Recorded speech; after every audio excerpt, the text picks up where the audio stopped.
3 days ago, I woke up in a world that's not mine, a medieval world full of filth, war, monsters, and magic. Somehow I ended up in the body of Alexander Ears, an ordinary young man living in the worst part of Lauren City, a place so dirty and dangerous it's more like a dump than a home. His family, once noble, had fallen. No money, no power, no future, just a tiny moldy room and 2 pieces of black rock-hard bread to survive on. Even though I have his body, I still carry my own thoughts. I've seen the worst parts of humanity and tried to help in my old world, but here everything feels heavier. The air stinks, people are numb, and every corner hides despair. 3 years ago, Alexander applied to reclaim his family's noble title by becoming a pioneer lord. A crazy role that means going out into the wild lands, facing monsters, ancient evils, and worse. No one sane volunteers for that. The failure rate is terrifying. Most who go never come back, but it's the only legal way for someone like him to restore nobility. Then something wild happened. A soldier came to my door, official, cold, and disgusted by the slums, and handed me a notice. The Duke approved Alexander's request. I'm officially Baron Alexander Elves now, and I must leave tomorrow to claim my territory beyond the wilderness. Refusing means death. Literally, the law says deserters are hanged. As I stared at the document, I felt overwhelmed. This wasn't my dream. It was his. He died before he could chase it, and now I'm here taking on his risks, his hopes, his name. But just when I thought it couldn't get crazier, a blue light appeared in my mind, and a strange screen unfolded. It called itself an intelligence system. A system. In this world, I might not have magic, strength, or status, but now I have something new, maybe even a chance. This world may want to crush me, but I won't go down easy. Tomorrow, I leave for the wilderness. Let's see what a dead noble with a system can really become. The intelligence system changed everything for me. It refreshes every 5 days, giving 5 pieces of valuable information. On my first refresh, it even guaranteed a 5-star or better intel, and I got lucky. One of the 5 was golden, a 6-star piece of information. That intel revealed the location of a divine fragment, part of the swamp god's essence being sold on July 8th in the black market. Something that powerful could change the world, but I was broke. I couldn't afford something like that yet, so I focused on a more realistic goal. Another piece of information about magic saplings being misidentified and sold as cheap trees. Lava fruit saplings, very valuable for potions, were being sold for almost nothing. I had 3 silver coins, my last savings, just enough to buy some. I headed straight to the market in District 9. It was dirty, crowded, and filled with desperate people, but trade still happened there. I found stall 13, just like the system told me. The seller looked shady. He had a tattoo of the Pure Blood Brotherhood, a criminal gang. But I stayed calm and blended in, pretending to be a regular buyer. I ended up buying 45 saplings, including 12 of the valuable ones. The seller didn't suspect anything and even gave me a few extra for haggling. I left the district quickly, avoiding any attention. Carrying the saplings through the clean, decorated streets of the upper city was surreal. Just blocks away from poverty, there were fountains, statues, noble houses, and beautiful carvings praising gods and heroes. It felt like 2 different worlds, but I didn't come to admire the view. I had another target. One of the earlier pieces of intelligence said that Princess Felina Lauren, a powerful mage and heir to the ruling family of this city, was desperately searching for a rare magical plant, blue crystal grass, and I had it. I arrived at Rose Manor, her estate, looking determined and calm. I raised the sapling and declared that I had found the magic plant she wanted. This was it, the beginning of everything. I came from nothing, but now I had knowledge, a system, and the will to rise. Let's see where this takes me. When I arrived at the princess's estate, I was just a man holding muddy saplings, hardly what the guards expected. They nearly turned me away, especially the tall knight in red, who clearly didn't trust me. I didn't have the blue crystal grass itself, but I knew where it was. I told them that and took full responsibility for my words. Before anything else could happen, a majestic carriage arrived. 7 pure white unicorns pulled it. Roses bloomed wherever it passed, and even the air felt different. The scene was like a fairy tale. First came a stunning blonde maid, but when the real princess stepped down, everything changed. Felina Lauren, the eldest daughter of the ruling family, wasn't just noble. She was a level 16 grand mage at only 24 years old, a legend. Her beauty, grace, and presence made everyone lower their heads in reverence. Even the flowers seemed to bow to her. She noticed the saplings in my hand, and then she noticed me.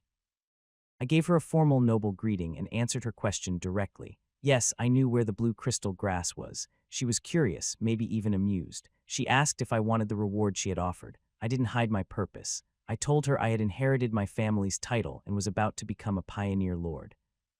I needed resources to survive the wilderness. She asked where the plant was, and I answered without hesitation. 200 km northwest in a valley of leaves. She seemed surprised by my honesty and calm. She asked if I feared she might break her promise. I told her the truth. I wasn't afraid, not because I trusted blindly, but because I knew the weight of her title. Breaking her word would cost more than she could afford.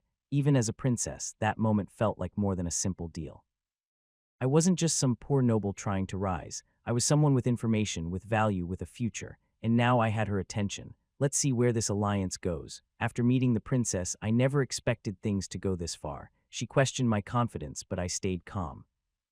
I played up her reputation and spoke with respect, though I was bluffing about what people in the Ninth District say. She didn't seem angry. In fact, she seemed amused, maybe even impressed. When I told her where to find the blue crystal grass, she immediately ordered her knight, Rel, to retrieve it. He looked like he had just received a holy mission. Moments later, she summoned a griffin. Yes, a real one. Massive, powerful, majestic. It landed right in front of us, and I was honestly stunned by the sheer presence of such a beast. But I didn't show fear. I looked at it like a fascinated child. The princess noticed. For someone like me with no magic, no training to stand calmly before a beast like that, it caught her attention. Then she asked to buy the lava fruit saplings I brought. They take 20 years to grow, so I knew only someone with wealth and time would want them.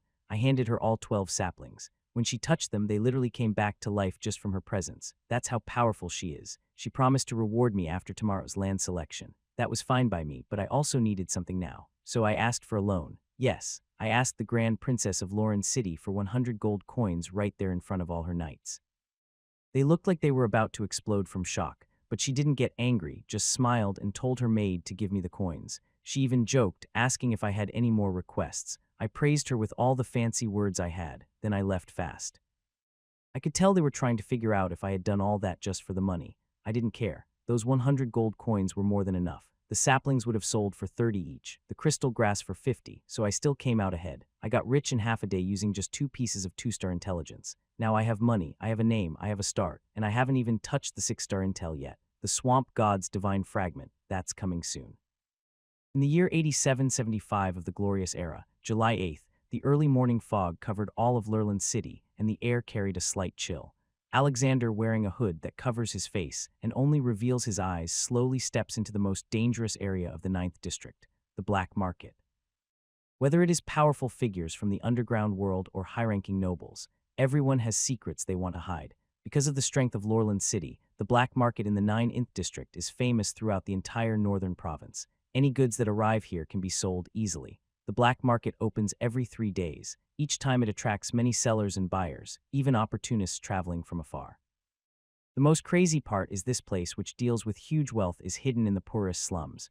It's a big irony. Perhaps the slums exist precisely because of this. The black market is built among old ruins, most of which are damaged buildings. When it closes, the area becomes a ghost town with no one around. But now people come and go constantly, a sea of heads in sight. More than half are like Alexander, hiding their faces in various ways.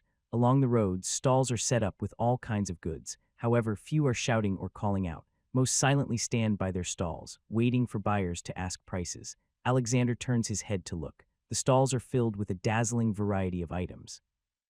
Unknown minerals, beast teeth, sharp swords, potions emitting magical waves, half-elven slaves chained up, even high-grade full-body armor engraved with the Griffin Empire's Royal Legion crest, 20 sets clearly for sale. Can they openly sell such things? Alexander finally sees firsthand how wild the black market is, but he doesn't waste time and begins to look for his target. On the morning of July 8th, just after sunrise, it will be sold at the 23rd stall at the black market entrance.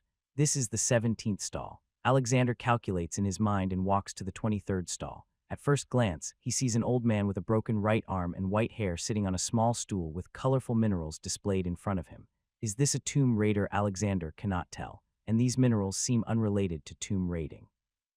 Who would bother burying minerals in a grave except for dwarfs? But the entire black market only has this one entrance. He quietly bent down and started searching through the crystal balls. The old man with a broken arm saw Lear move, but only glanced at him without speaking, still carefully feeling the dark, ink-like mineral in his hand. Lear was happy to stay quiet, but the stall was small with only about 30 or 40 stones. Looking through them wouldn't take long, and there was no sign of the crystal ball. He looked at the old man about to speak when suddenly a warm sunbeam pierced through the thin fog. It lit up the entire city of Lurland. A bright orange sun appeared in the sky. The sun had risen. At the same time, 3 men dressed in worn clothes, carrying large leather bags and smelling of dirt, walked over to Lear. The man in the middle, with a dull face and small build, had a rainbow-colored bamboo dragonfly stuck crookedly in his bag, looking playful and childlike. In this dark, dull black market, they looked very unusual. The three men didn't speak. They just looked at the empty space nearby, spread out a yellow, dirty cloth on the ground, and began clumsily taking things out of their bags. The man with the rainbow bamboo dragonfly slowly took out a yellowed crystal ball. Leo's pupil shrank suddenly. Turning his head, he saw that these people had already moved to the front of the mineral stall, becoming the 23rd stall. He took a deep breath, forced down his rising emotions, moved a little closer, and softly asked, "Everyone, can I take a look at these things?" The three immediately looked up at Lear. Only their dark eyes showed behind their cloaks. The dull-faced man carefully placed the crystal ball and said in a muffled voice, "Of course, but if you're not planning to buy, please handle them gently. These items are quite old." Seeing the muddy items that hadn't dried completely, Lear nodded. That's natural. Even the standard armor of the Griffin Empire's royal army was being sold here, so it wasn't surprising to find items dug out of tombs. He examined each piece carefully from inside to outside for about 10 minutes before slowly holding the crystal ball. It was about the size of a fist, cold like rock. Its surface was scratched and marked with traces that had been buried underground for a long time and were hard to clean. His gaze grew a bit complicated. Who would have thought that such an unremarkable object could hide a divine power capable of driving the world crazy? After pondering for a moment, he casually set it down. He then looked at other items. The three men didn't seem to care much. They were just selling for a fair price. If the price was right, everything was easy to talk about. However, this guy just happened to be passing by and casually browsing. They didn't expect to sell anything. It was also good to gather some people's interest. Almost all the items on the stall were examined, and Alexander tentatively picked up an ivory bowl. "How much are you willing to sell this for?" The small, shy man spoke in a low voice. 10 gold coins, firm price. Alexander picked up a second item in this ivory cup. 12 gold coins, firm price. After asking about 7 or 8 items, he pointed lightly at one. "How about this crystal ball? 10 gold coins. Once the price was stated, Alexander's gaze sharpened. He asked about a few more items, then hesitated before choosing 7. Finally, he reluctantly put back 4, keeping 3 items. "Can I buy all 3 at once? Could there be a discount?" Seeing that Alexander was serious about buying, the shy man's face brightened a bit, no longer looking like a wooden doll. Even the one-armed old man selling minerals turned to look. "These are all treasures we risked our lives to obtain. No discounts, but if you're sincere, I'll sell these 3 for 28 gold coins in a bundle." Alexander's eyes flickered, and he spoke earnestly. "How about 20 silver coins? Let's be friends." The man's face changed as he looked at Alexander. This wasn't bargaining, it was threatening. "Impossible. These are treasures we fought hard to get. Absolutely not at that price." They bargained intensely, but in the end, Alexander bought the 3 ancient items just dug out from a tomb for 20 gold coins. The yellowed crystal ball was among them. Both sides were satisfied with the deal. Only the old mineral seller looked regretful, thinking he should have introduced this fool earlier. Who knew this guy was so easy to deceive? Alexander put away the items and suddenly noticed the unique, colorful bamboo dragonfly on the other's backpack. He hesitated for a moment and spoke softly. "Sir, this bamboo dragonfly, would you be willing to part with it?" The man was momentarily stunned, then silently took off the bamboo dragonfly, a faint smile appearing on his face. "This was a gift from my daughter this morning. If you like it, I will give it to you, daughter." Alexander remained silent. In this harsh world, no one is without difficult circumstances behind them. "Thank you for your generosity." Holding the colorful bamboo dragonfly full of childhood fun, Alexander slowly left the black market, his face calm but his heart racing with excitement. The swamp divine core, the most essential part of a deity, the most precious treasure in this world, now in his hands. This is something that could drive anyone to madness. A slight smile appeared at the corner of his mouth beneath his hood, then grew wider until he looked wild and crazy. In just 2 days, he had already acquired a powerful trump card. As Alexander left the black market and stepped away from District 9, his mental information system suddenly activated. "You have completed a 6-star intelligence report. Obtained the key item Swamp Divine Core, and additional 3 related pieces of intelligence are triggered. Note, completing intelligence reports above 4 stars can trigger related information. 1. Blood dripping onto the crystal ball can allow the Divine Core to fully merge with the soul. Note, merging the Divine Core will cause a 10-hour coma. Please ensure your safety. 2. Tomorrow morning, the territory of the Expansion Lord will be assigned. You can choose the Muddy Swamp as your territory, which hides part of the Swamp Authority. Controlling this part can greatly increase the power of the Divine Core. 3. In the second zone of the market, Shop 13, the Long-Tooth Merchant Guild will sell 2 squads of wetland lizard men tomorrow afternoon. They are level 6 beginner knights. Wetland lizard men are naturally brutal. Traders can no longer tolerate them and need to sell quickly. You can buy them at a price far below market value. After acquiring these slaves, you can use the Swamp Divine Core to directly subdue these swamp creatures as your initial army for expanding your territory.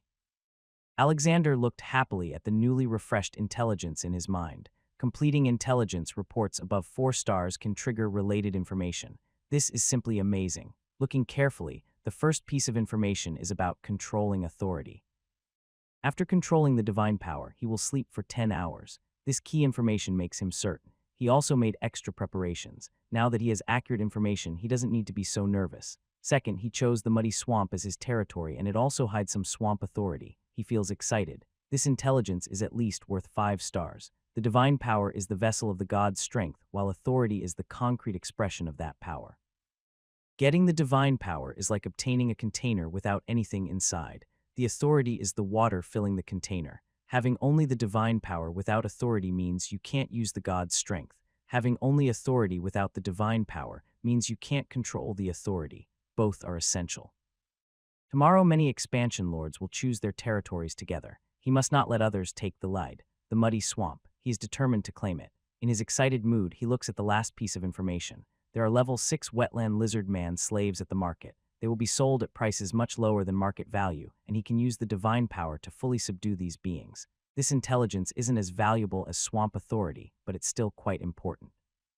Right now, he only has a few dozen gold coins. Becoming an expansion lord, the empire will support some supplies, but he still needs to prepare most of it himself, and those expansion supplies might be confiscated by officials at any time. He can't even gather the basic team for expansion yet. 2 squads totaling 200 people, including level 6 beginner knights. This strength isn't much for the vast city of Alalan, but for an ordinary expansion lord it's already quite good. A level 6 beginner knight normally costs at least 100 gold coins each. This news makes him see the possibility of paying in full. If that doesn't work, he can ask for a loan. Maybe Princess Felina can lend him some. Everyone knows each other well, so borrowing shouldn't be difficult, right? The extra refreshed intelligence isn't marked with a value, but all are very important. Go to the central square, Rose House. The coachman immediately shows respect upon hearing the name. Your lordship, please follow me. The Rose House is the top tier in an Alalan city, accommodating nobles of all kinds. Even the most basic rooms cost up to 1 gold coin per day. It is said that there are higher-level suites, each night costing 10 gold coins. 10 gold coins. He worked hard for a year and only earned 6 coins. Even if he didn't eat or drink for a year and worked tirelessly, he couldn't afford a single night. Half an hour later, the carriage stopped in front of a spacious and elegant building. Colorful stained glass windows shimmered brightly, and intricate relief sculptures on the walls clearly showed master craftsmanship. Pure white angel statues stood on either side of the gate, radiating a gentle divine aura. The church's priests had inscribed magic on them, capable of detecting evil beings like demons and vampires. On the wide lawn, clusters of roses bloomed vibrantly, full of life. Staff dressed uniformly greeted and saw off guests respectfully. All these details showed the place's luxury. Lael got out of the carriage, calmly entered with the doorman's welcome. Passing through the luxurious and spacious hall, he stepped onto a dwarf-built elevator that slowly took him to the 10th floor. The staff, always ready in the corridor, reminded him to rest and not disturb others. After hanging a "Do Not Disturb" sign, he finally entered his room. He locked the door and drew the curtains. Removing his cloak, Le finally relaxed. After selling the lava fruit saplings and blue crystal grass, he moved into the Rose House. This was the most luxurious inn in Lorland City, owned by Felina, the Flower of the North. About a kilometer ahead was the Duke's residence. The guards in this area were more than 10 times stronger than in other regions. The Rose House was definitely one of the safest places in Lorland City. The 9th district was too chaotic. There was no choice before, but now with endless possibilities and still in a dangerous environment, it would be foolish to stay. He placed 3 items on the table. Le ignored 2 of them and focused on the crystal ball covered in stubborn stains. His emotions gradually grew intense. He looked again at the 2 pieces of information. This is a fragment of the broken divine essence of the marsh god. Dropping blood onto the crystal allows control of this part of the marsh god's divine essence. Dropping blood onto the crystal ball can make the divine essence fully merge with the soul.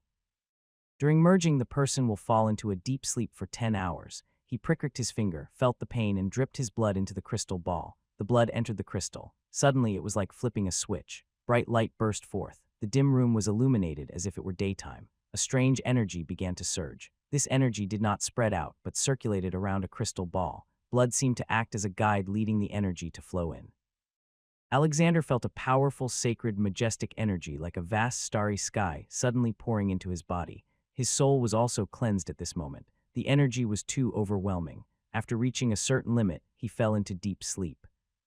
The crystal ball was like an endless sun, continuously supplying energy, sacred, towering, untouchable. This process lasted for 5 hours before gradually calming down. Finally, the crystal ball extinguished completely, falling from his hand onto the bed. No more energy surged inside the room. At this moment, no one knew that Alexander's soul was undergoing an incredible transformation. After an unknown amount of time, Alexander, in a hazy state, felt every cell in his body had undergone a change. Deep within his soul, he felt an unprecedented fullness. It was like a person in the desert, thirsty for 10 days, finally drinking clean water. After a long while, he slowly opened his eyes. At this moment, a new kind of energy was flowing inside him. He focused and sensed a swirling vortex of blue energy in his mind like a vast ocean devouring everything. A word suddenly appeared, the seed of magic. He had condensed the seed of magic. He had become a mage. Alexander was filled with joy. Aha! He had finally entered the path of the extraordinary. The extraordinary. This is the only and most direct way to rise in this world. More importantly, as he grows stronger, he could destroy a city with one person, break mountains with his bare hands, and command boundless power. Things that only exist in fantasies on Earth could be achieved in this magical world. His excitement soared. The seed of life is the path for knights to become extraordinary, gathering in the heart. The seed of magic is the path for mages gathering in the mind. They are different but both transcend ordinary people. He took a deep breath and sensed again. Suddenly, he noticed a shattered, pale blue crystal floating within the swirling vortex of the seed of magic, swamp god spirit. At the moment he sensed the divine, a panel silently appeared in Alexander's mind. Alexander Ear's identity, Pioneer Lord Territory none yet level. Apprentice Mage level 3 magic power 300 potential 2 stars progress to upgrade 1 level cap 9 race talent learning, can learn knowledge from any race skills. Wetland touch 1 star can grow cast a life force energy, over a 3x3 meter area speeding up healing, can restore up to 15 of health, and for swamp creatures the effect increases to 30. Divine Aftershock 1 star can grow amidst the residual power of the swamp god, intimidating the target. If successful, it leaves a mark on their soul, making them submit forever. The weaker the target, the higher the success rate.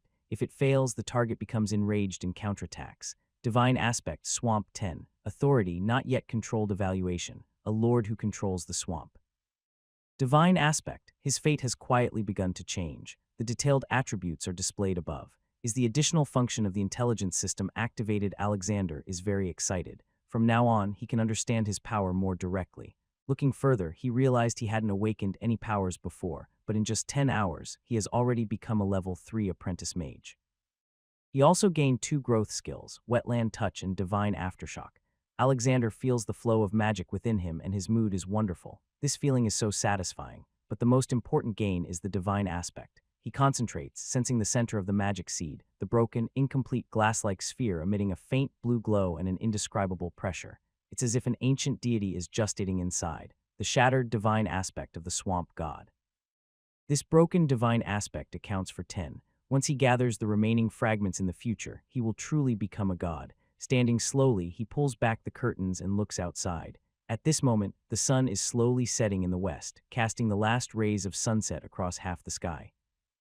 The colorful evening clouds burn brightly like flames. Magnificent and grand, the bustling city spins vividly in his eyes. Alexander could hear his heartbeat pounding strongly and powerfully. A smile appeared at the corner of his mouth, then gradually became wild and carefree. He reached out his right hand and slowly clenched it in front of him. At this moment, the whole world was in his hand. The next day, July 9th, this was an ordinary day among countless days and nights. But for the pioneering lord about to go to the wilderness to claim new land for the kingdom, it was an extremely important day, because today they would choose the land they would develop and distribute supplies for the expansion. For nobles supported by family power, these supplies were hardly significant. But for struggling nobles, this resource was a matter of life and death. At 9:00 a.m., carriages stopped at the east entrance of the Grand Duke's residence. This was the political center of Lorland City, where over 1,000 officials worked efficiently to handle city affairs. Some orders could even directly influence the situation in the northern province. Today's pioneering lords had gathered in one of the large halls as instructed. When Alexander arrived, there were already over 100 people inside. They were gathered in small groups, chatting quietly. Everyone was restrained, not making loud noises. Alexander changed into a black noble robe embroidered with a golden phoenix tail flower emblem. This was the only thing he refused to sell from his original body. It was the last belonging left by the Els family. The golden phoenix tail flower was the family crest of the Els family. Before inheriting a title, he was even deprived of the right to wear clothes embroidered with his family crest. This was a privilege only nobles could enjoy. If caught impersonating a noble or wearing clothes with the family crest without permission, the empire's laws prescribed severe punishment. At worst, half of his estate would be confiscated. At worst, he would be exiled and conscripted. To maintain their social privileges and control, the noble masters were resolute and cold-blooded. Inside the hall, over 100 people each held their chests high, displaying their family crests. Even if they were poor, they could not tarnish the honor of the nobility. Alexander looked around, waiting for the ceremony to begin, and found a quiet spot to sit down. As soon as he sat, two nobles dressed in pure white robes with golden hair flowing over their shoulders sat nearby. Both had a proud expression, ignoring others, and started talking among themselves. The slightly older one seemed a bit emotional. Every year before the frontier lords set out, the Grand Duke sends trusted officials to offer blessings and encouragement. 5 years ago, the Grand Duke even attended in person. I really envy those people who get to see such a legendary figure like the Grand Duke. That's the strongest extraordinary in the northern border. He once single-handedly killed a full-grown dragon 100 years ago. A slightly younger noble proudly said, "When we build towns on the wild lands we occupy, the Grand Duke will surely summon us." The others nodded in admiration. "That's true, but I've heard that Lady Felina might come this year to encourage us." His tone grew a bit passionate. "The flower of the north, Lena Rose. If she personally awards us a medal, it would be such an honor." The young noble's eyes lit up. "I've heard no suitor has yet gained her favor. If we could catch her eye, it would be worth dying for." Alexander listened quietly, his expression subtle. "Well, yes, Lady Felina, the Grand Duke's eldest daughter, is truly like a goddess in the eyes of ordinary people. He didn't care much about her status or background.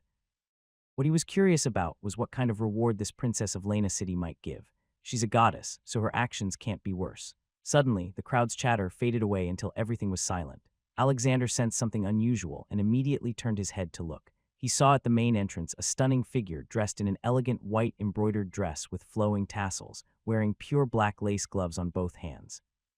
Slowly approaching, her ash-blonde hair seemed to float in water, weightless and gentle. Her face was flawless, her deep blue eyes like the purest gems, mesmerizing. Every movement was graceful and classical, pleasing to the eye. Where she passed, it was like spring flowers blooming and a gentle breeze blowing like warm winter sunlight touching the heart deeply. It sparked beautiful imaginations. Lady Felina, the frontier lords, suddenly seemed to wake from a dream. They hurriedly bowed, clutching their chests, and paid their respects to this flower of the north, the star of the empire. They expressed their true feelings with the most humble gestures. Surrounded by two proud, noble descendants, each as proud as peacocks, they are now so excited that their faces turn red. One suddenly kneels on one knee as if eager to climb up and kiss the path the other has walked. This gesture makes Alexander marvel at the sight. Step by step, the stunning figure crosses the crowd and looks at the calm Alexander. Their eyes meet. Alexander gently places his right hand on the other's shoulder and slightly bows his head. This is a standard noble greeting. Fina's eyes show a hint of a smile. She also gently touches her shoulder with her right hand and returns the gesture. As for others, they are merely subordinates or servants performing their respectful bows. As a noble, she only needs to nod in acknowledgement. Her companions are the only ones qualified to return the greeting properly. "Good day, Lord Alexander Els." Hearing the other speak first, Alexander also nods lightly. "Good day, Princess Fina." The two noble descendants kneeling on one knee suddenly lift their heads to look at Alexander beside them. Their eyes are full of shock. Who is this person? Why does he receive a personal greeting from the goddess? Their formal knightly bows couldn't even make the other glance at them. They feel inexplicably like clowns in a circus, making others laugh. That noble symbol of honor, the knightly etiquette, feels extremely awkward now. Fina's simple greeting makes Alexander's slender figure the focus of the entire scene, but neither of them cares about others' gazes. As a 16th level arch, a symbol of the empire's glory and the princess of Lurland City, Fina is always the center of attention wherever she goes. The gazes of these frontier lords are worthless in comparison. Alexander, whether through his intelligence system or divine status, has enough confidence. Since merging his divine aspect, his mindset has undergone a transformation. Even someone as outstanding as Fina, the northern flower, cannot stir any waves in his heart. gracefully stepping onto the high platform in the hall. Fina's deep gem-like eyes sweep over the crowd. Her voice is calm and steady, gradually growing stronger, firm, and powerful. The Griffin Empire was built amidst ruins, passed down for over 2,000 years. Our ancestors have all made great contributions to the Empire. They have shed blood for the Empire. Every person has a proud past and has left an unforgettable mark in history. No matter how long they have fallen or how old and broken they are, we will never forget those glorious times. Today, everyone will regain their former glory and honor and begin their journey to conquer the wilderness. Whether they succeed or fail, standing before me and willing to accept noble honor makes you a winner. It is a choice between a humble death or a brilliant bloom. You have already made your decision. The heroes of the Griffin Empire and the people of Lurin City, I am proud of you. Her clear and firm voice was like a strong tonic, deeply inspiring everyone. The goddess's praise was generous and dazzling. Each person blushed with excitement, their blood boiling, eager to rush into the wilderness and expand their territory. They were called heroes by the goddess. Yes, heroes. It felt as if the expansion was already successful and honor was achieved. Lear's gaze flickered. It's hard to understand this feeling unless you've experienced the life of a fallen noble. Next, all the territorial lords are asked to choose the land they will develop. You can develop alone or together. Lands that already have owners or have been chosen cannot be selected again. The purpose of calling for expansion lords is to reclaim wilderness and claim land for the empire, not for internal fighting. During planning, efforts are made to avoid conflicts. The wilderness is very dangerous and a single lord cannot develop it alone, so they can form groups. This is often the best choice for those fallen nobles. If one can't do it alone, then 2, 5, or even 10 people working together can succeed. Many expansion lords have successfully established territories this way. However, this also means sharing power with others, which can be good or bad depending on personal choice. Lands that have already been chosen can only be reselected after 5 years if a town has not been built there. The land you develop is very important, so please think carefully before making your decision. After the speech, Fina slightly waved her hand. A powerful magic surged out and a faint blue magical map appeared behind her. Mountains, rivers, grass, stones, all are present on the land. The river flows slowly and the grass sways in the wind, full of life and vividness. This is a wilderness map drawn over 1,000 years of exploration from Lorland City. It is updated every year. The green areas that are already marked are regions being cultivated by the lords or areas that haven't reached their 5-year limit. They cannot be chosen. The remaining areas are open for you to select. Looking around, there are about 200 or 300 scattered green marked areas. Half of them show town icons. Compared to the large map, they seem insignificant. This alone shows the risks faced by the expansion lords. Lorland City has been established for 1,000 years, during which countless lords have ventured into the wilderness each year.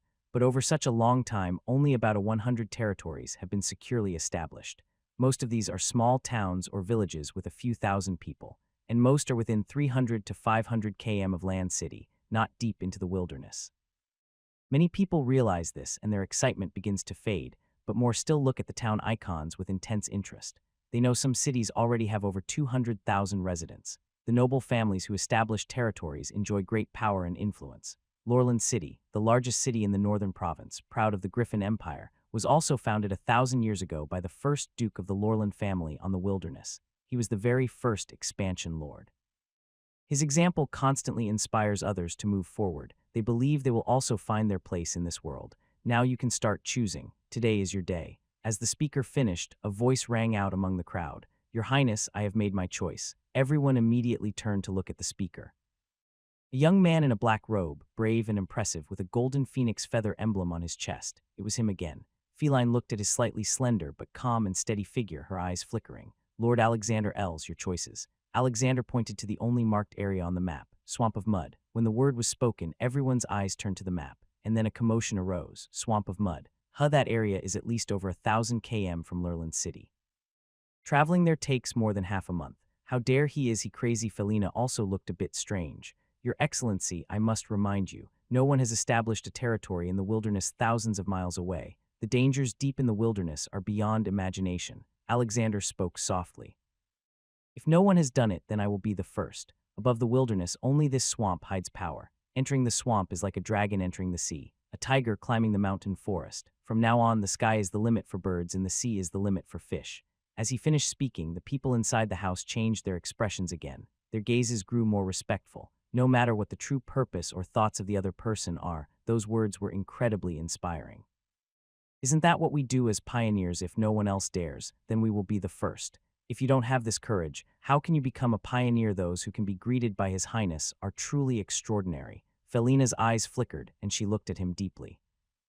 Lord Alexander, your courage is admirable. From the very beginning, he exuded confidence and certainty. She could feel that it wasn't arrogance or recklessness that looked down on the wilderness, but a deep-seated confidence. That kind of strength was quite inspiring. She couldn't understand why a fallen noble descendant living in poverty would have such confidence. At this moment, she felt a rare sense of anticipation.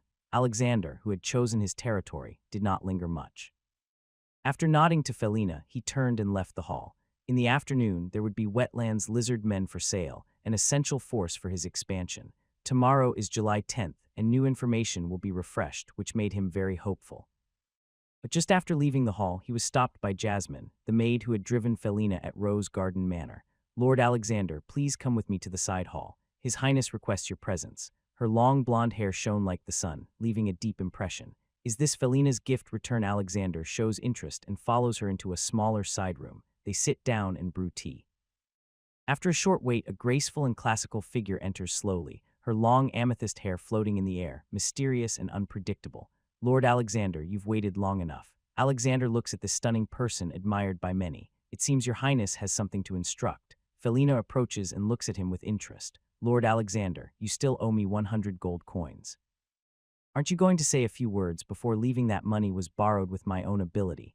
Alexander feels confident. We are all friends. Once I expand my territory and earn money, I will pay you back double. Friends. Felina laughs softly. Then I am truly honored. After joking a little, she continues before he can speak. You chose the muddy swamp, which was quite unexpected, but I believe it was a careful decision, so I won't say much more. Yesterday, I retrieved the blue crystal grass. She looks grateful. This is a magical plant I need for my promotion. You've helped me a lot. The item needed for promotion. No wonder she's so eager. Alexander finally understands, but she's already a level 16 archmage and she still wants to promote. Isn't she aiming for level 17? She's a real genius. Your Highness lent me 100 gold coins and also helped me a lot.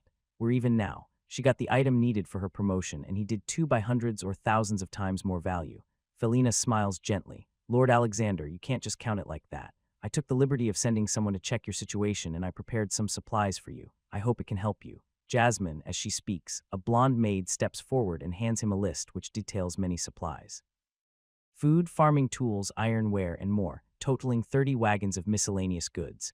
Additionally, there's the main event, 1,000 gold coins in cash, 200 sets of standard armor for the Lurlan City Guard, and 100 craftsmen. After carefully reviewing the list, Alexander took a deep look at this Lorraine rose. This gift is too heavy. Felina noticed his gaze and a slight smile appeared on her face. Lord Alexander, are you still satisfied? These supplies are okay, but the most valuable are the 200 sets of armor. Standard armor costing 20 gold coins each, which an ordinary person would need 4 or 5 years of work without eating or drinking to afford. 200 sets are worth 4,000 gold coins. A worker would need to work for 800 years. Your Highness, I will remember your kindness. Hearing this, Felina blinked. Aren't we friends? Why be so formal? Alexander stared at her for a moment, then suddenly smiled. Then let's get to know each other again. I am Alexander Ears, greeting you, Felina Lorraine. Hearing this, the maid beside her looked a bit surprised. A noble princess. How could she call him by his name directly? But Felina keenly sensed the sincerity behind his words.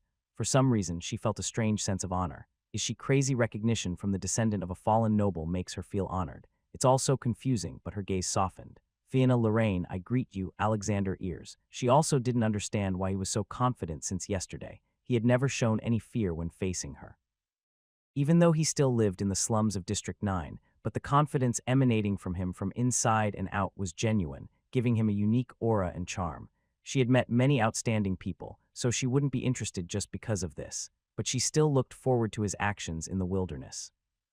She hoped he would reveal his cards and show her what was supporting his soul. Don't let her down. Thinking this, Felina seemed to remember something. She waved her hand and a small, delicate wooden cage appeared out of nowhere. Inside was a chubby gray plump insect eating green leaves just like a vegetable bug. She handed the cage to Alexander, her tone subtle. Lord Alexander, this is a strange creature I found by chance in an ancient relic, a swamp mud insect. This creature is very suitable for keeping in swamps. Legend says that adult swamp mudworms can prey on dragons. However, it seems to have been sleeping in the ruins for too long. I fed it many magical plants, but I can't restore its origin. Perhaps it will recover once it enters the swamp. Swamp mudworm.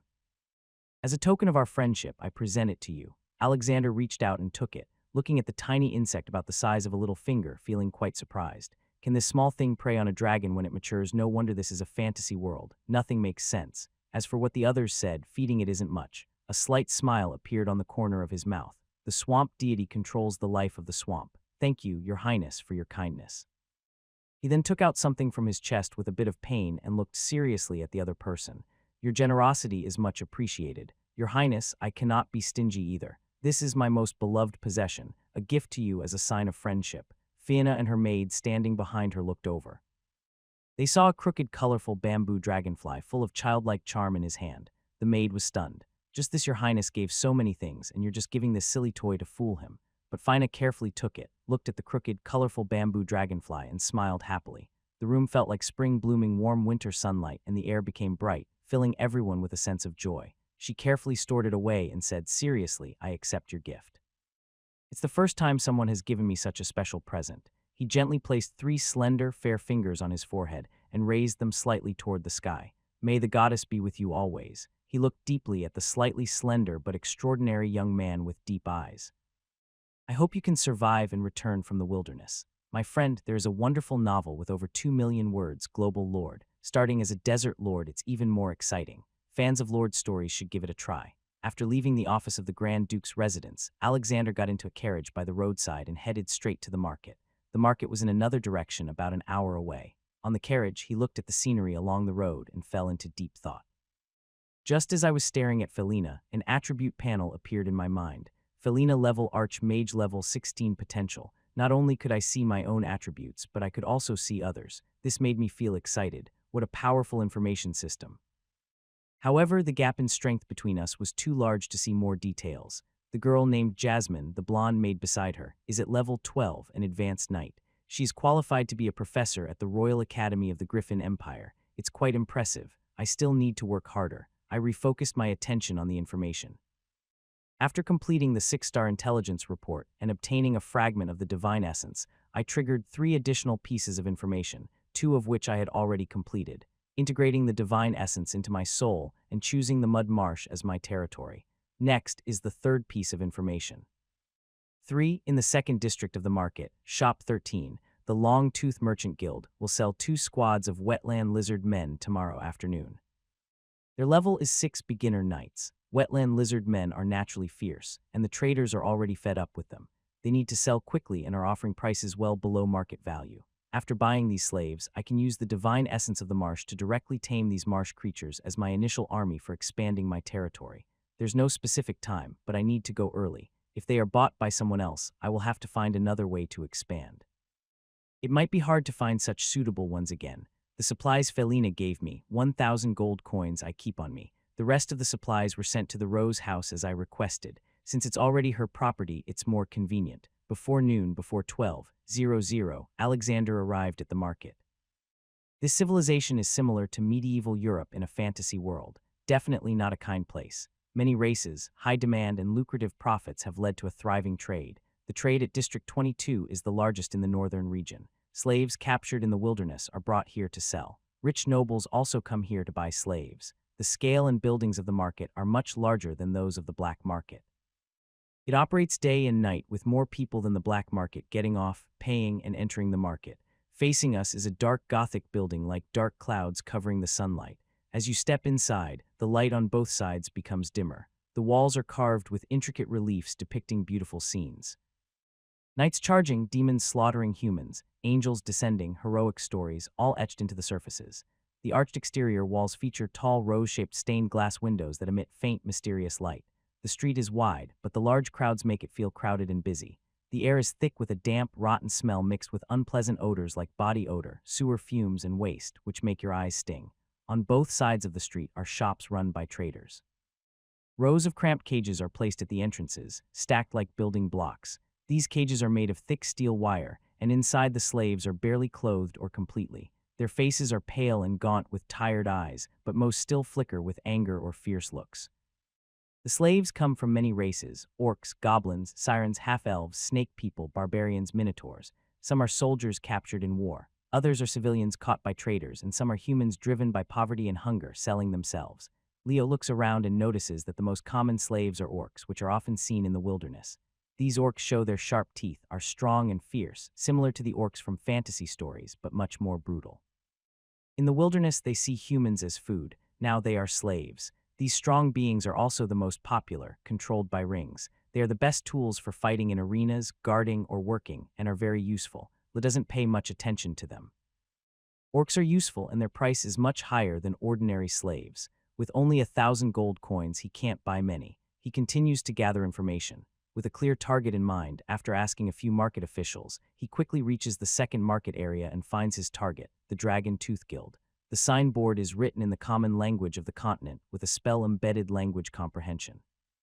Anyone who sees the sign, whether they can read or not, can instantly understand what it says. This is a direct mental message. It's quite amazing. He enters the guild. A woman in her early 50s with a big belly and a rounded hat adorned with gemstones, dressed in a beautiful blue gown, greeted us with a kind smile. "Dear guest, welcome to the Dragon Tooth Guild. I am McKinnall."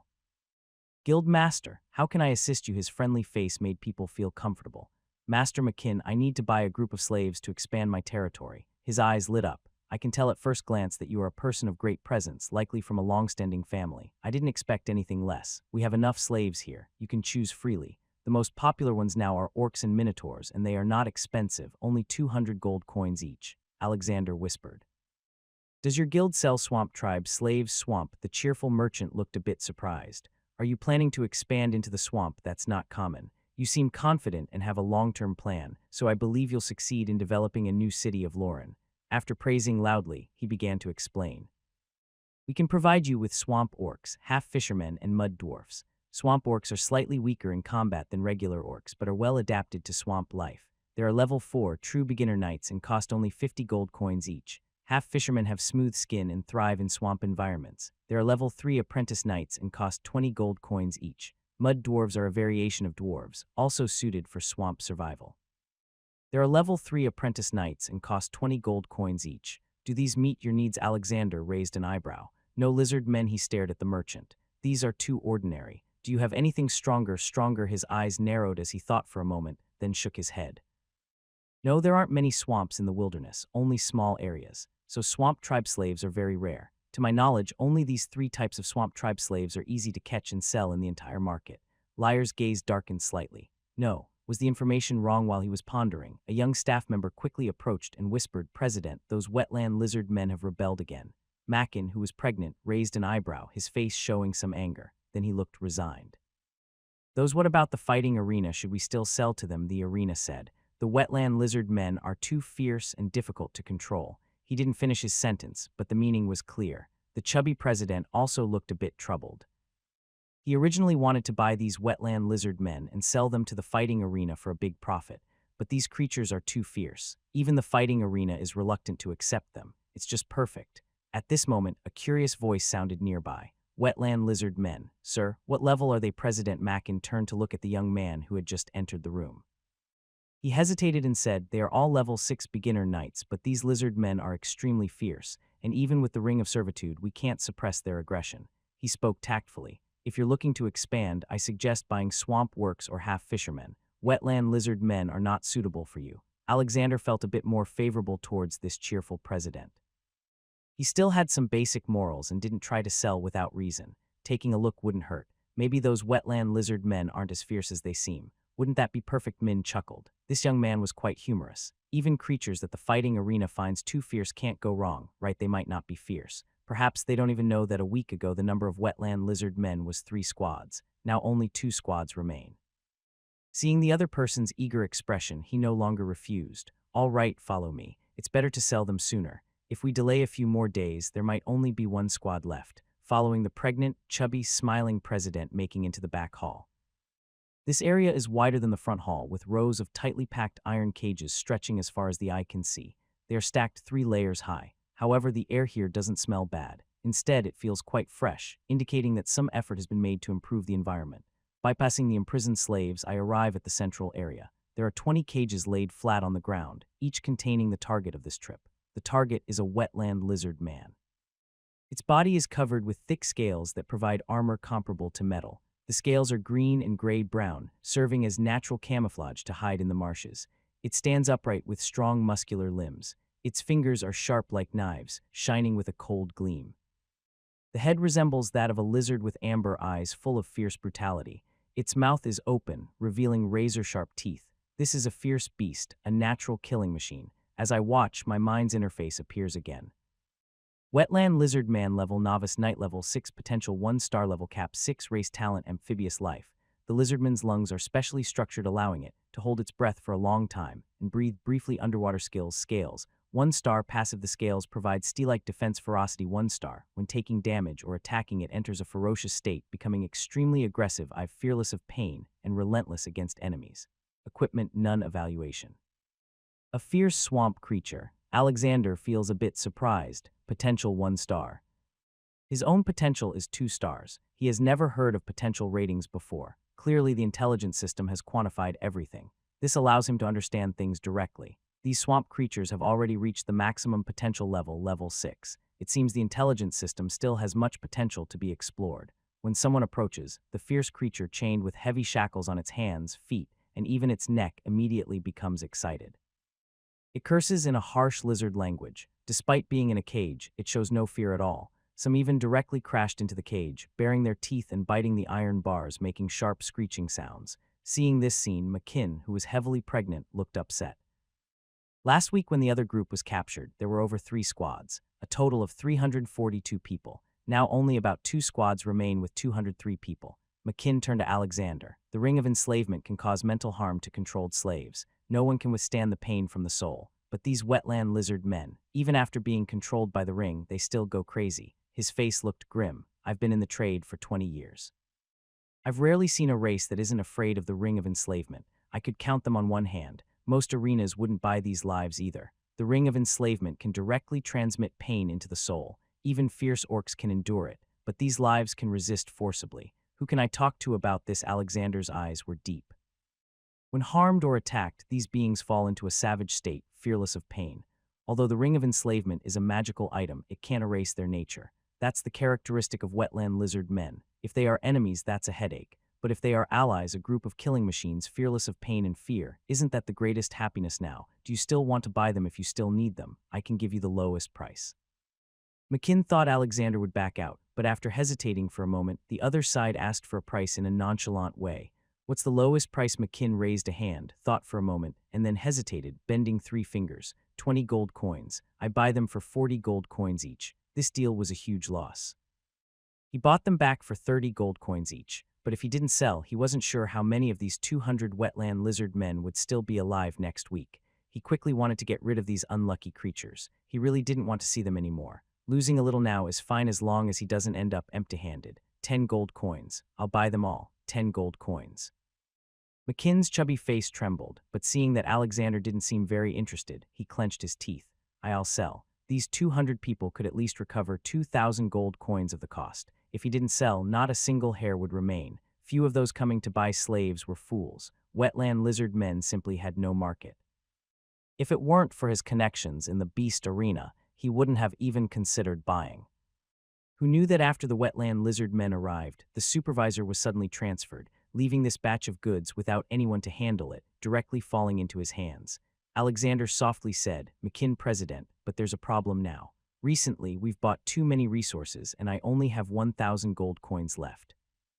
Can I pay a 1,000 gold deposit first and pay the remaining 1,000 gold coins in 3 days tomorrow? The intelligence will refresh and then he can make another move to earn 1,000 gold coins. Very likely. If that's not enough, he could borrow from Jabbit.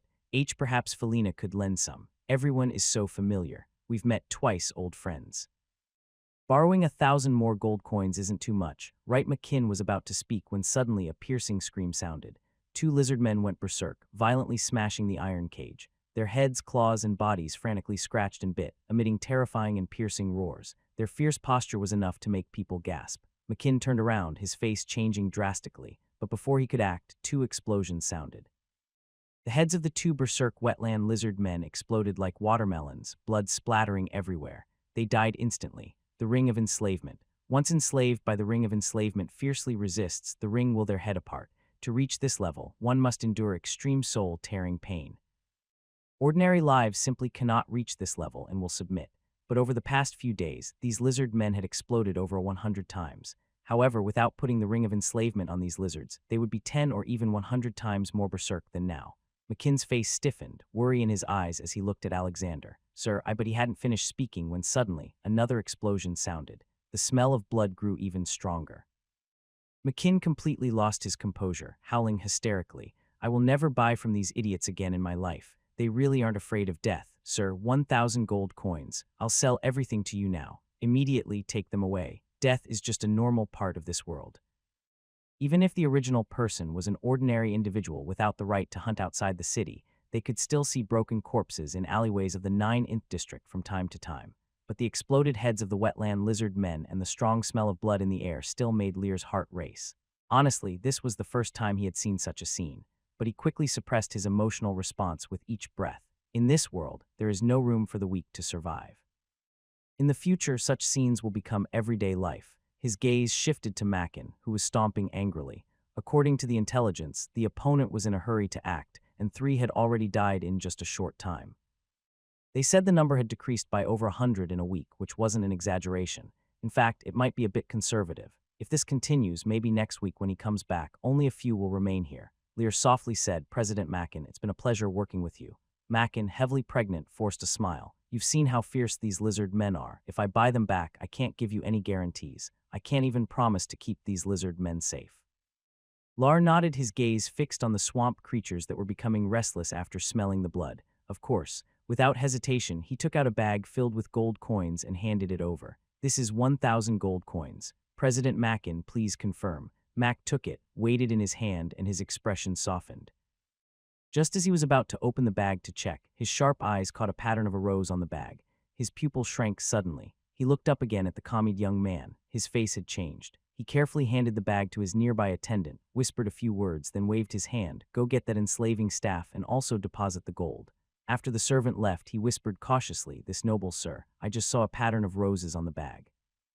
It is exclusive to Her Royal Highness Felina, rarely used by outsiders. Many family crests feature roses, but the unique rose pattern above belongs only to the flower of the north. No one dares to imitate it." La softly said, "President Mackin has good eyes. This 1,000 gold coins were given by Her Royal Highness Felina." He smiled as he spoke. President Mackin should also know that most of us, the pioneering lords, are not wealthy. Accepting some gifts is necessary. Mackin swallowed nervously and forced a smile. "That makes sense. Is she really Her Royal Highness Felina? Someone like her giving you gold as startup funds is so casual. And if it's for pioneering, that amount is probably just a small part of it. Who exactly is this young man?" For a moment, Leo's young face looked mysterious. Soon, the servant who had just gone down came back up, handing him a scepter half an arm long, whispering in Mackin's ear. Then Mackin's chubby face visibly lit up with a smile, and his tone became more respectful. "Sir, this is the enslaving scepter used to control the ring of enslavement. The rings around their necks are linked to the scepter by magic. Just hold the scepter and you can easily control their life and death. This is the latest magical creation which draws energy from the slaves themselves. As long as the slaves don't die, the energy will never run out. Slaves under the ring of enslavement will be punished if they try to resist or steal the scepter. It's absolutely safe." He sounded quite proud at first, but then his confidence waned. After Lael took it, he cleared his throat.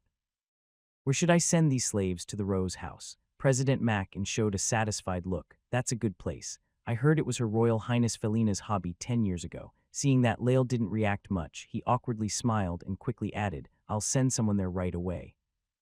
However, the other side may not be safe, and they might suffer some losses along the way. You should make arrangements in advance. These wetland lizard men are like ticking bombs, ready to explode at any moment." Alexander turned to look at the lizard men inside the cage. Ready feeling his gaze, the blood-stimulated wetland lizard men grew more agitated. They cursed loudly in their harsh language, sharp and piercing, bound by shackles and controlled by the ring. Their amber eyes remained fierce and ruthless. Alexander frowned slightly. The divine seed's uncertain magic radiated immense pressure, threatening their souls. The residual power of the deity, one star, can grow, emitted the aura of the swamp god, aiming to intimidate the target. If successful, it would leave a mark on their soul, making them submit forever. The weaker the target's state, the easier it is to resist and the higher the success rate. If the intimidation fails, the opponent will fall into a rage and retaliate fiercely. "Shut up." A stern rebuke echoed through the hall. To outsiders, it seemed ordinary. But at this moment, the wetland lizard men only felt thunder roaring in their ears. They experienced an indescribable, speechless fear. It was as if their god was watching over them from above. That was the pressure of origin, the deepest fear from their souls. Having been captured, tortured, starved, imprisoned, ready to die at any moment, these reasons had already made their nerves extremely fragile. Beasts that are injured become even more ferocious. Revealed outside, they will become angry at the slightest touch, but their souls had already weakened. Within just a few breaths, their bodies trembled uncontrollably, their ferocity turning into endless trembling fear. One by one, they lowered their heads and suddenly became quiet. At this moment, Alexander's mind was deeply moved. His mental strength spread out, imprinting a mark into their souls. The moment the mark was sealed, he could clearly sense their hostility turning into obedience and fanatical worship. From now on, these swamp creatures would be under his control. Mackin, witnessing this scene, shivered and instinctively swallowed. Just 2 words had turned these fierce beasts into obedient little cats. But these are wetland lizard men. Inside the prison, even the harshest torture couldn't suppress its savage instincts. The swamp monster could endure the pain of a soul-penetrating chain of slavery. Just a simple dismissive shoot-up made them all back down. Turning to look at Alexander, his gaze changed. As expected from someone gifted by Princess Felina with pioneering resources, mysterious and formidable, cooperate with the plan. I will take you back to the wilderness. His calm words made the wetland lizard men inside the cage fall completely silent, and the suppressed restlessness disappeared. It seemed they had always been so gentle. President McKinn, you can send them to Rose's house now. McKinn finally came to his senses, marveling and giving orders to his attendants. Hurry. Send them to Rose's house immediately. Soon, 2 squads of heavily armored knights arrived. They opened the iron cage and escorted the wetland lizard men out. These armored knights were Middleval level 9. Each Middleval knight with similar equipment could easily defeat hundreds of strong men without the Seed of Life. Real high combat power. Even in the guards of Lurland City, level 9 was considered elite. None of these traitors were simple. But facing a group of savage swamp creatures who didn't fear death, even these warriors felt a bit troubled. Killing them was easy, but escorting them was troublesome. Today was very unusual. These savage swamp creatures surprisingly did not resist. Sir, can we remove their shackles? It would be much easier to transport them. McKinn looked at the obedient wetland lizard men and cautiously asked. In the past, he wouldn't have even considered removing their shackles. That was too outrageous. Alexander nodded. Yes. Hearing his answer, McKinn gained some confidence and tried to have the soldiers remove a few shackles first. Strangely, those lizard men, controlled by the rings of slavery, behaved very obediently. It was as if their previous madness and brutality were just illusions. His understanding of Liar's methods deepened, and his respect grew even more. After all the swamp lizard men were escorted away, McKinn looked at Alexander with a subtle expression. Lord Alexander, if you need more slaves in the future, feel free to come to me. The Dragon Tooth Guild will definitely offer you the lowest internal price. This is a lord favored by Princess Felina. With this connection, there are great prospects ahead, not to mention his mysterious and unpredictable methods. Such a lord is likely to stand firm in the wilderness. Alexander nodded. Thanks in advance to President Min, I will definitely come back again. You're too polite. Please don't mention it. After a few more polite words, Alexander did not stay long and got into the carriage arranged by the other side to return to the Rose house. Min watched his departing figure. His smile gradually faded and his gaze became deep. Unfortunately, I can't afford to gamble anymore. Investing in a pioneer lord requires too much capital. When Alexander returned to the Rose house, Jasmine, a Hyal knight maid with level 12, was waiting at the door. Her blonde hair was especially eye-catching. Lord Alexander, the supplies sent by His Highness have been placed in the side yard. Please check. But the 100 craftsmen will only arrive tomorrow. Although he didn't understand why His Highness valued this impoverished noble who had lived in the slums just a few days ago, since it was ordered, he would ensure the task was completed despite his doubts. Alexander nodded slightly. Miss Jasmine, thank you for your hard work. Just after exchanging polite words, several wagons transporting marsh lizard men slowly stopped on the spacious flat ground. A group of swamp creatures covered in gray-green scales disembarked. Their muscles bulged high, full of strength. Their amber eyes were cold and fierce, as if they would attack at any moment. The guards at the door shivered when they saw the intimidating gaze. It was too frightening. Sir, all the marsh lizard men have been delivered. The team leader of the convoy stepped forward confidently. Alexander looked at the armored level 9 knight and showed a faint smile. He reached out and handed over about 10 silver coins. Thank you all. Please have a glass of spending 1,000 gold coins to buy a level 6 army was a very profitable deal, and he couldn't help feeling pleased. The team leader took the silver coins, and his smile immediately brightened. You're very polite. Extra wealth, no matter how little, is never too little. No matter how much, it's never too much. After saying this, you didn't linger and turned away with the guards from the 3 squats. Jasmine, who was nearby, saw this scene and looked a bit surprised. Did you buy lizard men as guards? Alexander looked at these fierce creatures and slightly smiled. These are all valuable for expansion. Yes, Miss Jasmine. The other person opened her mouth to say something but closed it again, hesitating before asking. Your Highness wants to know when you plan to leave. After choosing a territory to develop, each lord has a month to prepare. When the time is up, they must go to the Duke's residence to request an extension, but no longer than 3 months. If they haven't left after 3 months, they will face punishment under imperial law. Light punishments include exile or confiscation of property. Severe punishments could mean execution for desertion. In this extraordinary world, even escaping is impossible. Decisions will be made tomorrow, but no later than half a month.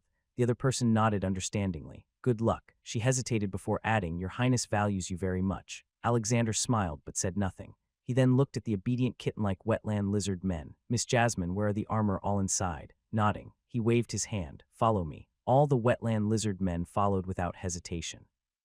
The supplies along with the carriage and horses were in the side yard, but the coachman had already left.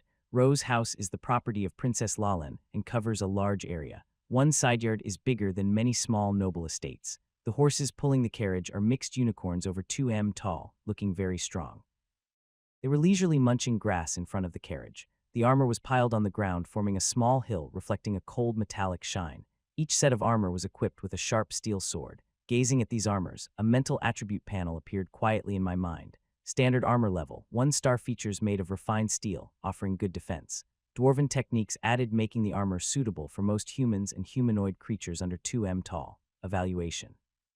Sturdy standard armor with decent durability. 1-star armor 200 sets. Alexander took a deep breath. Everyone, put on your armor. Upon receiving the order, the wetland lizard men immediately became excited and rushed forward, helping each other put on their armor. These armors, clearly crafted with simple techniques, were very well made. The lizard men, standing about 1.7 m tall, fit their bodies perfectly when worn. The black armor emitted a cold, faint glow, and combined with the sharp steel knives in their hands made the wetland lizard men look more fierce. Their thick, strong tails, like crocodile tails, protruded from specially designed armor parts. With enough force, they could easily break branches as thick as a person's arm. Their amber eyes showed a fierce and bloodthirsty look, making others feel uneasy. They are shorter than the soldiers guarding the Rose House, but their presence is just as powerful. With scales for defense, wearing armor elevates their fighting ability to a new level. 2 squads of fully armed level 1 knights. Seeing the fully equipped wetland lizard men in front of him, Alexander felt very excited. 2 days ago, he was still living in the poor district of 9th Street, struggling to find a way forward. 2 days later, he had gained a completely his own power, acquired a large amount of resources needed for expansion, and obtained a divine power that could make the world go wild. The future was now in his hands. A smile gradually spread across his face, becoming more confident. Jasmine, as Felina's personal maid and more like a secretary, had many tasks to handle. After the wetland lizard men put on their armor, she took her leave. Alexander didn't treat her differently. He took out about 10 silver coins, but she politely refused. As someone close to Princess Lurin of Lurland City, she was not lacking in money. Back at Rose Manor, she immediately went to meet the city's princess, the most dazzling goddess of the north. Your Highness, all the supplies have been sent to the Rose House. When I arrived, Lord Alexander was just returning and he had bought a group of slaves as guards. Her face showed some strange expression as she said this. Felina noticed her oddity and spoke softly. Is there a problem? Not really, but Lord Alexander bought slaves to serve as guards, and they are all wetland lizard men. Wetland lizard men. Felina looked at her with curiosity. The market recently only sold a batch of wetland lizard men purchased by the Dragon Tooth Guild. The arena should be very fond of these swamp creatures. Why are they now being sold to Lord Alexander? This Northland flower, Lurland Rose, is not just a genius who studies magic as others believe. Actually, when she was just 20 years old 4 years ago, she started handling the affairs of Lurland City. In just a year, she earned the respect of all the officials. The titles of future extraordinary mage still need time to be fulfilled. And the ruler of Lurland City, Queen Lurin, can also describe this moment of the Northland flower. However, these things are kept secret, known only to the highest levels of the Grand Duke's residence and the top nobles of Lurland City. Molly looked strange and said, Your Highness, the arena manager has been transferred away. He was closely connected with the Dragon Tooth Guild. Also, wetland lizard men are naturally fierce, and even the control rings can't suppress them.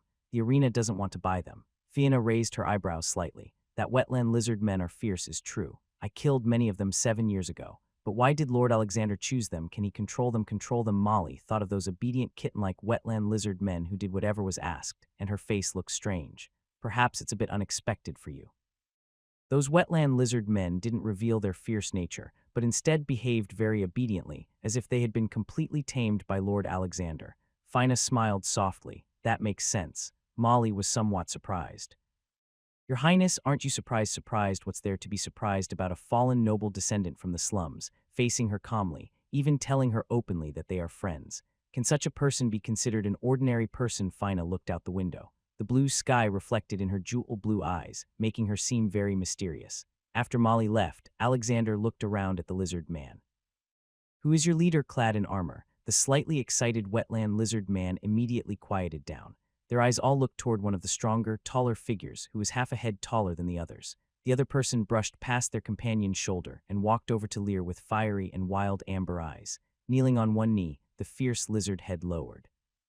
My lord, Haga sends you his highest regards. His common language sounded a bit unfamiliar, indicating it was not used often. Common language is the main language spoken by almost all intelligent races, but many races also keep their own languages. Lear nodded. Haggis, make sure everyone is restrained. We still need to stay in the city for a few more days. At this moment, every word he spoke was like a golden rule. The wetland lizard men had no reason to oppose. Their spirits were completely obedient. Obey your command, my lord.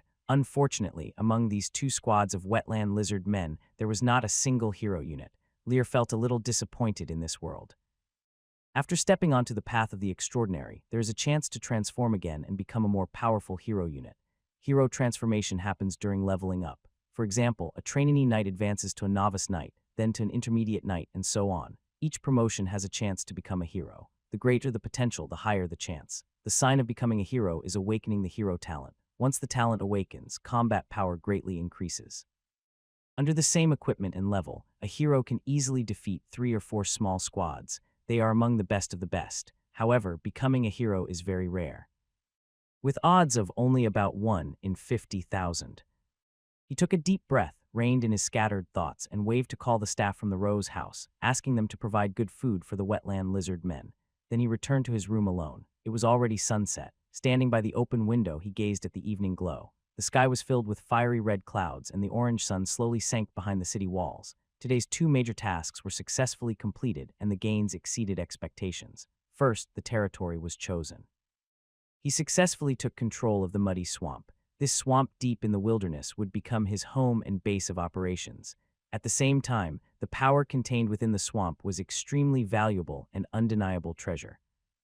Second, 200 novice knights, including level 6 wetland lizard men, were acquired for only 1,000 gold coins. This allowed him to accumulate enough strength for expansion.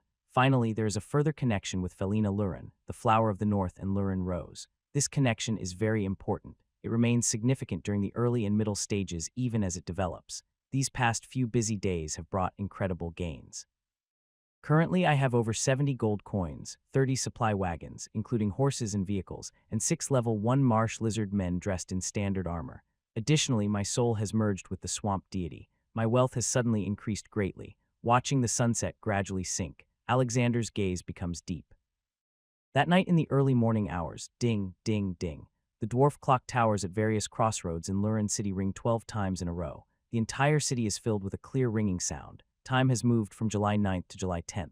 Alexander, who has been waiting, suddenly brightens his eyes. In his mind, the intelligence system panel appears. The intelligence system has cooled down and can be refreshed. Would you like to refresh? Excited, he immediately thinks to refresh. At the moment of confirmation, the panel displays several lines of text. 1. A small river valley town 150 km from Lurin City will be raided by a group of harpy women tomorrow morning. 1 star. 2. Princess Felina Lurin of Lurin City likes roses because as a child her carriage was robbed by bandits. She hid among the rose bushes and escaped, awakening a special talent, the Rose Lord. 1 star. 3. At the 24th stall selling minerals at the black market entrance. The merchant's mineral contains a hidden ancient beast crystal core. Although most of its energy has been drained, it is still extraordinary. It can be fed to the strongest marsh lizard man Hags to evolve his bloodline, which other lizard men cannot endure due to the pain of transformation. 2 stars. 4. The 5th district of the market, the 19th shop, the Grey Mist Guild is selling dried earth dragon dung. These droppings were produced by adult dragons, but over time they dried out and the dragon's power greatly diminished. People mistakenly think they are earth dragon dung.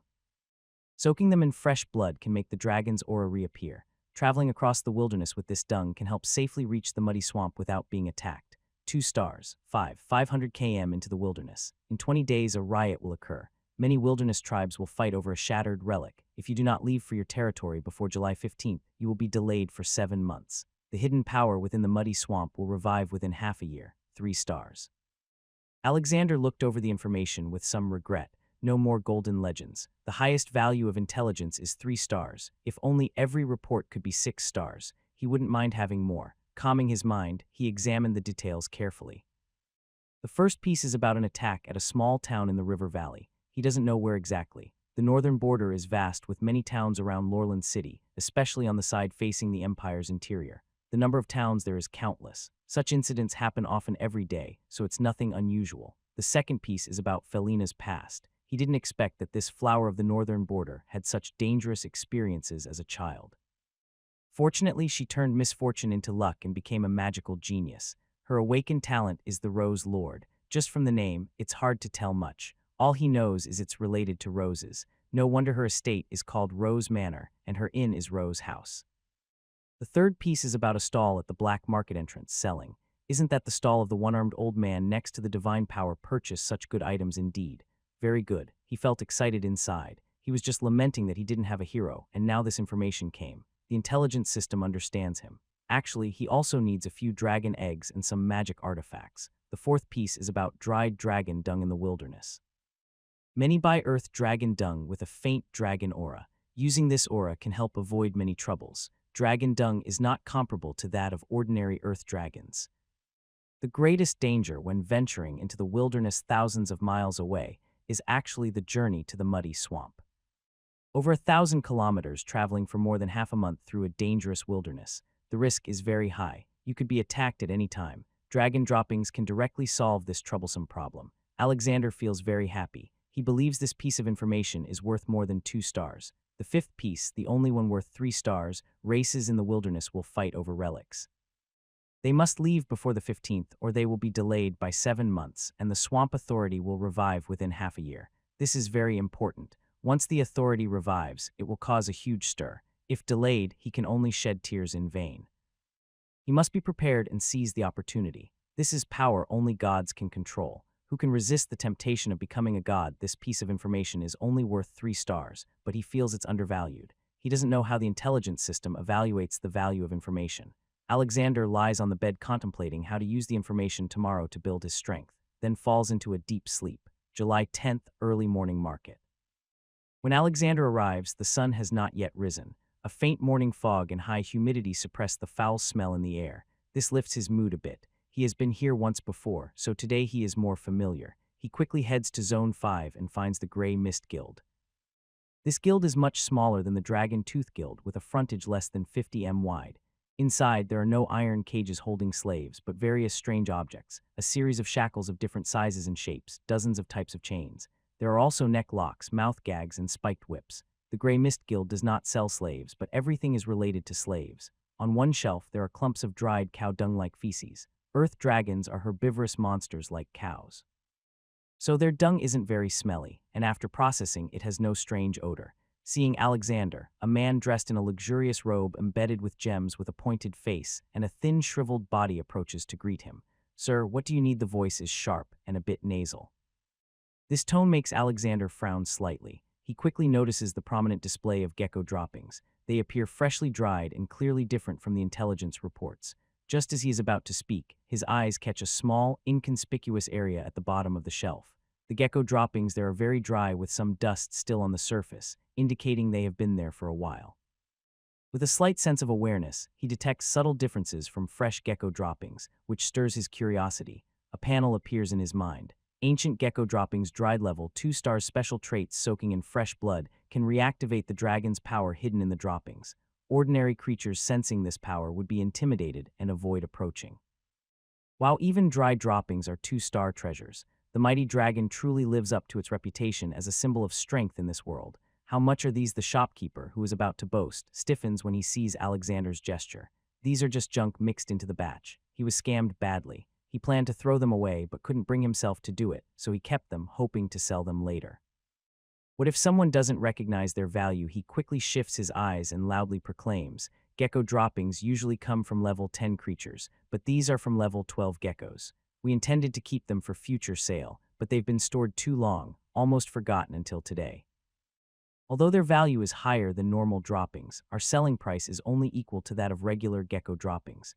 If you need them, I can offer a 10 discount." Liar's face twitches. He can't believe this guy is serious. This guy is nowhere near as honest as the fat boss from the Dragon Tooth Guild. Don't try to fool me. If you sell this to someone else, they probably wouldn't want it. Just give me a fair price. I'm heading to the wilderness nearby. If it has some effect, that's enough. The sharp-tongued shopkeeper doesn't seem embarrassed at all, smiling slightly. "I knew you'd understand. You're sharp. Ordinary gecko droppings sell for 1 gold coin per pound. I'll give you a 50 discount on these. If you take the whole batch, it's only 10 gold coins." Looking at the pile, it weighs at least 10 to 20 gene. This price is for a bunch of giant dragon droppings. I've made a huge profit. These are 2-star treasures, although it sounds bad to say. After all, it's stuff that fell off a dragon. 20 silver coins. Take it all. No need to haggle. If I didn't have to go far, I wouldn't want it even if it's free. If you don't sell it to me today, I don't know what the price will be next time. "And are you sure this thing's effectiveness won't keep fading?" He was cut off immediately when the seller's words made him stop talking. "He's right. That's true. This thing has been sitting here for 3 months and no one has asked about it. Its power is so weak, it's almost water, making people not want to look at it again.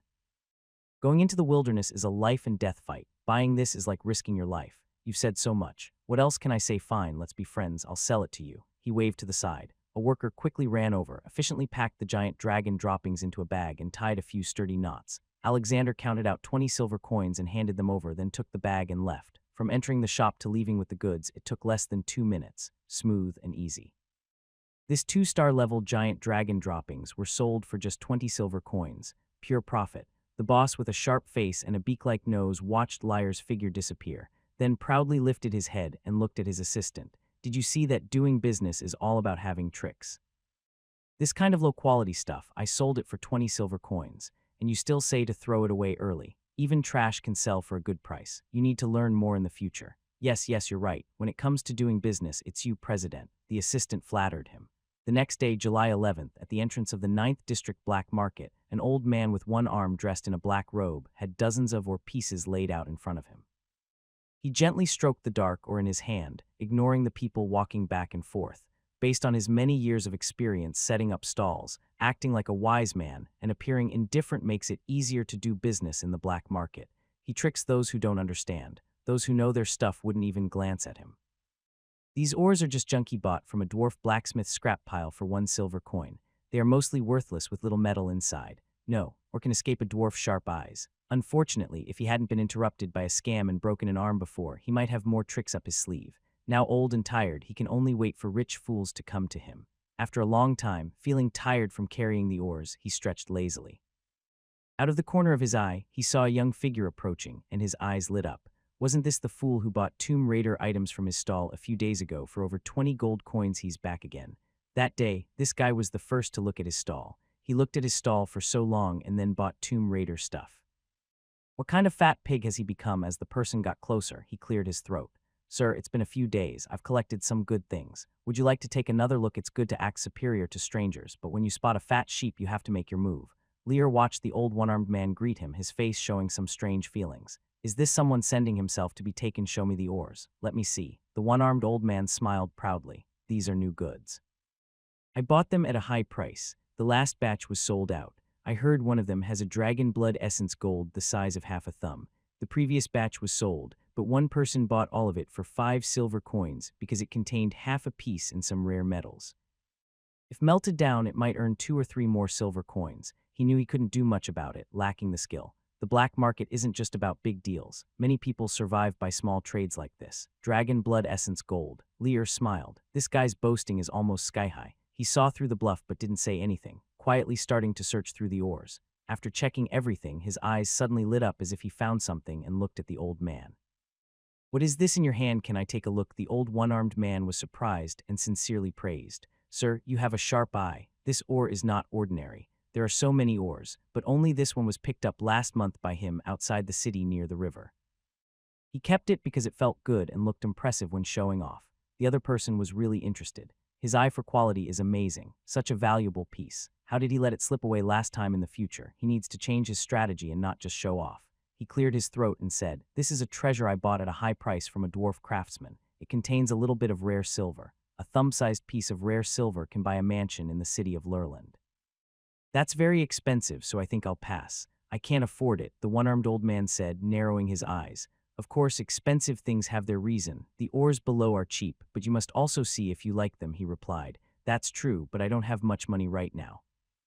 I spent it all these past few days. I was too slow. Others might think this is fake, but just a few days ago, I saw him happily buy some broken stuff for over 20 gold coins. That guy is a real spender. No way he can save money." Feeling a bit restless, he stared directly at the other person. "I see you've come here twice now. If you like it, even if the price is a bit high, it's okay. Right price equals quality. You should understand that." The old man said, "You can't get something worth dozens of gold coins for just a few copper coins. So how much are you willing to pay? If it's too expensive, I'll pass." The other person said after thinking for a moment, slowly raising 5 fingers, 50 gold coins. Then he saw the other person suddenly throw down the, or without even looking at it, trying to walk away. He quickly stopped him. "This was my previous price, but since you seem to like it so much today, I'll lower it to 30 or even 20 gold coins and you can take it now." The other person stayed silent and slowly pulled out 10 silver coins. The old man looked at the open hand, took a deep breath, and said, "You're really testing my patience." Before he finished speaking, the silver coins in his hand suddenly disappeared, and Lear felt something being shoved into his hand. It was a small stone. "Since you insist, I'll consider you a friend." He picked up a random stone and sold it for 10 silver coins. "Where else can you find such a deal? Maybe I should go to the riverbank more often to pick up stones. This fat sheep is really easy to slaughter." The old one-armed man feels very happy inside. All the valuable items and 2-star treasures that can turn hogs into a hero unit. Dragon feces have been bought. Total cost 30 silver coins. Compared to the gains, the price paid sounds crazy, and even the gods would be surprised. It feels very satisfying. Using information advantages to build up strength and quietly make big money is so wonderful. Once all the new intelligence updates are complete, it will be time to set out and go.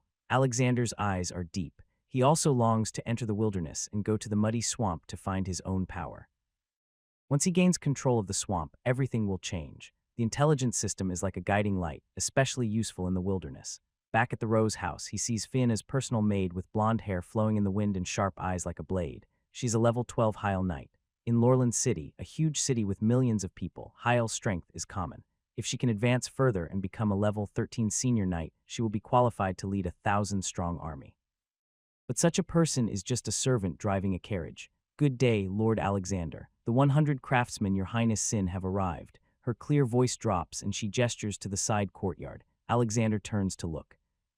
On the side, over 100 figures stand there, motionless like sculptures, looking fearfully at the fierce wetlands lizard men in front of them.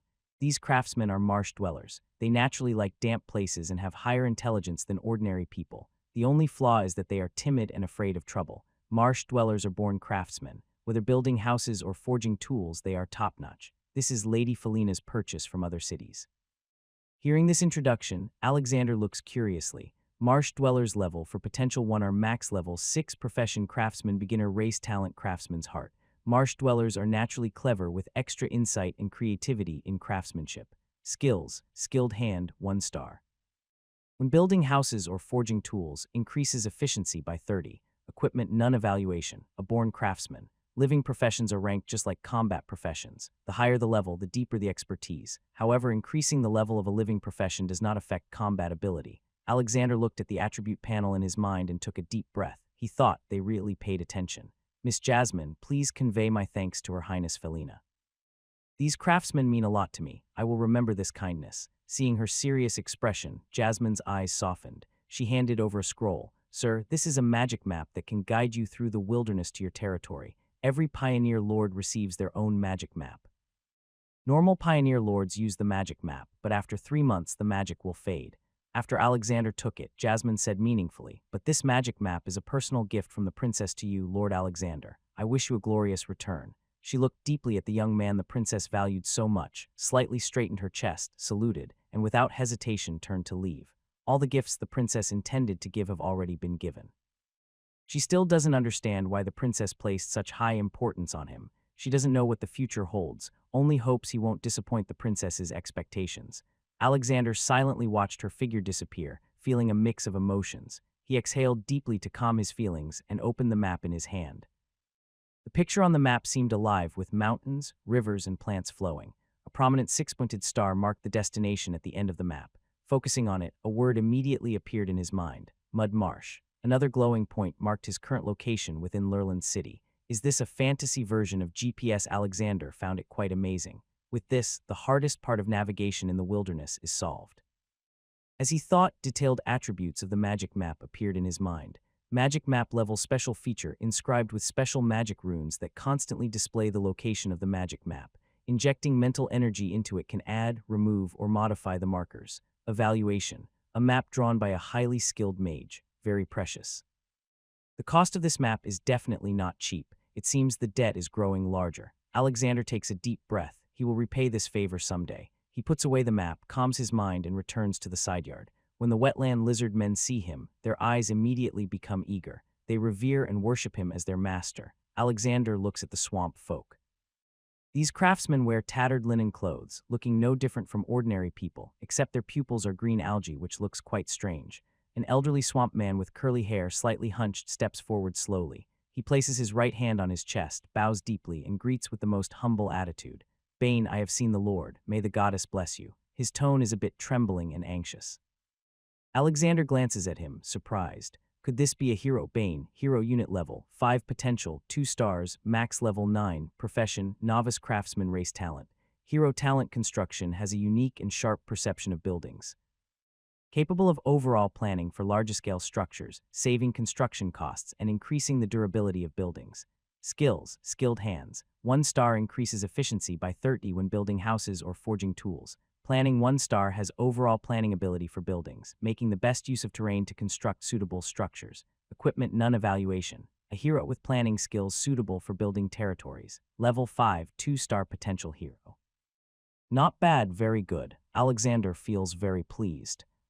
Moreover, his ability is exactly what he urgently needs. Expanding the territory and building the domain are always the core. Bane, set out with me early tomorrow to the territory. Later, I will need your assistance. Understood, my lord. A naturally timid swamp dweller, weaker in combat than ordinary people, with no confidence or desire to resist. He even doesn't wear a collar around his neck. These guys are truly not useful. He is the opposite of the fierce wetland lizard men. He glanced over the crowd. Over 100 swamp artisans, plus 2 squads of heavily armored wetland lizard men. Compared to other expansion lords, his current strength is already quite good. Even noble descendants may not have as many initial resources. A level 6 beginner knight normally sells for over 200 gold coins each. That's 40,000 gold coins for 200, plus a full set of armor, over 100 slaves, and supplies for 30 wagons. Less wealthy nobles might only manage this much after exhausting their wealth. Bane, check our supplies and see what we still need. We'll buy everything today and set out into the wilderness tomorrow. Bane was a bit surprised and excited, his algae green eyes lighting up. Yes, my lord. But just as he gained some confidence, he saw the aggressive wetland lizard men and immediately deflated. He looked at them nervously. Lord Lael chuckled and shook his head. From now on, all wetland lizard men will be your allies. Their blades are only for enemies. They are trustworthy companions who will use their swords to protect you. Go now. After hearing this promise, Bane finally gathered his courage and went to check the wagons. He felt relieved after confirming the others wouldn't hurt him. He began to carefully count the supplies. It must be said that Felina's gift was extraordinary. 30 large cargo wagons packed like small trucks filled to the brim. Food, clothing, daily necessities. Almost everything was included. There was nothing missing. Or rather, what was missing was hard to transport. Seeing this, Lael didn't say much and handed the task of inventory and managing supplies to his top hero. 300 people and their daily food costs were an enormous expense, but 1 wagon was filled with 1-star magical food, Noah's rice. This is said to be the first sacred girl of the Earth Mother Goddess. The magical food she cultivated contains powerful magic. Just half a kilogram of rice can keep a person full for 5 days. Its production is very low, and only wizards can grow it. It has always been a strategic resource reserved by major forces or nobles. Feline directly gave him a card of it. Roughly estimated over 3,000 kg, enough to sustain hundreds of people for half a year. After confirming this, a pleased Alexander looked at the strongest figure among the wetland lizard men. Haggis, follow me. The treasure that can transform this fierce beast into a hero is now in hand. Now, let this wetland lizard man step into another world. He will train his first combat hero. Alexander took Haggis, the fierce lizard man, into a room. He took out a black mineral he bought from the black market. Speaking seriously, there is an energy core of an ancient beast inside, although most of it has disappeared over time, but it can still cause your bloodline to transform. Haggis, are you willing to become my weapon? The heart of the wetland lizard man trembled. Transform into a hero, his amber eyes showed intense madness. He suddenly knelt down, his head touching the ground. In the most humble manner, he crazily declared, "My lord, I am willing to become your blade and offer my soul to you. Where your gaze falls is where I will go. Getting stronger is the natural instinct of all life. Becoming a hero is the lifelong dream of most beings." At this moment, countless days and nights of fantasy are now in front of him. Alexander nodded slowly. After letting him stand up, he handed him the stone. Haggis didn't hesitate either. He squeezed it hard, and with a cracking sound, the stone developed large cracks before shattering. Among the broken stones, a thumb-sized object with a faint red glow appeared. Vibrant energy burst out as if holding a small sun. Eat it to complete the transformation. Haggis took a deep breath, suppressing his excitement, and swallowed it in one gulp. The next moment, his body suddenly erupted with a fierce, brutal aura. His face began to twist. His body suddenly went limp, and he collapsed to the ground. Letting out a beast-like low growl from his throat, his whole body began to twitch uncontrollably. It looked as if he was enduring a terrible torture. It was enough to send a chill to the heart. Alexander looked at the information again at the 22nd stall selling minerals at the black market entrance. The merchant's mineral contained a hidden ancient beast crystal core. Although most of its energy had faded, it was still extraordinary. It could be fed to the strongest wetland lizard men, Haggis, to make their bloodline evolve. Other lizard men couldn't withstand the pain of transformation. A simple hint, but extremely precise. Without hardship, how can one taste the sweetest fruit? Silently waiting, watching the increasingly twisted and fierce face, Alexander couldn't imagine what kind of pain the other was suffering. This was a life almost immune to pain, one that even the ring of enslavement couldn't suppress. The process lasted a full 3 hours. During the transformation, Haggis' size visibly increased. His height grew from 1.7 meters to 1.85 meters, and his presence became as aggressive as a beast. Even trembling on the ground, he still looked fierce and brutal. After another hour, Haggis finally woke up from his transformation. He slowly stood up. His 1.85 body like an inflated balloon, his dwarf armor stretched tight by muscles. The solid muscles even made the armor look high and prominent. The lizardman's head was ugly and fierce, with bloodshot eyes and sharp teeth like knives. His amber eyes were full of aggression. His 10 cm claws flashed with cold light like daggers. Ordinary armor couldn't withstand their sharpness. He strode over to Alexander, knelt on one knee, and lowered his head. "My lord, from now on I will become your sword, cutting through all thorns for you." Haggis felt the surge of power within him and was so excited he couldn't contain himself. He had stepped into a higher rank, becoming a hero. This was a scene he often dreamed about during countless nights. Now his dream had come true, and all of this was granted by the great ruler. Greatness needs no words. Alexander's lips curled into a slight smile. This was his first true hero. Although Bane, the everyday hero, played a significant role in battle, Haggis could kill 100 or even 1,000. Bane's alone, staring at the kneeling wetland lizard hero before him. Hard's mind flashed with the hero's new attribute panel. Hard's level mid-tier knight, level 7, potential 2 stars. Level cap 9, race talent, amphibious life, possessing a unique lung that allows long breath holding and short underwater breathing. Hero talent regeneration, a body with special power that can heal itself. After injury, it can quickly recover by consuming vitality, and even severed limbs can regrow. Health 100-point skills, scale armor 2 stars. Passive provides steel-like defense, reducing damage taken by 30. Ferocity 2 stars when taking damage or attacking. Becomes extremely fierce, increasing all attributes by 30. Fearless of pain, fighting relentlessly. Bloodthirst 2 stars after tasting blood. Its size increases by 20 and strength by 40. Equipment none evaluation. A fierce swamp creature. Alexander's eyes spark with excitement. After transformation, his strength surged significantly. His potential rose from 1 star to 2 stars and his level cap reached 9. His original level 6 also increased to 7. At the same time, he awakened a powerful hero talent, regeneration. After taking damage, he can recover by consuming vitality, even regrowing severed limbs. This is truly a rebirth skill. In battle, the already fierce and pain-resistant lizard now gained rapid recovery ability. His mind conjured the image of the Hulk. Isn't this the youthful version of the green giant in a fantasy world? Hog's new attribute, vitality, is unique to the Night Path. It can only awaken after becoming a hero. Vitality enhances skills and deals extra damage. It's a sign of high combat power. Only with vitality can one truly be called a hero. However, mages start with magic power from the beginning. That's why mages are called master mages. The knight path requires hero status to gain certain abilities, but apprentice mages can get them early. Hog's original 2-star skills have all upgraded to 2 stars with significant attribute improvements. He also gained a new skill, Bloodthirst, which is even more ferocious. Overall, Haggis, who was promoted to hero status, saw a big boost in his individual combat power. Now, he can easily fight 2 or 3 squads of wetland lizard men alone. This is what a hero unit can do. A hero unit full of charm. Bane, who is a common hero, will only become a follower, but the strong can decide their own fate. Get up, go back, and control your companions. Tomorrow morning, we set out for the territory that will be our home in the future. Haggis takes a deep breath and lowers his head. As you wish. As Haggis leaves the room, the intelligence system quietly reveals new information. You have trained a hero unit and gained extra intelligence. There is a magical plant called white flower longleaf grass growing in the muddy swamp. It contains special energy. After Haggis consumes it, his potential will increase to 3 stars. Alexander is first surprised. Then a smile spreads across his face after reading the new information. No way, there's more information. White flower leaf grass can boost Haggis' potential from 2 stars to 3 stars. A 2-star hero is good, but the level cap is only 9. Reaching 3 stars means becoming a true high hero. The most obvious benefit is that the level cap increases to 12. Overall combat power isn't just a simple addition, it's very exciting, and with the support of the intelligence system, Haggis might become one of the top heroes in the future. At this moment, Haggis strides back to the side courtyard of the Rose house. Feeling his presence, the wetland lizard men look confused, then become restless after sensing him more carefully. Haggis's aura, hero. After confirming with Haggis, they are even more shocked. Their eyes become hot and crazy. What did the Lord bestow upon Haggis? Why did he transform into a hero in just a few hours? Oh my god. Could the Lord be a divine being sent to save them? Bane, seeing this, looks even more incredulous.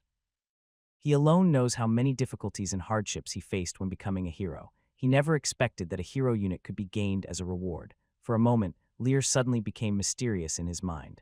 After resting for a night on July 12th, Lear gathered his troops early in the morning and organized supplies. After settling the bill at the Rose house, he mounted the finest black horse in the caravan and had the swamp people catch up with the 30 wagons carrying goods. They slowly headed out of the city. 200 neatly lined wetland lizard men followed as guards. The army was assembled and they entered the wilderness. He had been looking forward to this day for a long time. At this moment, he felt very excited. In the morning, there weren't many pedestrians on the street, and the wide street was very empty. The thick blue stone ground was over 150 m wide with 8 lanes for carriages on each side, leaving enough space for pedestrians. There were 20 main roads crossing the city, connecting horizontally and vertically, dividing the entire Lurland city. Transporting these blue stones into the city was an enormous project. Buildings with pointed roofs stood tall along the streets. These houses were old and delicate, varying in height and interlocking like teeth. Colorful stained glass reflected bright light, and intricate hero relief sculptures on the walls told stories of the city's history and glory. At the corner of the cross street, there was a clock tower over 20 m tall. A large dwarven cast bronze clock with sharp edges was ticking steadily. At exactly 3, 6, 9, and 12:00, the city was filled with the sound of the big bell. No matter where you were, you could hear the chimes. The Lorland family took 1,000 years to build this magnificent city. It was also the strongest shield against the desert's erosion in the northern province of the Griffin Empire, a shining jewel. Beyond the bustling streets, the caravan slowly passed through the tall and grand city gate of Lurland. Lur looked back. The towering city walls seemed like majestic, unmoving mountains over 100 meters high. The walls were covered with scars of war, like a veteran with many achievements. On the walls, various heavy siege weapons stood tall. Catapults, ballistae, arrow towers, countless in number. At the gate, 2 giant statues, each over 120 m tall, held heavy swords and stood majestic like miracles, their blades crossing in midair. It seemed as if they were declaring that Lurland City was invincible to the outside world. These 2 statues have been rebuilt more than 10 times after wars, each time taller than before. They are almost symbols of Lurland City. A clear eagle cry makes Alexander instinctively look up. In the sky, hundreds of imperial emblems, the griffins with wings spanning over 10 meters, soar and fly. These fierce creatures form a sky defense line, and if needed, they can take off in 10 or even 100 times greater numbers at any moment. Alexander gazes deeply at this grand city, feeling a surge of pride. In the future, his territory should be just as magnificent. He waves his hand, signaling the army to speed up. Outside the city are vast, endless farmlands. The lush green wheat fields sway gently in the breeze, creating a beautiful scene. After traveling more than 10 km forward, Lurline City gradually disappears from view. In this magical world, even timid craftsmen like the swamp dwellers are much stronger than humans on Earth. The march is not slow. They set out early in the morning and stopped to rest at a roadside well by noon. They traveled about 30 km in a few hours, but no one looked very tired. Last night, they ate dinner made from Nora's rice, so they don't need to cook for the next few days. This saves a lot of trouble. Within a 100 km around Lurline City is a safe zone. The Guard Corps patrols every day, and any threats are quickly dealt with. The wide roads paved with blue stones around Lurline City are spacious enough for easy riding. Washing their faces with clean water, they shake off their fatigue and continue their journey. At sunset, they travel another 40 kilometers before setting up camp. Covering 70 kilometers in one day is already considered very fast. This also gives Alexander a new understanding of the strength of ordinary people in this magical world. Nighttime is very dangerous, so traveling at night is not safe. After reaching a small town, the caravan stops for the night.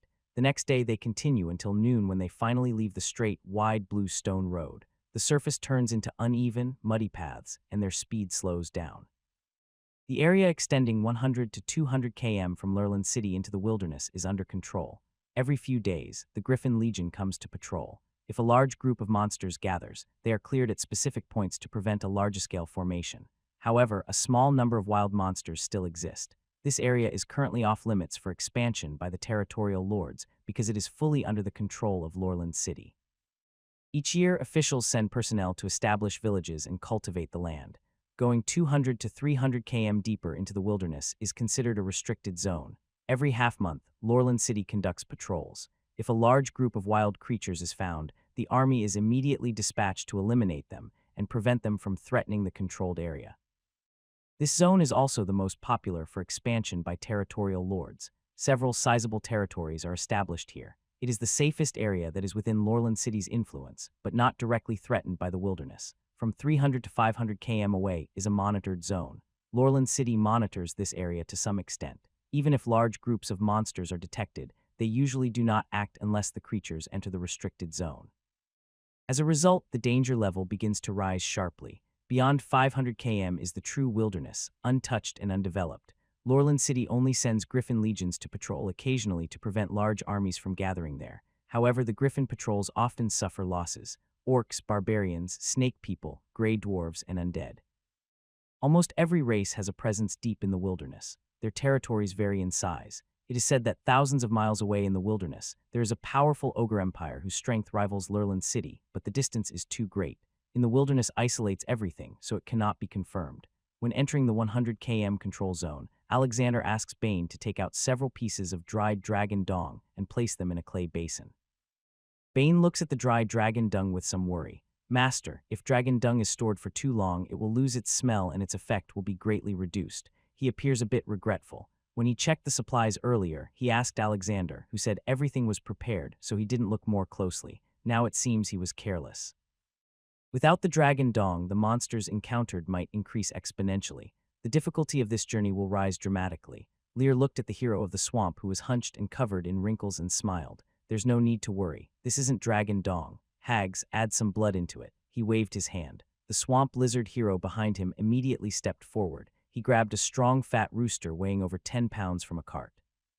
He twisted its neck directly, breaking the rooster's head alive. Blood splattered as the wings flapped wildly, soaking into a clay basin. In a moment, the dry giant dragon droppings were soaked through. Within a few breaths, the surrounding magic seemed to be pulled into a black hole, rushing into the dragon dong.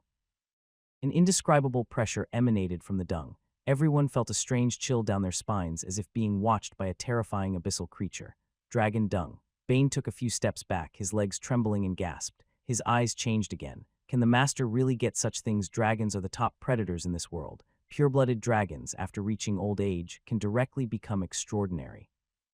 Anyone associated with dragons, even mixed-blood dragonkin, possesses considerable strength.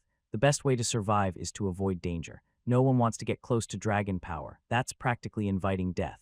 Lear nodded slightly and said nothing more. Continue the march. The dragon's aura can spread 2 or 3 km away. Some sensitive creatures can even sense it from over 10 km. The safety of the caravan greatly improved. After another 2 days of travel through zones 13 and 14, they crossed the control area and entered a highly dangerous warning zone. They were now more than 200 km from Lauren City. Only then did they officially step into the wilderness. That night, they set up camp. After dinner, Lear didn't rush to sleep, but quietly waited until late at night. Finally, the time on the panel reached midnight, July 15th. The information system in his mind quietly displayed new data. Information system has cooled down and can be refreshed. Would you like to refresh? Lear's spirit lifted. The third refresh time had arrived. Refresh. At the moment of confirmation, the intelligence system updates with this information. 1. Travel forward 20 km into a forest of red leaves where you will encounter an ambush by 3 groups of earthen gnomes.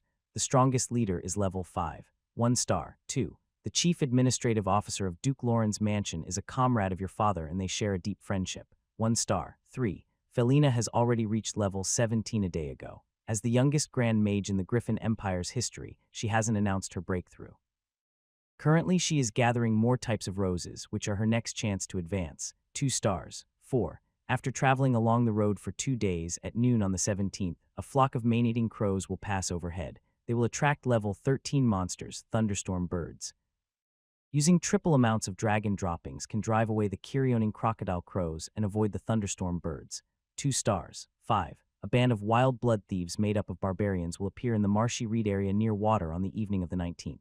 You must hide the dragon droppings and rest for 3 hours to avoid them. 2 stars. There are 5 pieces of intelligence, 2 or 1 star, 3 or 2 star. Liar's gaze narrows as he carefully examines the information. The first piece, Earthen Ambush. Earthens are a branch of the gnome race, larger and more savage in temperament. However, the highest level among them is only 5 with just 3 groups, which justifies the 1-star rating. Even if they succeed in an ambush, they are unlikely to cause much damage.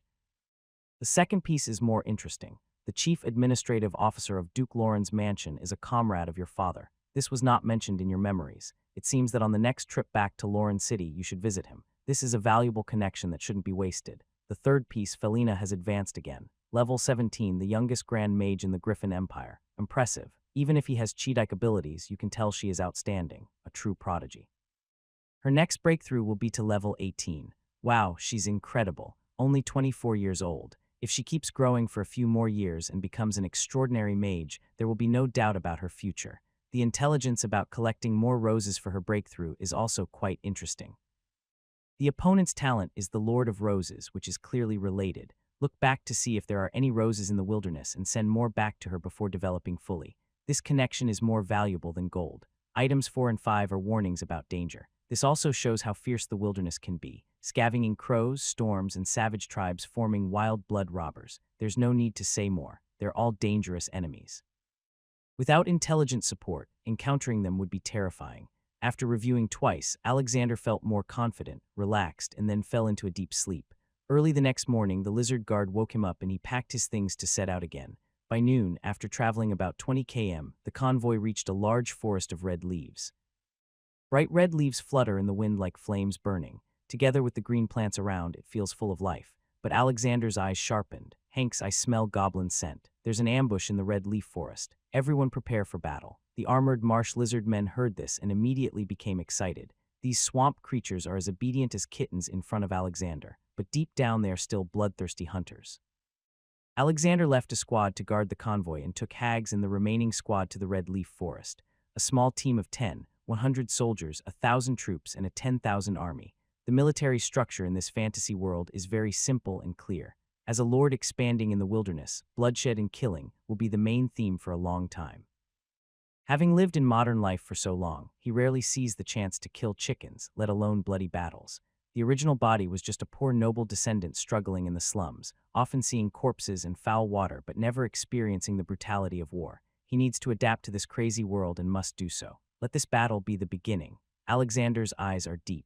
Entering the red leaf forest, the marsh lizard men immediately become alert. Their amber eyes glow with madness and brutality. Their noses twitch and they look sharply in one direction.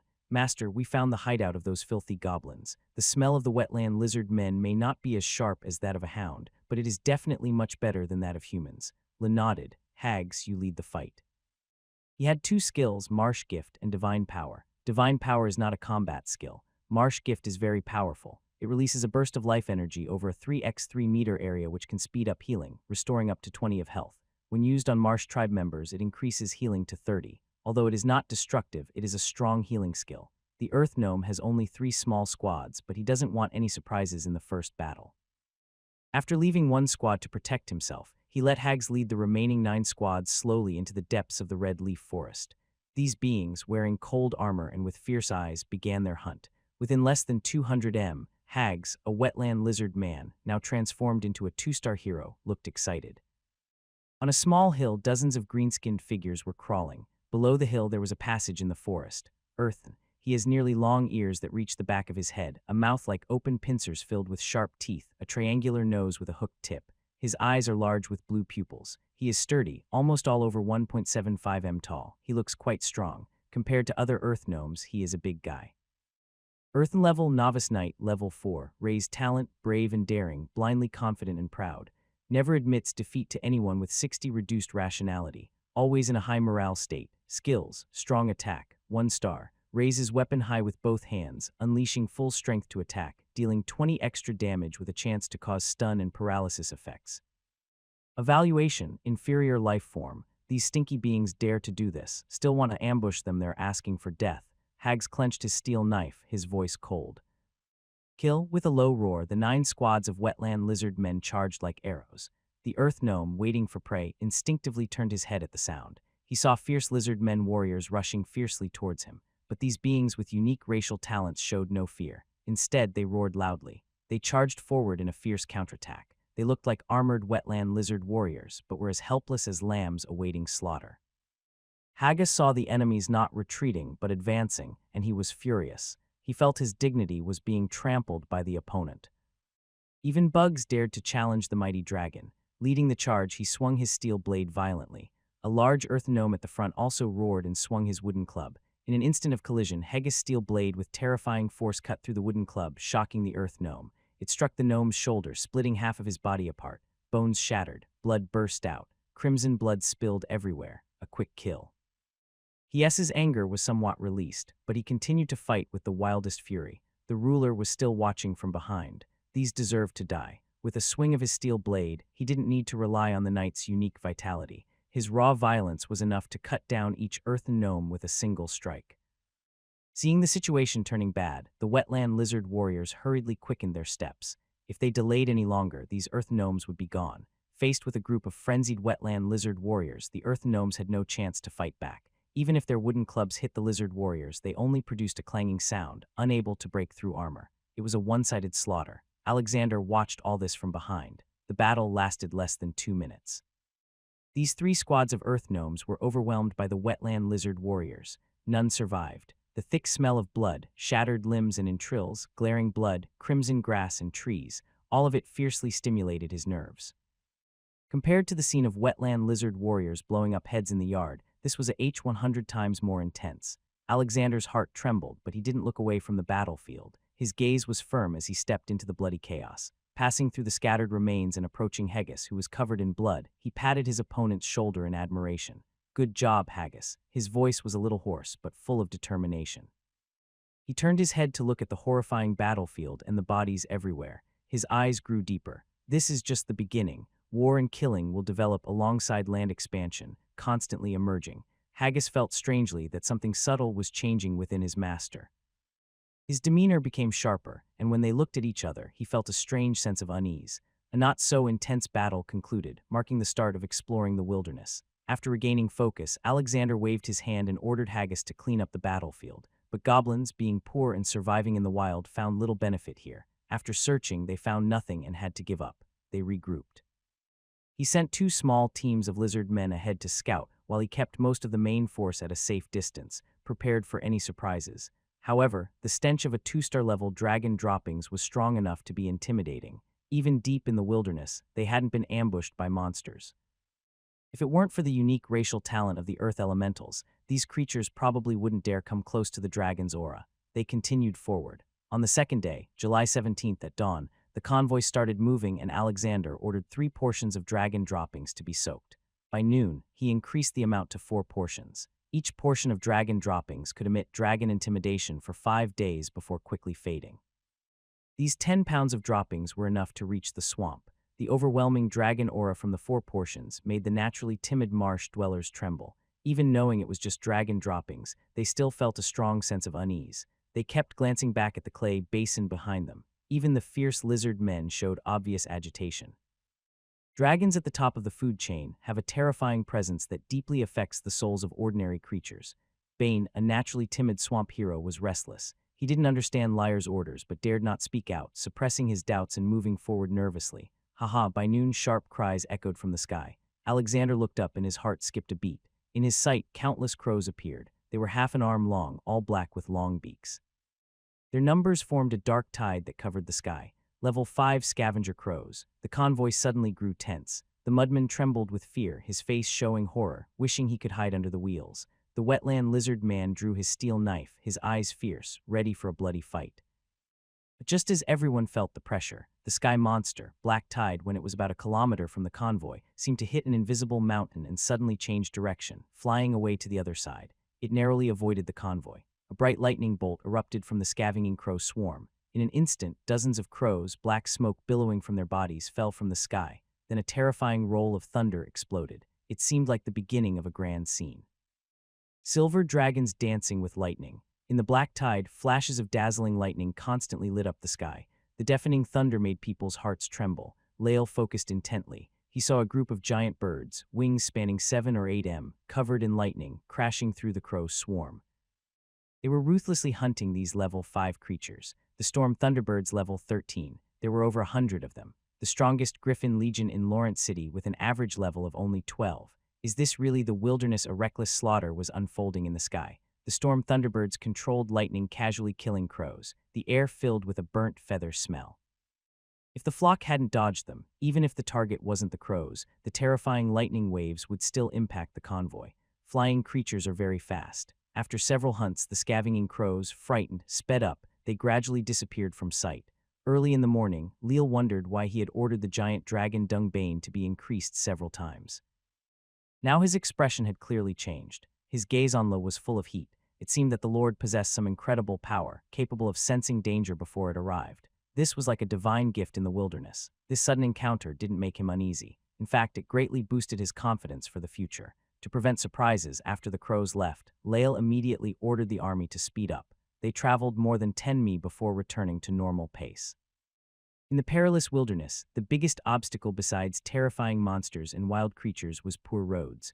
The horses in the fantasy world are strong and powerful, like small trucks capable of pulling carts forcefully. Otherwise, just traveling would be very exhausting. Long journeys are boring and dull. After 2 days of travel, by late afternoon on the 19th, Alexander suddenly ordered the lizard men to clean up the dragon droppings and set up camp in a tall grass patch. No one understood why they stopped so early today. When Alexander commanded everyone to be silent and the horses to be quiet, they realized something was wrong. Everyone tried to breathe as quietly as possible. By sunset, the ground suddenly trembled slightly, as if a large group of cavalry was passing in another direction. The shaking wasn't strong, but they were only 2 or 3 km away. If the dragon droppings hadn't been destroyed, it would definitely attract attention from the other side. Although they didn't know who it was, having a large cavalry force in the wilderness was definitely dangerous. Only Alexander knew what they had avoided. The wilderness bandits are a brutal and terrifying group of raiders who attack passing merchant caravans. Where they pass, only blood and corpses remain. The barbarians are the main source of these wilderness bandits. These tribes live in wild, savage lands filled with violence and killing, and they love to raid. No wonder no one chooses to develop in the wilderness 500 km away. A single attack by bandits could wipe out a newly arrived lord. Everyone came to expand their territory, not to die. After surviving this crisis, Alexander relaxed a bit, sending the lizard men out to watch for danger, and everyone rested peacefully. Traveling during the day and sleeping at night is normal during a journey. At night, the dangers of the wilderness increased greatly, so caution is necessary. But Alexander didn't sleep because early morning was the 20th, and once again, intelligence was refreshed. Traveling through the wilderness is full of unknown dangers. For most expanding lords, just traveling takes a lot of effort. Scouts need to go 20 or 30 m ahead to warn of danger, and are always at risk of being attacked by wild monsters. But for Bane, it became somewhat boring, just traveling day after day. The dragon droppings kept most creatures away. From time to time, the Great Lord would have the army either speed up, rest in place, or hide in the dense forest and grasslands. Then, waves of danger would pass silently without incident. This made the swamp dweller increasingly convinced that his lord possessed an extraordinary sense of danger, perhaps even the ability to see the future. The latter was purely his wild imagination, but the former was something he was sure of. After nearly 2 weeks of traveling, Leo's status in his heart was rising rapidly. In just over half a month, he was filled with madness and passion. Following the strong is the natural instinct of all beings in Nowhere World. In the wilderness, this trait was amplified to the extreme. It wasn't just him. All swamp people and marshland lizard men were the same. At noon on August 4th, the team stopped to rest. Since leaving on July 12th, Lael had traveled a full 22 days across the wilderness. They traveled during the day and rested at night. On the magic map, they were only about 30 km away from their destination, the muddy swamp. Seeing the six-pointed star pattern shining brightly nearby, Leo's mood grew more excited. Today at noon, they would reach their new territory. They would clear the land, build a city, and gather power. Everything would start from here. Speed up. Before sunset, we will reach the territory. Hearing this, everyone's morale soared. Their pace naturally quickened. As the sun gradually sank below the horizon, but the heat remained intense, a cool breeze suddenly blew from ahead, making everyone feel comfortable. Leo's spirits lifted. He looked up. At the end of his sight, a curved rainbow with 7 colors hung in the sky. And the sunset painted the sky in fiery, colorful hues that reflected beautifully with the rainbow. He could also see water vapor rising constantly from the heat. Meanwhile, on the magic map, his marker and the six-pointed star pattern merged completely. The muddy swamp was finally reached. Finally, we've arrived. I can feel the swamp calling me. Is this where we will live from now on? This place seems bigger than the swamp we lived in before. Praise the goddess. Everyone became excited. The mudmen danced happily, and the wetland lizard men were also thrilled. After a long journey of more than 2 weeks, crossing hundreds of miles in the wilderness and overcoming many hardships, they finally reached their destination safely. All the excitement inside was released completely. Alexander was also very happy now. They had finally arrived. This was his territory, the place where everything began. At that moment, the swamp god's spirit inside the seed of magic, and his mind suddenly glowed faintly. Alexander instinctively looked toward the swamp hidden behind the grass. He could faintly feel that the land was sleeping with something he desperately desired. Power, just like a traveler in the desert, longing for water. Master Bane interrupted his thoughts with a slightly excited tone. This mudman hero was thrilled. There's enough moisture here. There must be a giant water vein in the swamp. For Min, the swamp was truly their home. The swamp they had lived in before dried up because the water vein was gone, causing the swamp to die, and they had to leave, which led to their capture. The giant water vein was the guarantee of the swamp's survival. There was great potential ahead. Alexander calmed his mind and spoke cheerfully. Hopefully, so everyone rest for the night, and tomorrow we explore the swamp again. He needed to carefully think about where to establish his territory and how to develop it. Most importantly, today was August 4th, early morning, the time for another update of intelligence. During the past few days of travel on the 20th, 25th, and 30th, there were 3 more intelligence updates, all warning of threats ahead. He relied on this information to avoid several monster attacks that could have destroyed his convoy. Finally, he reached the muddy swamp over 1,000 km from Lauren City. It seemed smooth sailing, but only he knew how risky the past half-month had been. At the camp, they built a fire and cooked dinner. After eating, Alexander stepped out of the tent. The moon was just a curved sliver in the sky, shining with a pure white light. The heat in the air gradually faded, replaced by a refreshing coolness. Alexander's mood relaxed for the first time in a while, and he enjoyed the night breeze comfortably. He caught sight of Haggis, who had just finished setting up the night watch. Seeing the hero, he personally raised. He waved his hand and let him sit on the grass nearby. Haggis carefully sat down a little excited. Master Alexander looked at his expression and spoke softly. Haggis, I haven't asked before. Where was your home? Haggis paused, his eyes clouded with sadness. Master, our swamp was taken over by a band of orcs long ago. I led my people to wander in the wilderness. During a conflict with a snake person, we were captured by passing humans. The word home felt unfamiliar to him. For most wild creatures, this is their destination. Stronger beings claim territories and even build cities. Weaker races can only wander in the wilderness. After speaking, Haggis hesitated slightly, but after meeting you, I found my true purpose. His eyes lit up with hope. Following you is the honor of our lives. Alexander gave them a sense of purpose, helping them understand who they fight for and why. These things may seem insignificant, but to him they're very meaningful. Hearing the heartfelt words of this lizard hero, Alexander felt moved. He inexplicably felt less distant from this world. He reached out and patted Haggis on the shoulder. From now on, this will be our home. Haggis was stunned, wanting to say something, but unsure what. In the end, he simply nodded and responded with a soft. A strange warmth filled his heart, something he hadn't felt in a long time. It seemed everything was understood without words. They stayed on the grass until dawn. As time shifted from August 4th to August 5th, the information system interface in Alexander's mind changed again. Information system has cooled down, can refresh data. Do you want to refresh? His spirit lifted, and a spark of excitement and anticipation appeared in his eyes. Refresh. In the next instant, 5 pieces of new information appeared sequentially. 1. In the center of the swamp, there is a flat area with a diameter of 2 km, the best place for building a territory. To the right, a winding small path leads directly to the center flat area. At any fork, go only left. 2 stars. 1. Once the swamp authority is activated, it will cause a large magical energy fluctuation. When fully controlling the authority, do not step out of the swamp. 2 stars. 2. After reaching the center of the muddy swamp, walk 10 km southeast to find a starry vine. These vines are stronger than steel ropes, lightweight, and very suitable for building houses in the swamp. 2 stars. 3. About 30 km north of the central area, there is a group of decayed centaur living underground. They have an average level of 8 with the highest at level 10 and more than 500 of them. 3 stars. 4. Beneath the territory occupied by the decayed centaurs, a 1-star magic plant called blue heart mud fruit grows. 3 stars. Alexander immediately felt excited. This new information is all starting from level 2, and there are even 2 pieces of level 3 info. This is the most valuable update he's had in many days. He took a deep breath to calm himself and started reading from the first piece of information. The first is about the territory construction site.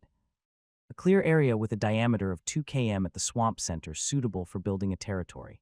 It also provides a path to reach the swamp center. With this info, he can save a lot of trouble. It's very useful. The second is about activating the swamp's authority, but where the authority is located and what form it takes are still unknown. He can only note this down for now and act after obtaining the authority. The third piece of info is very interesting, the starry vine.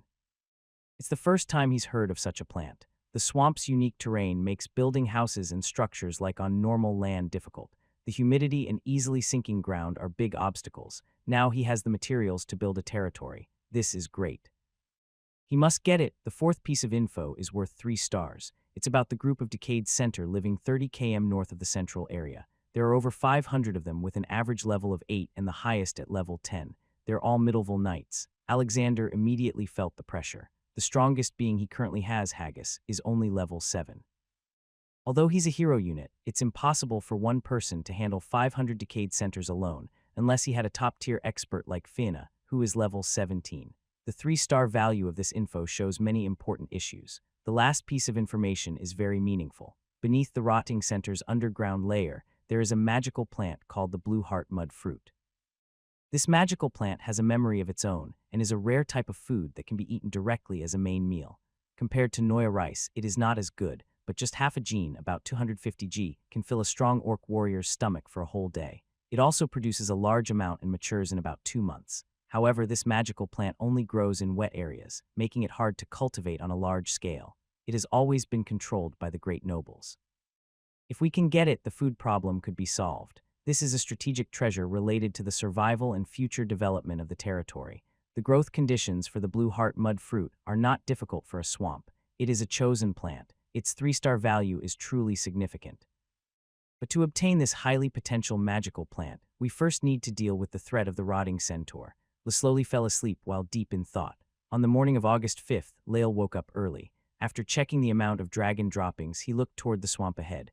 Mud, murky water, decaying corpses, weeds, algae, and lone trees. Just as the bard stories describe the swamp, low bushes grow in the muddy water, and a few muddy stagnant ponds occasionally bubble with the bones of unknown creatures partly visible on the surface. The air is filled with the rotten smell of mud, and algae cover the dried, decayed wood, giving it a thick green coat. Faint mist drifts in the air, making it hard to see clearly. Through the fog, a few sparse giant trees can be faintly seen, but they are not part of a forest. The swamp stretches for hundreds of kilometers. Home to countless swamp creatures, it is also a dangerous and deadly place. The most impressive feature is the swallowing mud, a natural trap where one wrong step can sink a person into the water. Additionally, the humid environment hosts countless poisonous insects and snakes. Ordinary people find it almost impossible to walk through. Above the mud, a crooked little path extends into the fog. Leal takes a deep breath and orders Hargis to lead 5 squads of marsh lizards to scout ahead and watch for danger. He aims to eliminate all threats. Then he instructs the caravan to step onto the path. The narrow path caused the convoy to stretch out naturally. Swamp dwellers and wetland lizard people are both creatures of the marsh.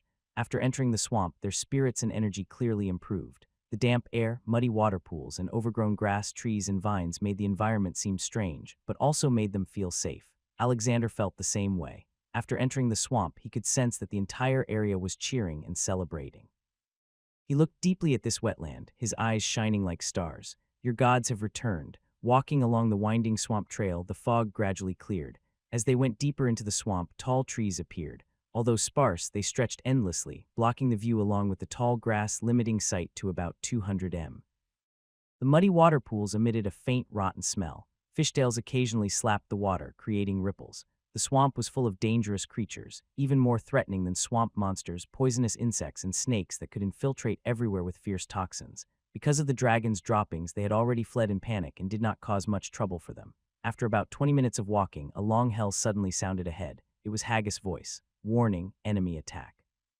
Alexander's pupil shrank sharply. He waved his hand to order the team to stop moving forward. He assigned 5 squads of wetland lizard warriors to guard while the rest advanced. Turning 2 corners, the view opened up. On a low open wetland, murky water flowed over the grass.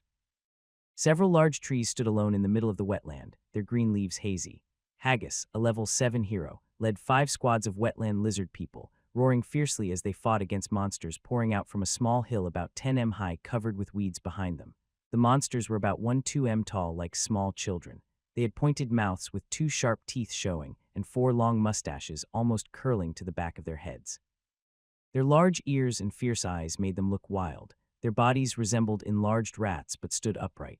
Their claws were as sharp as daggers reflecting cold light in the morning sun. Rat people level 3 potential 1-star raised talent. Death Plague carries a deadly germ that infects enemies after damaging them. Skill Biting 1-star. Uses sharp teeth to bite enemies, causing piercing damage. Comment, creatures from underground. Be careful not to get cut by their sharp teeth. This is a level 3 monster. Liar's Gaze narrows. Its level isn't high, but there are too many of them. Behind a small hill, it seems they have a nest. Right now, the gathered number outside has already exceeded 4 squads and more keep coming out. It's a dark, dense mass. Even though the wetland lizard men are much stronger, the overwhelming number makes them seem like rocks hit by waves, ready to be overwhelmed at any moment. Alexander immediately orders, charge in, join up with Harks. The wetland lizard men warriors don't hesitate. They grip their steel blades and roar as they rush into the dense crowd of rat people. The steel blades swing, and with a slicing sound, unprotected rat people are cut apart and killed instantly. Blood sprays wildly, but the fierce rat people don't retreat. The smell of blood fuels their savage nature. They split into 2 groups, rushing toward 2 squads of fighters. They leap, grabbing and biting wildly. Their sharp teeth are like knives, piercing armor and tearing scales. The number of rat people is so large that even a line of steel blades can't fully block them. The first dozen wetland lizard men are attacked first. The frantic rat people crawl onto them, biting at gaps in their armor. You can hear the crisp sound of bones breaking. Enraged, the wetland lizard men swing their steel blades fiercely, slicing off heads with but what's chilling is that even after decapitation, the terrifying rat heads keep biting onto their bodies, refusing to loosen their grip. Their bites grow even stronger. The terrifying force of their jaws causes many warriors' arms to be bitten through. Despite injuries, the wetland lizard men go wild. Their amber eyes turn crimson as they growl and charge into the chaos. They topple a large group of rat people and join with Harks. At this moment, there are about 15 squads of wetland lizard men warriors on the battlefield. However, the number of cuddle mice increased from 4 squads to 7 squads. A sea of mice formed in the swamp.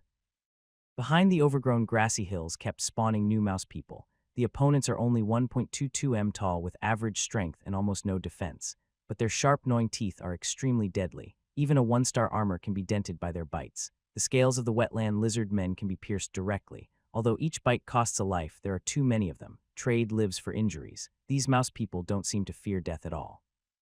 Watching the fierce, fearless mouse people, Lear felt the dangerous power of the swamp for the first time. The cuddle mice are in a frenzy. The divine power skill cannot tame such life in this state. He took a deep breath, his gaze turning dangerous. If he can't tame them, then kill them all. Kill. Magic energy surged through his body.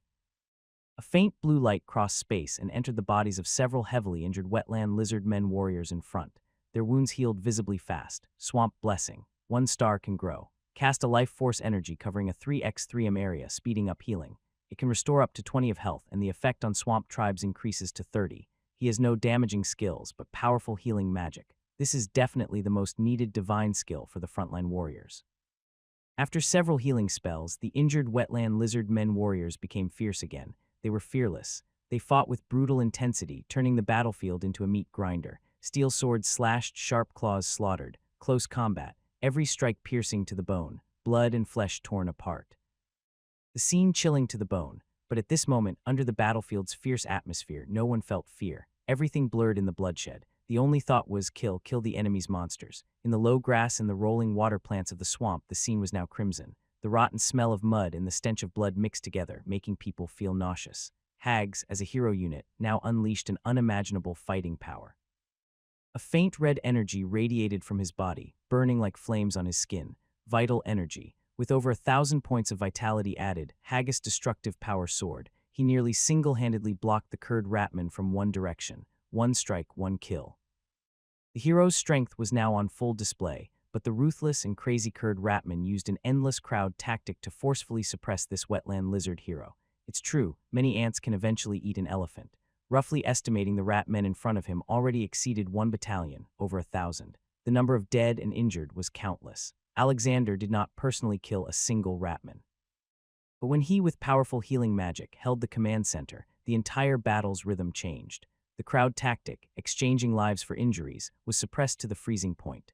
The wounds on the wetland lizard warriors caused by 4 or 5 Kurd ram men were healed in the blink of an eye. Their brutal sacrifices did not achieve the expected results. 15 squads, 150 people, efficiently killed over 3,000 Kurd rammen. Finally, after another attack was shattered by steel blades, a sharp squeak of a rat echoed from the hill behind. 5 or 6 more squads of Kurd ram men retreated like a tide, disappearing behind the hill, leaving behind a field of corpses and severed limbs. The thick blood and gore even stained the swamp soil's original color. Alexander stood on the battlefield, calmly watching this horrifying scene. Slowly exhaling, the bloodied remains no longer made his heart tremble. Iron and bloodshed were forging a leader fit for survival in the wilderness. Before he could act, the information system in his mind suddenly flickered. You commanded your army to kill 3,692 Kurd Rammen, achieving a glorious victory, and gained an additional piece of intelligence. The swamp deity has the ability to refine the essence of life energy. As long as you're in the swamp, you can use the deity's power to extract the essence of the lives you execute. Note, the life essence can promote the evolution of swamp creatures, breaking their potential limits and completing their transformation. You can now increase your subordinate's potential limit to 2 stars, but only if you control the swamp authority. Liar's breath trembled, and his eyes suddenly burned with intense heat. Unexpectedly, there is still a surprising gain, another valuable piece of information in the swamp. You can use divine power to extract life essence, and this essence can break through potential limits. Although the current limit is only 2-star potential, it still excites Alexander greatly. What is most needed right now? Enough military strength. And the only available force he can mobilize is the wetland lizard men. But these 1-star potential warriors have already reached level 6, the maximum. Turning to look at the nearby warrior, soaked in blood and wearing black armor, radiating a fierce, savage aura, Alexander's eyes light up. Gather all the corpses of these Rammen. The order is given, and the wetland lizard men who had just finished fighting immediately move into action. At this moment, Pagus appears from a distant bush carrying a nearly unconscious Kellerat man. Master, this is a mutant we just found. His amber eyes flicker with a trace of deadly intent. There's no need to show kindness to enemies. Alexander's gaze fixes on the gasping, bloody Keller Ratman, his expression cold. Where do you come from? The Ratman grins, blood constantly flowing from the corner of his mouth, his voice sounding like a creaking wind-up toy. Great Queen will feed you all to the rattlings. This area is the territory of the Kaka clan. Surface dwellers, you are seeking your own death. Coin your territory. Pagus' expression darkens, his teeth grinding. He tightens his grip around the opponent's neck, a bunch of lowly trash daring to invade my master's land. The Kaka clan rules the Dark Mountain Range. Surface dwellers, you have no idea what kind of force you've provoked. The Kella Ratman's voice is sharp, still full of madness. Dark Mountain Range, surface dwellers, these 2 keywords make Liar's gaze sharpen. The Dark Mountain Range is a famous mountain range in the underground world. There is actually a passage in the swamp leading to the underground world. Alexander's mind turns and he speaks slowly. Cursing is just the cry of the weak. Keller Ratman, do you dare to peek into the surface world? We are just here to scout ahead. Wait until Her Majesty, the Queen, kills the aging red dragon. Then this place will become the paradise of the Cockle tribe. You can't run away. As the words fell, the breathing grew rapid. Then the body stiffened, eyes lost focus, and the life force suddenly disappeared. He was dead. He looked upset and suddenly turned sharply. He tore off the other's head and threw it forcefully into the distant muddy water, splashing water everywhere. If this cursed sewer rat threatened us. Alexander was not angry. He looked calmly around, find some more survivors for questioning. He immediately acted and found 4 more badly injured keel rats. After some interrogation, their stories matched. What they said was true. These killed rats really came from the underground world, but unlike what the first rat said, the Kochel tribe has not yet reached the surface. They are just scouts who accidentally found a passage to the surface. The message hasn't been sent back yet, and the journey to the surface took them 7 days. It also takes some time to reach the underground. The Coal tribe is indeed strong. They are preparing to hunt a nearly old red dragon, but it will take all their strength. Even if they kill the dragon, it will take time to recover and they won't focus on the surface for now. After confirming the news, Alexander relaxed. He had just arrived at the muddy swamp and didn't want to face these fierce enemies so soon. Even the greatest potential needs time to develop. What he lacks most now is time. While questioning, the wetland lizard men piled the bodies they retrieved from the crimson muddy water into a small hill. More than 3,000 grim corpses stacked together created a shocking scene. Build a watchtower. In the past half-month, after dozens of conflicts and battles, Alexander had gradually grown stronger. Although such bloody scenes are chilling, they no longer shake his heart. Getting used to it is necessary. In this world, the weak have no right to survive. He took a deep breath and tried to channel his mental energy into the shattered azure divine shard in his mind. His gaze fixed on the towering pile of corpses, and his right hand slowly extended. The magic power burned like a raging flame on his body, suddenly surging outward. It flowed directly, eroding the pile of corpses ahead. The next moment, pale blue flames began to burn on the bodies. Crimson drops of vital energy were extracted and floated in midair, gathering into a river. Alexander's mind moved. The crimson energy slowly dispersed like a river, flowing into the bodies of the nearby wetland lizard men. The wetland lizard men felt strange changes happening to their bodies. Their muscles grew thicker, their bones became stronger, and their tendons gradually toughened. They were getting stronger. Their amber eyes looked at Alexander with a fiery and wild expression again. Ruler, grant them strength. The pile of corpses gradually shriveled, finally cracking apart like mummies weathered for thousands of years, breaking into pieces. They turned into a mess of debris, submerged in crimson muddy water. Once the energy from the bodies was drained, the rapid growth aura of the wetland lizard men calmed down. Alexander looked curiously at a nearby wetland lizard man. On its attribute panel, an extra status bar appeared behind the potential bar. Potential 1 star, evolution progress 50. If the evolution progress reaches full, will the potential break through to 2 stars? Will the level cap also increase the vitality essence of over 3,000 cuddled mice allowed these 15 squads of wetland lizard men to reach half of their evolution? That means with just a bit more, another 3,000 they could transform. Very good, very impressive. Alexander felt very pleased. The divine beings are truly the ultimate existence in this world. Just by mastering a little power, they are already extraordinary. If he could fully control the divine realm, the power would be unimaginable. Unfortunately, the current potential limit is only 2 stars. This 2-star hero remained unchanged. After calming his mind, Alexander ordered the wetland lizard men to search, especially for the escape route of the mice. But as the interrogation revealed, the winding and rugged passage leading to the underground world was inaccessible to the wetland lizard men. They could only mark the location on the magic map and return later for exploration. In the underground world, dark mountains, keen mice, a dead red dragon, and a mouse queen. All these things carry a mysterious aura, making him eager to explore further. Give him some time to develop. Who knows, maybe he is the prey. He organized the team and set out again. A winding path passed through wetlands, mud flats, trees, and bushes. After traveling 2 or 3 kilometers, they reached 4 crossroads, each leading in different directions. Alexander waved his hand, signaling to move left. For the past 2 weeks, he had gained absolute respect among the group. Even if it was unreasonable, no one would question him.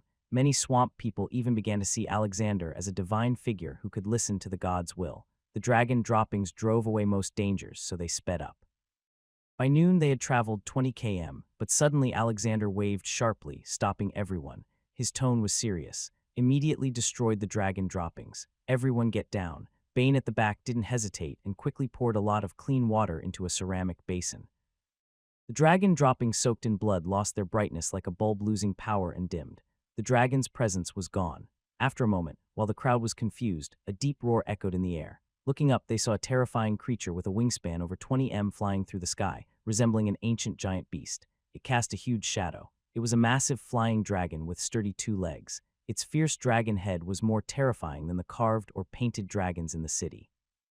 Gray dragon skin looked like the bark of a 1,000-year-old tree, rugged and tough. Even more frightening was the pressure it emitted, a power from a high creature's bloodline like a mountain pressing down from above. 2-legged flying dragon level 16 potential for stars. The limit for 4-star potential is level 15, but this flying dragon was level 16. It broke the upper limit. Alexander's eyes became very sharp. Just a glance from afar made him feel the soul-piercing pressure. Everyone in the convoy held their breath. The swamp person trembled with fear. Even some of his pants were soaked through. In the blink of an eye, the terrifying flying dragon disappeared without a trace, but everyone was still stunned. They were immersed in the terrible pressure. Alexander took a deep breath. After entering the swamp, with his divine awareness amplified tenfold by his godly power, he sensed unease and decisively ordered the disposal of the dragon's feces. If this 2-legged flying dragon discovered it, a great disaster could happen in an instant. His inner vigilance suddenly reached its peak. In this dangerous wilderness, no one knew when the next threat might come. He had to use his information system, his divine power, and all his available strength to make himself stronger as soon as possible. A flying dragon. I will make you kneel at my feet sooner or later. After this terrifying experience, his resolve became even firmer. Resoak the dragon's feces. Let's go. After these 2 encounters, everyone's caution was at its highest. Alexander continued to send more people, 5 small teams of marsh lizard men to scout ahead.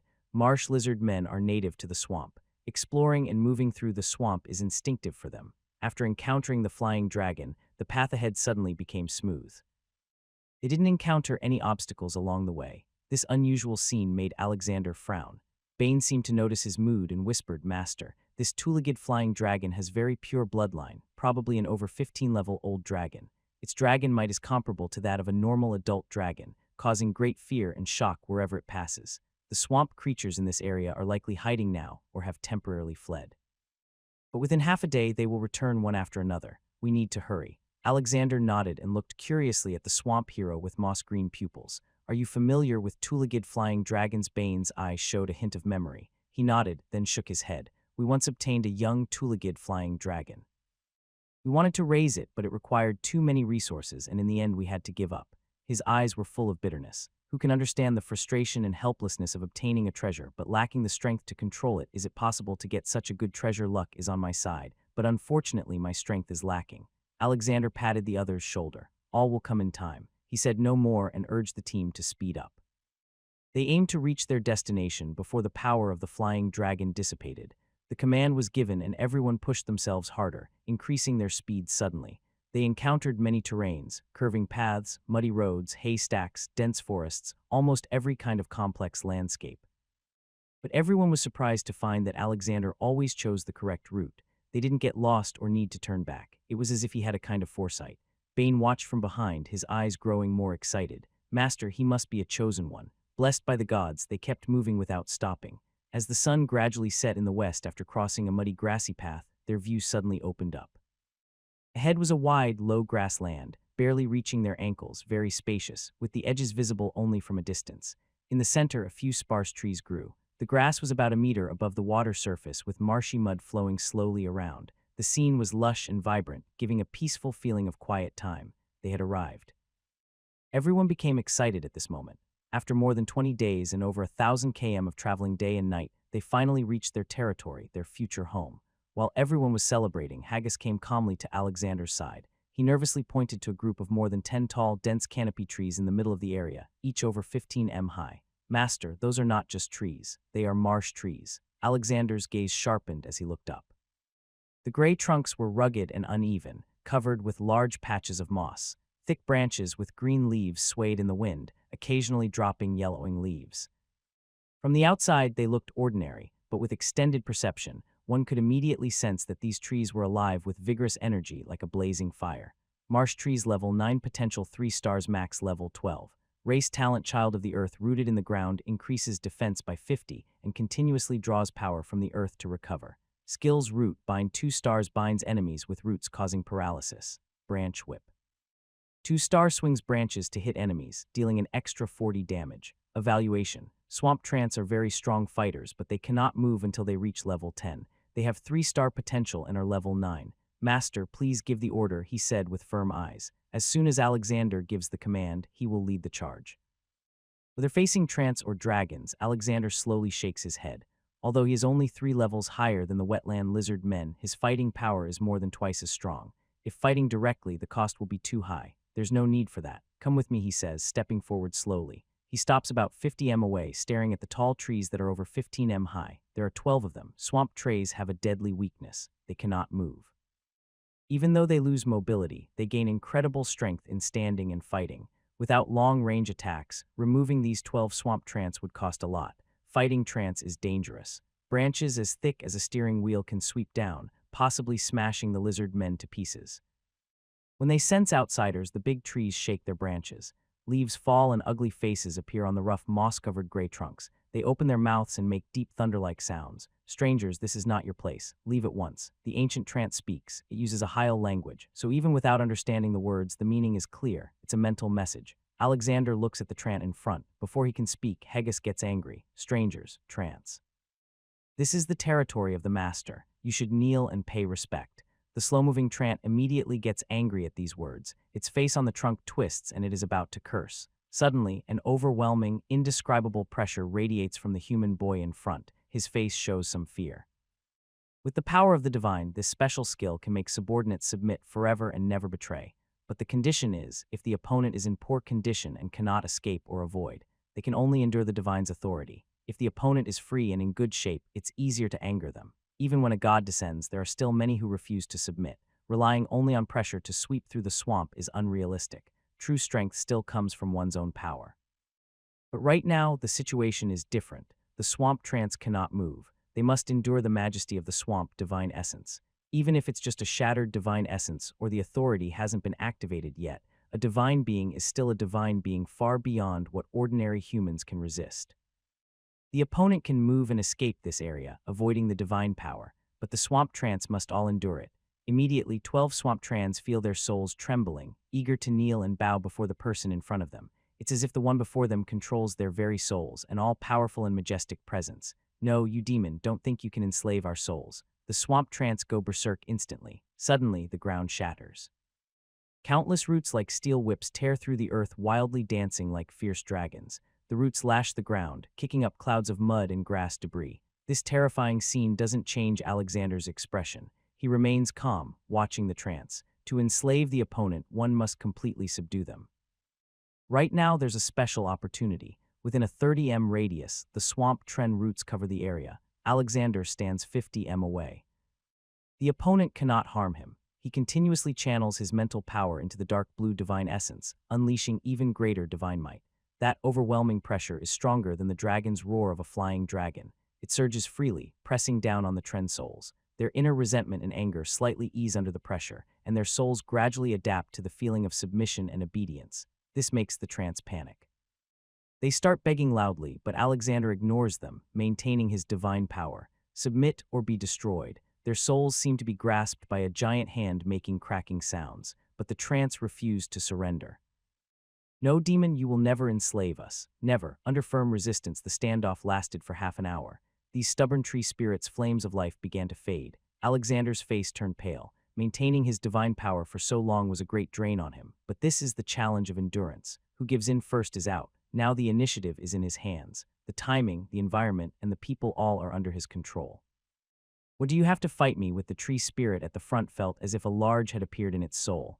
Its desire to submit had reached its peak, and its last rebellious thoughts were finally crushed in weakness. Its branches slowly drooped, and its face on the trunk showed fear. Great ruler, master of the swamp, I am willing to submit to you. As one tree spirit bowed in submission, the remaining 11 already unable to hold on also lowered their heads. They obeyed their souls and bloodlines. Liars sensed their respectful obedience coming from their spirits. His mental strength flowed out easily, leaving a mark on their souls. The pressure eased and his pale face regained some color. A slight smile appeared at the corner of his mouth. The eagle has been tamed. These 12 tree spirits immediately became the first guardians of his territory. What was once a disadvantage instantly turned into an advantage. Agris, who watched all this from nearby, felt a shiver. Such powerful swampy spirits surrendering under the majesty of the ruler. There was no need for battle at all. This is his ruler, a strong and fierce ruler. Bane was also very excited. The overwhelming divine power not only frightened the swamp tree spirits but also made all the swamp dwellers tremble. Alexander ignored the crowd's thoughts and looked at the cart. Bring all the supplies here. Build the territory around this place. Bane, go explore the surroundings, confirm the terrain, and plan the future buildings of the territory. This swamp hero now showed his usefulness. Bane nodded excitedly, but then hesitated as if he remembered something.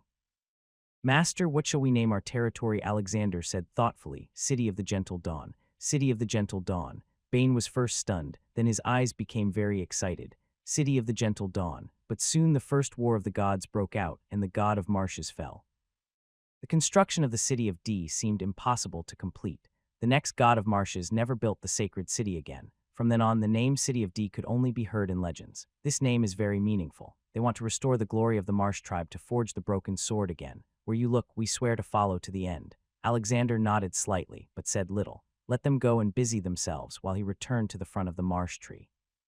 The roots of these great trees have been buried back into the ground, leaving only a mess on the grass. It would take time to restore and nurture it. Are there any enemies nearby that could threaten us? The marsh tree at the front asked in a deep voice. Ruler. To the north there are a group of wandering, foul-smelling giant monsters, number unknown. To the east there are dozens of two-headed ogres, foul-smelling giants and two-headed ogres. Alexander raised an eyebrow. How strong are they? The foul giants are around level 9 and often come here to hunt. The two-headed ogres arrived 3 months ago with an average level of 10. His eyes narrowed slightly. Surviving in the swamp, there are no weak creatures. These are two threats that cannot be ignored. We must find out the details. After asking for a while, the marsh tree couldn't provide more information. Although these level 9 trees were not weak, they couldn't move this weakness too dangerously. They could only wait passively for others to approach. The hunting range of the foul giants and two-headed ogres was quite broad, so they roughly knew where the enemies were. As for others, they could only rely on him to explore. With a level 9 marsh tree guarding and 200 level 6 wetland lizard men warriors in heavy armor, there was no need to be overly nervous. Majestic horses brought supplies to the center. They began unloading. Tents were set up one after another, and all supplies were moved inside. Watching the busy crowd, Alexander felt a strange sense of emotion. He was about to start from scratch and build his own territory on this open ground. That feeling was quite wonderful. It was like playing a real-life farming game, but this feeling was unmatched by any game.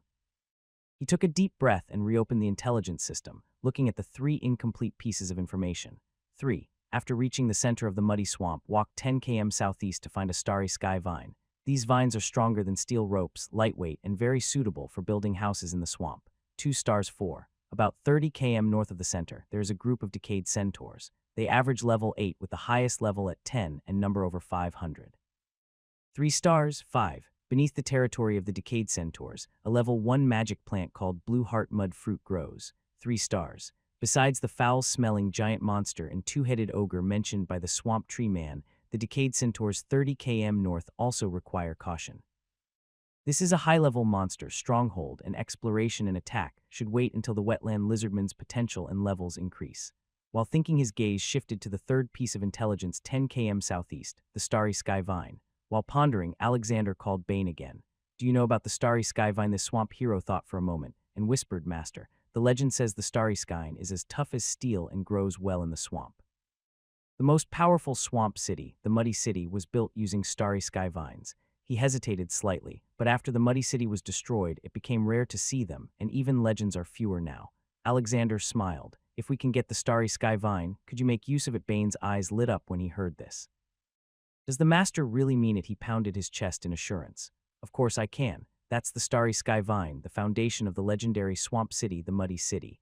Alexander nodded and looked at hogs nearby. Leave 5 small teams and swamp tree men to guard the supplies. Everyone else follow me. Yes, Lord. Hogs immediately began calling for people. 15 small teams gathered, and Alexander didn't linger long, turning to head southeast. With swamp tree men guarding the territory, his strength was greatly freed. Without the burden of the convoy, his march was very fast. Alexander walked through the damp swamp, feeling a strong sense of familiarity and comfort.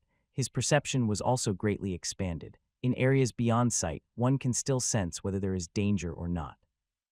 The detection range reaches up to 300 m if powerful creatures like flying dragons appear. This range needs to be increased several times. The swamp is his main territory. After walking about 2 km, Alexander suddenly waved for the army to stop. He looked ahead about 100 meters where tall reeds swayed gently in the breeze. All troops stay alert. There are enemies hiding in the reeds. The amber eyes of the wetland lizard men immediately showed hostility. They gathered around him. Noticing their movements, curses echoed from the reeds, rustling as they moved. A group of ugly creatures about 1 and 12 m tall crawled out, glaring fiercely. They had fish-like faces with ugly features, and their dead white eyes looked terrifying. Their bodies were covered in slippery, sticky mucus that smelled strongly of fish, making people feel nauseous. They stood on 2 legs and held bone spears in their hands. Half-fishmen, level 5, potential 1-star race talent, slippery mucus. Mucus on their bodies grants extra resistance to magic, reducing magic damage by 20. Skills, mucus fish spear, 1 star. Mucus coats the weapon, causing enemies to become stuck and slowed down when hit. Wetland life 1 star moves faster in wetlands, gaining an additional 30 movement speed. Evaluation, common creatures in the swamp. In a moment, the number of half-fishermen exceeded 4 squats. Alexander's gaze turned unfriendly. 1-star potential level 5 monsters. Is anyone brave enough to ambush them? Kill. A cold snort. Hogs led the charge, rushing forward. With overwhelming force, he tore apart 7 or 8 half-fishmen in front of him, plunging into the crowd. Blood dyed his body red, making this swamp lizard hero even more ferocious. Brutal when hurt or attacking, he becomes extremely savage with all attributes increased by 30. Fearless of pain, fighting to the death. Blood frenzy. After tasting blood, his size increases by 20 and his strength by 40. All his skills are born for slaughter. Ordinary wetland lizard men are not as fierce, but they still enjoy slaughtering half-fishermen. One wetland lizard man swung a steel blade, fighting a nimble half-fisherman who dodged skillfully. The spear in his hand struck his abdomen forcefully, but the bone spear broke directly. It only left a white mark on his armor. The wetland lizard man sneered fiercely and suddenly swung his arm. His sharp claws like blades pierced through his chest with a squatch, revealing a bloodied claw on the half-fisherman's back. With a strong swing, the body was torn apart and thrown aside as if discarding trash. The killing efficiency was not much slower than that of the level 3 Kiret people. Normal wetland lizard men are stronger individually than these half-fishermen. Plus their armor's crushing power, they immediately showed a fierce side. Although the half-fishermen are also fierce, their weapons couldn't even pierce the wetland lizardman's armor. Squatch, one after another. The half-fishermen were slaughtered and the number of 4 squads dropped rapidly. Soon, fewer than 3 small squads remained on the field. These swamp monsters finally collapsed. The fear in their eyes could no longer be hidden. Trembling hands dropped their weapons and turned to run away. But to prevent the opponent from escaping, Alexander had already mobilized several squads to block the bushes in advance. The sneering wetland lizard men began their final cleanup. Steel blades swung together. Squelch, squelch. The long swords pierced flesh, and the sounds of tearing flesh and bones echoed through the sky. Blood stained the grass pile. All 5 level 5 half-fishermen from the 4 squads were slaughtered, and the cost was over 30 injured, but all of them only lightly wounded. Alexander initially wanted to find some survivors, but in the end not a single breath remained. Clearly they had gone overboard. He didn't dwell on it. Looking at the corpses everywhere, his expression was no longer strange, but instead showed some satisfaction. Gather everything together. All these bodies were rich spoils of war. The wetland lizard men, having experienced the same as the Keller people, immediately became excited. They quickly moved the corpses to pile them up, then stood expectantly aside. Alexander smiled slightly, not wasting words. His magic power surged, and a pale blue light enveloped the surroundings. Red life energy floated up from the broken bodies of the half-fishermen, flowing into the wetland lizard men's bodies around them. Once these corpses turned into residue, the progress on the panel jumped from 50 directly to 70. Breaking through limits and evolving into a 2-star potential marks a big step forward. This makes Alexander very happy. A level 5 half-mermaid provides more life energy than a level 3 ratman. Clearly, the higher the level, the richer the life essence. Future battles and hunts will become even more enjoyable. Hags and his team searched but didn't find the half-mermaid's habitat. Alexander didn't waste time and kept moving forward. They crossed a reed field and ahead was an area with water plants. Green water plants stretched long tendrils with small pure white flowers blooming at the top, floating on the water surface and swaying with the marsh water flow. A gentle breeze made the white flowers sway, releasing a fresh scent. Seeing this scene, Alexander felt a bit more relaxed. Suddenly, a marsh lizard man in front let out a cry. He quickly approached. In the muddy water, he saw several huge 3-toed footprints thicker than millstones heading into the deeper marsh. An unknown creature had passed through here. Judging by the footprints, it was definitely a terrifying monster. Alexander's heart tightened. Although he didn't sense any danger, his vigilance increased again. The marsh is full of dangers, so he must stay alert. He looked in the direction the creature had gone and silently remembered it for future exploration. Because of the dragon's residual power, there were no other swamp monsters around except for the half-mermaid earlier. He moved smoothly through the area. After passing through a dense forest, Alexander's spirit was lifted. Ahead was a region covered with short grass heaps. Turbid water flowed constantly between the grass mounds. These grass heaps, only as tall as a foot, were deeply rooted in the marsh, anchoring chunks of soil and forming stepping stones floating on the marsh. They are the most common objects in the swamp. When stepping onto a grass mound, liars suddenly felt the surroundings become dry and comfortable. The swamp air, usually humid like the late rainy season, now seemed to have lost moisture. Looking around, in the center of this muddy grass area, a large cluster of vines about 20 m wide was growing. The thick roots of the vines were as thick as thighs, while the tender branches at the top were about the size of a thumb. What catches the eye is that the vine is dotted with tiny stars shining brightly under the sunlight, flickering like stars in the sky. It gives a dreamy feeling like a flowing starry sky. Starry sky vine. Alexander's eyes immediately lit up. Its appearance truly matches its name, starry sky. Just by looking at it, it's definitely not an ordinary plant. Looking closer, the image of its attribute panel immediately appeared in his mind. Starry sky vine level, 2 stars traits. 1. Toughness. Its texture is as strong as steel rope, hard to cut, and it can grow back quickly after breaking. 2. Starry sky can absorb starlight to grow and store it, transforming it into magic power, which speeds up the recovery of nearby life energy. Evaluation. A unique vine in the swamp, but it needs to be cared for by a vine fairy to survive. Alexander was very excited. This is a 2-star magical plant. Both traits are excellent. Toughness and the ability to speed up stamina recovery. It would be perfect for building a house. However, the evaluation surprised him. What kind of creature is this vine fairy? While pondering, he suddenly saw a strange fist-sized creature flying among the vines. It had green wings woven from vines, fluttering and releasing tiny green lights behind it. It had smooth, fair skin, a round face, chubby and adorable, dressed in a small vine dress. It wore a crown made of thorns, looking like a little princess. When it landed on a vine, it saw a white fleshy worm chewing on the vine. It frowned with concern. With a wave of its hand, the starry sky vine burst into tiny sparkles. The worm was flung away like a spring-loaded toy, flying far and landing on a patch of grass. The chubby little creature giggled happily, showing a satisfied smile. Then it fluttered its small wings and continued patrolling its territory.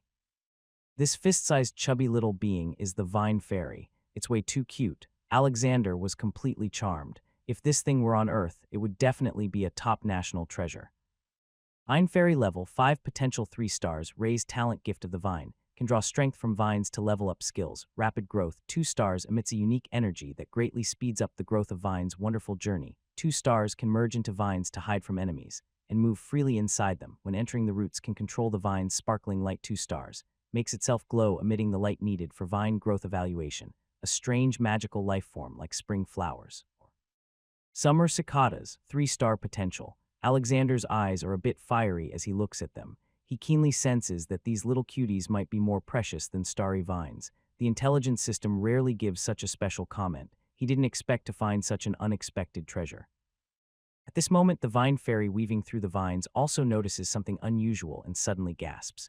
Its body turns into tiny points of light, blending into the vines. Looking around, only a trail of starry light remains on the vines. Is this the skill? Wonderful journey indeed. It's wonderful. While thinking, Alexander notices the wetland lizard men approaching the vines. The branches of the starry vines suddenly move like octopuses. The vines, tougher than steel ropes, whip through the air with a sharp cracking sound. The wetland lizard men are startled and quickly retreat. If hit, even armor wouldn't hold up.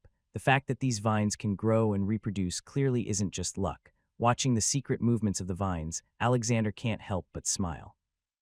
He loves these immobile life forms. The most magic energy flows, mental strength fully unleashed. A majestic, overwhelming pressure surges out. It instantly envelopes the vines. Divine power's residual might. At this moment, he can clearly sense that there are 16 life breaths hidden within the vines. Feeling the divine might, the vine fairy surprisingly doesn't hide anymore, but reveals itself excitedly one by one, peeking out from the vines, looking tense, excited, and a bit in disbelief at him. Father God, you've returned. We thought you forgot about us. Are you really Father God? Father God, the excited and passionate voice made Lear, who was prepared to dominate with strength, feel a bit surprised. Father God, could it be that the vine fairy was created by the swamp god? A sudden thought crossed his mind, and he looked kindly at these little creatures. Children, the past is gone. I have returned. Everything that belongs to us I will take back. Come home with me and let's start anew. These words made all the vine fairies excited. feeling the deep aura of the swamp god in their souls. Each of them looked at him with tears of joy and flew over with their wings flapping.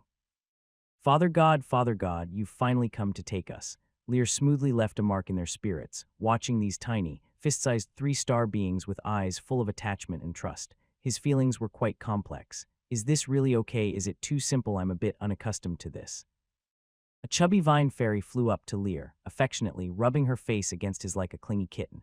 The moment he touched these little creatures, a faint glow emitted from the divine mark in his mind. He felt very close to these small beings. This was something he had never experienced before, clearly showing that the Father God title was not just for show. He could clearly sense their current emotions: joy, excitement, happiness, and exhilaration, all filled with happiness. At this moment, a piece of information quietly flowed into his mind from the divine mark. The vine fairy was a special life form created by the swamp god, using part of the power of the creator god to help manage the swamp.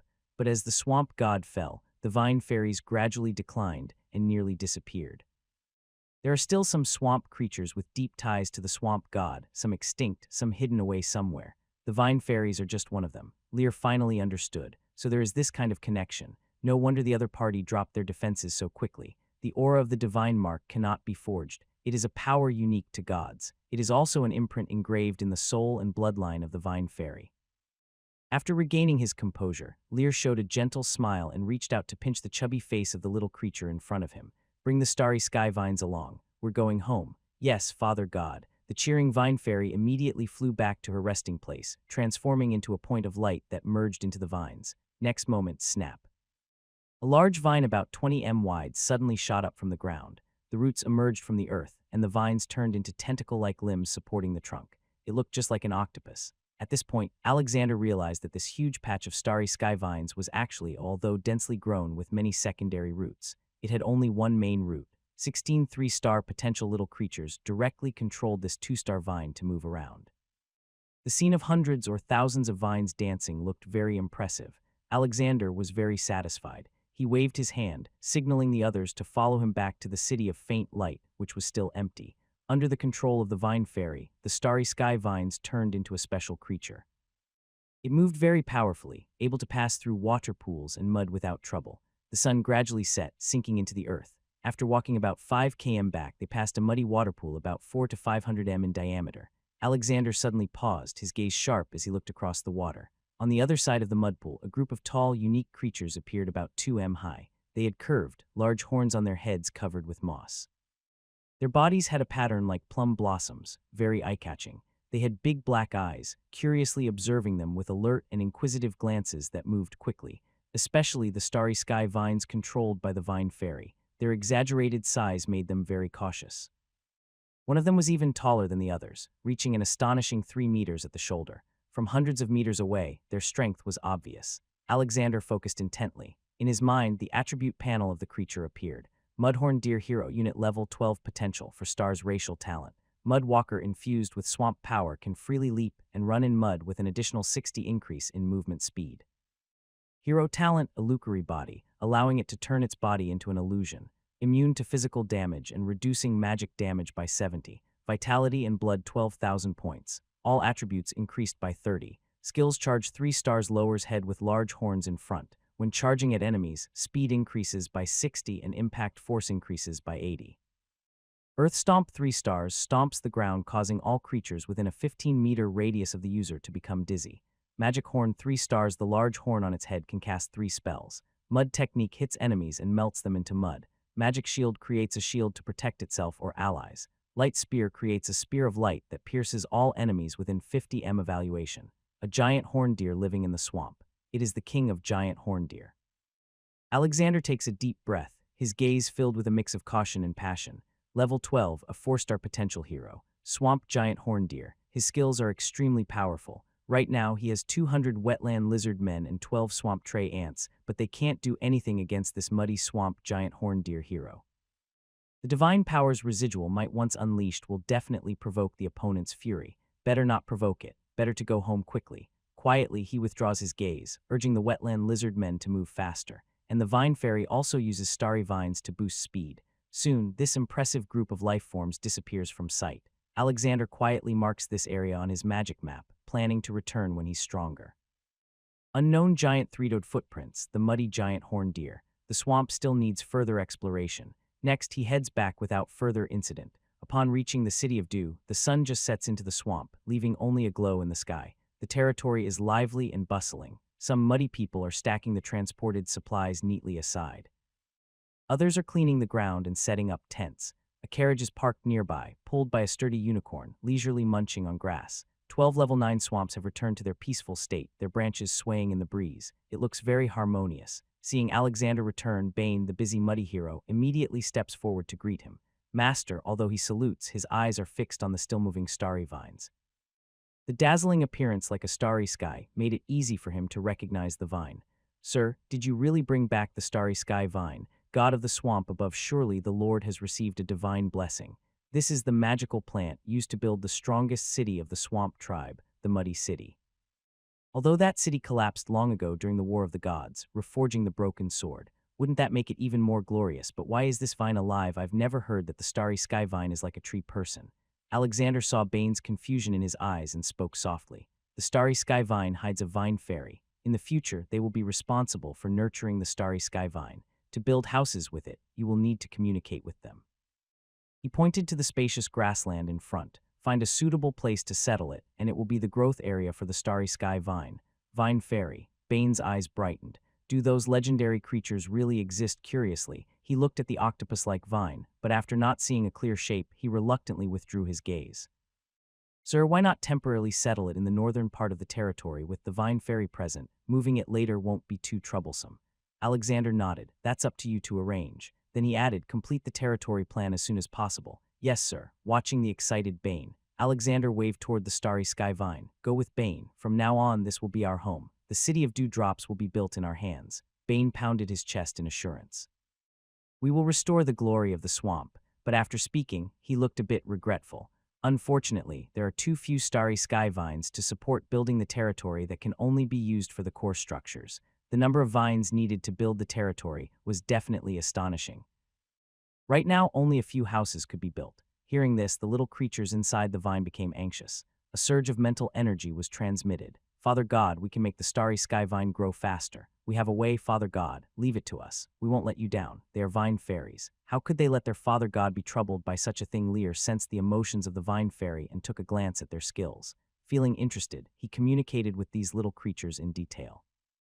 Finally, the vine fairy told him that the current size of the starry sky vine was not due to slow growth, but because they were too lazy to cultivate it. If needed, they could greatly speed up the growth, and the starry sky vine could grow 1 meter in a day. If what the vine fairy said was true, building structures with the starry sky vine would be more than enough. Lur felt much more relaxed. He immediately asked Bane to go and discuss the details with the vine fairy. He knew nothing about building, so the actual construction would be handled by Bane, the craftsman hero. The moving shape of the starry sky vine attracted everyone's attention. It moved toward the north side of the territory with roots slowly sinking into the ground. The vine quietly settled by the water's edge. Its natural appearance made it seem like it was part of this area all along. After the starry sky vine settled, glowing points of light flowed around it, and small vine fairies about the size of a fist appeared among the vines. They had wings made of green vines fluttering gently, delicate and small, wearing crowns of thorns, and their clothing was woven from vines and leaves. With their chubby faces, they looked incredibly adorable. Curious and shy, they hid inside the vines, peeking out with their little heads, timidly observing the outside. When they saw strangers, they shyly hid again. Seeing these little creatures, Bane was instantly charmed, his wrinkled face breaking into a kind smile. He looked at them with excitement and curiosity, constantly observing. Is this the vine fairy, the legendary great swamp god, a magical life created using the power of the creator god? The gods are watching over the Lord. The super adorable vine fairy immediately won everyone's affection. No one could resist such a chubby little cutie. After finishing their work, the swamp dwellers gathered around, curious to look. A maternal smile appeared on each of their faces. Feeling the kindness of the crowd and seeing Lear nearby, these shy creatures no longer feared. They shyly peeked out from the vines, curious about the people. Gradually, their courage grew and they started to fly tentatively to the edge of the vines, making contact with the swamp dwellers. Finally, confirming that these people wouldn't hurt them, they flapped their wings and chirped, beginning to weave among the crowd like playful children. However, it always kept a distance from others and was not as close as with Alexander. Some people wanted to curious to touch them, but all were stared back with fierce eyes by these little creatures. It was quite amusing. Bane was still overwhelmed with excitement. Only he knew what the vine fairy meant. This was a life created by the swamp god, infinite potential. Frowning, he drove away the curious crowd and went alone to communicate with these adorable creatures. Seeing this, Alexander also stopped paying attention to them and sat on the nearby grass, feeling somewhat tired. After traveling for more than half a month, even though he had advanced in level, he still felt very exhausted. Now that he had arrived at the destination and gained the starry sky vines and the vine fairy, he felt much more relaxed. A wave of fatigue suddenly washed over him. After calming down, he couldn't help but start thinking. Currently, the Nora's grain he had could sustain the population for 5 months, but food supply was still a concern that needed careful planning. He had 30 wagons of basic supplies, enough for the early stages. The biggest problem in the territory was actually building houses. The swamp looked like flat land and hills. This grassy area seemed even, but building houses here could cause the ground to sink and collapse during heavy rain unless magic was used to stabilize it. However, after obtaining the starry sky vines, this problem was also solved. The most important thing now was to start basic construction and carry out various foundational tasks. Let the city of Dewdrop gradually begin to operate. There were many things to handle step by step.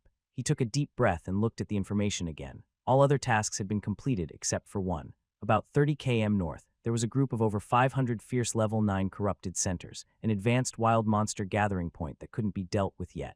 He needed to wait until his strength was enough before attempting to challenge them. While thinking, Alexander suddenly seemed to remember something. He waved his hand and asked Haggis to bring his backpack. After a moment, Alexander took out a delicate bamboo cage from the bag. Inside was a chubby gray bug munching on leaves. This was the swamp creature called mudworm obtained by Felina, the flower of the north, from ancient ruins. According to her, mudworms are ancient creatures that can grow up to 100 m long, and when mature, can prey on dragons. Because he had been sleeping for a long time, his original power was lacking and he could never fully recover. On the attribute panel, the mud insect stats were very simple. Mud insect level, 1 potential damage source and then nothing more. Its attributes were so simple that it was hard to understand. He had studied it several times over the past few days but found nothing. The divine consciousness had no reaction to the mud insect. This bug seemed to be just an ordinary pest, only knowing how to eat leaves. At this moment, the vine fairy communicating with Bane seemed to have discovered something. She fluttered her wings and gathered around the air. Her big dark eyes looked at the small insect in the cage with some concern. Father God, this little one is so pitiful. I heard it crying for help. It's dying. A vine fairy flew onto Lear's hand, clutching his arm and speaking pitifully. Sniff, sniff. Father God, please save it. Is the mud insect asking for help? Lee said in a deep voice. Can you hear it talking? Ask it what it needs. The vine fairy immediately lowered her head, muttering a few words in front of the cage, then became excited. Father God, it needs to eat mud. Leo was stunned. Eat mud. So the mud insect really ate mud, are you sure? Of course. The vine fairy was very proud. The more magic energy contained in the mud, the faster it will improve. But right now, it just needs to eat mud. Those leaves are useless. They can only keep it from starving. Lear was silent. No wonder Fina, the talented mage, didn't know how to help it recover. Given its status and the fact that it was a treasure from ancient ruins, it definitely wouldn't be fed mud. It was already precious, and they used magical plants to feed it every day. Who would think of this without hesitation? He picked up the small cage and carefully opened it at the edge of the grassland, took out the mud insect. It was plump, soft, and felt like cotton when pinched. He tentatively placed it on the mud. This tiny creature, about the size of a little finger, gray and soft, suddenly let out a happy cry. It immediately fell onto the mud and began to eat wildly as if it hadn't eaten for half a month, crunching away happily. The sound of its chewing was soft and rustling like silkworms nibbling on mulberry leaves. It cleaned a large piece of mud in front of it completely, and its faint life energy gradually stabilized like a flickering candle. From time to time, it would lift its head and hiccup. Its belly had become round and full, noticeably wider than its body. This dull gray little bug looked surprisingly cute at this moment. While thinking, Lyers focused his mental energy into his divine consciousness. Suddenly, a powerful divine pressure burst out, enveloping the mud insect directly. Previously, the creature's life energy was too weak, so he couldn't control it without risking harm. Now, he was ready to act. The gray mud insect, flipping onto its back, suddenly became alert, turning its head to look at Lyers and moving its body slightly. A feeling of joy came from its mind with no resistance at all. Lyers felt a slight change in his heart and sent calming emotions. He imprinted a soul mark into its mind. From now on, no matter how fierce the mud insect became, it would be under his control, forever loyal to him. But such a small creature growing to a 100 long and preying on dragons was quite incredible. He took the mud insect to the area in front of the starry vine, letting the little guy eat mud here, but not stray far from this zone. He also dispatched 2 marshland lizard men to guard, preventing any accidents. After finishing all this, it was already late in the evening. Night fell on the spacious grassland. Liars looked up at the faintly shining night sky. All around, frogs and insects chirped, making people feel inexplicably relaxed. It was completely dark with no torches or candles lit. Having light in the dark wasn't necessarily a good thing. Surrounded by swamp creatures with night vision, there was no need to worry about inconvenience. Everyone gathered around the swamp tree people and lay on the ground to sleep peacefully. These tall tree people served as the best guards. Tents were used to store supplies before building proper houses. This was the usual way to spend the night. As deep night fell, suddenly a gentle breeze blew. The clouds dispersed from the sky and stars began to twinkle, filling the night sky. Stars flickered one after another like a dream, surreal and beautiful. Alexander, who had not yet fallen asleep, suddenly noticed tiny lights flickering in the northern direction. He sat up and looked over with curiosity. In the starry vine area, small points of light gathered in midair and slowly merged into the vines. At the same time, fist-sized lamps moved through the vines, causing the starry vines to absorb starlight much faster. The tinder buds above grew visibly quickly. The vine fairy was nurturing the starry vines. The next morning, the swamp dweller woke up and began a new day's work. Many people were surprised to find that last night, the vines rooted at the edge of the territory and stretched about 20 m, but today their coverage had expanded to over 22 m.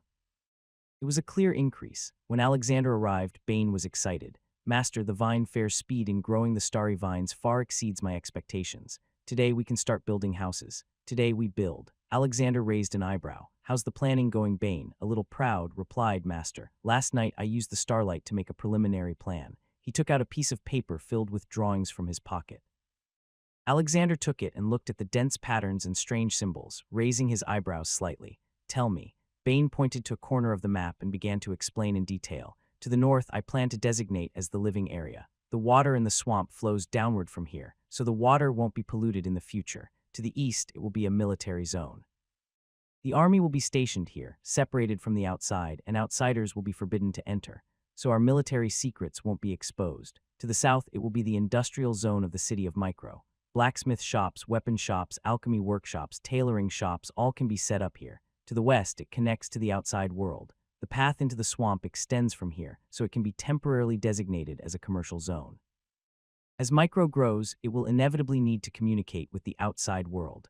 Having a commercial area can restrict outsiders' curiosity about the territory and also help with centralized management. The central area will be your residence and the administrative center responsible for managing all affairs of the territory. He spoke with some nervousness. These are just initial ideas and there are many areas that need improvement. Do you think there are any points that should be added? Alexander looked at the planning diagram above and fell into thought.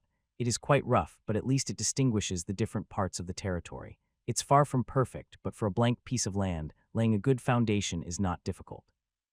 While thinking, he suddenly remembered something and asked, "Can we build houses on the mud and water pools using starvin?" Bane hesitated for a moment, then nodded.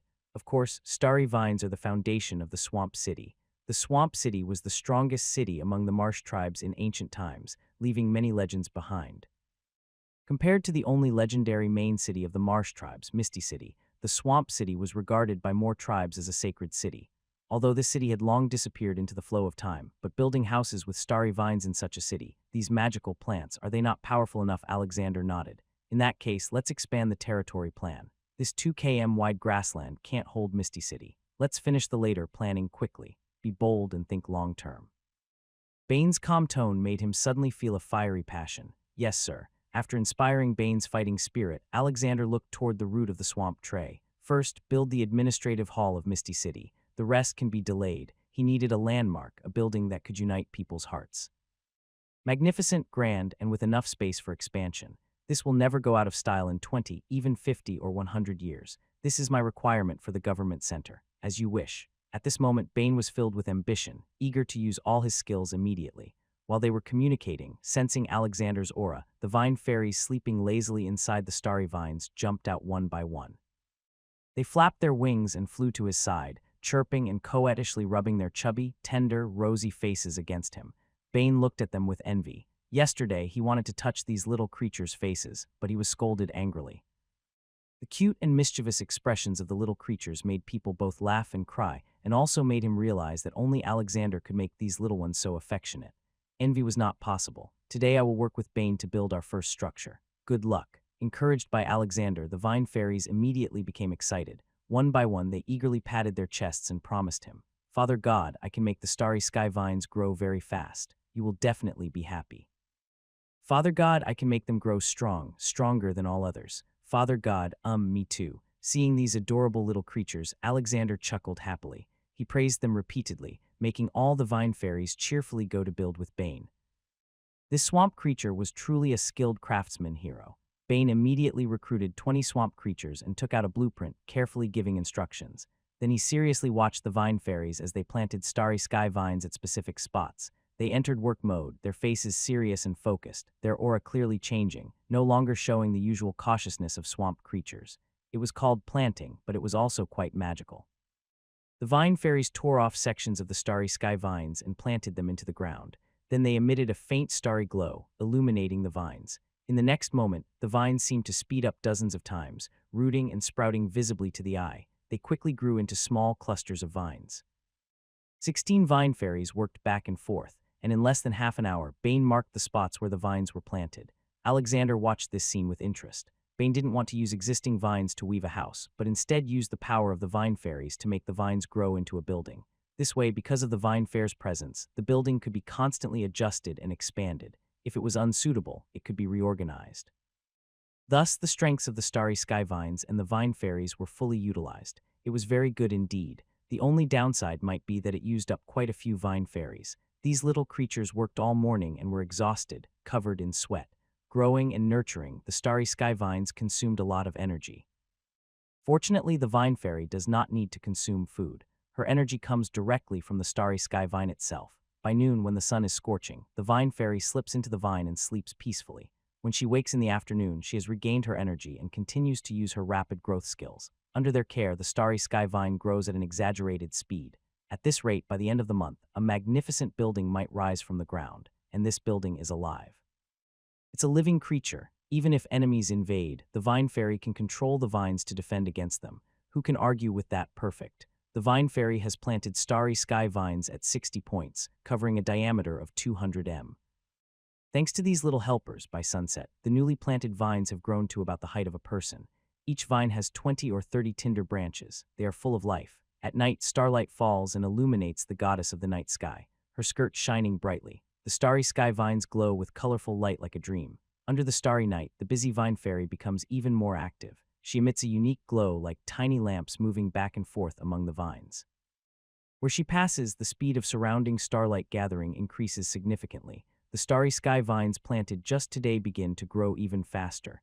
Bane watches excitedly from beside her. Building a house is so easy now. All his wild ideas in his mind can definitely come true. Hail the goddess. By dawn, as the stars gradually fade, the starry sky vines have grown over 2 m tall. The number of vines has increased to 40 or 50, and the new branches have thickened from a pinky finger to a thumb. This is just after one day and night. On the morning of August 7th, Lear wakes up to see a large area of growing vines in front of him. He can faintly see the outline of the first building of the Misty City. It covers a diameter of over 200 m and continues to grow upward. Surely it will be a magnificent structure that amazes everyone. This building is made entirely of vines, completely different from cold, modern concrete buildings. It feels so comfortable. Yesterday, he rested all day, but today Lear didn't stay in his territory to watch the vine fairy build the house. He summoned the wetland lizard men warriors. Looking at the 2 squads in front of me, the fierce warriors fully armored, I nodded with satisfaction. Hags, leave 5 small squads to guard the territory. The rest of you continue exploring the swamp with me. The remaining power of the flying dragon has faded. Since yesterday afternoon, strange roars have been constantly heard through the swamp. It is clear that this wetland is becoming more lively. Danger is building up. I need to quickly investigate the surroundings. The wetland lizard hero is confidently standing tall. As you wish, Lord. Alexander no longer spoke, letting Bane and the 5 squads of wetland lizards along with 12 level 9 swamp tray ants defend the base. The reason this grassland hasn't been taken over by other swamp creatures is mainly because of the swamp trays. Being unable to move is a deadly flaw. but it makes their stand and fight ability extremely strong, something most swamp creatures dare not challenge. Safety is assured. The foul-smelling giant beast and the two-headed ogre have appeared in this area before. Today, the goal is to deal with these two monsters. At the same time, I want to maximize the potential of the wetland lizards. I need stronger power in the wilderness. Level 6 is still too ordinary. Stepping into the muddy water, walking over the grass stacks, I head north toward the city of the slightly visible. 3 squads of wetland lizards act as scouts. 2 by 2 ahead to explore and prevent danger. Alexander leads 12 squads behind to hold the line. With the divine power of the swamp is his home ground. The damp environment not only doesn't restrict his steps, but makes him feel very comfortable. His magic circulation inside is even 10 times faster than outside, which is astonishing. Less than 10 minutes from leaving the territory, a warning suddenly comes from ahead. A deep roar blending into the swamp seems unremarkable, but this seemingly insignificant yet penetrating roar is how the lizard men communicate. Even in the swamp, the message can travel up to 2 km. Be pheromones antennae, every creature has its own way of transmitting information and surviving. Wetland lizards are especially suited for the swamp. Hag's eyes instantly brighten. Lord, we have detected prey to hunt ahead. If faced with an insurmountable danger, the wetland lizard's roar would sound different. Alexander nods, urging the army to speed up. Soon, we enter a patch of grass over 2 m tall with sharp saw-like leaves clad in armor. The wetland lizard men silently protected Alexander. As they stealthily moved inside, they discovered 2 enemy lizard men already waiting there. Upon seeing Alexander, they immediately report it. Master, outside the bushes, there is a group of corrupted orcs occupying the area. Their level is around 6. Also, these corrupted orcs seem to have been attacked. Many are wounded. Corrupted orcs. Alexander's eyes flickered slightly as he signaled for them to lead the way. They moved about 100 meters into the tall grass, and the guide signaled ahead, then gently parted the grass in front. Alexander looked through the gap and his vision suddenly widened. Within this patch of grass, there was a dry, hard clearing, overgrown with weeds. About 50 or 60 figures were inside. They had green faces, sharp teeth, bright green eyes, no hair on their heads, and patches of moss growing on their skin. They wore gray animal hide skirts carrying the smell of mud and decaying plants.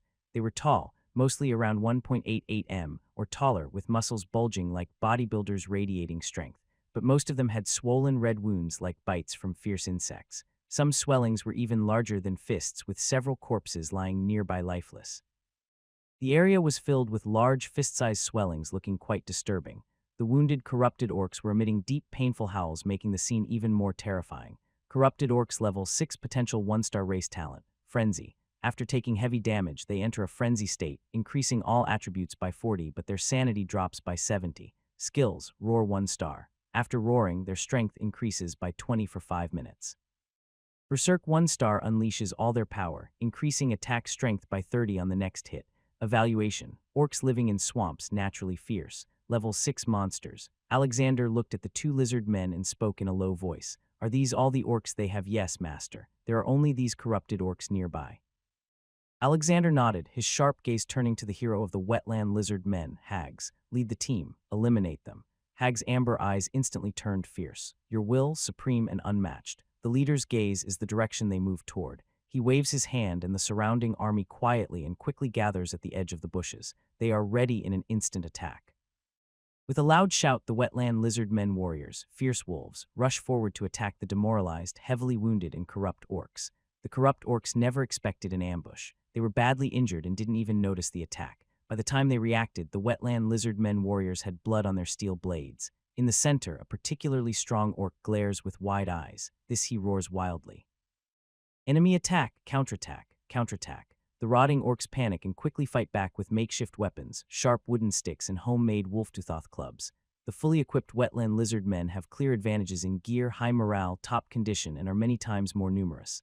When they clash, the battered, rotten orcs are torn apart instantly. More than 10 are killed. One wounded orc stabbed in the chest roars loudly, his eyes suddenly turning red and his aura surges wildly. His gaze becomes unfocused, lacking reason, filled with madness. He is in a frenzy. But the next second, the wetland lizard men, noticing the enemy's movement, look coldly. Whose 7 or 8 steel blades swing violently, slashing through flesh and blood, leaving exaggerated blood stains. The enraged orc, before fully unleashing his fury, is cut down by combined attacks. The wetland lizard men warriors wielding steel blades are pure killing machines, giving no chance for the enemy to fight back. ambush numerical superiority, high morale, excellent condition. With all these advantages stacking up, the already low-spirited corrupt orcs are left with only 2 small squads struggling after just 3 minutes of battle. The numerical advantage grows even larger. Even in frenzy, they cannot withstand the steel blades. Hags watches the most ferocious corrupt orc leader at the front line. He sneers, his body erupting with crimson flames, and charges wildly. The corrupt orc leader senses danger. His eyes turn bright red instantly, trying to counterattack, but the power of a hero is unmatched. The brutal 2-star orc, when injured or attacking, becomes extremely savage with all attributes increased by 30. He fears no pain and fights to the death, never giving up on his enemies. The Blood Rage 2-star gains a 20 increase in size and a 40 boost in strength after tasting blood. The effects of the 2 skills combined with the increased blood energy add up, and the steel blade cuts through. In the midst of his frenzy, his reason drops so much that he tries to grasp the steel blade with his palm. Splat's palm is cut off. Blood sprays out. Hargus seizes the opportunity, turning his blade, and with a large head is sent flying into the air. The headless corpse and the head fall to the ground at the same time. The corrupted orc leader is dead. The strongest resistance is defeated, and the remaining corrupted orcs immediately collapse. Under the steel blade's swift strikes, no one stands anymore. This sudden battle lasted less than 5 minutes from start to finish. Looking at the scattered orc bodies, Alexander's expression is indifferent. In the wilderness, building a territory is all about steel blades and blood. The fight ends, and the wetland lizard men begin to carefully gather the bodies. Soon, Argus arrives with others carrying 2 nearly dead orcs. Their faces are swollen into large red lumps, more noticeable than their wounds. "Master, we found 2 survivors." Seeing this, Alexander becomes curious. How did these orcs end up like this? Orcs truly live up to their reputation. Tough and resilient. One of them has half his neck cut off, but is still gasping for breath. But what catches his attention most is the large, swollen lump on the other's face, as big as a peach. Alexander asks curiously, "What's with the big lumps on your bodies?" The 2 angry orcs look at him, initially refusing to speak, but when they hear his question, their eyes turn red with bloodshot veins. They're from those swamp hornets. The orc with half his neck cut off speaks hoarsely. "Swamp hornets gave birth to a queen." "Human, do you know what the swamp queen does after eating the queen? It can boost potential and activate hero talents. We were killed by those bugs just to hunt the queen." Their tone is somewhat joyful as they point behind themselves. "Want to activate your talents? Go find the swamp hornets. They're about half an hour in that direction." He chuckles, a hoarse, wheezing laugh, then suddenly stiffens, eyes wide as he dies. The remaining corrupt orc heard this and seemed to understand his companion's idea.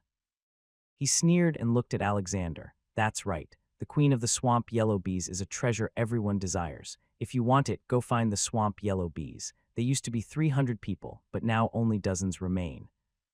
If they hadn't found a special way earlier to disperse the swarms, they would have been wiped out long ago.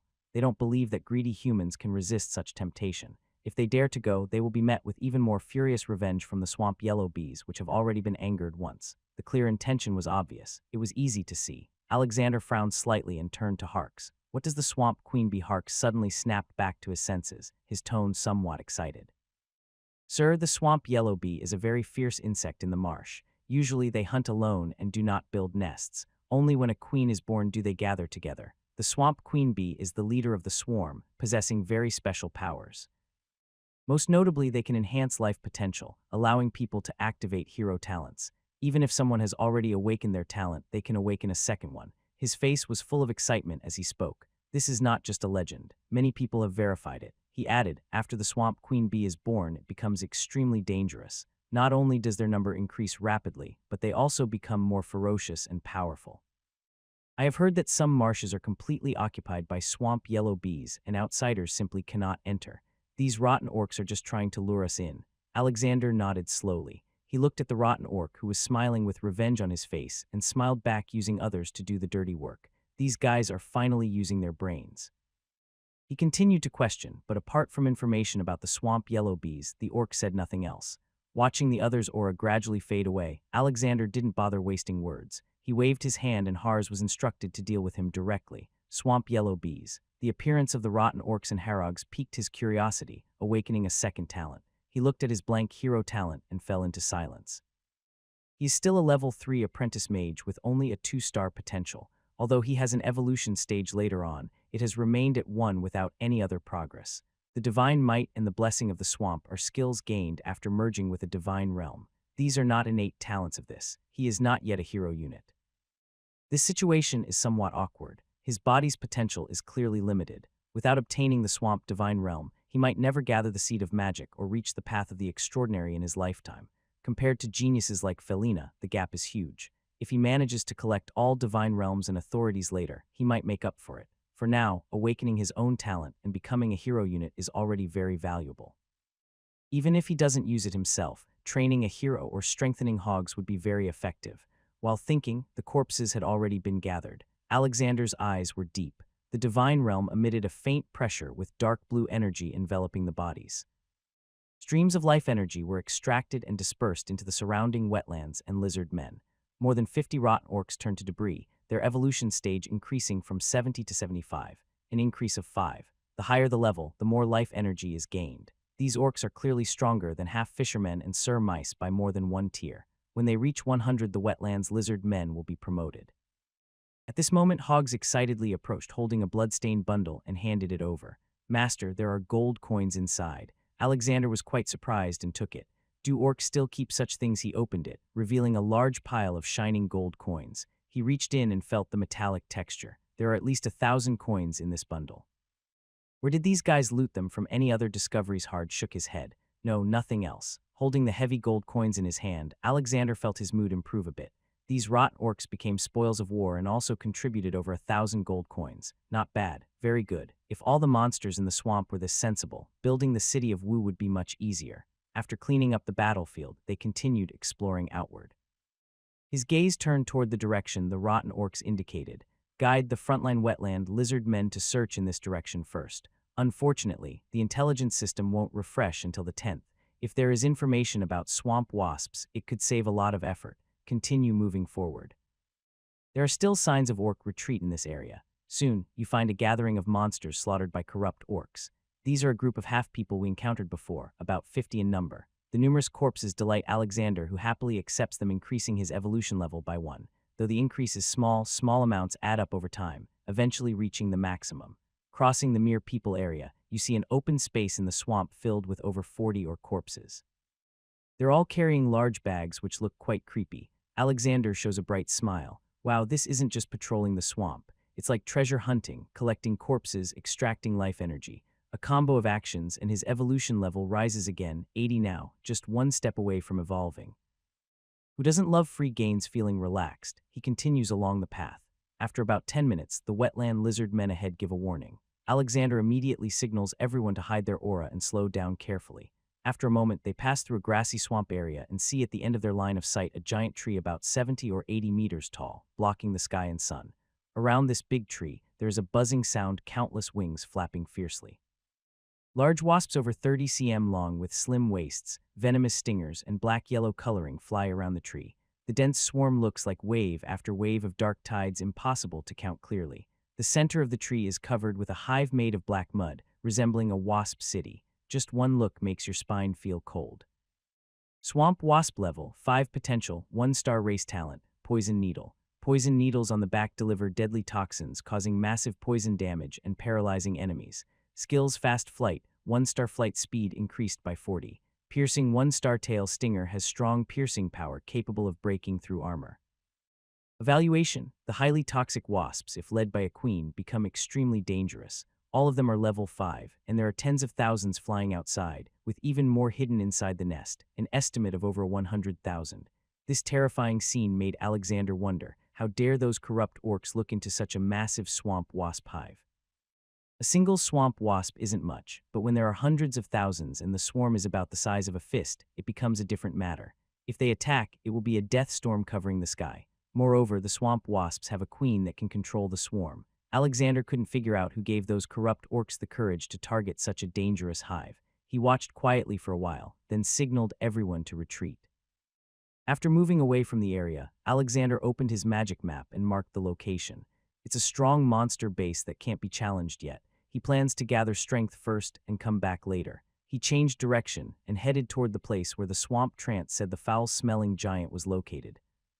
But the tramp provided too little information. After searching for several hours, they still couldn't find the giant. Instead, they encountered a group of half-mermaids. The number of two squads increased the potential of the wetland lizard men to 83, a small gain. At dusk, Alexander watched the sun slowly sink into the swamp. He didn't linger and started heading back. Under the colorful sunset, he returned to his territory.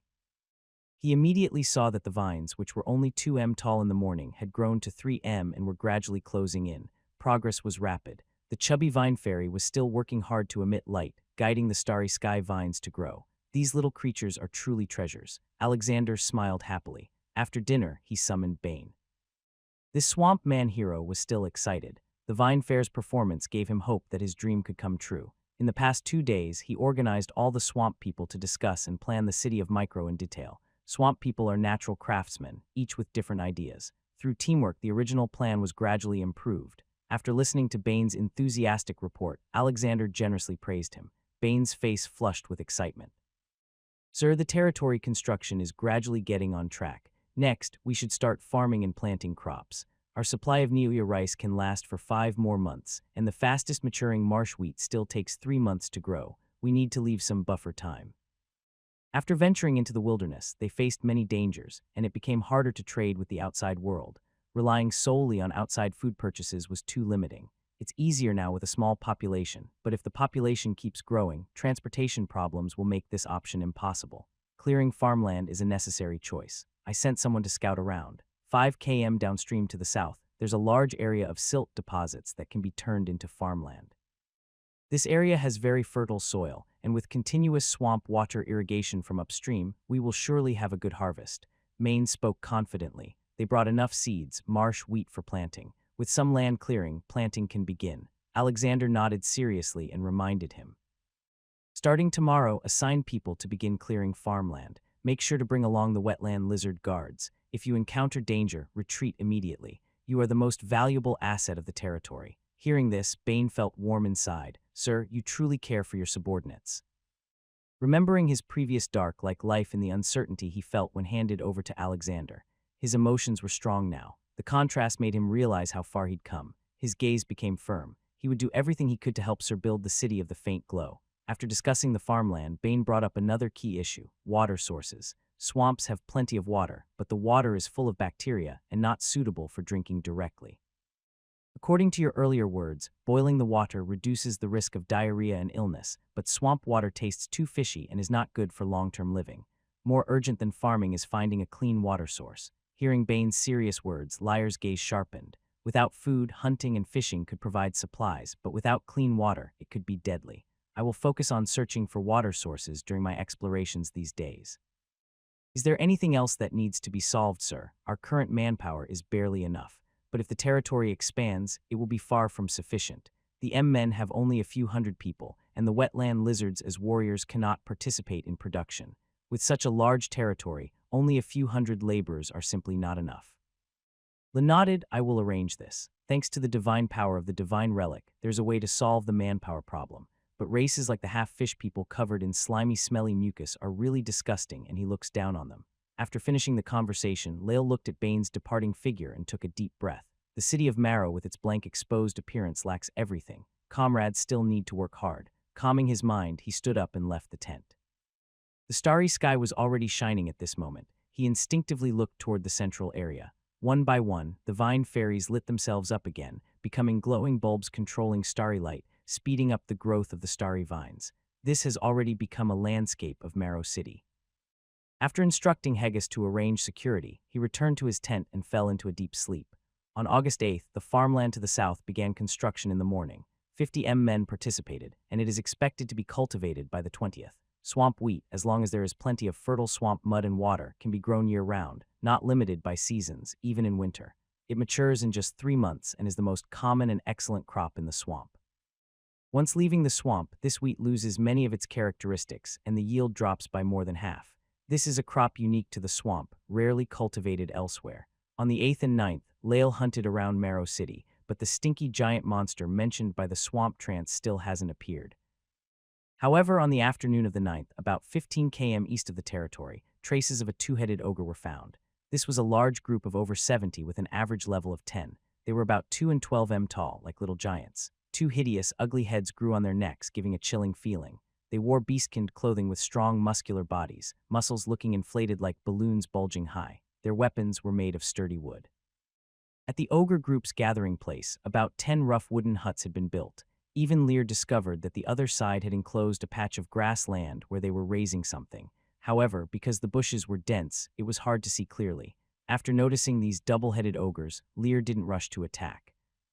Instead, he slowly withdrew from the area. The level gap was too big. Conquering this monster gathering place would cost a lot. His strength was still not enough. This made him feel a sense of urgency. The double-headed ogres had already built houses and settled down, and they would keep exploring outward and claiming land. It was only a matter of time before the City of Mist was discovered by them. He needed to solve this danger quickly. Besides the threat from the double-headed ogres, the water source problem that troubled Lear still hadn't been solved. In the past 2 days, he searched a large area but couldn't find a clean water source. The stored clean water was exhausted by the night of the 8th, leaving only half a bucket in his tent.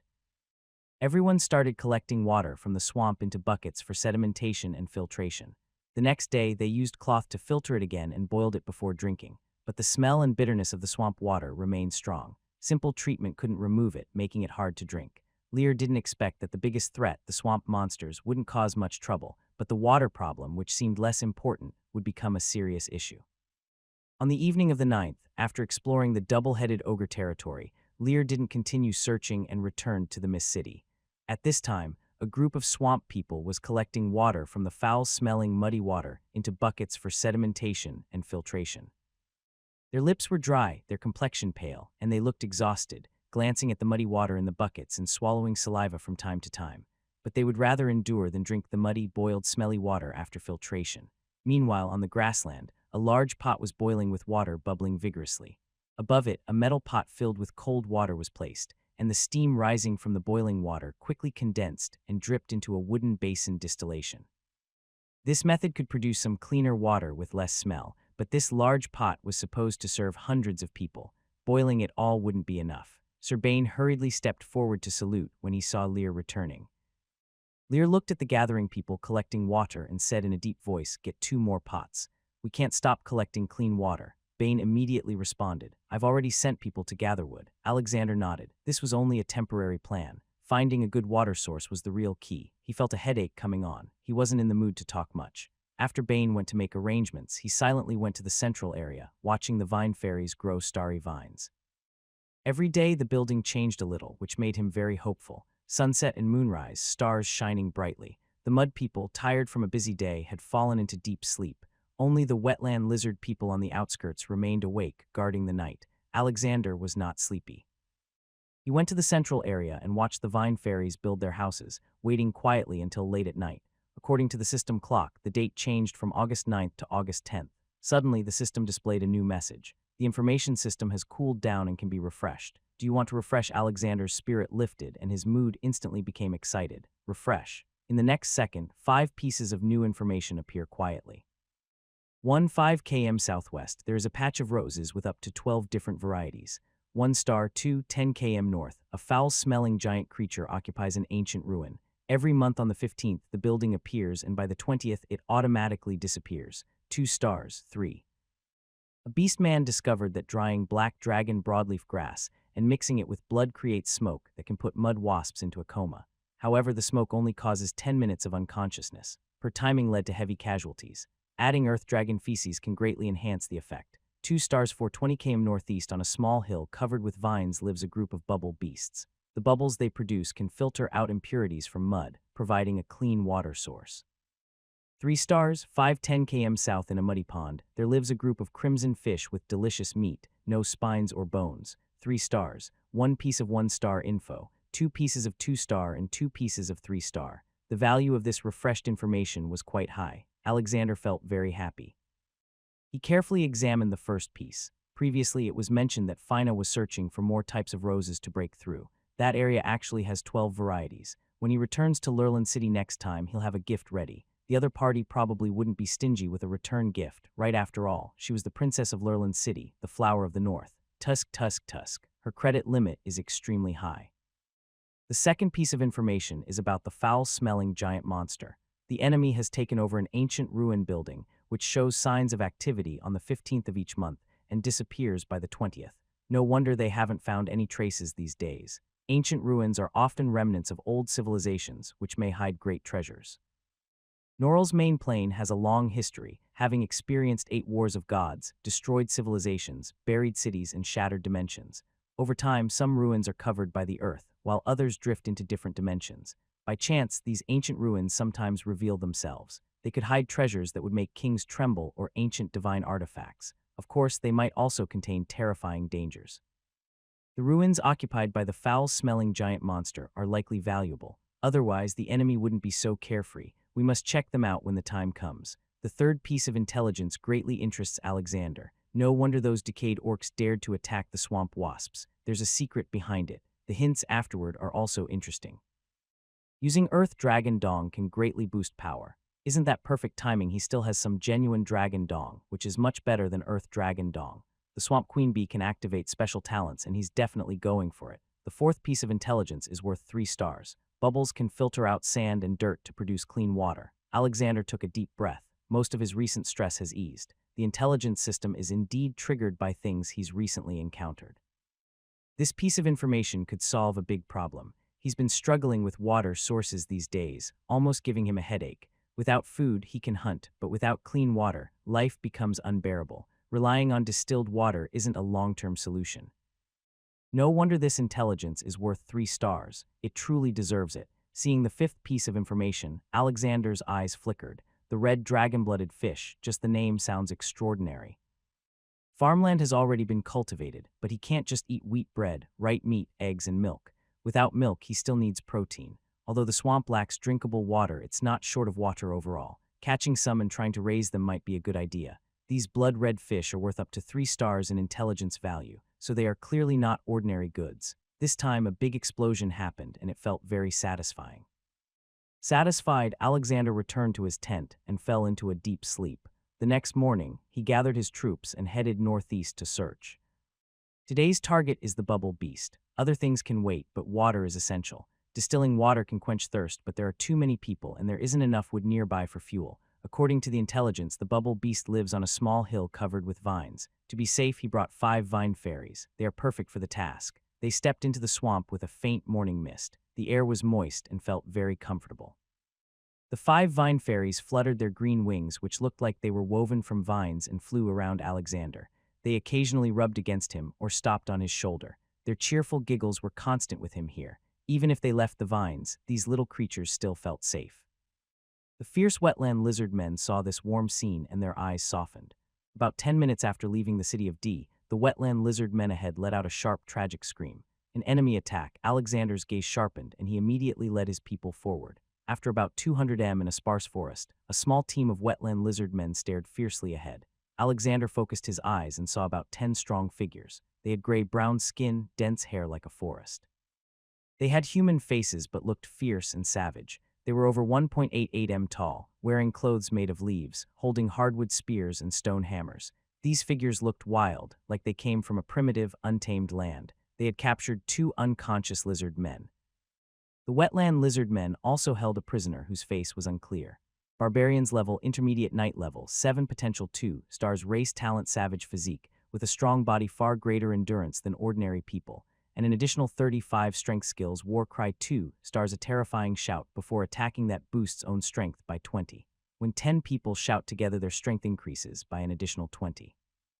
Beast instinct 2 stars, grant innate intuition, allowing them to keenly sense danger approaching. Evaluation: they are hunters above the wilderness with 2-star potential. At level 7, they are mid-level knights. Barbarians. Barbarians are different from another common race in the wilderness. Barbarians, civilized, more advanced. They have many wild territories and towns. In the wilderness, barbarians roam like wild people. Their numbers are usually small, rarely more than a few hundred. Most often, they form small clans of 10 or 20 members. Looking at their appearance, it's clear they have just entered the swamp. When they saw Alexander and his group arrive, the barbarians' expressions changed noticeably. But when they saw the wetland lizard men holding their unconscious companion, they became restless again. They spoke in a language outsiders couldn't understand. One wetland lizard man whispered, "Master, we just arrived here and found traces of these barbarians. They attacked us directly. Fortunately, our companions nearby hadn't dispersed. We forcibly captured their protected unconscious barbarian." This barbarian seems to be of high status. After we caught him, they no longer dared to attack us. Alexander looked at the unconscious barbarian and saw no difference. His attributes were the same. Hearing their conversation, the strongest barbarian leader stepped forward a few steps and spoke in a stiff universal language. Humans, please release our companion. I'm willing to exchange him for yours. The level 7 hero beside him looked coldly. Master, barbarians never keep their promises. Hearing this, the barbarian leader angrily retorted, Lizardmen, do not compare the Shure Sham clan to other barbarians. Our chieftain taught us that honesty is a virtue every barbarian must have. I swear in the name of the Shure Sham clan, and we are here to explore surrounding territories and open trade routes, not to make enemies. Chieftain Shasham clan and open trade routes. This guy didn't lie. After integrating with the divine realm, Alexander has an extraordinary sensitivity to others' emotions. He can instantly tell if someone is lying or harboring ill intent. I took a curious glance at these guys. A savage dressed in leaves wanting to start trade. It felt strangely absurd to me. Sham clan, how many members do you have? Have you also established territory in the swamp? The savage leader hesitated briefly, seeming surprised that Alexander asked this question. After a moment, he spoke slowly. We are humans. We have established a territory with thousands of savages. It's only 3 or 4 days' journey from here. Then he added a harsh warning. If you kill my people, the Shure Sham clan will definitely seek revenge on you. Alexander wasn't interested in his threats. Instead, the mention of territory made him think. A territory with thousands of savages. It's insignificant to a huge city like land, but for scattered savages, that's a large area. More importantly, this is the wilderness far from human civilization.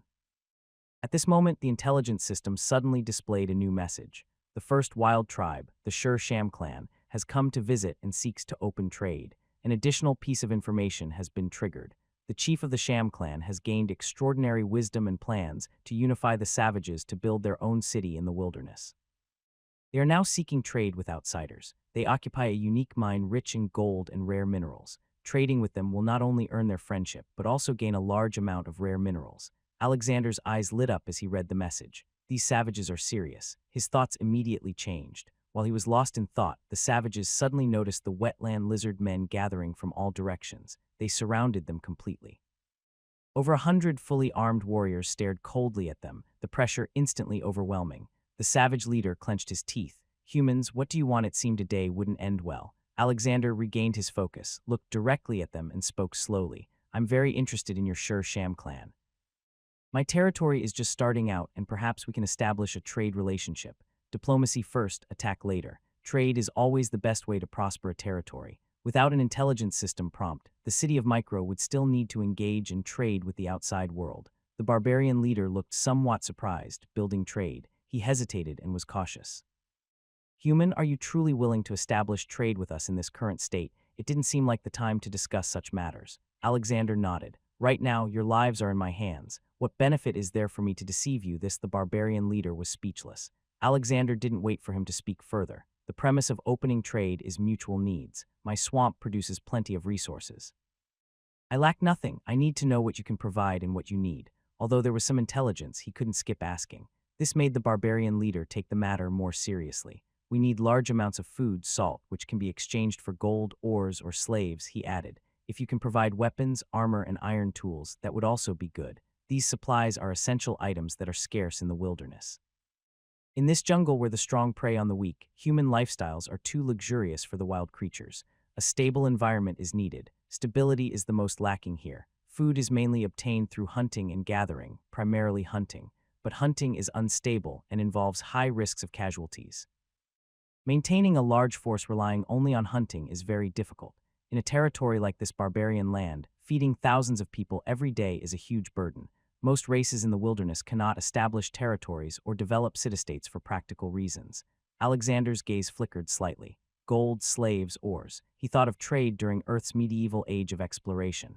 Glass beads exchanging for gems. That was truly lucrative. If this barbarian territory has that potential, it would be a huge benefit for the city of Micro. He nodded slowly. Whether what you say is true or not needs to be verified. Please follow me to the territory and stay for 2 months. Once I finish my current tasks, I will visit the Shaolin tribe to discuss opening trade. Other barbarians were a bit restless, their eyes burning with anger. But the leader of the barbarians waved his hand to calm the crowd. Master, I promise you, but if your will changes, please allow my companions to leave. We are at the mercy of others. Fighting to the death now would only be a pointless sacrifice. From their attitude, it seemed they were genuinely interested in opening trade, and even if there was only a 1 in 10 chance, they were willing to take the risk. The will of the chieftain must be fulfilled. That is the honor of their barbarians. Their eyes grew more determined. He turned a glance at his companions behind him and shouted a few words in their language. Then the unrest subsided. Alexander saw this and nodded slowly. As long as you do not do anything harmful to me, I will keep my promise. Though his words were calm, all the barbarians could hear the firm resolve behind them. The leader of the barbarians quietly relaxed, lowered his head, and bowed respectfully. Master Akenza, greetings to you. Alexander nodded slightly. Greetings to you, Alexander. Feeling that they had completely lost their hostility and threat, he signaled to the wetland lizard men warriors behind him. Akenza, we need to go hunting and clear dangers around our territory. We cannot return for now. Please temporarily join my army and follow the unified command. This human lord is so trusting of them. The barbarian leader was a bit surprised. He lowered his head with some complex emotions. In the dangerous wilderness without unified command, encountering enemies would definitely be disastrous. Alexander, who possessed divine power, was far beyond what they could imagine. If he even had the slightest hostility, he would respond immediately. He seemed tolerant, but everyone was under his control. The barbarians didn't know this. They only thought Alexander was trustworthy, and they felt a bit of respect. Alexander didn't hesitate either, assigning the barbarians to a separate group. At the same time, a touch of wetland magic restored the 2 captured lizard men warriors and the barbarian. This changed the expressions of the barbarians again. Having a mage who could heal in battle greatly increased their chances of survival. Unfortunately, there are very few mages. Their tribe has thousands of barbarians, but only 2 mages, and neither can heal. Alexander specifically asked about the identity of the unconscious barbarian. There was some misunderstanding. The person was Arkans Kentz's younger brother. He was bitten by a venomous snake, and after the poison was removed, he had been in a coma. Now he has been awakened, which has improved the barbarian's attitude towards Alexander. The army continued moving forward.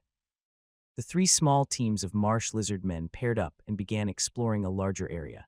After 2 days of fighting, the marsh lizard men had nearly reached 95 of their level-up progress. They only needed 1 more battle to meet the requirements for leveling up.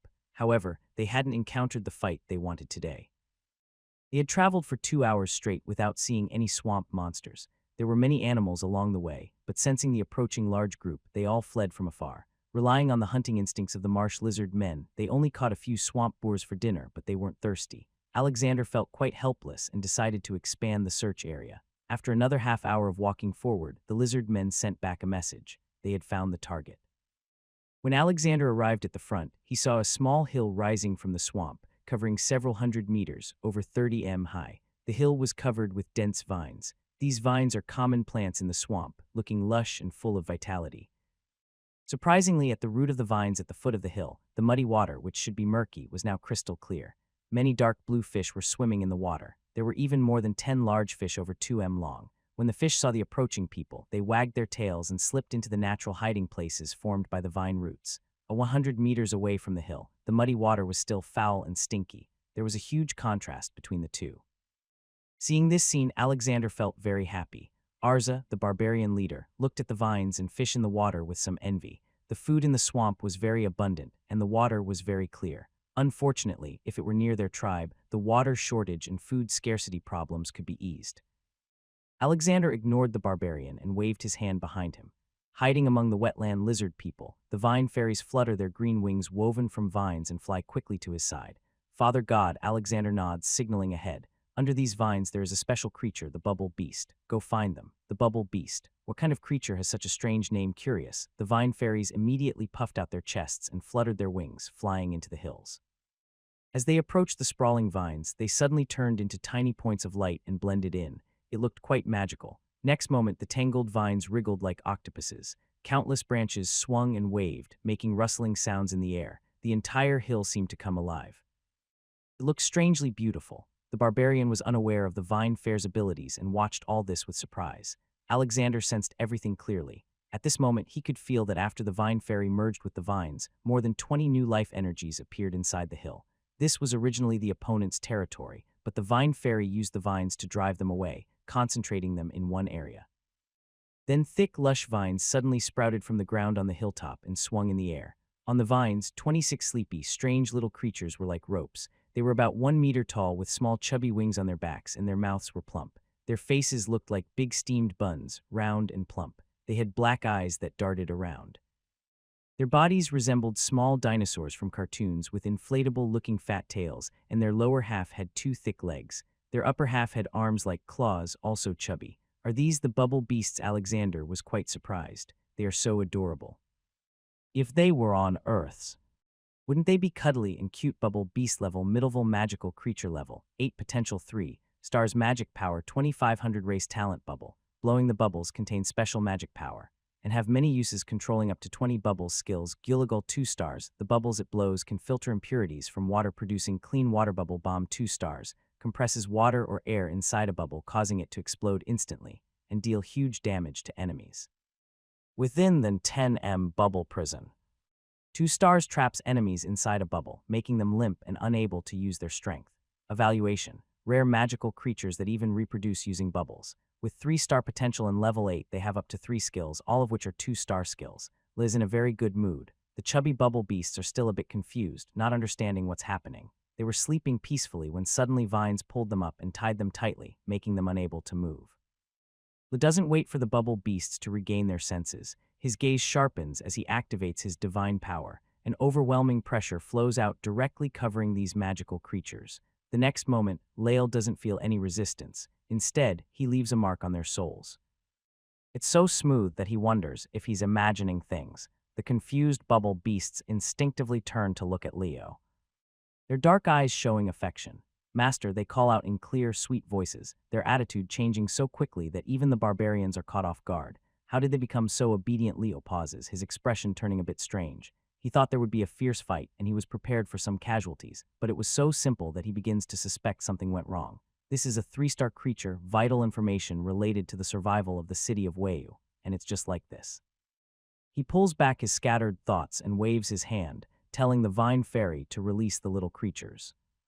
The vines sway, crossing the clear water, and place the bubble beasts on the ground. A chubby round little dinosaur gets up and runs over to Leo, clinging to his leg and starting to act cute. Master, master, master, master, master. The repeated calls of master, sounding overly sweet and anxious, make Lael a bit overwhelmed, like a young child in kindergarten. All right, be quiet. Once the noise subsides a little, he immediately says, "Do you have anything else here? We are going back to our new home, and all supplies must be taken with us." "There are none left, master. We don't have much. Going to the new home, yay." As soon as he finished speaking, these chubby little dragon babies started making noise again. Their chattering was hard to control. Alexander's eyelids twitched. Wow, they brought a bunch of kids back. No wonder everything feels so smooth. He waved his hand, signaling the wetland lizard people to protect these little ones, and quickly returned to their territory. Over 20 babies stayed together, and after a short while of noise, their nerves started to get a bit overwhelmed. The vine fairy was placing the vines back on the hill and fluttered her small wings as she returned. These adorable creatures looked curiously at the bubble beast, which also kept its eyes on them, watching these lively beings with a sense of familiarity. This is like a cute contest. Soon, both sides started playing together. The noise level increased significantly. Alexander found it amusing and didn't stop them. Let them have fun. He led his troops to speed up and return to their territory. At dusk, just before the sunset, they arrived at their land. For the first time, they saw the wild people of the city of the Slight Dew. Looking at the empty territory in silence for a long time, their eyes carried some complicated feelings as they looked at Alexander. "Master, are you planning to start trade in your territory too?" Seeing their gaze, Alexander said meaningfully, "The city of the Slight Dew is just beginning. It's the time to make friends if we are already strong. Why should we cooperate with wild people?" Akinza was speechless. The reputation of the wild people in the wilderness was not very good. Otherwise, they wouldn't have gone to such lengths to find territories suitable for trade. 2 months. Stay in the city of the Slight Dew for 2 months and you will witness everything. You 10 or so people returning to the Shur Sham clan are just more hunters and laborers. Stay here and serve me for 2 months and you will gain a powerful territory as a trading partner. This business, trust me, your chieftain will be pleased with your choice. They called it a choice, but was there really one? Akinza felt a bit troubled, but he said no more, just hoping this human lord would keep his promise. The weak have never had the power to control their own fate. Alexander didn't waste words and waved his hand to let the barbarians rest downstairs. At the same time, he secretly ordered to monitor their movements just in case. After making some arrangements, he called over Bane, who was still busy. This hero, a swamp dweller with moss-green eyes, immediately saw the chubby ball-like bubble beast. He was instantly charmed. I thought the vine fairy was already unbeatable, but I didn't expect such a cute and fierce little one. Whose subordinate is this? His old face blossomed with a bright, happy smile. Master, these are bubble beasts, Lyres said happily. They bubbles that can filter out mud and sand, giving us clean water. From now on, they will be the water source for the City of Dawn, and they are portable water sources. Such amazing creatures. Bane was very excited. These days, water was scarce, and he was overwhelmed. The smell of swamp mud was so foul and fishy that even boiling and filtering it several times didn't make it easy to drink. The distilled water produced was very little. He hadn't had a sip since this morning. He would rather be thirsty than drink that water that tasted like old mouse water. Alexander didn't waste words and took a group of bubble beasts to the edge of the swamp. Little ones, filter the muddy water in front into clean water. Hearing this, about 20 bubble beasts immediately scrambled to act. Yes, master, move aside, let me go first. Ah, you stepped on my foot. Master, he stepped on my foot. What are you doing? You bumped into my. I'm standing in front. I go first. Suddenly, the scene became noisy. Bane was a bit stunned and looked at Alexander. Master, Alexander shrugged. It's just what you think, more than 20 chattering little creatures. Only a kindergarten teacher could keep them in order. Bane smiled, still feeling good. As long as they could get clean water, he didn't care if they were children or even if he became a grandfather, he would support them. Soon, a circle of chubby bubble beasts gathered at the swamp's edge. One little one started blowing air into the sky, magic flowing, and a transparent bubble slowly formed. In a short moment, the bubbles grew larger and larger, with their diameter soaring to 3 m. Then they slowly sank into the swamp, pushing out the surrounding muddy water, and the inside of the bubbles filled up visibly to the eye. Pure water, clear, bright, and free of any impurities. Amazing, so amazing. Bean's face turned bright red with excitement, and he kept stomping his feet, eager to rush forward and take a few sips. 26 bubble beasts created 26 giant bubbles, each 3 m in diameter, and began to filter wildly. In an instant, 1/3 of the bubbles were filled with clear water. The efficiency was so high that Alexander was very surprised. At this speed, probably one bubble beast could produce enough clean water to supply the entire micro city. After half of the bubbles were filled with clear water, they gradually sank into the swamp. Then a magical scene appeared. These bubbles actually connected together, forming a large oval-shaped superb bubble. This big bubble separated the muddy outside from the inside, filtering the water even faster. In no time, it formed an oval-shaped clean water source. It was 5 m deep, over 10 m wide, and 50 m long, an astonishing size. The bubbles merged underwater and became completely invisible. Even magic perception couldn't detect their location. Looking around, only a clear oval-shaped water channel could be seen within the muddy water. Right beside it, the murky, foul-smelling mud water was still flowing slowly, creating a stark contrast. What a treasure. Alexander looked at these incredible little creatures with a happy mood. He stepped forward, crouched down, and reached out to explore. His hand passed through the bubbles and felt a slight coolness, but it didn't block him. He scooped up some clear water and gently took a sip. A sweet, cool taste filled his mouth, and he felt energized. Thanks to the bubbles' filtration, it felt like drinking spring water, compared to the previous foul, stinky swamp water that was hard to swallow. This was worlds apart. Beside him, Bean took a few sips and was so excited he couldn't contain himself. He said excitedly, Master, this is truly wonderful. He hadn't expected that the difficult problem that had been troubling him would be solved in such a strange way. Alexander smiled and looked at the bubble beasts, generously praising them. You did an excellent job. You are the pride of Micro City. I praised these little creatures warmly. Finally, I asked with such large bubbles, how long can they last? Looking at the chirping little fat dragons, I glanced around and gestured to one of the more steady-looking bubble beasts. You speak up. The called bubble beast immediately lifted its small head, earning a look of envy from others. Master, if it's just for filtering clean water, it doesn't use much magic power. I can handle it alone. Before we took turns maintaining the bubbles, each person responsible for a month. One person can manage it. Alexander was quite surprised. No wonder the nearby water sources around the small hill are so clear. These little guys are really treasures. Based on the filtering efficiency of this large water bubble, it's enough to support the daily needs of Micro City, even with several times more people. From now on, one person will be on duty every day to maintain the water bubbles here. He added, I will establish a water plan in Micro City. Whoever is on duty here will be the chief manager, and other bubble beasts will assist. When they heard this, all the bubble beasts' eyes lit up. The chief manager of the water plant sounded very impressive, and being able to have others help was like children in kindergarten getting a little red flower. Everyone's enthusiasm instantly increased. Master, I will do it. I can keep it going all the time. Before, when they slacked off, I managed the bubbles alone for 3 months. I also want to be the water plant chief. Master Alexander looked at the group of little ones starting to whine and couldn't help but laugh. Who was your boss? Before the bubble beast instinctively looked at the figure just called out by Alexander. He immediately understood. From now on, you will be the executive director of the water plant responsible for scheduling everyone, whether for 1 day or 3 days you decide. As soon as he finished speaking, the difference was clear. The bubble beast's face showed a bit of happiness, but it still nodded calmly. Yes, master, I will arrange everything properly. What's your name, master? I gave myself a name. Bobo. This little guy looked a bit shy. Alexander gently patted his head, soft like rubber clay. This name sounds nice.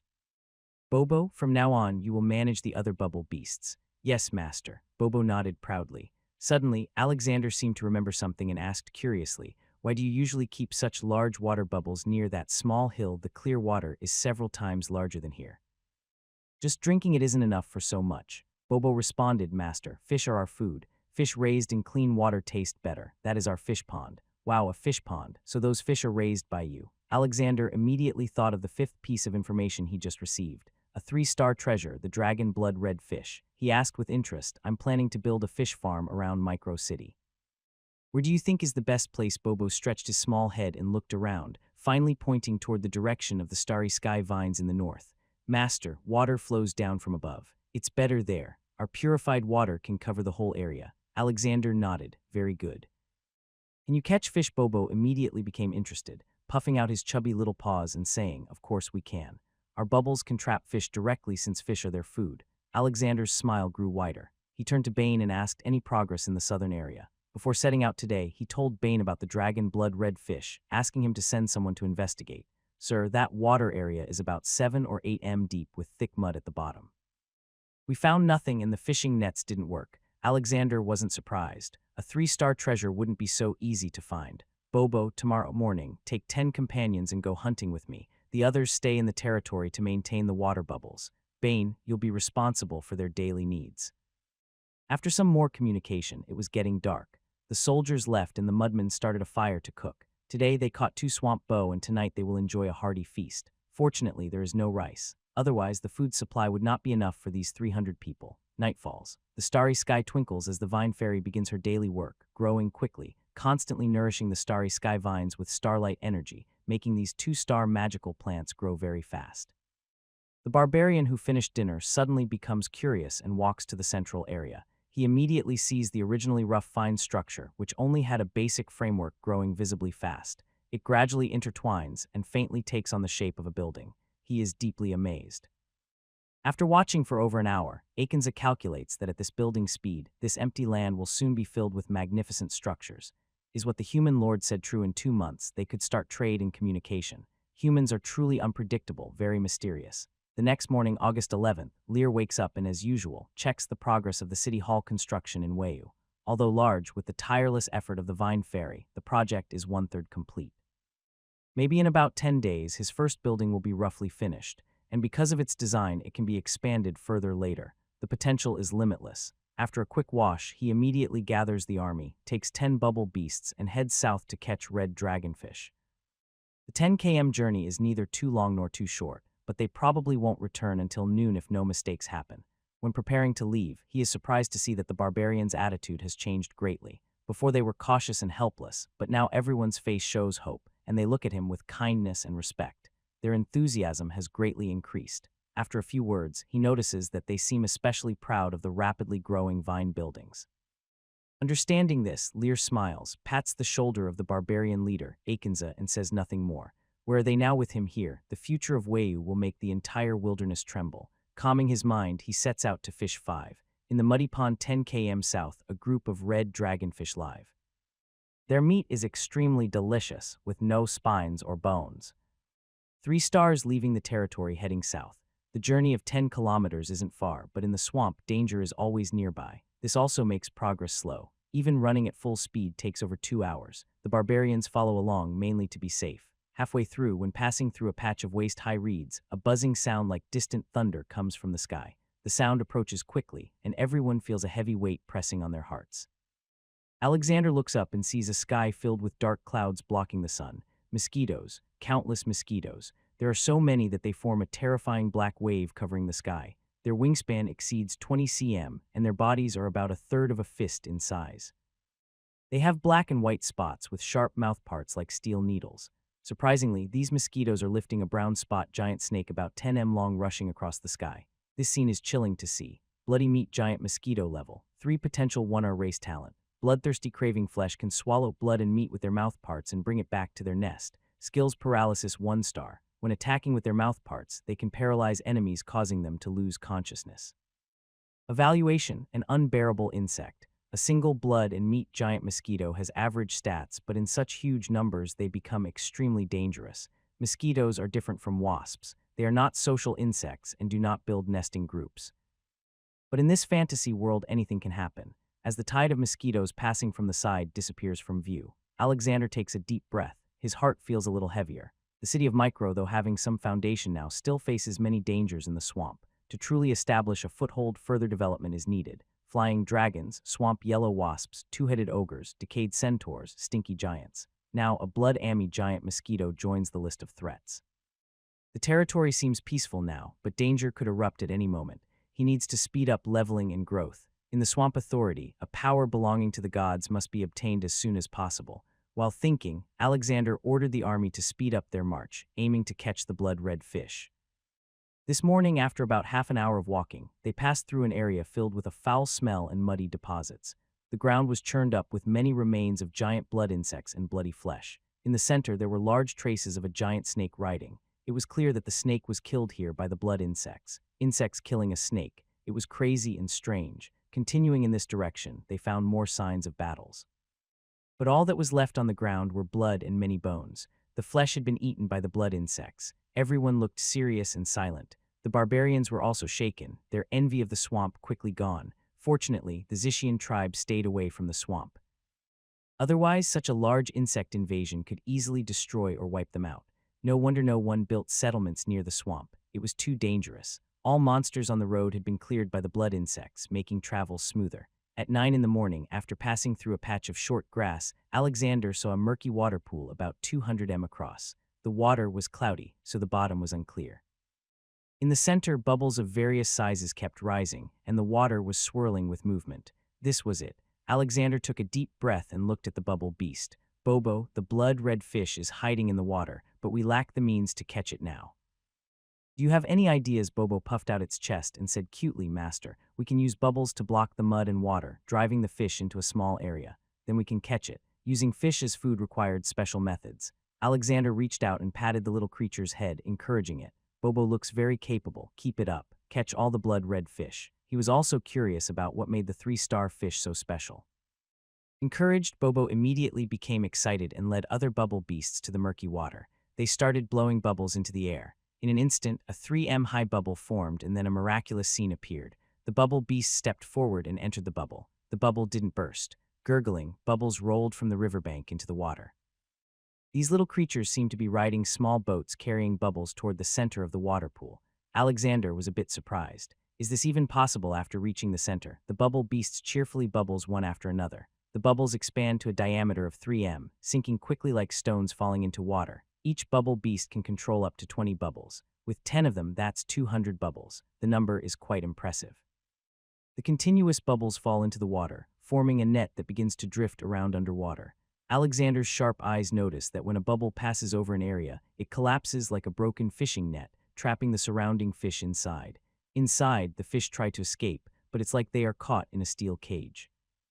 No matter how many times they hit, they can't break free. Alexander is amazed. This way of catching fish is so cool. The bubbles increase in number, connecting underwater to form a large sheet, gradually driving the fish from left to right. All 200 bubbles are fully loaded and working from the shore where Alexander stands. He can clearly feel the fish becoming more active. They keep jumping out of the water, creating ripples, but they are just common fish. Even the bigger ones aren't very special. The blood dragon fish, where are they? The bubbles gradually gather and the water area becomes narrower. The fish jump more vigorously. When they reach about 10 m ahead, the bubbles start overflowing, covering the surface. Some of the captured fish are almost filling the bubbles completely. As they approach within a few meters of the shore, suddenly a bright red fish leaps out, trying to jump over the bubble net. But in the next moment, it dives into the bubbles and gets trapped. At first glance, Alexander knew that the goal of this trip had been achieved. The bright red fish is vivid as blood, about 1 meter long with long whiskers on each side of its mouth, resembling dragon whiskers. Its body is covered with small scales about a third of a palm in size, giving a sacred feeling. When close, you can also sense a faint dragon-like aura from its body. Swimming around, it feels like an extraordinary creature. Blood dragon fish, magical life form, level 2 stars traits. 1. An unparalleled delicacy. Its meat is extremely delicious, a true feast for the world. 2. Strong and durable. Consuming it permanently increases some stamina. Introduction. After the ancient giant dragon died, its blood was swallowed by fish and evolved into the dragon blood red fish, a 2-star magical life form. This time I got it. At this moment, bubbles gathered around like fierce beasts, opening their huge mouths, suddenly expanding and attacking, covering all the water near the shore. The fish inside had no time to react and were caught by the bubbles. The bubbles burst one after another. Many small fish were released back into the swamp. The big fish were concentrated inside a few bubbles. The most eye-catching were 3 bubbles containing dozens of bright, colorful dragon blood red fish shining brightly. Alexander saw this scene and immediately smiled happily. Dozens of 2-star magical creatures. He was making a huge profit this time. Bobo and the bubble beast proudly returned to the shore. Then they directly came ashore. The bubbles were like tough cloth and couldn't be pierced by groundstones. Once stable, but the bubbles burst under the control of these chubby little dinosaurs. They happily came over to Alexander to show off. "Master, we caught all the fish inside. These red fish look so tasty. Can we try some?" Master Alexander was in a very good mood. He praised these little creatures warmly. These bubble beasts looked adorable, but they were quite capable. They had done a great job this time. After counting, they caught a total of 47 dragon blood red fish. All were large fish with no juveniles, but the bubble beasts confirmed again that all the dragon blood red fish in the water had been caught. Alexander nodded with satisfaction. Getting dozens of 2-star dragon blood red fish was already a big profit. The remaining ordinary fish filled 5 water bubbles, making it a big harvest. After securing everything they wanted, a happy Alexander headed back to his territory. Although they encountered a terrifying swarm of bloodthirsty, flesh-eating mosquitoes on the way, there were no major surprises, and they still got what they wanted most. The bubble beasts controlled 8 bubbles, each 3 m in diameter and filled with fish, following closely behind. These loaded bubbles floated weightlessly in the air. Lear watched these little creatures' movements and increasingly saw the potential of the bubble beasts. Fishing, filtering clean water, raising them, and even using bubbles to carry objects or fight.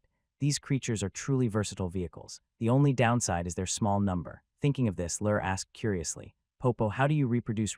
Popo looked confused at the word. Lear smiled and explained, "It's how new bubble beasts are born. It's simple. We merge bubbles with others, then drip in our blood. After 3 months, a new partner is born." Popo's face darkened a bit after speaking, but bleeding is painful, and each time we lose half a month of strength, so we rarely reproduce actively unless there's an emergency to add more friends.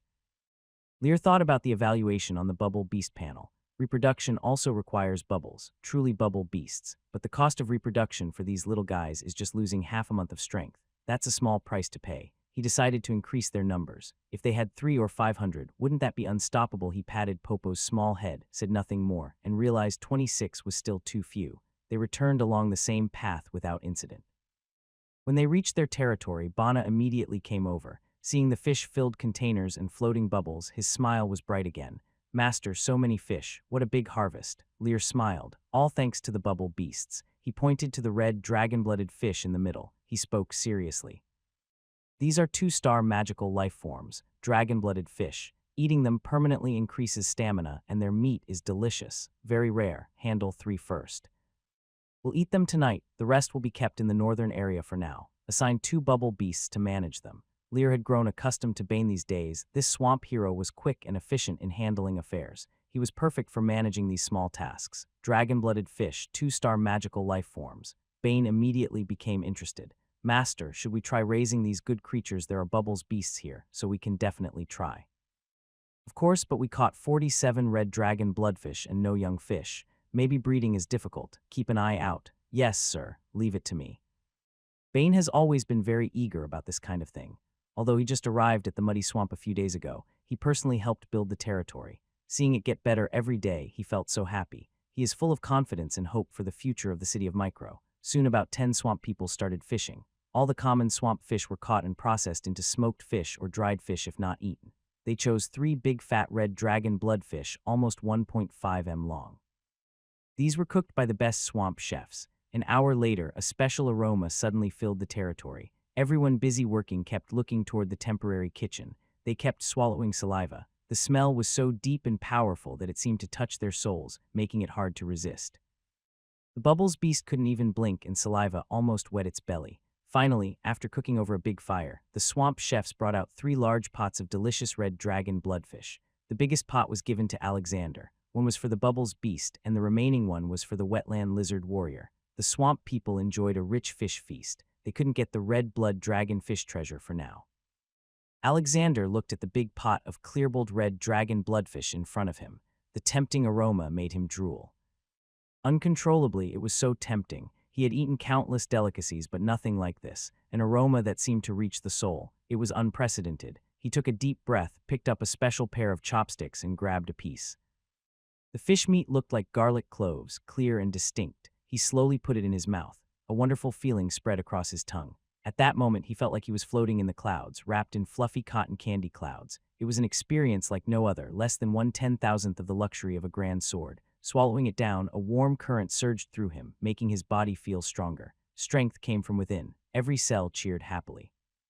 This is not just about delicious food. It is also a way to refresh the body and enjoy a soul-touching experience. One bite is never enough. I keep eating, going for a second and third. A 1 in 12m long fish weighing about 30 g, around 15 kg, was completely eaten by him alone. The fish meat turns into pure energy once it enters the stomach, leaving no leftovers. In the end, my whole body feels warm and comfortable, like soaking in a hot spring. I can clearly feel my physical strength greatly increasing. I clenched my right hand into a fist and forcefully swung it forward. There was a sharp tearing sound in the air. The strength was 2 or 3 times greater than before. It's incredible. Eating this can permanently increase stamina. This is the power of a 2-star magical creature. So amazing. Alexander was deeply amazed. Unfortunately, after a while, the effect of the fish's meat became less noticeable, and the last small portion had no effect at all. If only I could keep increasing the limit. I dare not imagine. What's even more amazing is the taste of the dragon blood red fish.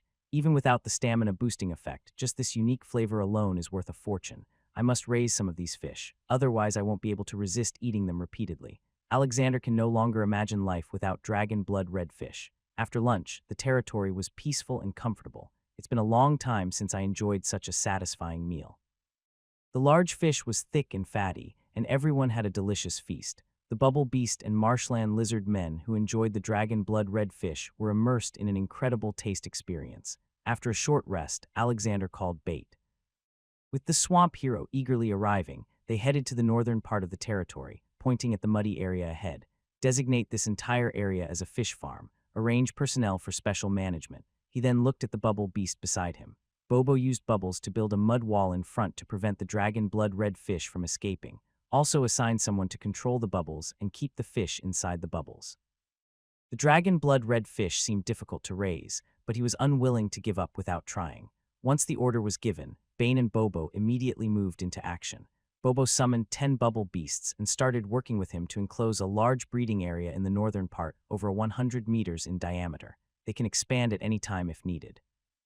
They manipulated the bubbles like bulldozers, pressing the surrounding mud and digging underground, then piling it into a thick wall of barriers. At the same time, they gathered a huge bubble in the center, enclosing the blood-red dragon fish. Under this double protection, these rare delicacies could not escape.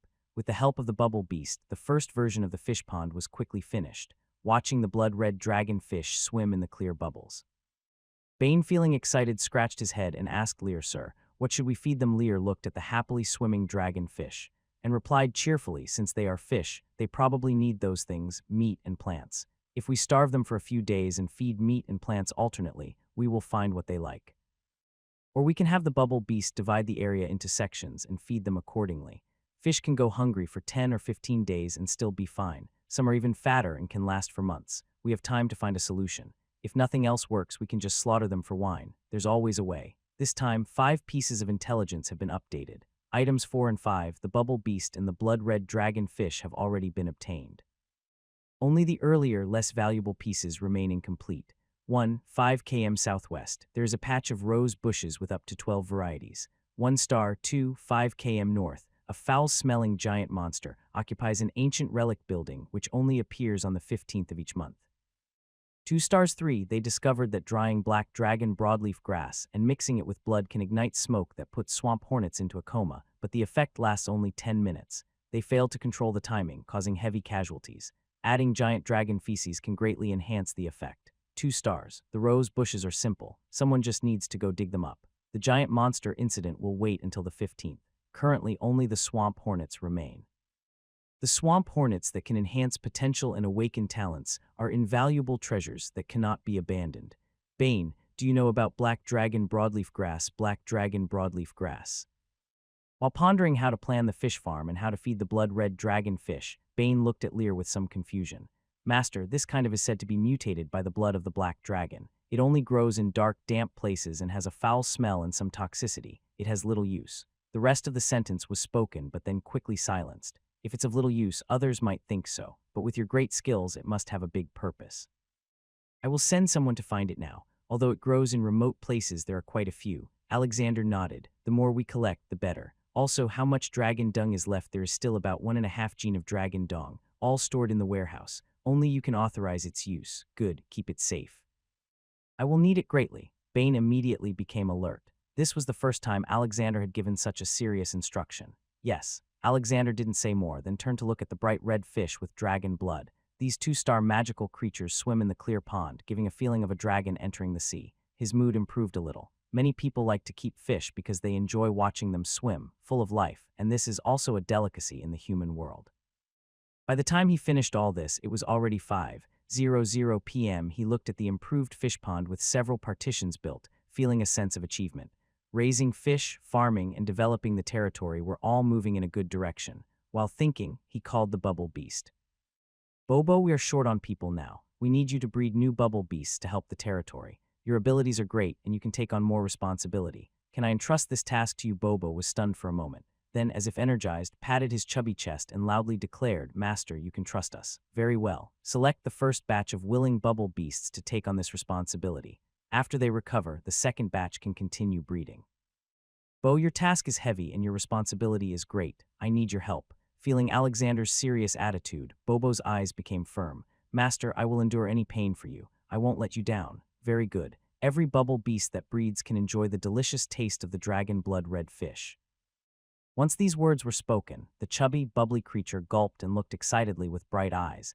It couldn't wait to start reproducing right now. Today's fish was incredibly delicious, so tasty. Bobo quickly shared the news with the other bubbly creatures, immediately choosing 16 willing to reproduce. The remaining 10 needed to maintain the fishing area and water sources, and after the first batch recovered, they would be the second group to reproduce. The 16 bubbly creatures gathered around Alexander, feeling a mix of nervousness and hope. Alexander was generous with praise, praising them loudly. You are the hope of the city of D, a role model for everyone. In the future, everyone in the city of D should learn from you. All the praise made these little creatures feel like they had received a special award, and their mood became very happy. Alexander was also very curious about the reproduction of bubbly creatures. After everything was ready, the creatures paired up. These magical beings have no gender, but reproduction still requires 2 to work together. Standing on the shore, one of them blew a small bubble, then bit down hard, letting a drop of fresh blood fall onto the bubble. The bubble floated into the air and slowly merged with another bubble which also contained blood. The 2 bubbles combined into one, blending the blood inside. Next, the second bubble was blown. They blew 3 bubbles in total, but their energy visibly weakened with each one. After all 3 merged, there were 24 blood-filled bubbles left in the sky. The bubbly creatures, exhausted and struggling to breathe, used their last strength to control the bubbles, letting them slowly fall onto the muddy bank. They arranged themselves like fish eggs half buried in the mud. After 2 months, as long as they are not disturbed, new members will be born. Bobo watched this scene with a bit of sadness for its little friends, but also with joy for the upcoming new members. They hadn't been able to reproduce for a long time because they were afraid of pain. Alexander was also pleasantly surprised. He didn't expect 1 round of reproduction to produce 24 bubbly creatures, and there were still 10 more that hadn't reproduced yet, which could form 5 pairs, leaving 15 more. In total, 1 round could add 39 new bubbly creatures. If all of them hatched, plus the original 26, the total could rise to 65. That would be a big boost. The bubble beast looks cute, like a 4 or 5-year-old child, but it has strategic strength. Like the vine fairy, it is very valuable to the city of D. By the way, how does the vine fairy reproduce? I'll ask later. 16 vine fairies are indeed too few. Building houses has become a bit difficult recently. As the territory expands, more buildings will be needed, and these 10 or so are far from enough. Bane will arrange for the bubble beast to rest and recover while the kitchen prepares a special fish dish to nourish them. He also praises them again. After several actions, these tired little creatures have regained some energy. Then they go to the nearby rest area to relax peacefully. The remaining 24 bubble beasts don't need to do anything. They will naturally hatch into new bubble beasts as time passes. This area has been turned into a restricted zone off limits to everyone with a small team of wetland lizards guarding it. After finishing all this, Alexander goes to the Vine Fairy. After a week of effort, the vines in the central area have grown to about 8 or 9 meters tall, covering a wide area under the guidance of the Muddy Man. These vines are gradually merging and weaving together. They have already formed the first building of Dew City, the prototype of the City Hall. In about 10 days, a grand building made of starry sky vines will be fully completed. Alexander calls a Vine Fairy and asks about reproduction. The Vine Fairy blushes and is too shy to look at Alexander. Father God, we can produce babies ourselves. After the babies are born, they will be kept in the vines and nurtured by them. The Vine Fairies don't need ordinary food. They don't eat the special fish either. The vines provide all their energy. Produce babies on your own. Don't you need to cooperate with others, Father God? We don't need to. The more she talks, the redder the Vine Fairy's face becomes, and she dares not look at Alexander. Is this a form of asexual reproduction? All the Vine Fairies are female with no males. That's quite convenient. Alexander chuckles. On Earth, many life forms reproduce asexually, so it's not surprising. So can you give birth to babies? Now the Vine Fairy becomes even more shy. With a bright red, chubby face and a pink, adorable mouth, she fluttered her little wings and flew to his side, stubbornly holding onto his arm and swaying back and forth. Father God, Alexander's heart melted. Which father could resist such a cute display of affection?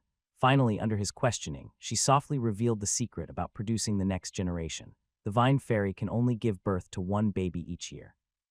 She needs to enter the vines to give birth to her crystal, allowing the vines to nurture the baby. During this process, the vines require enough nutrients and must not be harmed or the baby will disappear. The pregnancy lasts about 6 months. However, giving birth does not harm the vines. In fact, it makes the Vine Fairy more comfortable because the Vine Fairy can only produce one baby per year. If she doesn't give birth, she will keep using her energy to sustain the baby. The babies can accumulate. Having 3 or 4 at once puts a heavy burden on her body. The Vine Fairy has already accumulated 4 babies. Alexander was very surprised after hearing this and quickly called all the Vine Fairies to help nurture the next generation. The future Torito's construction depends entirely on these little creatures. A group of chubby, shy little cuties fluttered back hesitantly into the starry sky vines in the northern area, transforming into streaks of light and merging into them. Alexander could then feel clusters of life energy gathering within the vines. There were 34 clusters. It was quite amazing. After giving birth to her baby, the Vine Fairy quickly flew out again. She looked much more relaxed. Their faces were all flushed and a bit shy when they looked at Alexander. Alexander smiled gently. He had wanted them to rest well, but these little ones immediately went back to continue nurturing the starry sky vines. He could clearly feel that their magic power mobilization had improved significantly. These lives truly amazed him. Thus, in just half a year, new Vine Fairies would be born. On the other side, the bubble beast only needed 2 months. Gaining these 2 vital strategic forces was a major benefit for the city of D. The next day, August 12th, Alexander continued leading the team out for hunting. He also arranged for Bane to send some marsh people to search for the black dragon broadleaf grass. As swamp creatures, marsh humans are just as familiar with the swamp as wetland lizard men. Their fighting strength, however, is not as fierce as these powerful beings. They have their own way of surviving, avoiding danger, and finding food. Skills learned from a young age and now instinctive without protection from wetland lizard men. There is more risk, but they can still carry out their tasks. Today, they continue searching to the north. The ruins occupied by the foul-smelling giant will show signs only on the 15th. He plans to explore the area around it, eliminate hidden threats, and make future operations easier. More importantly, the potential of the wetland lizard men is close to being unlocked. Just one last step needed. After leaving the city of Micro, Alexander sent out 5 squads of wetland lizard men. Today, they must find enough hunting targets. After traveling about 5 km, they suddenly received a report of a disturbance ahead, an unexpected discovery. When Alexander arrived, he immediately saw a row of 3-toed footprints larger than millstones deep in the mud ahead. They were embedded more than a meter deep into the mud. They extended into the grassland before disappearing. His face grew serious. He had seen similar 3-toed footprints before, but not in this direction. Could this mysterious creature have been active nearby all along? He became very cautious. These footprints are enormous. What kind of creature could they belong to? Stay alert. The direction where the creature disappeared was toward the foul-smelling giant in the north, which they planned to investigate. They decided to go together. Their marching speed remained the same, but the wetland lizardmen's eyes were now very alert. They became even more cautious. After walking about 10 minutes, an alarm sounded ahead. Alexander immediately led his troops to the scene, but was slightly disappointed. It was not the three-toed monster. Ahead was a large, muddy area where a group of ugly-looking monsters was rolling in the mud. Their rough gray-brown toad bodies had white bellies and they stood upright. They had large yellow eyes and huge mouths croaking loudly. Their backs were covered with pustules about the size of fists, looking very disgusting. There were over 200 of them. Swamp poison frogs level 8 potential 2 stars race talent. Toxic pestles. Pestles contain poison. When broken, they cause area-wide toxic damage. Skills. Deadly long tongue. 1 star has an extremely long tongue that can extend 3 m to attack enemies. Spit venom. 2 stars can spray venom to attack enemies, causing corrosive damage. Evaluation. A disgusting monster filled with poison. Potential for 2 stars comparable to a level 8 wild monster. Alexander furrowed his brow. This is a tough opponent. He turned to Haggis beside him. We can't fight directly. Fall back 300 m and lure these monsters away in groups to hunt them. The swamp poison frog is full of poison. Its boils can burst and cause splash damage. Like a poisonous hedgehog, rushing in would be dangerous. Even with strong healing magic, there could be heavy casualties. Any wetland lizard man warrior is valuable right now and must not be lost here. But if they can kill all these monsters, the wetland lizard men's promotion is within reach. He immediately responded. He gathered his troops and quietly retreated. They reached a drier area before Alexander told the wetland lizard men to stop. He looked around, surrounded by tall reeds over a meter high. It was dense and impenetrable. After half a meter inside, no one could be seen. In the center was an oval clearing about 30 m across. Perfect for an ambush. Hide on all sides. Stay downwind. Don't reveal your scent. Haggis lure some swamp poison frogs over, but not too many within 2 squats. If too many swamp frogs chase after you, just circle around and escape. The level 7 wetland lizard man hero looked serious. As you wish. Without hesitation, he gripped his steel sword and turned to leave. Alexander also concealed himself in the bushes, peeking through a gap. Under the protection of 2 squads of wetland lizard men warriors, he silently observed. After 7 or 8 minutes, a low roar came from the grass ahead. He was warning. Alexander's eyes sharpened. He waved his hand, signaling the frontline lizard men to prepare to attack. The wetland lizard men made a strange sound, then fell silent. Everyone waited quietly for the prey to arrive. Suddenly, the reeds in front rustled. A tall, muscular figure burst through the reeds and appeared in Alexander's line of sight. Haggis, this level 7 hero, shows no hesitation and quickly rushes into another patch of grass, as if this place is just a temporary escape route. Rustling sounds, reeds shake violently, and the plants ahead are pushed aside. 7 or 8 swamp frogs with white bellies and gray-brown wrinkled skin, large mouths, and poisonous pustules on their backs rush excitedly into an open space. Behind them, about the same number of figures follow. Prey caught. Alexander's eyes instantly become sharp like a hawk. The swamp frog at the front, unaware of any danger, crosses the open space and reaches the reeds where Alexander is hiding. The frog opens its mouth and its tongue shoots out like a sharp sword extending 3 m. It aims to catch Harks. If hit, hogs will be badly hurt. But at this moment, Alexander shouts loudly, "Kill." Harks, who was fleeing, suddenly turns around, his energy blazing like fire. His steel sword reflects a cold light. In the instant the front frog can't react, it only sees a flash of sword light, and its tongue is struck with terrible pain. A pale red tongue flies through the air.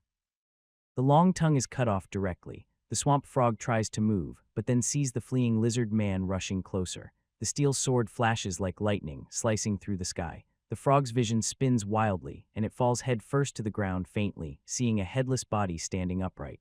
Splurt. A huge frog head shoots into the sky. Blood from its neck erupts like a fountain, a spectacular display of death.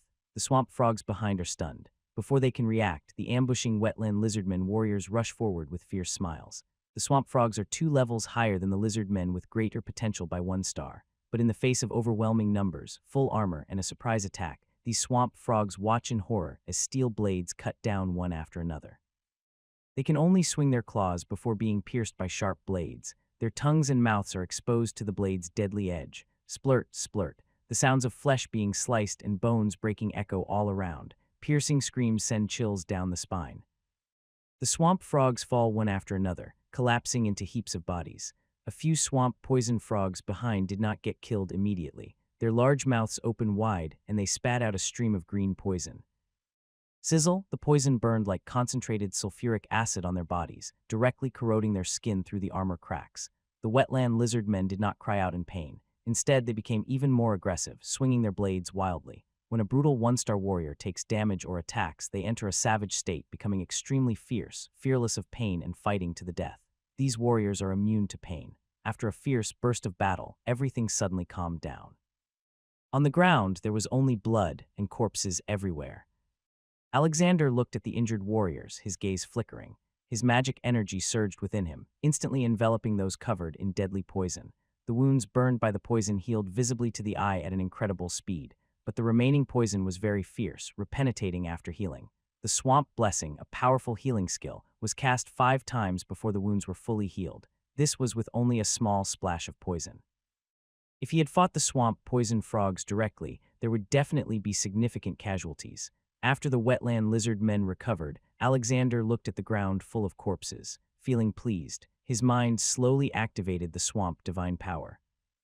A sacred force covered the 20 or so corpses, quietly extracting rich crimson life energy from them.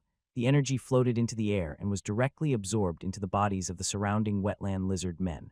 The wetland lizard men immediately felt their strength increase, their eyes bright with excitement. On their status panels, their evolution level rose from 95 to 96. An Adel swamp poison frog contained 10 times more life energy than the third mouse they hunted when they first entered the swamp. Alexander's lips curled slightly. With this method, just a few more times, he could cultivate warriors with 2-star potential. He looked toward the swamp poison frogs. Keep hunting. For the second ambush, Alexander planned more calmly. He just drew his sword and returned, entered the trap, launched a surprise attack and hunted. A series of steps left the swamp poison frogs with no chance to fight back. Several ambushes went smoothly, but after the 4th, the swamp poison frogs, seeing their numbers drop by half, suddenly realized what was happening. Their vigilance reached its peak. No matter how Haggis tried to tease, he was not tempted again. While Haggis returned to report, Lear watched the wetland lizard men's evolution level reach 99 and he fell into thought. Just one final wave and the potential of these 15 squads of wetland lizard men could be raised to 2 stars. It wouldn't take many. Just the bodies of 2 squads of marsh frogs would be enough. Gaining 1 star of potential would double their combat power. At this moment, the enemy's numbers were just over 100. Their numerical advantage had disappeared. A dangerous feeling flashed in his eyes, becoming sharper. Haggis, master, focus our strength. Hunt some marsh frogs. I want their bodies. Haggis' eyes immediately turned fierce. As you wish. Not a single one of these frogs will escape. Several swift moves ignited a strong desire for power in this hero's heart. If he could become stronger, the master wouldn't have to be so cautious. After all, their strength was not enough. They had to consider casualties. His fingers clenched into fists with a cracking sound. If they couldn't come out, they would just push through directly. The wetland lizard men would never let the master down. Under Lear's command, the army quickly gathered. Before long, Haggis appeared again in front of the marsh frogs. He growled softly and charged alone toward the marsh frogs. The marsh monsters were stunned at first, then furious. So this lizard man was just one person. He had challenged them multiple times earlier, which was one thing, but now he dared to mock them so openly. They wanted to die. He immediately opened his huge mouth, and venom spurted out wildly. The range exceeded 30 m. While Haggis attracted most of the marsh frog's attention, the grass on both sides suddenly parted. Kill. One by one, the wetland lizard men warriors wearing armor and with fierce looks charged like wild wolves. Within seconds, they crossed dozens of meters. The marsh frogs were terrified, hurriedly turning their direction and spitting venom. But most of the frogs, initially drawn by Haggis, only spat venom, now less than a third. They spread out on both sides, unable to form a dense killing zone. A few wetland lizard men, corroded by venom, silently accelerated into the marsh frogs with fierce expressions. These swamp creatures exchange injuries for injuries and lives for lives. These swamp beings are the bravest warriors. Pop. A wetland lizard man is pierced through the belly by the tongue of a swamp poison frog, tearing apart his sturdy armor. Blood gushes out like a fountain, yet he remains expressionless, angrily shouting and swinging his steel sword, who he strikes down hard, cutting off half of his opponent's shoulder. Ah, the swamp poison frog screams wildly, its pain consuming its soul. Pain is a natural instinct of life, a necessary skill to avoid danger, but pain is also the most fragile and deadly weakness of life. Pain causes the swamp poison frog to lose the strength and chance to fight back. The wetland lizard man warrior swings his claws, slicing across the frog's neck. The large artery is torn open. Blood sprays out. The swamp poison frog staggers and falls to the ground amid the thick blood. The wetland lizard man warrior keeps fighting, roaring as he charges toward the second target.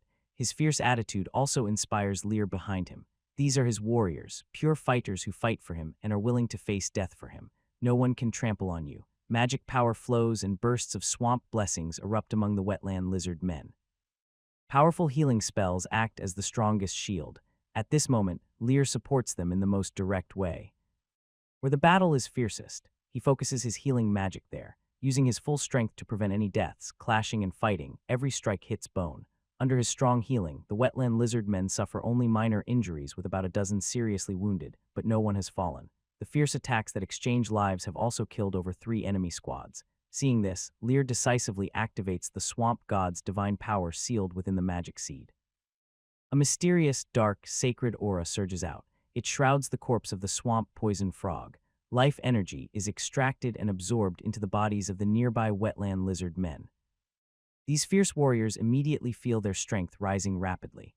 Deep within their bloodlines, some ancient dormant powers slowly awaken. Their bodies, originally 1.7 m tall, gradually grow taller, their already bulging muscles swelling even more. They grow to 1.8 m before stopping. Their claws emit a cold, sharp glow as sharp as blades. Their thick tails swing, making a hissing sound as they cut through the air. Amber-colored eyes, fierce and brutal. A wide mouth, slightly open, sharp dagger-like fangs that send chills. Breakthrough 2-star potential. Wetland Lizard Man level Novice Knight level 7 potential 2 stars level Cap 9 race talent amphibious life. The wetland lizardman's lungs are special, allowing it to hold its breath for a long time and breathe briefly underwater. Skills. Hardened scales 2 stars passive. The scales provide steel-like defense, reducing damage taken by 15 ferocity 2 stars when taking damage or attacking. It enters a fierce 8, becoming extremely savage, fearless of pain, and fighting relentlessly. All attributes increase by 20. Equipment, standard armor, 1-star rating, a fierce swamp creature. The potential has increased to 2 stars, and the level cap has risen from 6 to 9. More importantly, both skills have upgraded from 1 star to 2 stars with clear attribute improvements. Hardened scales adds 15 damage reduction. Ferocity now causes the creature to enter a fierce state, boosting all attributes by 20. Overall combat power has skyrocketed. The most obvious change is the swamp poison frog, which could still hold a slight advantage in one-on fights, suddenly faces overwhelming pressure. The previously stalemated situation collapses instantly. The wetland lizard man ferociously charges into the swamp poison frog. The frog's tongue, capable of piercing armor, now penetrates the armor, but is blocked by the scales. No damage can break through. Its rising strength allows it to swing a strike that could even cut the swamp poison frog in half. The injured wetland lizard men, after their potential boost, recover quickly. With Liar's healing, they crawl back from the brink of death. They rejoin the fight. The number of swamp poison frogs gradually decreases, shrinking rapidly. This scene resembles a game board where the opponent's pieces are eaten one by one. Alexander, relying on powerful skills, manages to protect his own pieces. Parks fights fiercely, taking down 2 or 3 squads of swamp poison frogs alone. This wetland lizard man once again shows the strength of a hero. After repeated encirclements, the overall situation is decided. Although the swamp poison frogs continue to resist in anger, their efforts are now futile. The last swamp toxin frog's head was cut off. In this difficult battle finally came to an end. At this moment, the blood-covered wetland lizard man warrior stood atop a field of corpses. He looked around and there were no enemies left. His aura was fierce and ruthless. An ordinary person meeting his gaze would feel their legs weaken and be overwhelmed by nightmares. Alexander saw this and felt a strange sense of gaze in his eyes. This was the result of his own training, a 2-star potential warrior at level 7. No one could stop them. No one. A sense of achievement rose in his heart. The only regret was that the broken divine shard he controlled could only raise their potential to 2 stars. To improve further, he needed to gain control of authority, but where that authority was still remained unknown. Turning his head and looking around, he could feel the kindness and joy from the entire swamp. He also sensed that what he needed was inside the swamp, but he could never find the entrance or push open that foggy gate. It seemed he needed some extra opportunity to trigger it. Calming his mind, he waved his hand to gather his army again. Ignoring the scattered corpses and debris, his gaze turned toward his territory. The wetland lizard man warriors took turns fighting on the battlefield, and the 5 squads guarding the territory had reached 95 evolution, a critical point. This harvest was good enough to train the remaining 5 squads. Alexander showed a faint smile. This hunt was quite satisfying. This area was only about 5 km from the territory. Alexander ordered the 5 squads with injuries or poor condition to return, replacing the guards of the micro-city. It took a whole hour and the army fully recovered to peak condition. Just then, the 5 squads of wetland lizard man warriors in the territory also arrived. Without hesitation, he extracted the life essence from all the swamp tox and frog corpses gathered and bestowed it upon these wetland lizard man warriors. Their potential immediately increased. In this way, he now had 2 squads of 2-star potential, level 7 warriors. Taking this step, his combat power doubled. Alexander looked at the fierce warriors in front of him, all about 1.8 m tall, muscles bulging under their armor. He nodded with satisfaction. This hunting trip was quite fruitful. If you can control the swamp's power and continue to raise the level of training, you can look forward to potential 3-star, 4-star, or even 5-star growth in the future. At that time, even dragons can be hunted. Calm your mind and keep leading the army to search where the foul giant monster is. After about 20 minutes of walking forward, the ground turned into a large grassy area with muddy water underneath. One step down, the grass sank and a large amount of mud flowed out. White spider webs were wrapped around the grass. The farther you went, the denser the webs became. Eventually, the entire ground was covered with webs, looking like a layer of white veil. Leo's eyes slightly narrowed. He signaled the army to stay alert. It was clear something unusual was happening. After traveling through the webs for about 200 m, a low roar came from the wetland lizard men ahead. They had spotted enemies. Leo's brow furrowed slightly. He immediately ordered the army to speed up. During this search, he and the army had developed a good understanding. They knew the warning sounds of ambushes, alerts, enemy sightings, and retreats from the wetland lizard men very well. They could respond quickly. When they were about 100 meters away, the scout lizard man reported, "Sir, a large number of red-spotted spiders have been found ahead.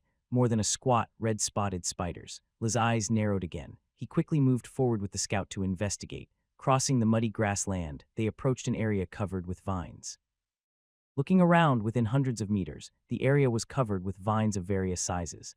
White, sticky spiral webs spread across the entire region. The lush vines were all entangled in webs to the tops, leaving no gaps. It looked like they had entered the spider's kingdom. Inside the webs, several half-human height spiders with gray-red markings hung upside down. 6 limbs tightly grasped the silk, and they were silent and motionless like statues. They didn't even seem to sense any life force.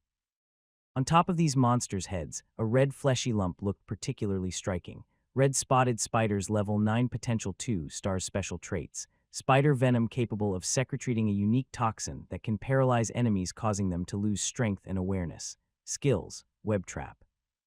2 stars create a trap using webs. Anyone who steps into it will be poisoned by the venomous silk and lose their senses. Spider cocoon 2 stars weave a silk cocoon to wrap around an enemy. The silk is as strong as steel wire and reduces the enemy's strength by 40. Quick movement. 2 stars increase movement speed by 60 when on webs. Evaluation. I like how these venomous monsters spit out large amounts of webs in their territory. These webs are harmless and just serve as bait. But don't be fooled, step into their web traps at your own risk. Level 9 monster. Alexander's eyes narrow slightly. Looking around, he sees over 100 of them, and they are in the enemy's territory. It doesn't seem possible to lure them with the same trick used for swamp frogs. With so many webs, maybe try setting a fire. Alexander becomes interested and is about to plant it. He approaches at this moment. "Sir, I didn't expect there to be so many red-spotted spiders here." Alexander is curious. "Why do you say that?" He softly replies. "The venom from the red-spotted spiders is very dangerous. We often hunt them to use their venom to coat blades, but in our previous area they were very rare. Sometimes we wouldn't see one for months, so they have this use too." Alexander becomes intrigued. "Do these spiders have any weaknesses? How did you hunt them?" Before he speaks cheerfully. "Red-spotted spiders are very aggressive. Their venomous lumps on their heads are always stimulating their bodies. Usually, they spread their venom with silk. They like to live in places where a special wild grass grows. This grass can suppress their venom. When the grass is burned and turns into smoke, it can directly explode the lumps on their bodies. If the lumps burst, the spider will be badly injured and near death. Capturing them then is very easy. So the spiders try to control their venom by living near plants that suppress it. Alexander finds this fascinating mystical cause and effect. Within 7 steps, there must be a solution. "Go find that grass." Yes, he immediately sends people to gather the grass. Soon they find a large bundle. The blades are dark green and the roots are thin and long. It looked just like wild grass by the roadside. Alexander opened the status panel and glanced at it. The attributes were very simple. Curled leaf, no flowers or grass. Level none. Special trait can suppress the venom secreted by red-spotted spiders. It really is a natural enemy of red-spotted spiders. That's what I'll use. However, he felt a bit disappointed. He couldn't set the fire. While thinking, he looked around. After a quick observation, he confirmed that the current wind direction was from the east, so he waved to Hogs to move eastward. Then he took out a flint, struck a few sparks, and ignited the gathered reed fluff. The fluff instantly burst into flames, releasing smoke from the seemingly ordinary wild grass. The smoke was not thick, but had a fresh scent, drifting with the wind and covering the entire vine area. The red-spotted spiders hanging in their webs suddenly twitched and then let out sharp screeching sounds like glass being scratched. They fell rapidly downward. Alexander saw clearly that after the smoke rose, the tumor on top of the red-spotted spider's head looked like it was squeezed, bursting with a loud pop. Green venom splattered everywhere. It was like a blow-up fireworks display, disgusting and strange. After a series of firecracker-like sounds, the red-spotted spider's breath visibly weakened. The spider at the center of the smoke, more so, was lying in the mud, twitching and foaming at the mouth. The effect was even better than Hogs had said. Alexander clicked his tongue in amazement. Once the situation was under control, he didn't hesitate. He waved to the marsh lizard men to move forward. They stepped into the web with their web feet, skillfully avoiding traps with dense webs. They were experienced. Looking at the weak, crying red-spotted spiders on the ground, Alexander swung a steel blade. With it, each head was cut off directly. A highly efficient killing machine. The fallen red-spotted spiders tried to resist but couldn't even get up. Soon all the over 100 level 9 red-spotted spiders were killed. The battle ended quickly. Hards looked at the corpses everywhere and sighed with some emotion. Master, this swamp is truly full of life. Before we wandered here, finding a red-spotted spider was very difficult. He then became excited again. Inside these monsters' mouths, there is a special that stores venom containing the most deadly toxin. When applied to weapons, it remains highly lethal even after 2 or 3 years. Alexander smiled happily. He waved his hand to send the eager hero to collect the venom sacs. These swamp creatures skillfully took out fist-sized white venom bags from the spiders' mouths. Each bag was full of venom and bulging. The venom sacs were very tough, like leather, and could close automatically when pinched open. It was quite interesting. Some wetland lizard men carefully opened the sacs, wetting wild grass with venom and applying it to their steel knives. Others even smeared venom onto their little finger claws. The venom dried quickly, leaving a faint blue tint. Seeing this, Alexander looked at the venom sacs with curiosity. In the next moment, their properties appeared quietly in his mind. Red-spotted spider venom sac level 1-star feature can be fed to highly toxic creatures to increase their toxicity. Wow, these venom sacs are actually 1-star treasures. Their feature is also interesting as it can boost the toxicity of venomous creatures. Unfortunately, the City of Shadows doesn't have such creatures. Maybe in the future he could catch a beautiful snake to raise. Alexander thought for a moment and felt it was a good idea. After all, it was an extra gain and he didn't have to pay any cost during the process. Better not to miss it. Soon, the wetland lizard men finished harvesting all the venom sacs and piled the corpses together. They formed a high spider mountain. Each one was belly up, writhing with furry bodies that looked particularly fierce. Liar's eyes flickered slightly. The wetland lizard men warriors had already advanced to 2-star potential, reaching their limit and unable to improve further, but their level was still 7 and the 2-star potential's level cap was level 9. If potential is like a container, strength is the water inside it.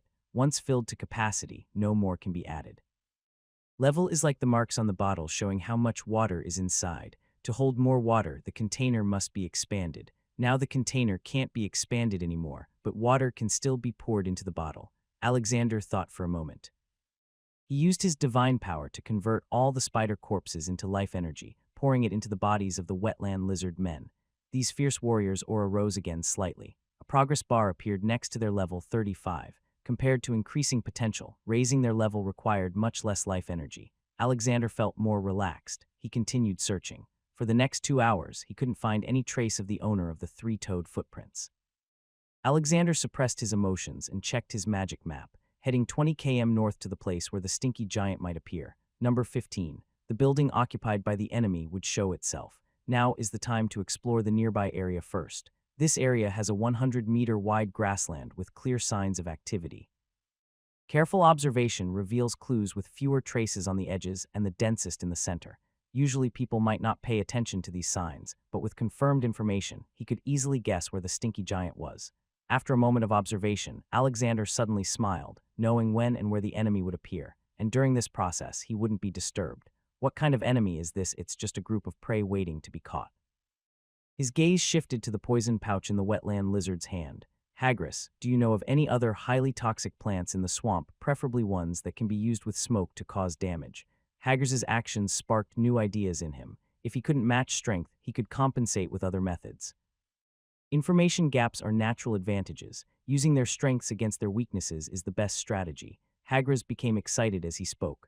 Master, the toxic plants and insects in the swamp are very diverse. I know at least 20 kinds, but apart from using poison fog, I haven't tried others. Alexander nodded. Gather some now and we'll test them back home. There are a few days left, so there's enough time. Yes. Hagris immediately relayed the message, instructing the wetland lizard men to look out for poisonous insects and plants. The stinky giant's location had little life around it. Only occasional piles of bones gnawed clean. This area was their hunting ground. After thoroughly exploring the terrain, Alexander felt confident. Looking at the sky, it was already afternoon. The 20 km journey back to the territory would be dark soon. Today's harvest was quite good, so I decided not to stay longer and headed straight back. Before sunset, as the sun died, the clouds red, I re-entered the city of Dew. The vine fairy was cultivating starry sky vines while the swamp people were tidying the land. The fish farm to the north had gathered some people, and the swamp people who were clearing farmland to the south had just returned. Everyone was busy. Seeing Alexander return, Bane, who was covered in sweat and mud, immediately came from the fish farm. After saluting, he quickly reported progress. Master, the fish farm has been divided into 4 small ponds, with red dragon blood fish being raised evenly inside. We prepared grass, meat, earthworms, and other fish food and started feeding them. But the red dragon bloodfish are quite frightened and haven't started eating yet.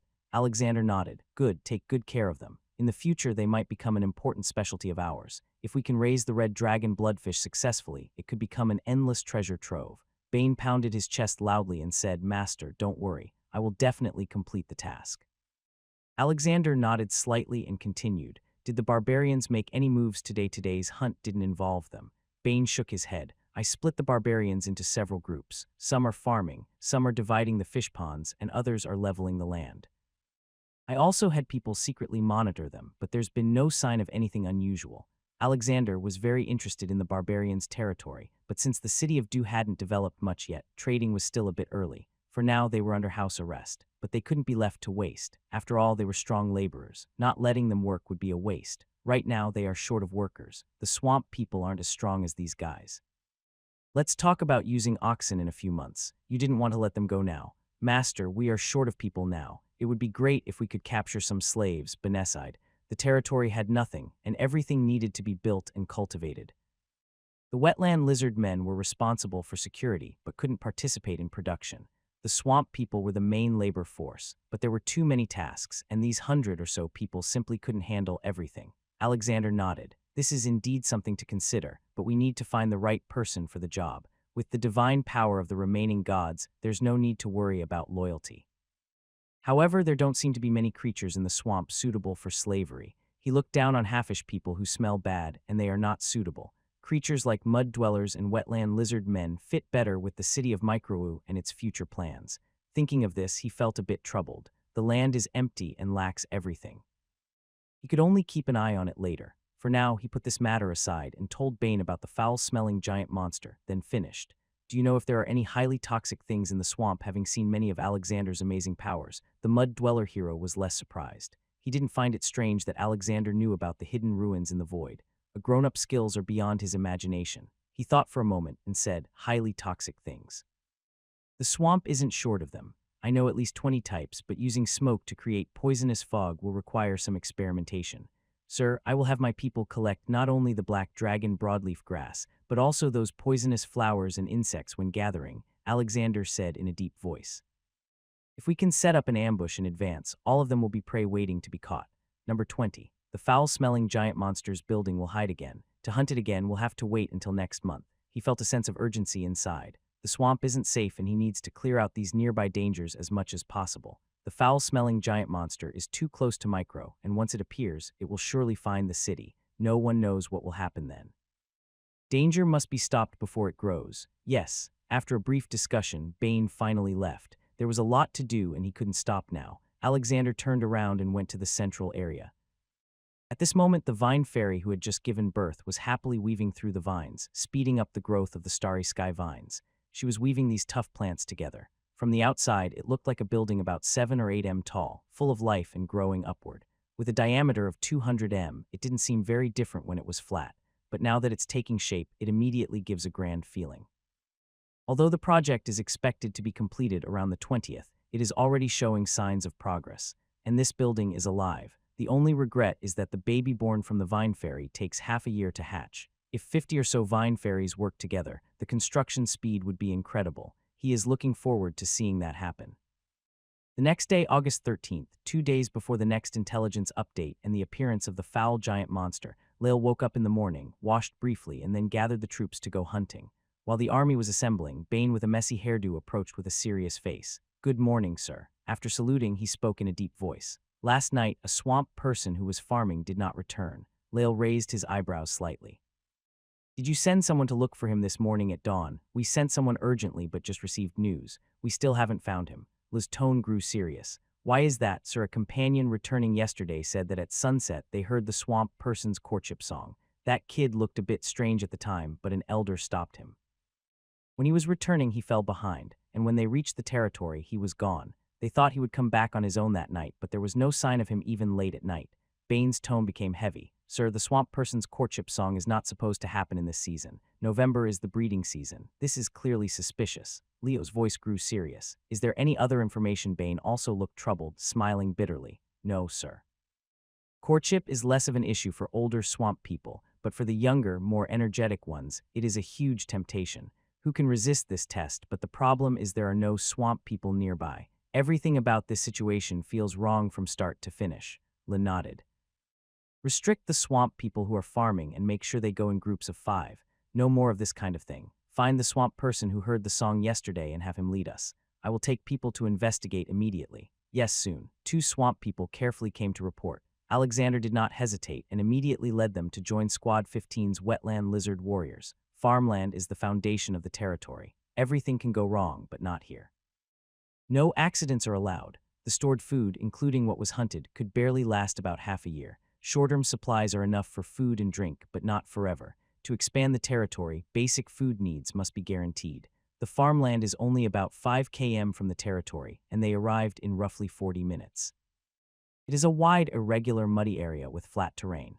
The diameter exceeds 2 km, covering over 1,000 acres. The ground is fertile black mud with large areas already cleared. Swamp wheat yields about 600 kg per acre and matures in 3 months. It grows vigorously regardless of cold or heat. It can be planted all year round. Even with occasional disasters or plagues, reducing harvests for seasons of wheat can produce at least 2,000 kg or 2 tons. This 1,000-plus acres, when fully operated, can produce 2,000 tons of food. 1 ton of swamp wheat is enough for 3 adults for a year. So these 2,000 tons could support at least 6,000 people. This value is priceless for the city of the Slight Dill. Once this farmland is cultivated, there will be no need to worry about food for a long time. The greatest advantage of farming civilization is having a stable food supply. It may seem insignificant, but many wandering tribes in the wilderness dream of this.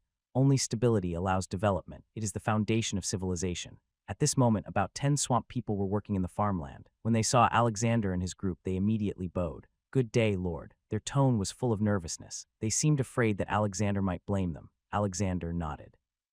"Continue working. No need to worry." After that, he looked at the 2 swamp people leading the way. "Where did you hear the song yesterday?" "Adult in that direction." At that time, 4 or 5 people heard it, but only Hana went missing. "Was there anything unusual?" "No, nothing. When we arrived this morning, we didn't hear any singing either. We searched this morning. That area is just a grassy field with a pond. No other signs. We didn't look further away." Alexander's expression was serious. "Hags, stay on high alert. Search to the south." "Yes." He then looked at the 2 mud men. "Go with the team." Without waiting for their response, he immediately led the team to move out. The wetland lizard heroes deployed 3 small squads while the army formed a defensive line and advanced southward. Although this seems like a small matter, this is a swamp deep in the wilderness. Any strange sign could hide great danger. Alexander would not lower his guard because of this. Crossing the muddy ground, they reached a high grass patch. The broadleaf grass grew like saw blades with no clothing protection, easily tearing open the skin. This grass stretched 300 or 400 m before ending, pushing aside a clump of tall grass. The view suddenly opened up. Ahead was a 100-meter-wide water pond. The water was murky, smelling of aquatic plants and algae. Though it had a slight fishy smell, it was not unpleasant. There were traces of search marks left by mudmen around, but nothing else unusual. Alexander looked around trying to find clues, but everything was quiet with no signs of wild monsters. It seemed the trail ended here. Hag stepped forward slightly and softly reported, "Master, there are no lingering scents around. Lizard noses are not as good as hounds, but they can still detect prey scents here." Apart from the smell of grass and mud, there was nothing. Alexander frowned slightly. If that mudman had been lured further away, it would be harder to find. Calming his mind, he extended his mental power, covering 200 or 300 m around. Suddenly, he looked down sharply at the calm water ahead. His gaze sharpened. The surroundings appeared unchanged, but when the mental energy extended into the water, it felt like diving into an abyss, completely silent. There was a problem with this pond. I waved my hand, signaling the army to move away from the water's edge. Then I looked at Haggis in the swamp. "Are there creatures living underwater that can sing?" Haggis thought for a moment and replied in a deep voice. "Many creatures use singing to lure prey. Blood nightingales, illusion demons, howling spirits, mar succubi, swamp sirens. At least 20 types. Half of these live in the water." My eyes flickered with a dangerous light. "Immediately return to the territory and bring the bubble beasts. Living in water, sorry. Bubble beasts don't care whether it's water or not. These little guys are experts at dealing with things that swim in water." Haggis received the order and left. Soon, a group of bubbles floated through the grass into my view. These transparent bubbles drifted in the air, showing inside them chubby bubble beasts. These cute creatures, resembling tiny dinosaurs, waved their little hands and chirped loudly when they saw me. My eyes lit up. Is this even possible? I felt a bit excited and decided to let these little guys carry me around for fun. After you finish playing, it'll be my turn. Sitting in bubbles flying around is too early for kids, but for me, it's just right. The wetland lizard men warriors around also watched in surprise. Although they saw yesterday how bubble beasts used bubbles to carry fish back, seeing them pack themselves into bubbles and fly over was quite impressive. Flying. This has been a dream for all surface creatures. Pop! The bubble beasts landed on the ground and the transparent bubbles burst one by one. Led by the boss Bobo, these little guys ran over to me. "Master," they called out sweetly, sounding like kindergarten children meeting their parents after school. Seeing these adorable little creatures, I felt a bit happier. I gestured to the murky pond in front of me. "Something unknown is hiding underwater. We can't go in alone. We need your help." Hearing this, a few of the little creatures immediately became excited. "Master, let me go. I love catching fish. I was here first. I want to go first." Master, watching the lively scene, Alexander couldn't help but laugh and cry at the same time. He waved his hand. "Let's work together, but be careful. No water entry. Bobo, you supervise and enforce." Bobo nodded. "Yes, master." He looked at his companions. "Don't trouble the master." All the other bubble creatures were a bit afraid of Bobo and dared not make noise. They immediately moved closer to the shore and started blowing bubbles. Seeing this, Alexander told Haggis to lead the wetland lizard men warriors to protect these little ones. They formed an unbreakable formation in front. Their steel blades were tightly gripped, armor shining brightly. If anything moved underwater, they would be ready to face it. The bubble creatures blew out small bubbles which grew larger in the wind, expanding to 3 m in diameter. Plop, plop. They fell into the water like rolling stones and disappeared. Although there were only 8 bubble creatures this time, each person could control 30 bubbles, making a total of 240. Quite impressive. More bubbles entered the water, making the underwater scene murky. At a certain critical point, Alexander's eyes sharpened. He looked toward the center where the magic energy was unusually active. Someone was casting a spell. "Step back 30 m, the monsters in the pond are moving." The wetland lizard men warriors cheered up and quickly protected the bubble creatures as they retreated. They stopped at about 60 or 70 m away. The farthest distance the bubbles could reach was about 200 m. They were still within control. Suddenly, splashing sounds broke the calm of the water surface. A school of fish swirled their tails, creating ripples and splashes. You could see the bubbles catching these fish. As the water splashes rose, a gentle, melodious humming drifted from the water's surface. At that moment, Alexander felt a bit dazed. It was like returning to childhood, falling asleep in his mother's warm embrace, watched over with loving eyes. That kind, gentle figure holding him, rocking him slowly in the room, softly patting his back. The blinding white light, the yellowed ceiling, peeling walls, everything seemed to revert to the past. But at the moment this feeling appeared, Lear suddenly snapped awake, his eyes sharp and intense. He looked again at the lake's surface, his face full of killing intent. How dare they be so reckless in front of him? Turning his head to the side, he saw that the lizardmen's eyes were filled with confusion. Some looked happy and a few were walking forward. Such strong temptation. No wonder that swamp creature disappeared. "Wake up," he shouted angrily, channeling the power of the swamp deity within his magic vortex. A majestic and powerful aura burst out, directly covering the wetland lizard men. Could divine power be compared to ordinary monsters? The confusion in everyone's eyes suddenly disappeared. They looked around instinctively as if waking from a dream. Then their faces turned very ugly. Yet they actually embarrassed themselves in front of everyone. The ruler was right there watching, but the bubble beast wasn't affected. It seemed those singing voices didn't exist at all. These cute little creatures continued to control their bubbles, stirring the water in the pond. Noticing that the swamp warrior lizard men had broken free from the temptation, the melodious singing grew louder around them, but the divine power Lear emitted was like an insurmountable mountain. No matter how strong the temptation, it couldn't resist the majesty of a deity. Just then there was a rustling sound behind the bushes.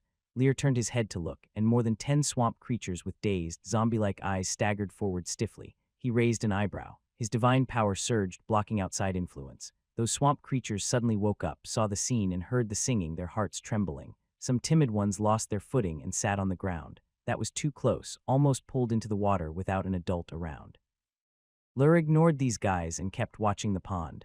Keep searching. They can't escape. The bubble beast immediately started making noise, increasing its magic power to search more intensely with bubbles. Big fish were caught in the bubbles and thrown onto the shore to avoid disturbing the search.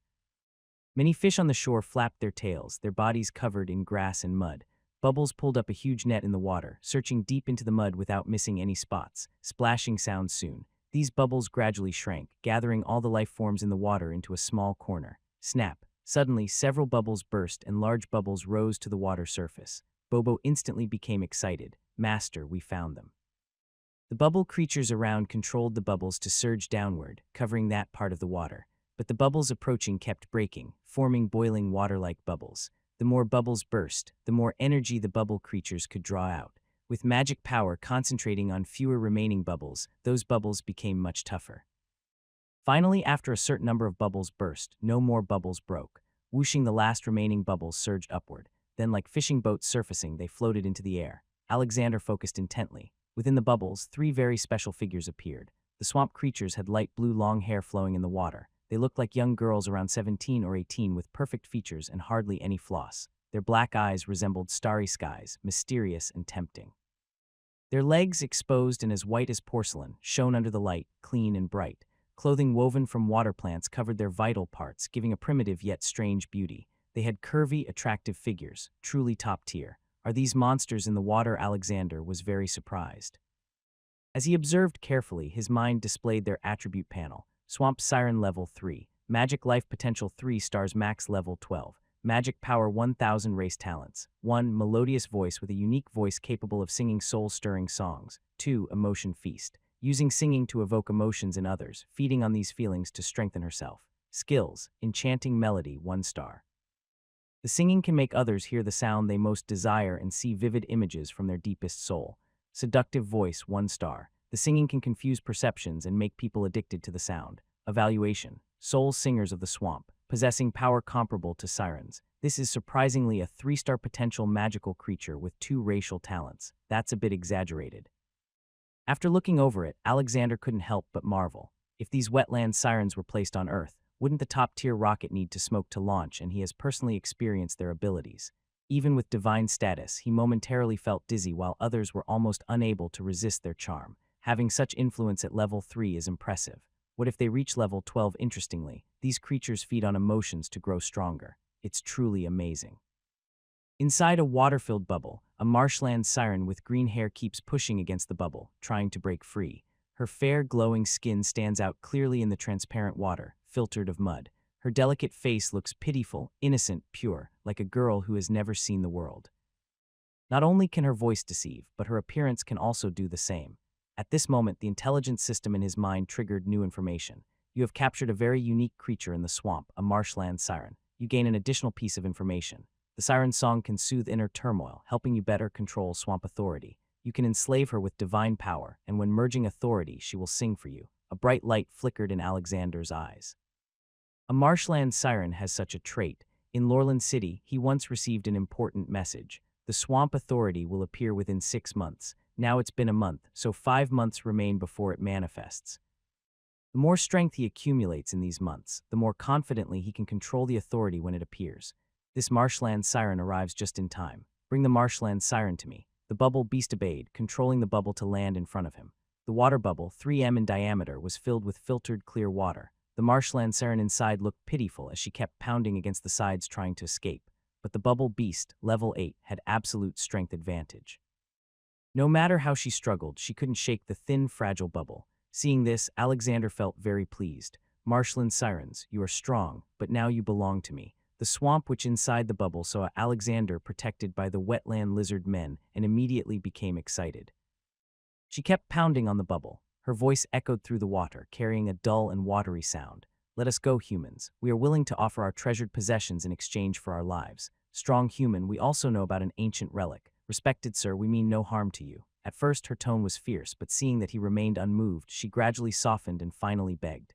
Alexander's gaze remained calm. He ignored the witch and activated the seed of magic. The swamp divine power slowly radiated light. An indescribable divine might directly envelop the 3 bubbles in front of him. The swamp witches felt their hearts pounding wildly. In a daze, it was as if they saw a mighty ancient god staring at them from the distant past. Their souls trembled. But in an instant, they snapped back to reality. Overcome by immense fear, they suddenly opened their mouths and let out a piercing scream. However, the bubbles sealed their magic, preventing them from using their powers. They no longer possessed the captivating and soul-stirring ability they had before. The divine might rolled down like a wave, pressing down from above. The swamp witches could only endure it all. A terrifying aura penetrated their souls deeply. They could not resist at all.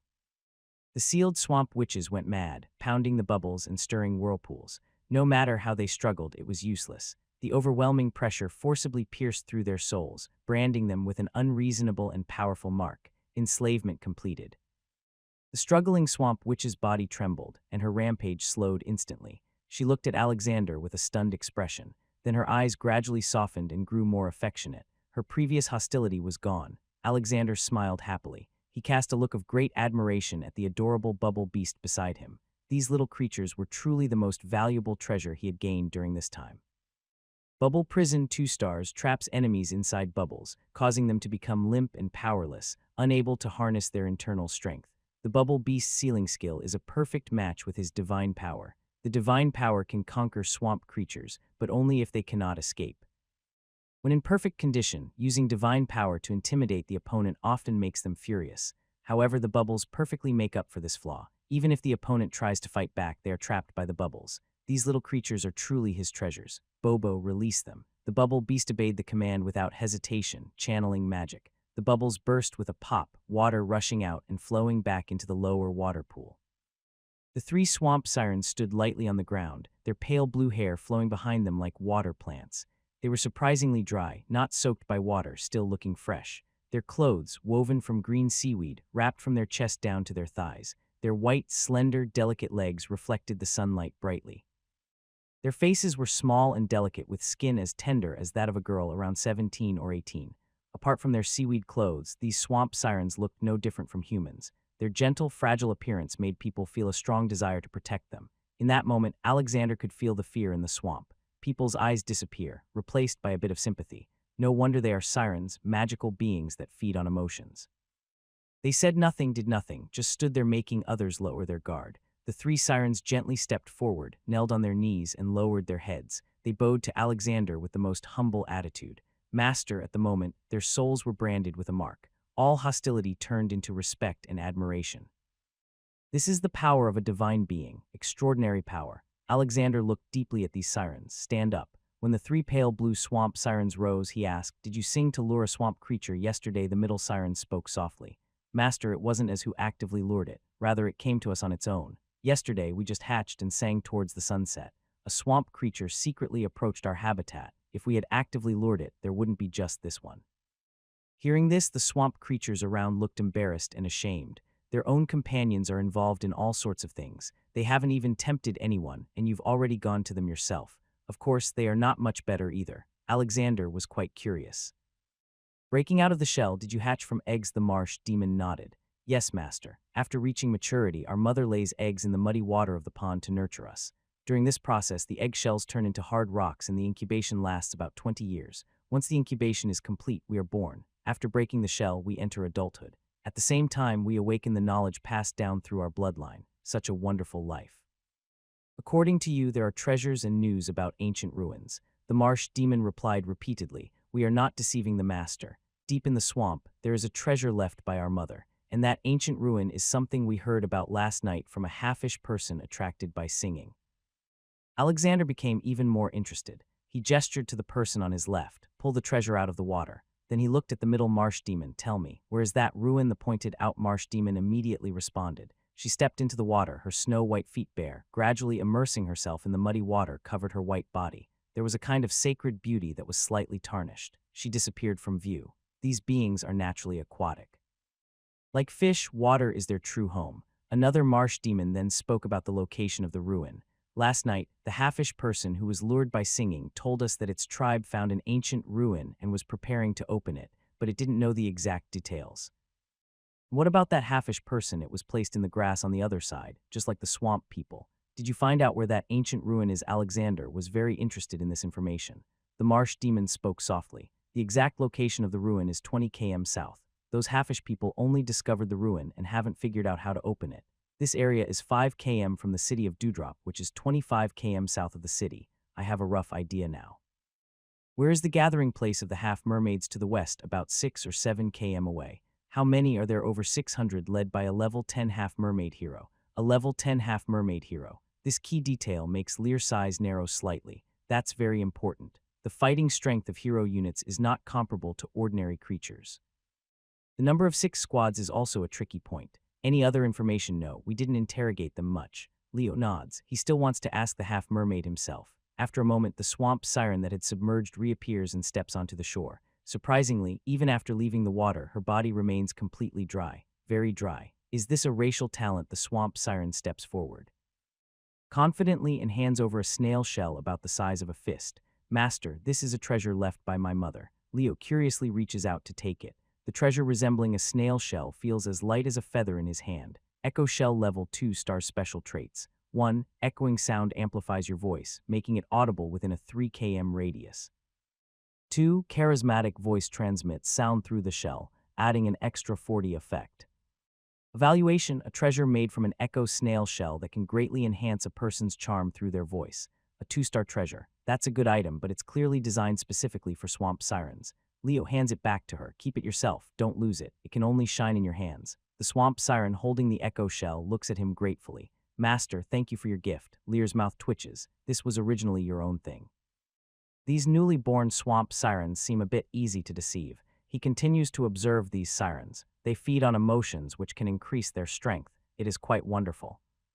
And isn't it easier to raise than things that grow in the fields with this voice and charm? When we go back, we can teach them a few songs, arrange rehearsals for big clocks, dressing dances, and similar performances.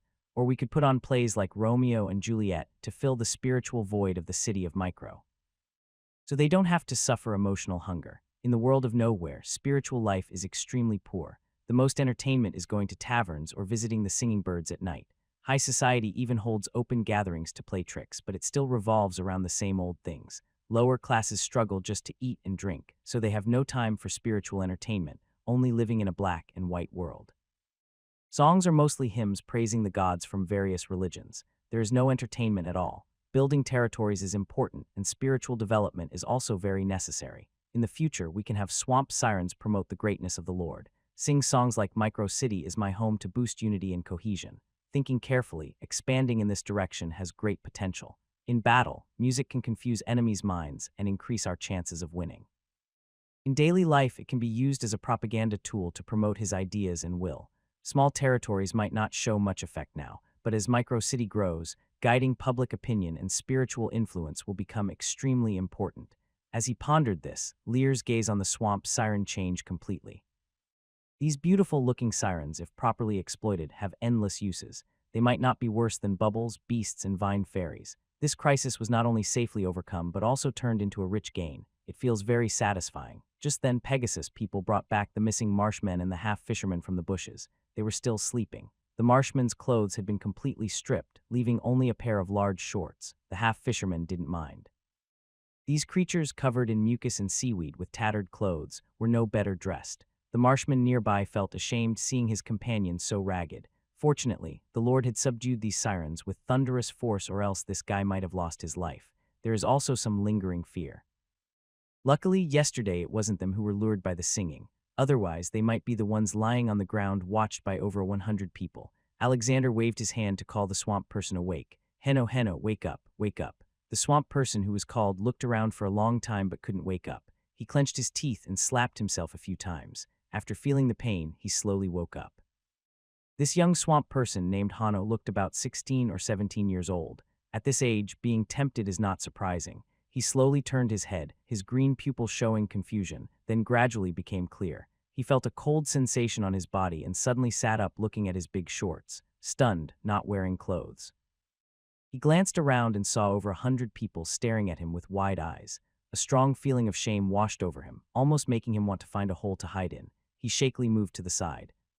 What happened? The swamp person who woke him looked both angry and amused, explaining everything to him before, saying, if the Lord hadn't led the army here himself, you would have died in the bushes.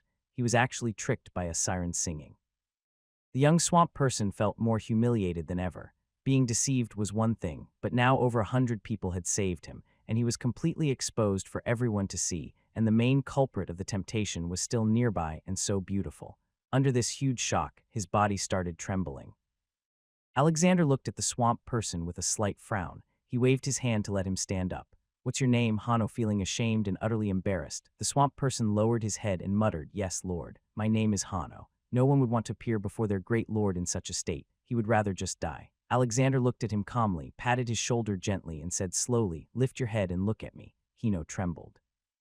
Was the Lord going to blame him? Thinking about the over 100 people watching, his shame grew even stronger. He clenched his fists and raised his head, preparing to accept blame, but the scolding he expected did not come. The Lord's tone remained calm and serious. Hanno, no one is perfect. Young people make mistakes and even the gods forgive them. Knowing shame helps us move forward bravely and firmly. Don't let this mistake stop you or make you lose confidence. Don't be discouraged. I allow you the chance to make mistakes. Growing and becoming talented take time. Work hard. The future is long. The city of Dawn needs you to take on great responsibilities. He patted his shoulder firmly. Don't show that look again. I don't like to see it. Failure is not scary. What's scary is refusing to accept your weaknesses and choosing to run away. Go back now. Hanno, with a defeated look, stared blankly at Alexander. A faint light appeared in his dark, gloomy world. His eyes gradually brightened until they shone brilliantly. He placed his right hand on his chest, his gaze full of determination. Lord, Henno will not let you down. Even gods forgive young people when they make mistakes. The city of Dawn still needs young people like them to bear great responsibilities. These words struck him like a strong shot of courage, deeply filling his heart. He looked at Alexander, no longer with respect, but with passion and devotion. He was looking at his god. The surrounding mud dwellers' eyes also changed. They no longer looked at Hanno with suspicion. Their respect for Alexander grew even more. Following such a leader, even in death, would be worth it. The reason the virtue of respecting and serving others is widely praised is because of the extreme disparity between those in power and those below. Even if the leader treats others equally in the eyes of the subordinates, it is a great honor and blessing. After waving to dismiss all the mud dwellers, parred through the sleeping halfish man in front of him. Alexander looked at the greasy, foul-smelling halfish man, then turned to the swamp witch beside him, wake him up and ask him questions. The swamp witch nodded immediately and hummed softly. Her elegant voice made everyone feel relaxed. The unconscious halfish man slowly woke up. He stared fixedly at the swamp witch, his face full of greed. I ignored the hostile looks from the surrounding warriors as if they were only swamp sirens around me. Master, I have already fooled their spirits. Feel free to ask any questions. The swamp siren's soft, clear voice was like a gentle touch on the mind, very soothing. Lynn nodded and stared at the halfish man. How strong are your companions? The halfish man looked blankly and replied, all are level 5. The chieftain found a magical beast crystal in the ruins, which raised his level to 10. A magical beast crystal, thought of he transforming into a hero. That's a good thing. His interest grew a little more. Have you already explored that ruin? No. The chieftain said it was guided by the great father god outside the ruins. The halfish man's voice was stiff and a bit dull. Father god, halfish man god. Yes, the halfish man god fell 1,000,000 years ago. Can you still hear his guidance? The father god never fell, only fell into sleep. He has always been guiding us. A look of devout faith appeared on his face. Leo raised an eyebrow. Fanatic believers are always like this, but this also means extra caution is needed to prevent the legend of a god's resurrection from coming true. In this fantasy world, anything can happen. After asking a few more questions, the picture became clearer. The halfish man had suddenly discovered an ancient ruin a few days ago. Although they hadn't found a way in yet, they had gained many benefits from outside. This halfish man was of low status, always on guard outside, and didn't know more details. Having obtained the key information he wanted, Leal casually asked, "Are there any other dangerous creatures nearby?" The halfish man looked somewhat resentful. "About 20 km away, there is a group of dark Naga. Those lowly creatures have always wanted to enslave us." Dark Naga Leo was a bit surprised. This was another piece of extra information. There are about 2 squads of Dark Naga and they are level 9. We originally had over 1,000 people, but last month the Dark Naga attacked us. We lost more than half. After saying that, he muttered unhappily, "Once my god returns and the great halfish people rise, I will make sure to enslave those Dark Naga." Alexander continued to question the Dark Naga for more information, but he didn't get any valuable details. The other side only muttered about revenge and making the god of halfish people punish them. While thinking, he waved his hand and handed the task over to the lizard men to continue the interrogation. At this point, the incident caused by the swamp people's disappearance was over. This sudden event was quite beneficial for him. Beautiful singing in the future core force of the city's cultural development, the Marsh Witches. Although they were just born, they had reached a 3-star potential with a level cap of 12. They also feed on emotions, so they don't need to be fed anything special. From the recent encounter, it was clear that they had great potential to develop further. Additionally, he learned about the southern halfish gathering area and ancient ruins. Finally, he gained information about the Dark Naga. Overall, he made a good profit from this. In a good mood, Alexander didn't linger long at the water pool and took the Marsh Witches back to his territory. He told Bane the reason for the swamp people's disappearance. When Bane heard the news and saw the stunningly beautiful Marsh Witch, his expression changed. He looked at Hano, who returned with the team, and scolded him harshly. The young man was easily tempted and unpredictable, which was understandable, but those who needed to be punished couldn't escape. After the young swamp people left, Bane looked at the Marsh Witch and hesitated. "Master, how should we handle them?" Alexander smiled. "A city's rise isn't just about material wealth. I've heard that in the city of elves, you can hear their wonderful songs every day. Since elves can do it, why can't my city micro do the same?" He looked meaningfully at Bane. "The Marsh Witches aren't just for singing. In the future, they will also praise, celebrate, and sing about Micro City. They might even become a symbol of our territory. According to his plan, these Marsh Witches could become a trump card for Micro City. Of course, how things develop in the future depends on careful planning. The territory is still in its early stages, and everything needs to develop slowly." Bane shows a thoughtful expression. However, unlike the natives of a fantasy world influenced by modern information, he doesn't fully understand the deeper meaning. He only feels vaguely that he has grasped something but can't quite figure it out. Could the marsh, which represent the city of a little, could she become a symbol? He feels some doubt but quickly suppresses it. It doesn't matter if he can't understand everything.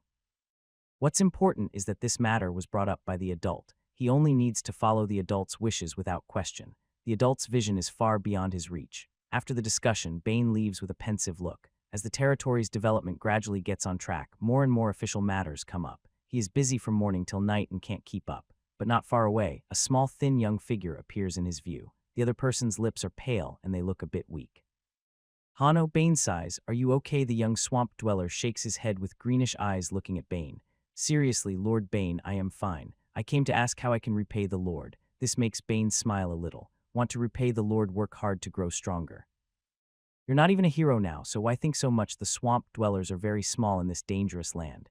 Even as a hero, Bane wouldn't say he can help the Lord much." He pats the other on the shoulder and prepares to leave. "Lord Bane, then how can I become a hero?" Bane looks at the slightly weak young swamp dweller and smiles. "That requires enduring a lot of hardship." Halfway through, seeing the other's serious look, his tone becomes a bit complex. "I've spent 10 years on this process." His tone is calm, but there's a hint of sadness. Wanting to become a hero isn't easy. No one knows what he has sacrificed to take this step. Others might not care either. Ordinary swamp dwellers wanting to stand out need enough talent, background, or family support. But they also need the determination to fight to the death.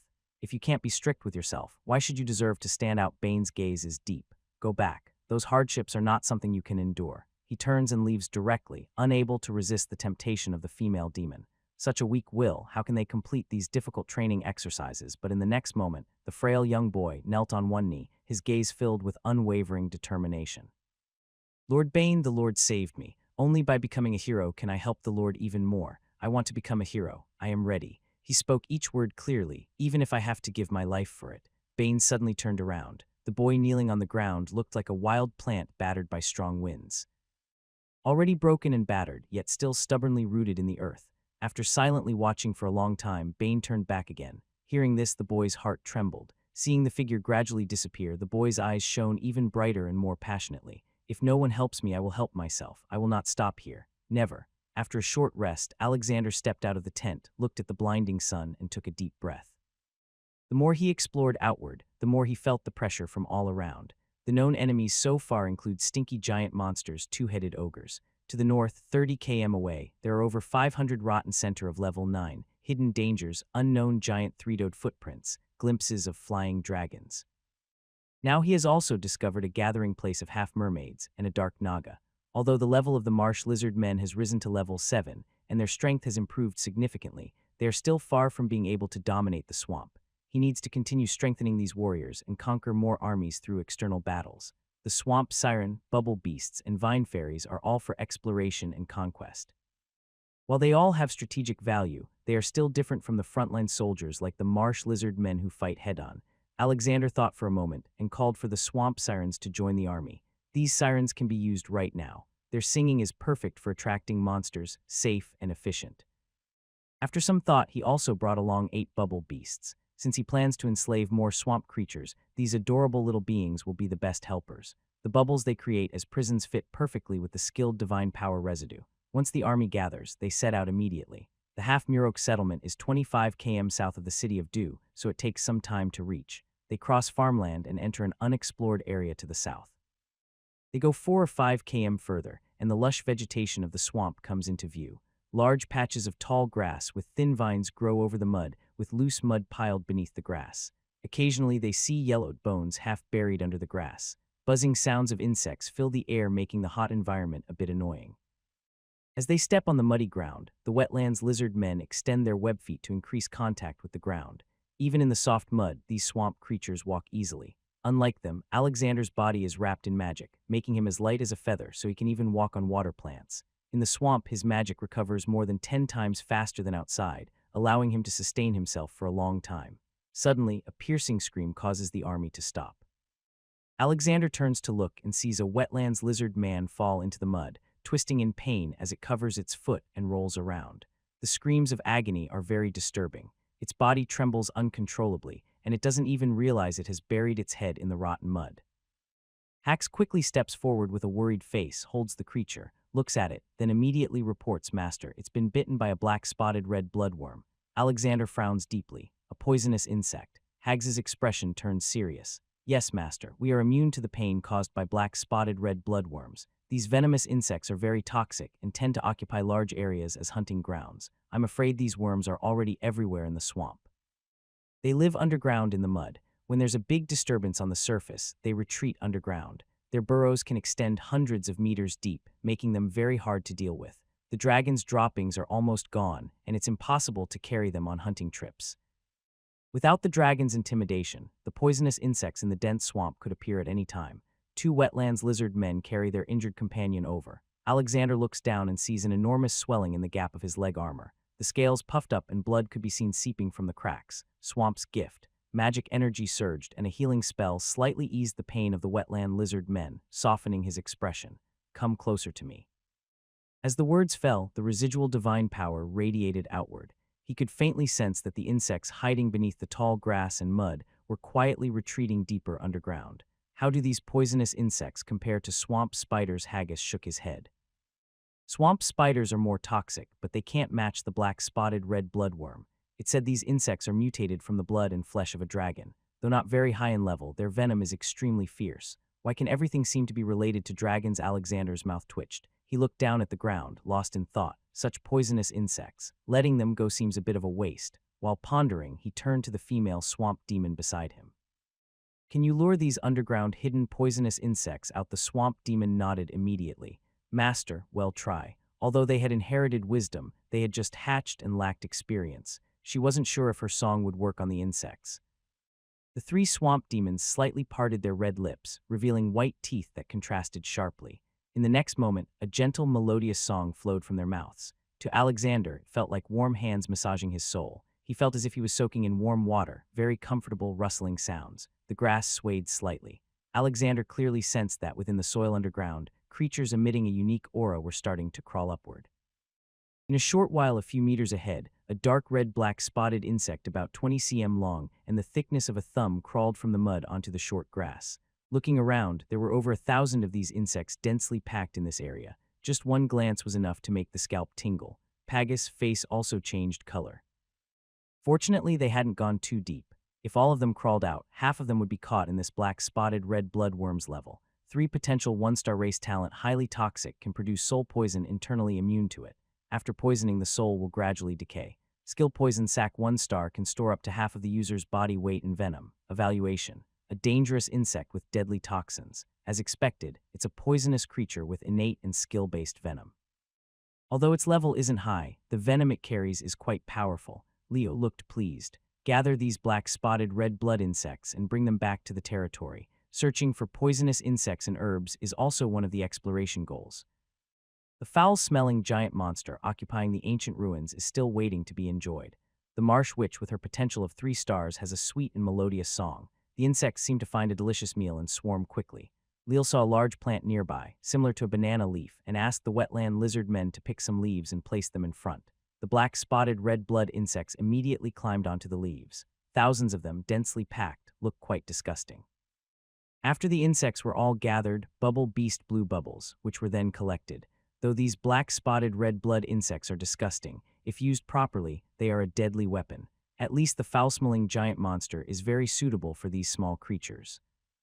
Lel felt a bit more cheerful. He ordered the army to continue forward. After this encounter, everyone's vigilance increased again. They also encountered many poisonous mosquitoes and insects, but none as valuable as the black spotted red blood insects. When they were less than 5 km from the Half-Fishman gathering area, the wetland lizard men scout reported they had spotted a half-fishman sentry ahead.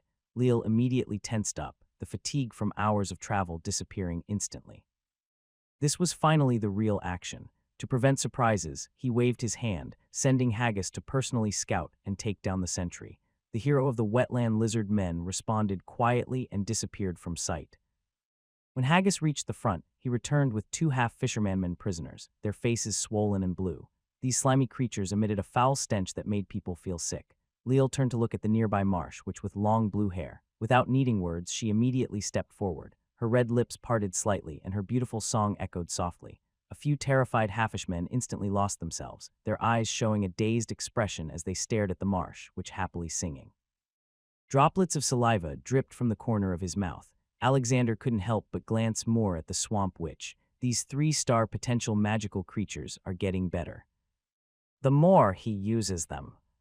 It's a pity there are only 3 of them, and it takes 20 years to nurture them, so even the current ones are too young to be ready. How many people are in your territory right now? Where is your chieftain? Everyone is in the territory. The chieftain is leading the tribe and worshipping the father god. Worship. Alexander raises an eyebrow. The half-mermaid prisoner caught in the morning also said the same thing. Are these guys that devout they worship frequently? The half-mermaid's tone becomes more passionate.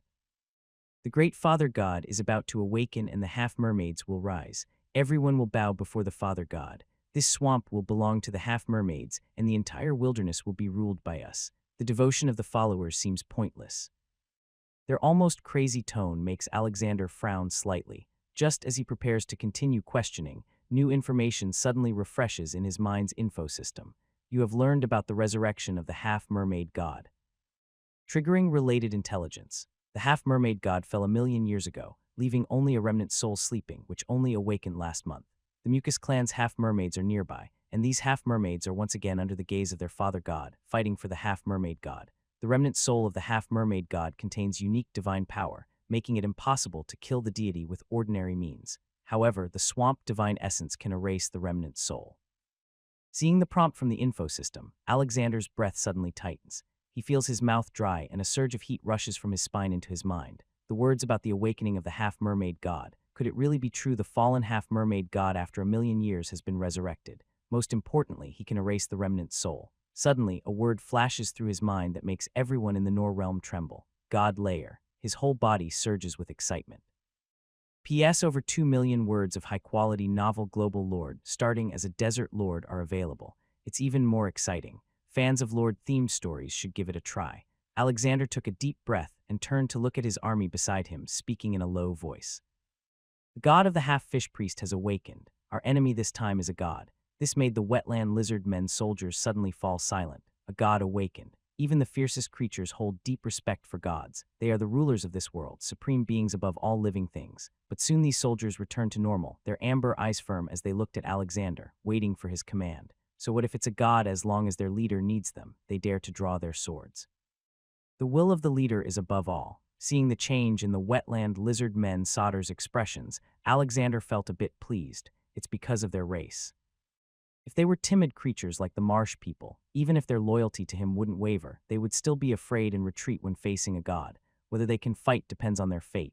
Alexander looked around, his voice tinged with a hint of madness. I have a way to kill the god of the halfish people. Today I will lead you. Slay the god. His calm tone was like a mountain collapsing into the sea, causing huge waves. All the soldiers' eyes instantly burned with passion, their hearts surging. Slay the god. These two words are taboo, yet they carry endless temptation. Even in various mythologies, slaying a god is seen as the bravest act and the ultimate taboo. Alexander watched his warriors rising momentum and suddenly waved his hand. Let's go. The army immediately moved with him. Guided by two bewitched halfish people, they quickly approached the gathering place of the halfish people. The journey of several kilim took less than half an hour. The halfish gathering was hidden among tall grass and outsiders would have to pass through the grass to enter. The army silently stopped, all waiting for his order. Though only a 100 meters in a straight line, Alexander did not act rashly. He turned to Bubble Beast. Bobo used bubbles to ride Hards into the air and observe the halfish people ahead. Bobo's eyes immediately lit up. Doing things for the master gives these little creatures a sense of being needed, like being cared for by a parent. He quickly patted his chest and responded confidently.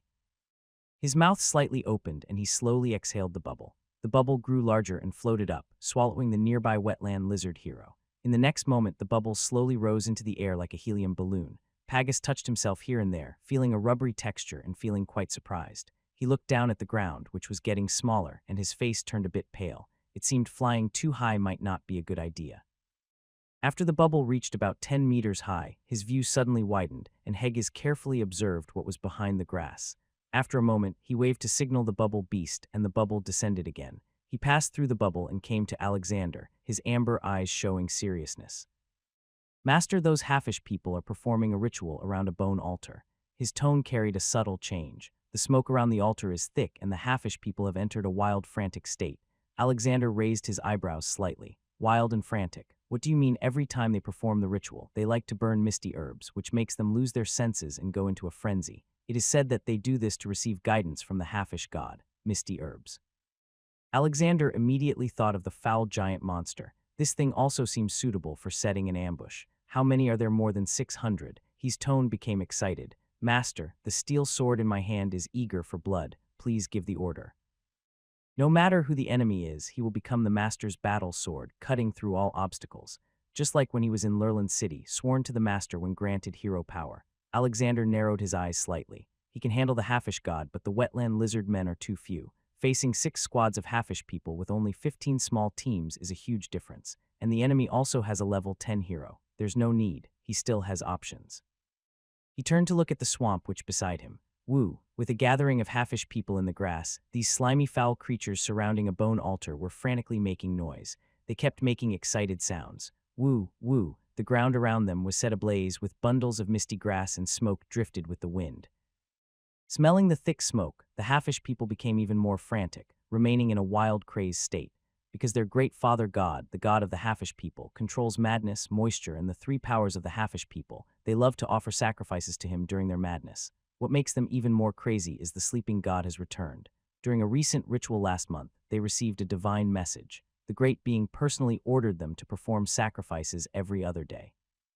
The god will lead the halfish people back to greatness. Praise the father god. In the midst of their wild ritual, the outer circle of halfish people faintly heard a beautiful song, and their eyes became a little dazed. It seemed they heard the god calling. They couldn't let others receive the god's blessings. Suddenly, this thought appeared in their minds. Murmuring to themselves, they slowly stopped their wild dancing around the altar and retreated into the grass behind them. They disappeared into the bushes. At this moment, the halfish people were still in madness. The few remaining 20 or 30 did not attract much attention. A gentle, clear song followed, and the second wave of halfish people quietly left without a sound. Outside the smoky altar, they vanished again and again. At some point, the leader of the ritual, the halfish chief, suddenly noticed that the sound had become much weaker. He snapped out of his trance, turned his head, and saw that nearly half of the crowd was gone. His heart suddenly jolted.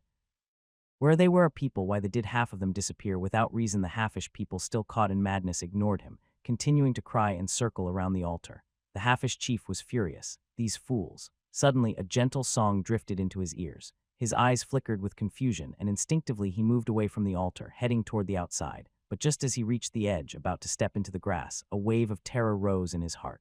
He suddenly woke up with a start.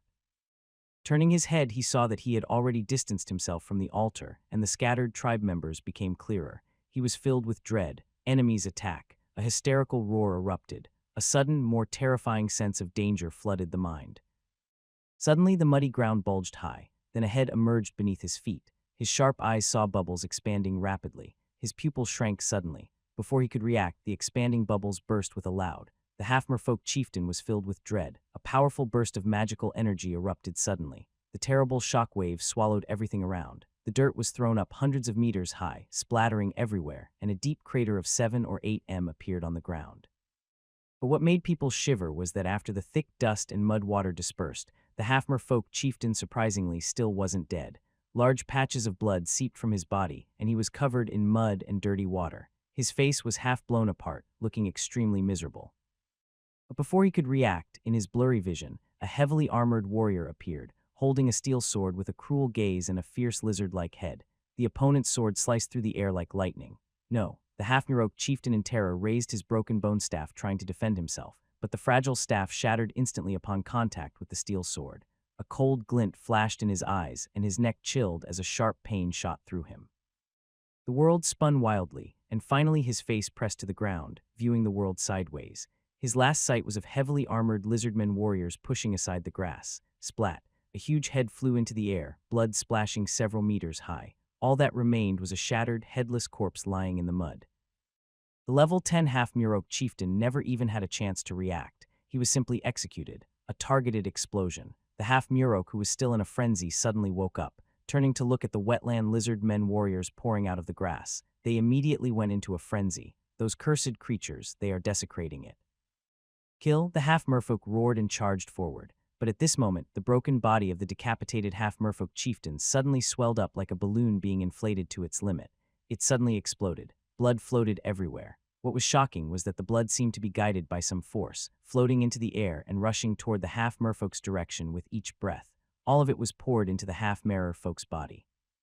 A level 5 half-mermaid's power rapidly soared, climbing to level 9 in the blink of an eye. Alexander, who was commanding from behind, sharply narrowed his pupils. He looked toward the skeleton altar behind the half-mermaid. He sensed a familiar aura, a divine presence. The god of the half-mermaid has appeared, his eyes filled with almost crazy excitement. The death of the half-mermaid chieftain awakened the half-mermaid god as someone he had been carefully nurturing. His death was a challenge to the divine, a blasphemy. His anger would consume everything. At this moment, 2 special attributes appeared on the half-mermaid status panel. Level 9, temporary status. Blessing of the half-mermaid god. All attributes increased by 80. Last for 1 hour. The fighting strength of these swamp creatures surged dramatically. Alexander's gaze became as sharp as an eagle, fixating on the skeleton altar. God, no, that was his prey. The greatly empowered half-mermaid felt the divine gaze watching him. He immediately entered a deep state of frenzy. Great god of the half-mermaids, your glory will shine upon the world. Attack! The half-mermaid, with endless strength within, charged fiercely at the marsh lizard men. Form a battle line and fight. He stood fearless at the front, his body burning with fierce energy. The marsh lizard men quickly formed a formation behind him, 5 squads of them like sharp blades, stabbing straight at the enemies. They boldly collided with the half-mermaids. Steel blades pierced to the bone. Flesh and blood flew everywhere. The frantic half-mermaid crashed into the steel blade, blood splashing out, but the pain only made them more mad. They swung their bone spears and clubs violently. The air crackled with explosions. A marsh lizard man was hit on the shoulder, his armor dented deeply. A marsh lizard warrior drew his sword and counterattacked, slashing into the enemy's neck. Blood burst out instantly, but the bone-deep attack didn't bring the half-mermaid down.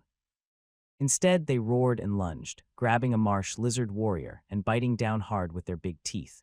The armor was bitten through by the sharp teeth, piercing into the bones.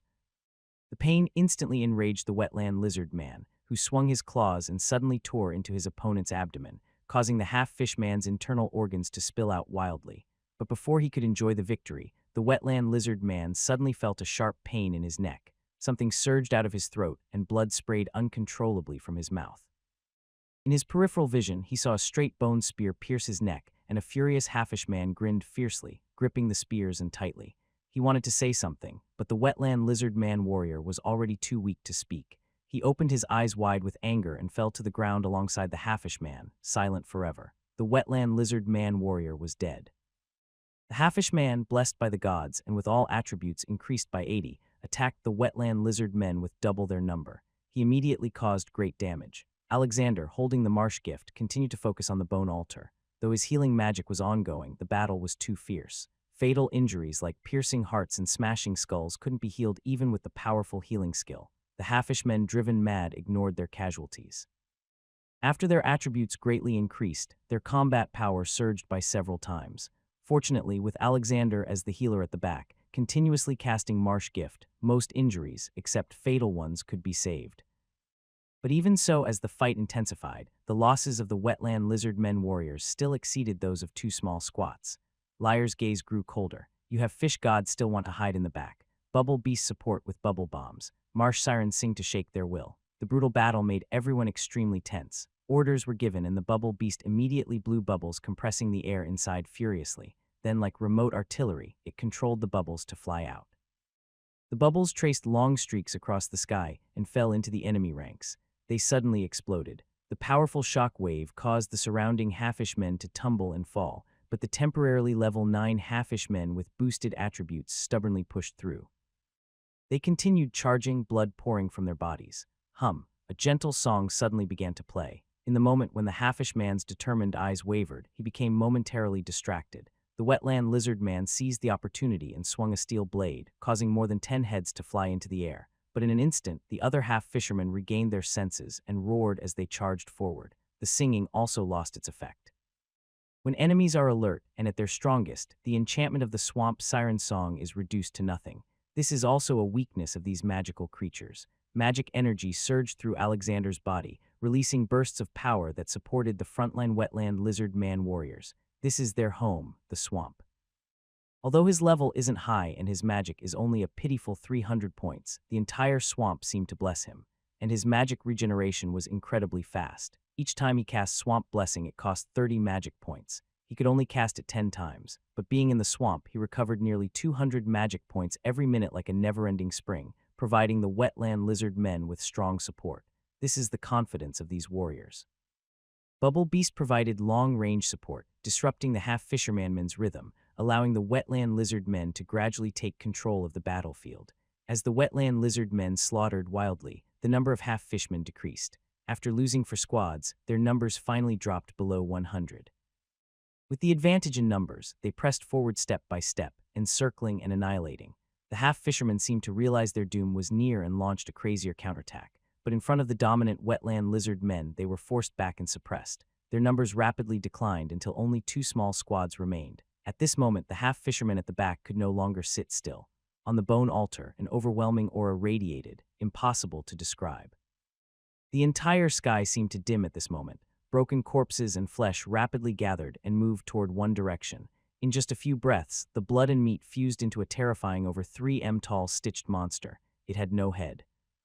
Its arms, legs, and body were all crudely stitched together from torn limbs. It gave off a strange and terrifying aura. Blood continued to seep from the gaps in its limbs. The grotesque, headless, stitched monster faced Alexander. "You despicable mortal, you are courting death." The half-fish god was furious. He had slept for too long, so long that he had lost most of his power. When he finally woke up and found his followers, he was relieved. But in the blink of an eye, those creatures had killed them all. This was the foundation of his revival. Creatures. If he hadn't lost so much power, just one look from him could destroy these swamp creatures 100 or even 1,000 times. Though he had no head, his voice filled with dark anger thundered across the sky. "Is this how you dare to insult the great god? Fall to your knees and worship. Submit and offer your soul." It was like thousands of screams and shouts, like the worst punishment inflicted on him, with a voice that pierced the soul and blood. Divine power. This ultimate being from this world, just a stern word, felt like it could crush everyone's soul. There was nowhere to run, nowhere to hide. Alexander's eyes sharpened. He also radiated divine authority, blocking out the overwhelming pressure that shook the soul. Are you really a god? The broken, stitched, headless, twisted flesh body suddenly looked at Alexander. Although it had no head, it gave him the terrifying feeling of being stared at by two huge eyes. The halfish god suddenly became excited, blood pouring wildly from his body. Your body actually carries the aura of the swamp god's divine essence. The surrounding voices echoed with endless surprise. It was like a starving beggar smelling freshly baked honey bread. Lowly human, even the power of a god can be touched by you. Offer your soul divine essence. Divine essence. If he could obtain the swamp god's divine essence, his power could be greatly restored, and perhaps with its help, he could go even further in the future. At this moment, he felt like the creator god was blessing him. Such good fortune right after waking up. Eat it, eat it.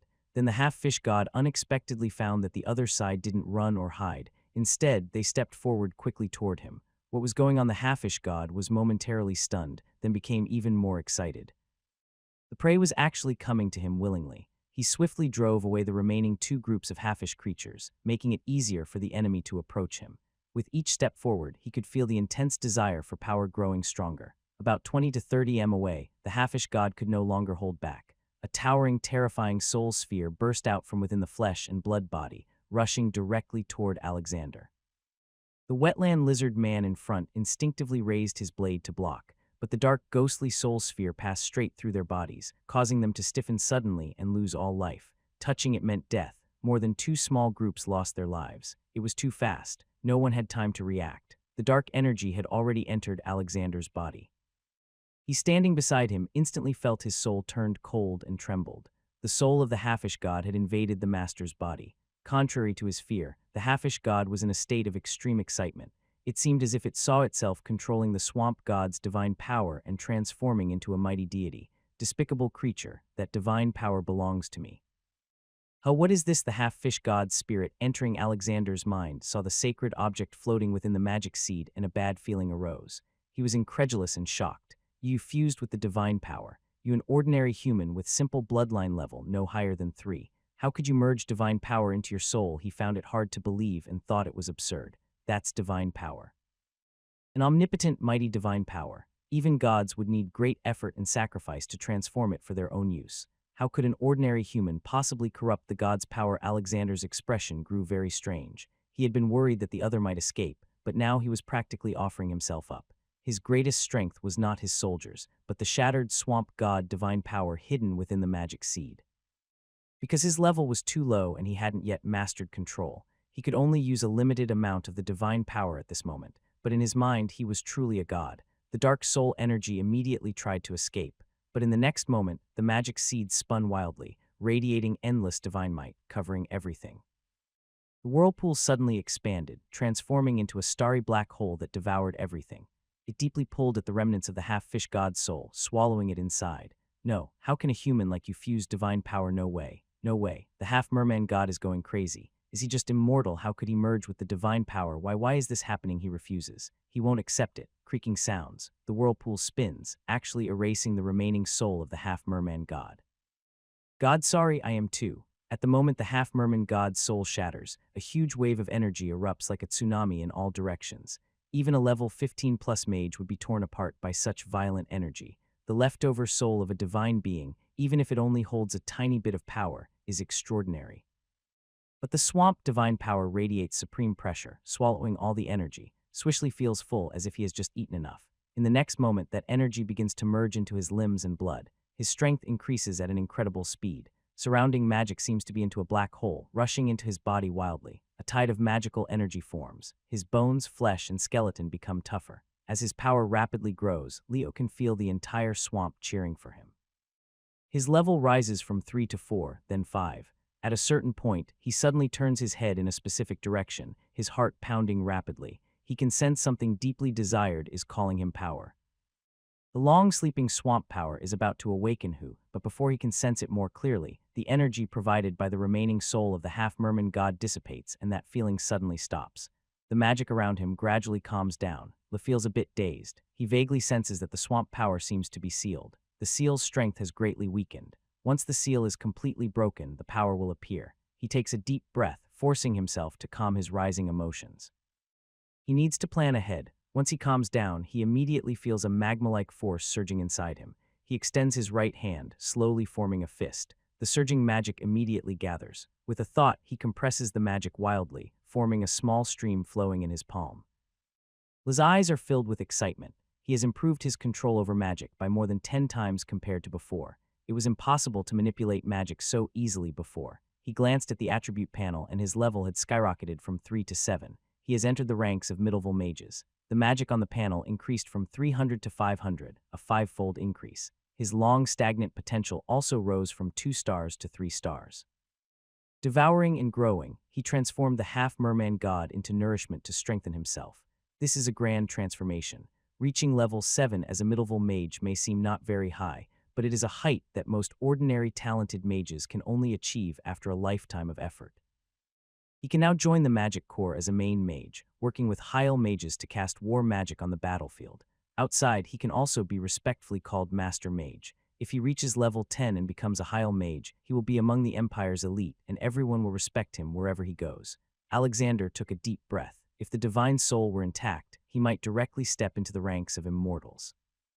After regaining his senses, he noticed that although the remnant soul of the half-merman god had already faded, a few unique energies still lingered, floating outside regardless of divine pressure.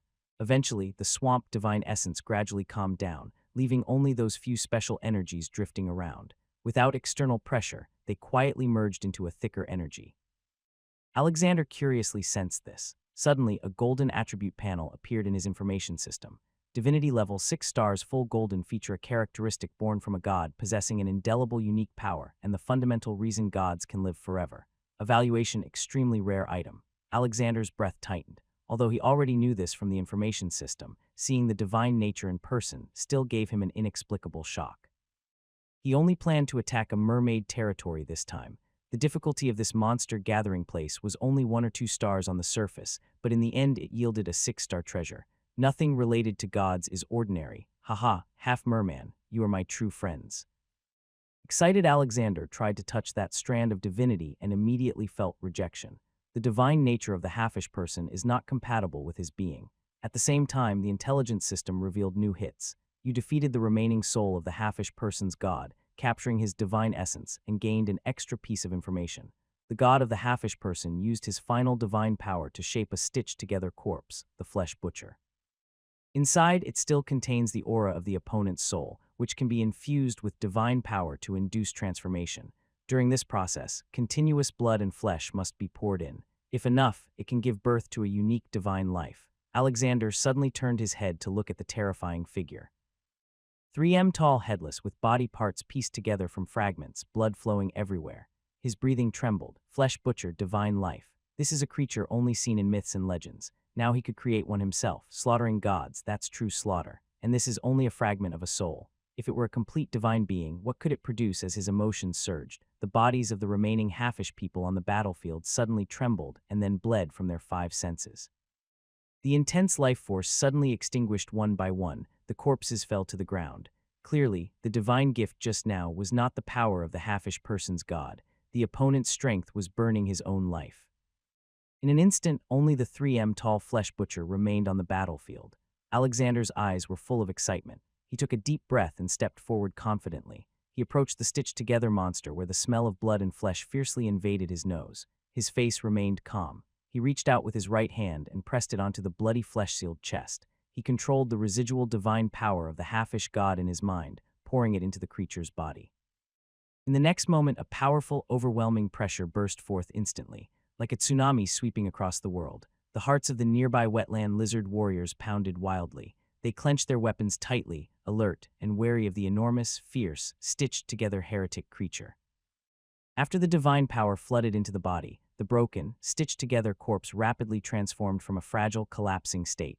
The splattered blood converged and the flesh moved and wriggled piece by piece. They began to approach each other, fitting tightly, becoming more solid. Gradually, they fused into a truly evil life form. It looks like a dark creature emerging from the abyss, from the tomb of spirits. As the body fully emerges, the headless fusion monster slowly falls with a, hitting the ground and shocking everyone. The fierce aura also calms down instantly. The surrounding tint marsh lizard warriors look on in surprise, some not understanding what just happened. What is this? Only Alexander knows what the flesh butcher is doing. It is devouring something divine power unique to gods. In Noah's main realm, this is an unparalleled treasure. If the flesh butcher transforms into a divine being, he will hold a guaranteed trump card. This god-slaying event maximizes the benefits. It's a huge gain, but this process requires him to continuously feed the fleshly corpse, nurturing the other side.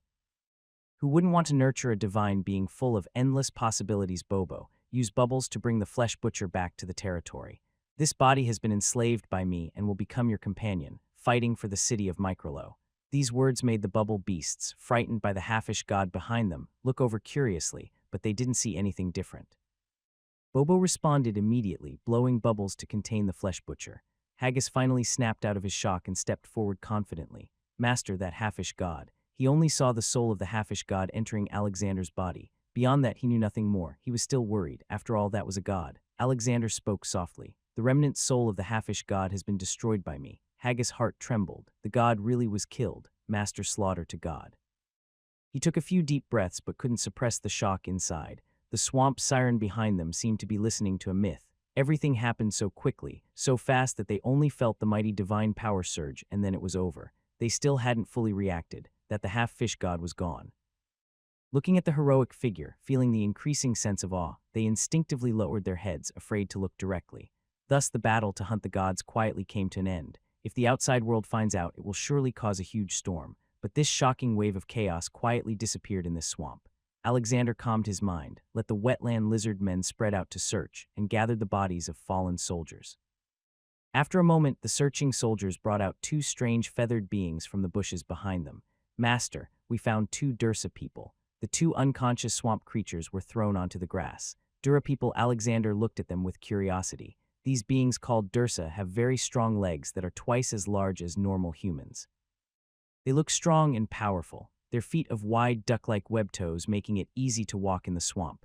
Their upper bodies are covered with thick gray feathers like hunting falcons. Their heads are normal human heads. They are somewhat similar to the legendary griffins. Dura people level 1 potential half-star, max level 3 race talent, strong and powerful, naturally strong skills, extremely enduring 1-star with great stamina and fast recovery evaluation. Dursa people are physically strong, but timid by nature. Even ordinary farmers can scare them away with a pitchfork. Potential half-star. Alexander felt he learned something new again. He thought 1-star potential was the lowest, but now there is half our potential. This race is quite interesting. However, their talents and skills are somewhat intriguing, strong and powerful with great endurance, yet timid and cowardly. This is somewhat similar to the swamp people. Wake them up and ask where they come from. The wetland lizard men stepped forward and slapped them with big mouths. As soon as the Dura woke up, they saw dozens of heavily armored lizard man warriors staring at them coldly. An uncontrollable fear rose inside them. One of them hissed, feeling warmth spreading from his pants, leaving large water stains. Respected and kind master, please do not kill us. We mean you no harm or threat. His legs trembled, and his voice was filled with indescribable terror, as if he might be scared to death. This timid appearance made the wetland lizard man warrior frown. As warriors, they looked down on such weak and lowly lives. Death should be faced proudly, dying in the midst of a charge. Pleading for mercy, they would never see their hearts pulled out or their heads cut off. What's your relationship with the slime clan? Hearing the question, the unpotty-trained Delsa person hurriedly replied. Last month, we pledged allegiance to the slime clan. The halfish people have always been at the bottom of the food chain in the swamp. These Dela people actually sided with them. Is this a joke? What is your purpose? Here the Delsa person hesitated and weakly said, respected elders, we came to deliver messages and tribute food to the slime clan. Deliver messages, yes. The slime clan wants us to find the traces of the one-eyed giant. We have already discovered them. We became interested. One-eyed giant, what does the slime clan want you to do with the one-eyed giant? The one-eyed giant is unique to the swamp. It carries some ancient giant bloodline, and its size is usually over 6 m. It's as tall as a 2-story building, like a small mountain to ordinary people. It has a strong body and extraordinary strength.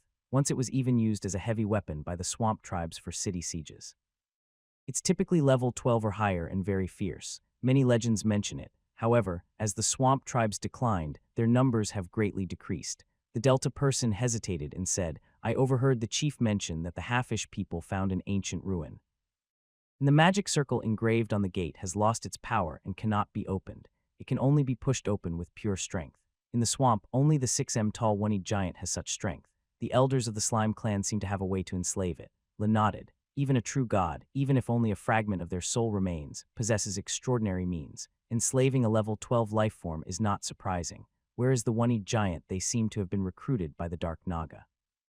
Dark Naga again. Alexander's eyebrows slightly raised. The Delsa people noticed his confusion and spoke tremblingly. Not far from here, there is a valley shrouded in darkness all day long, where a group of cruel Dark Naga live. These Dark Naga are led by a powerful Naga hero. Some time ago, these Naga tried to recruit us but were protected by the Slime clan. Alexander's gaze grew serious. How strong are they? We don't know. We can't investigate deeply. The Delsa people spoke with trembling voice. The darkness covers them, making it impossible to see their true form. Humans who get close to them are immediately swallowed alive. That Naga hero even prefers to devour spirits to maintain its beauty. He swallowed hard, voice trembling with fear. No one can get near them. No one, if not for the intervention of the Slime clan, we might already be extinct. The one-eyed giant doesn't know why it is allied with the Dark Naga. Are those Dark Naga that powerful Alexander thought deeply? He sensed there was something hidden behind all this. After regaining focus, he took out a magic map. His mental energy surged out, enlarging the muddy swamp area on the map and revealing it to the Delta people. He pointed to the glowing dot in the center. This is where we are, the direction of the sunrise. Where are those Dark Naga? Looking at the amazing map, the feathered Delaz eyes showed some amazement. If they had such a map, they wouldn't have faced so many dangers. He examined the map carefully, then looked at the sun in the sky. After confirming the direction, he pointed to a spot on the map, probably here. Alexander estimated that it was about 10 km from their current location. The swamp terrain was complex. 2 or 3 kilometers could mean a completely different world. Moreover, the ecosystem was unique with many creatures, enough to support a small tribe. He asked for a while longer, but the Delta people knew little about the Dark Naga and didn't provide more useful information. He put away the map and changed the subject. How many relatives do you have? Over 500. Over 500, I asked casually, not expecting such a large number. The Delta person looked guilty and said, yes, sir. Our numbers used to be even higher, but there are many dangers outside. As creatures at the bottom of the food chain, these potential life forms with only half a star are very hard to survive in the swamp. How far is your gathering place from here? Just in that direction, about an hour's walk. An hour, that's very close. Alexander looked at the Delta people like he was looking at a treasure. If there were only 30 or 50 people, it would be fine, but 500 people, that's a huge problem. What does the city of Wu lack now? People. If I could enslave all these 500 Delta people, I could solve our most urgent problem directly. The strange look made the 2 Delta people feel guilty, and they quickly lowered their heads, afraid that this human master might get upset and have them executed. Alexander waved his hand to have Heg watch over the 2, and once the marsh lizard men finished searching, they would lead the way. He looked again at the blood-flesh butcher wrapped in bubbles deep in sleep. Although the cost was high this time, the harvest was even greater. The battlefield was quickly cleaned up. Besides some bone weapons found in the Halfman's warehouse, they also found 3,000 to 4,000 kg of dried fish piled high. However, Alexander was a bit surprised that the sacrificial bone altar had no additional attributes. This made him slightly disappointed. This thing isn't a divine artifact. You, a divine being, how come you don't have 100 or 2 divine artifacts around you? So sad. So sad. I looked down on a god like you. Although the half-merman god's residual soul was destroyed and his divine power remained, Liars still felt that the other might not have truly died. These beings are so easy to kill that they wouldn't be called gods otherwise. But just now he had woken up and was heavily wounded. He was calm inside, and as time went on, the day of revealing his power grew closer. As long as he could control that power, a fallen half-merman god in the swamp was nothing special. At this moment, the lizard-man warriors gathered their comrades' bodies. After counting, they tallied the casualties. Not counting the injured, 6 small squads of soldiers had been lost. Out of the 15 squads that were brought out, only 9 remained. For Alexander, this was a heavy. Their already limited forces were now even more stretched thin. However, exchanging 6 squads of wetland lizard men for a divine life was a bloody good deal. The wetland lizard men see death as the final resting place, and dying heroically in battle is considered an honor. No one felt sad about it. They quietly waited for Alexander's orders. While thinking, Alexander instructed the wetland lizard men to carry the bodies of the fallen soldiers. They did not leave them in the wilderness or absorb their life essence. People's hearts are built step by step, and the most direct sign of respect is honoring their warriors. The fallen soldiers are no longer just soldiers. They are heroes. The atmosphere along the way was not very good. The wetland lizard men looked at their comrades' bodies. Although their emotions were calm, they couldn't help but feel some sadness. Alexander didn't say anything, only told the 2 Dela people leading the way to speed up. They didn't encounter any more surprises along the way. After walking for over an hour and crossing a muddy area, a message came from ahead. They had reached the Delta gathering place. Alexander led his troops forward in a vast dry area covered with tall grass came into view. The grass was woven into birds' nest-like structures by the Dela people. The giant nests were built sideways so rain wouldn't seep inside. It looked quite eye-catching. At this moment, hundreds of Delsa people were busy moving back and forth. When they saw the wetland lizard men, they let out a terrified scream. The crowd immediately turned around, and upon seeing them, panic and fear spread as they fled in all directions. They ran into the grass as fast as rabbits chased by wolves, not daring to look back even once. In the blink of an eye, the land became empty. Although Alexander was mentally prepared, he still felt a bit amused and helpless. They ran so quickly, he waved his hand, signaling the two captured Dela to enter the grass and called out their chief. The two men, upon hearing Lyre's command, immediately straightened up like they had received a royal order, chest out and head held high. Chief, Lord Leon asked me to deliver a message to you. He strode into the bushes. After a moment, an elderly Delsa man followed behind, looking cautious and smiling politely. Honorable Lord Bates sends his regards. I am the chief of the Delta people at your service. Lean looked at the old Delta chief and spoke softly. The city of Dewdrop still needs people. Bate, I am conscripting all members of your tribe. From now on, you are part of the city of Dewdrop. The white-haired Delsa chief was surprised, then looked deeply at Lane and bowed without hesitation. Yes, Lord, the Delta people obey your command. The weak have no power to decide their fate. He understood this from a young age. The Delta people's existence was never based on their own strength, but depended on serving the powerful. Before submitting to the Halfish people, they had allied with others, including, but not limited to orcs, lizard men, crocodile people, and about 10 other factions. Every time a group was wiped out nearby, their rule was to submit to whoever was stronger. Dragons have their way of survival, and the Dela also have their own rules. Coward, weakling, what are those? Can you eat them? Having backbone is worth more than just surviving.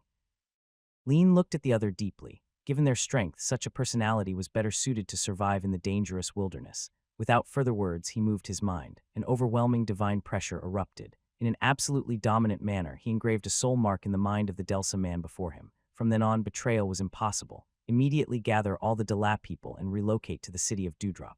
Yes, master. The elderly Bay took a deep breath and responded loudly. His gaze toward Lean became more respectful and close, no longer filled with worry. After speaking, Lean asked about the ancient ruins and the fish god, but Bate knew little about these. Finally, he confirmed the news about the Dark Naga. The Dela are about 15 km from the Dark Naga, and these evil beings have always avoided leaving the dark valley that is shrouded in darkness all day. It seems like they are guarding something, but the Dark Naga are too powerful. They dare not approach. Alexander opened the magic map again and confirmed the location with the Delta chief. Then he didn't say much and told the Delta people to pack up and immediately move back to the City of Glimmers. As the territory grew bigger, the labor shortage also worsened. More than 100 marsh people were completely overwhelmed. The addition of over 500 Delta people could greatly ease the labor shortage. Chief Bart of the Delta people didn't hesitate and turned to enter the bushes. Not sure how to explain to others, after a short while, Delta people with feathers carefully emerged from the bushes. They began packing their belongings from their nests. Watching the busy crowd, Lyres suddenly thought of another key issue: food. Increasing the population isn't simple. Many problems will come with it. Food is a typical example. His reserves could only support 300 people for half a year. With over 500 more, supplies would decrease significantly. The farmland hadn't been cultivated yet. In the first season of Marshwa, wheat wouldn't be harvestable for at least 3 months. Taking advantage of the gap, he waved and called over the aging Delsa chief. Bart, what do you usually eat? The other paused briefly, then instinctively looked back into the bushes. Sir, these wild grasses have roots with a tasty, satisfying tuber that can fill you up. Tuber are these creatures surviving by eating grassroots. Alexander became interested and asked Bart to fetch some.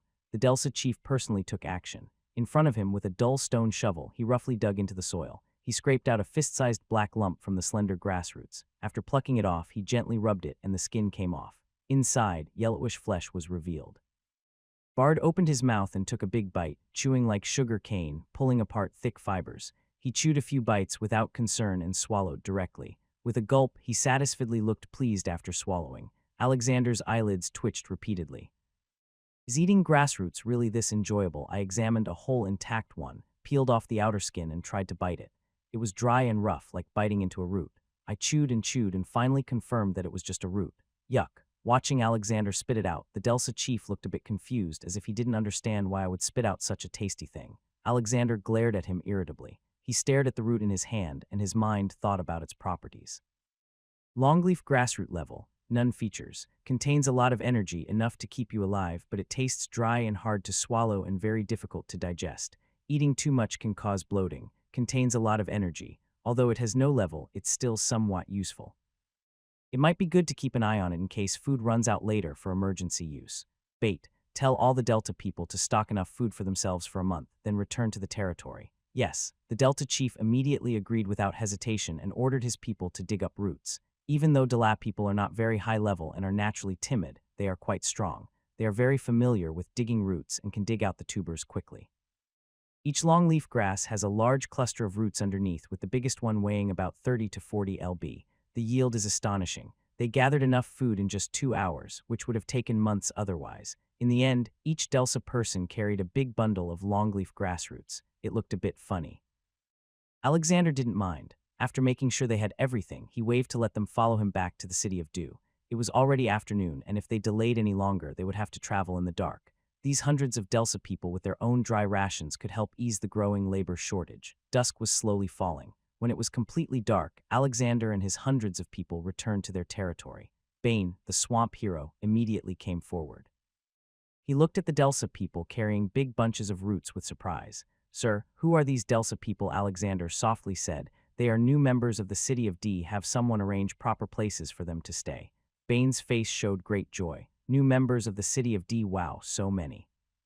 "Sir, how many of these Dala people are there?" Alexander held up 5 fingers. "More than 500. Bane smiled broadly and started laughing. "That's fantastic. Really great. 500 people. Now there are enough workers to get things done. Haha, these past few days I haven't worried about a labor shortage. Without enough people, nothing can be done. Now with so many workers suddenly available, I feel so happy." And the Delsa people are known for being gentle and obedient, more timid and weak than even the swamp folk. They will follow my arrangements without resistance. I'll go organize everything right away. He was excited and turned to leave, but Alexander waved his hand to stop him. He signaled to the soldiers behind him and spoke in a low voice. This time, 6 squads of wetland lizard warriors were lost in battle. Bane's smile suddenly froze, and his expression became serious. 6 squats for a small city like ours, which isn't very strong. This is a huge loss, unprecedented. His voice sounded dry and hard to believe. Are those halfish people really that powerful? Alexander shook his head. Ordinary halfish people can be defeated with one hand, but this time it's different. Who is it? Bane looked confused. Not just half-fish people. Who else could cause such damage? The god of the halfish people, Alexander said slowly. The long-dead god of the half-fish people has awakened and directly attacked us. Bane's heart trembled. The god of the halfish people. He instinctively swallowed and his lips trembled. The goddess above. Gods are beings beyond mortal understanding, too mighty to even imagine. They only exist in myths and legends. Just appearing can be seen as a miracle. Such an ultimate being, even if fallen for 1,000,000 years, can regain immense power once awakened. They are far beyond ordinary humans. To have only lost 6 squads in a conflict with a god, that's incredibly lucky. The swamp god's blessing. Thank goodness you're back. Bane was filled with fear.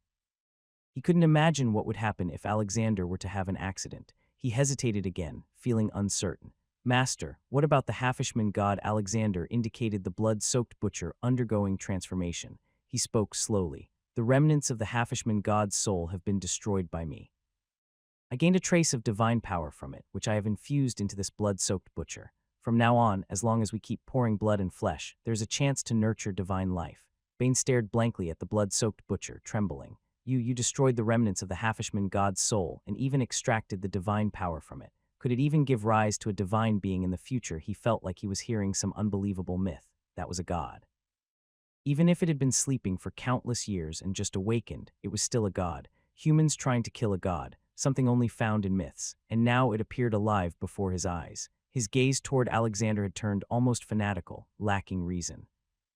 This was their ruler, leading them to expand their territory in the wilderness. The goddess of praise, exchanging a few squads of wetland lizard men for a divine life, destroying the divine remnants. What loss is that it's like trading rubble for a mountain of gold, wild grass for silver. Alexander nodded, but his face showed little joy. He turned to look at the fallen wetland lizard men. "These fallen warriors are heroes of my veiled city. You will designate a region as the hero's graveyard where all fallen warriors will be buried.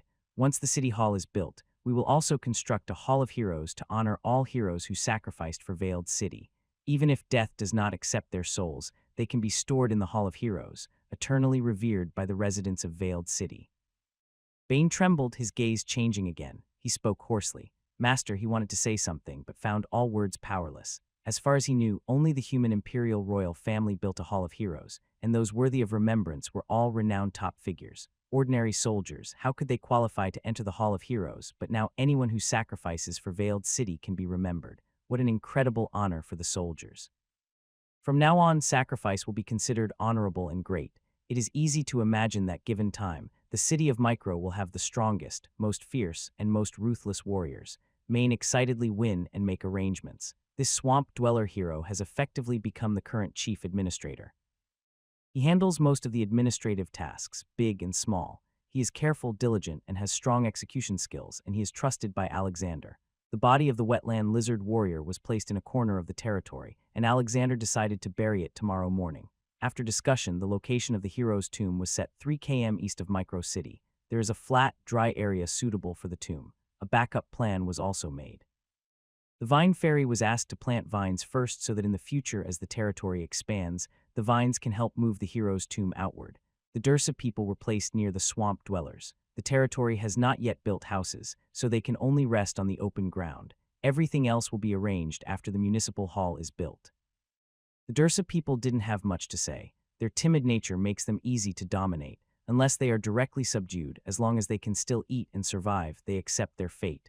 The strong dominate their destiny, the weak follow it. Whether powerful or weak, everyone has their own way to survive. The roots brought by the Dursa people were gathered together and piled into a small hill. Over 500 people's monthly rations are quite a lot, but if they run out, they can continue digging in that area, so there's no need to worry. These beings are quite easy to care for. After finishing all this, it was already late at night. Alexander felt a bit tired. There had been too many things to deal with today. After a simple wash, he prepared to patrol the territory before resting. He went to the west where a large bubble controlled by the bubble beast was still filtering clean water. Under the starry sky, the water rippled, creating a shimmer like scattered stars. A gentle breeze blew, cool and comfortable. He reached out and patted the small head of the bubble beast, praising it. He left behind a happy little creature, grinning widely. Then he moved north to the fish farm. There, another bubble beast was guarding, preventing accidents in the fish ponds. The area was divided into several ponds where 2-star dragon blood-red fish swam like water spirits. Their bright red bodies stood out vividly. The long beard beside the corner of the mouth looks like a dragon's whiskers. It is almost as long as the body. When it moves, it appears graceful and free. These past few days, I have tried almost every kind of food: bread, bugs, internal organs, grass, wild fruits, but the blood dragon fish has not yet eaten anything. Raising it still requires careful thought. I turned back and walked to the center where the Vine Fairy was still guiding the starry sky's power, speeding up the growth of the starry vines. These little creatures look like small lamps emitting light that illuminates dozens of meters around. Combined with the tiny stars on the starry vines, it creates a dreamy, beautiful scene. I didn't want to disturb them, so I watched for a while before preparing to leave and rest. But just as I moved my feet, I caught a strange scene out of the corner of my eye. Under another starry vine, a slightly weak swamp person was holding a yellowed sheepskin-bound book, focusing intently on it, illuminated by the fair's glow. His serious expression looked like a devout believer worshipping his god. What is this curious? I stepped forward and approached him. Only then did I realize this was the swamp person who had been bewitched by the marsh witch. Hano, the voice woke the immersed young swamp person. He suddenly looked up, and seeing me, his face was full of respect and excitement. He quickly stood up, placed his hand on his chest, and bowed. "Good evening, sir. Good evening." Lael nodded slightly. "Why are you still reading so late?" Hano hesitated for a moment, nervously clutching his book, and softly said, "Sir, I want to become a hero." "Become a hero?" Lael looked at him with interest. "Becoming a hero is not so easy. Why do you suddenly have this idea?" Henna looked up, serious in his gaze, because Lord Bane said, "I am too weak now, and only by becoming a hero can I help you." Leo was stunned, staring blankly at the young swamp person. His mood was complicated. Seeing that he didn't speak, Henno looked a bit disappointed. "This book is one I begged Lord Bane to lend me for a long time, but I am too clumsy. I looked at it for a long time and still couldn't understand it. They all laughed at me, saying I was dreaming and that I would never become a hero in this life. But Lord, who knows unless you try?" After saying this, I looked at Alexander again and saw a subtle expression on his face. He still didn't speak and instinctively lowered his head. My mood grew even more downcast. Lord, I wonder if he thinks the same way. He is just a useless swamp person, unable to resist the siren's song, unable to understand the book. How could he possibly become a hero? A bitter feeling rose in my mouth. I saluted again, placing my hand on my chest, then silently turned to leave. But just then, a deep voice sounded, "Lift your head." The young swamp person paused, instinctively looked up, and saw a pair of deep, dark, and serious eyes. Hano effort is like pouring water into a narrow bottle. You won't see results immediately, but the bottle gradually becomes heavier until one day you'll realize that your water bottle is heavier than a mountain. Everyone's effort will not be wasted.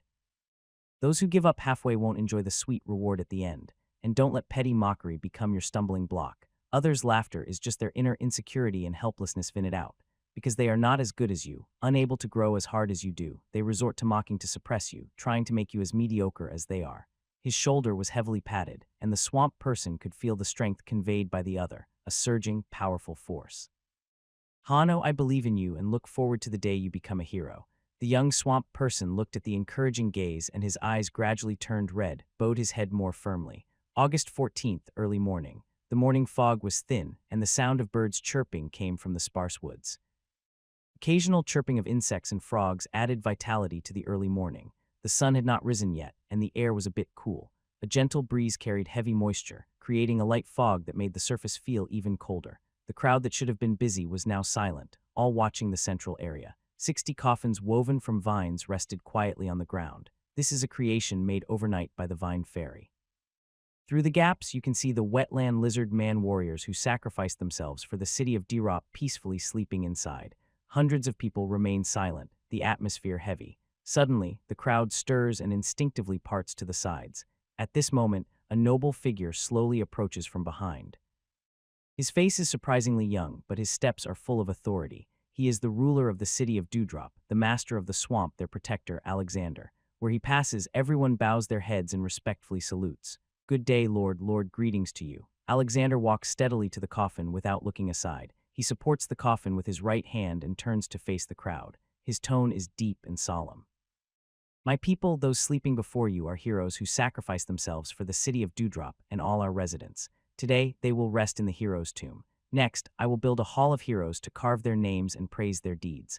All heroes will be remembered and revered by future generations of Dewdrop. His voice becomes more serious. Awaken the spirits, lift the coffin. The wetland lizard man warrior beside him immediately steps forward, shoulders supporting the vine coffin, slowly heading toward the eastern hero's tomb. Alexander continues to walk with the coffin. 3 swamp witches, each wearing a white flower on their chest and with serious expressions, lead the way at the front. They carry baskets filled with fresh flower petals. They raise the petals high, letting them drift down in the air, then settle silently on the ground. As the petals dance, a gentle yet solemn song begins to play. There are no lyrics, but everyone feels the sacredness, solemnity, and majesty in it. The crowd instinctively straightens their backs. Many swamp dwellers behind them appear lost in thought. If one day they also sacrifice themselves, and the Lord supports their coffin, warriors carry it, witches sing, flowers cover the ground, and all the people send them off finally laid to rest in the hero's tomb. Their deeds engraved in the Hall of Heroes, earning respect even after death. Then, even in death, there would be no regrets. Even the Delap people who just joined Dewdrop City now have subtle changes in their minds. A group of about 10 uncaring, rough-looking people mixed in, their gazes becoming very complex. These days, they were first cautious and alert, then gradually worked together with the swamp people. Although tired, they saw firsthand how lively and strong this land was. Inside, their feelings slowly started to change a little. Until now, seeing Lyre's attitude toward fallen warriors, their emotions suddenly took root and grew. Out in the wilderness, life is fragile. Many people quietly die, and some are so unlucky they are not even buried. Most are left to rot in the wild. They don't even get to leave behind stories of themselves. If they don't have a land of their own, maybe joining the City of Doom might not be so bad. Becoming a subordinate of the Lord or even sacrificing for the land. Watching the brave figure walking with a coffin, more than 10 rough people exchanged glances, each seeing the complicated, subtle feelings in the other's eyes. 3 km isn't far, but the journey made everyone feel a sense of sacredness and semity inside. The ceremony was fully prepared. At the designated hero's grave, dozens of graves had already been dug. Alexander looked around and gave a firm command, "Bury the hero." The swamp lizard people immediately moved, gently placing the coffin into the grave. Once settled, Alexander personally took a shovel, leading the effort, filling the grave with dirt bit by bit. The song of the swamp, which grew more intense and solemn at this moment, it filled the sad act of burial with a sacred aura. When the last shovel full of earth was covered, Alexander put down his shovel, looked around, and spoke. Everyone, 3 minutes of silence for the hero. He clenched his fists over his chest, bowed his head, and led the silent tribute. Everyone else quickly followed, lowering their heads in unison. Only the gentle breeze rustling the grass remained. When time was up, ceremony complete, Alexander looked up, his tone heavy. Remember today, everyone. Our warriors' sacrifices will never be in vain. The city of D will rise. His brief words struck like metal-hitting stone, strong and powerful. After everything was done, this moment became very impactful. The crowd looked at Alexander with renewed respect and passion. He was their leader, their ruler. The funeral was over and the crowd dispersed.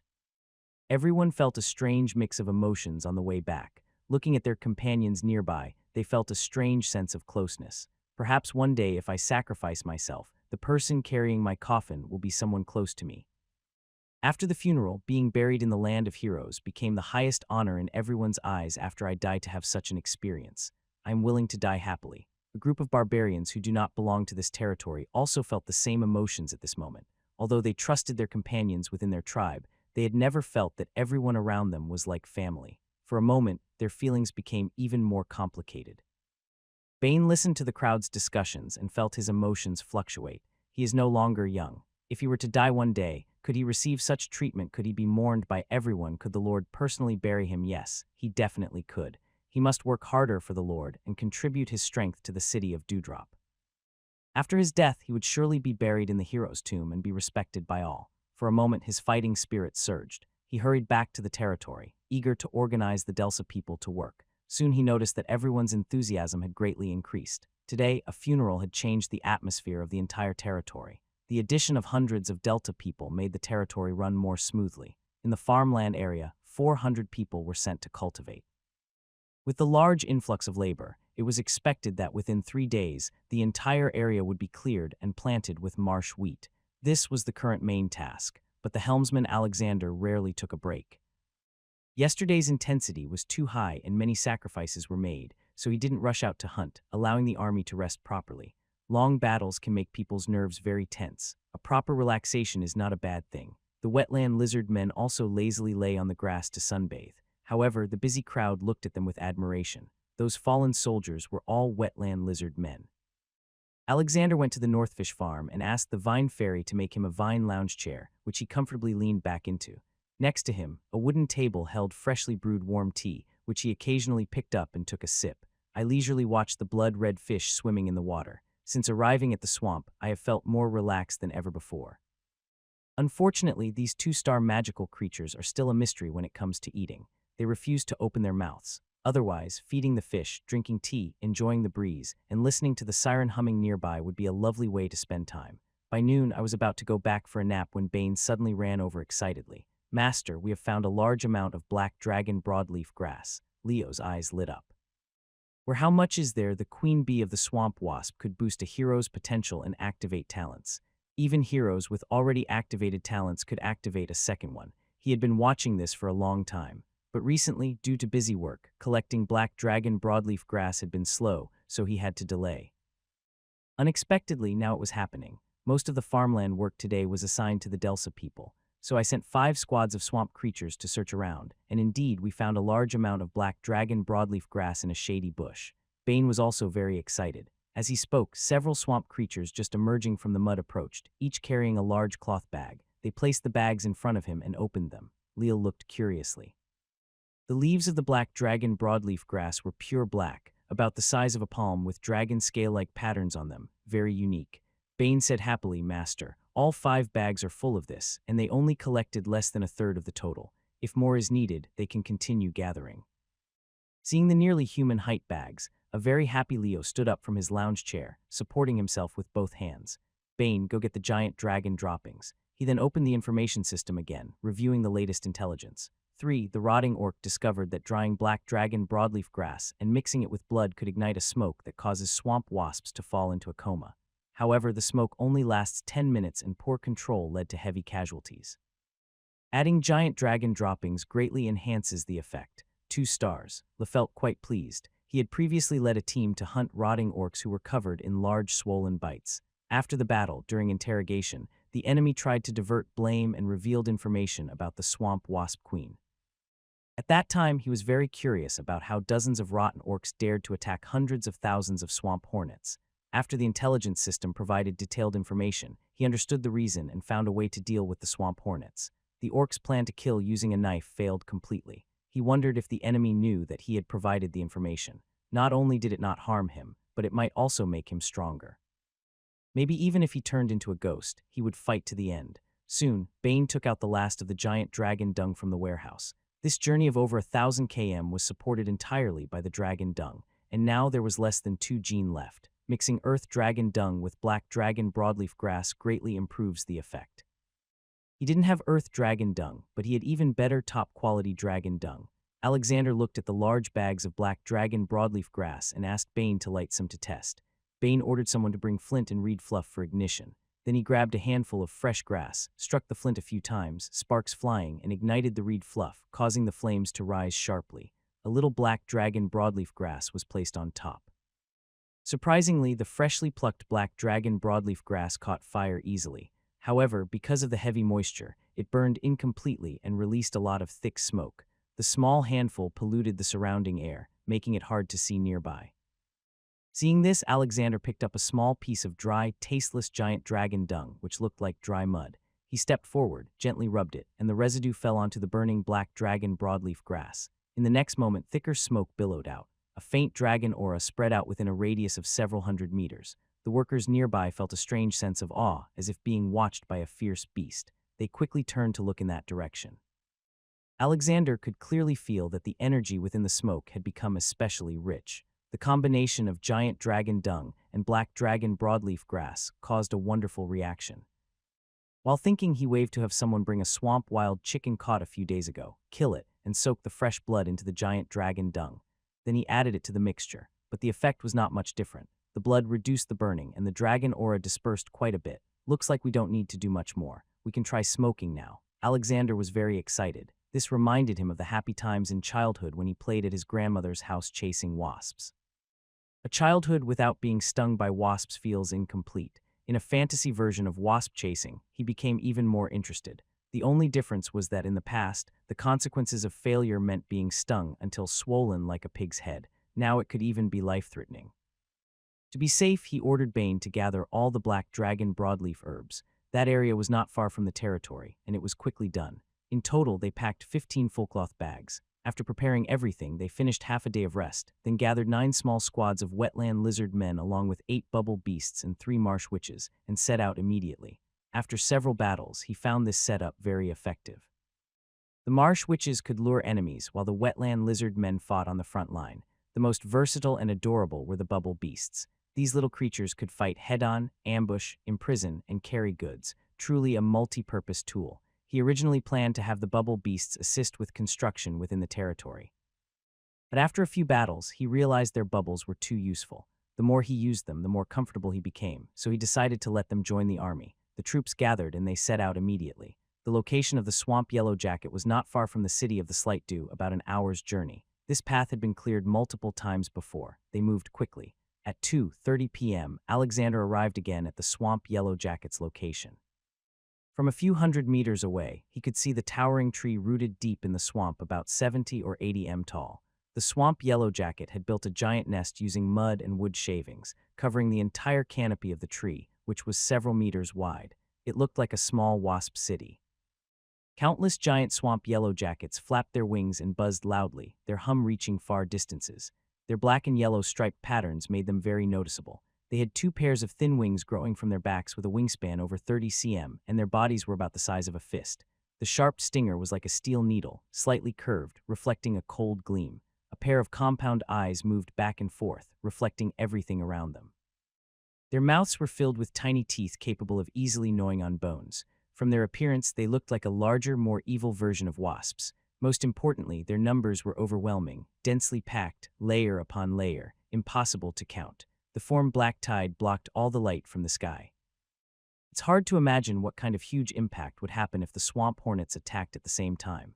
Master, the windward side is over there. I will light the smoke, he volunteered eagerly. Alexander looked at this hero, the wetland lizard man, and shook his head. Swamp hornets are not ordinary monsters. When they smell something wrong, they will immediately flap their wings and leave. Trying to fight directly is definitely not a good idea, even with the black dragon broadleaf grass. And who said we need someone to release the smoke? Then he hesitated, not quite understanding. Alexander smiled and looked at the bubble beast.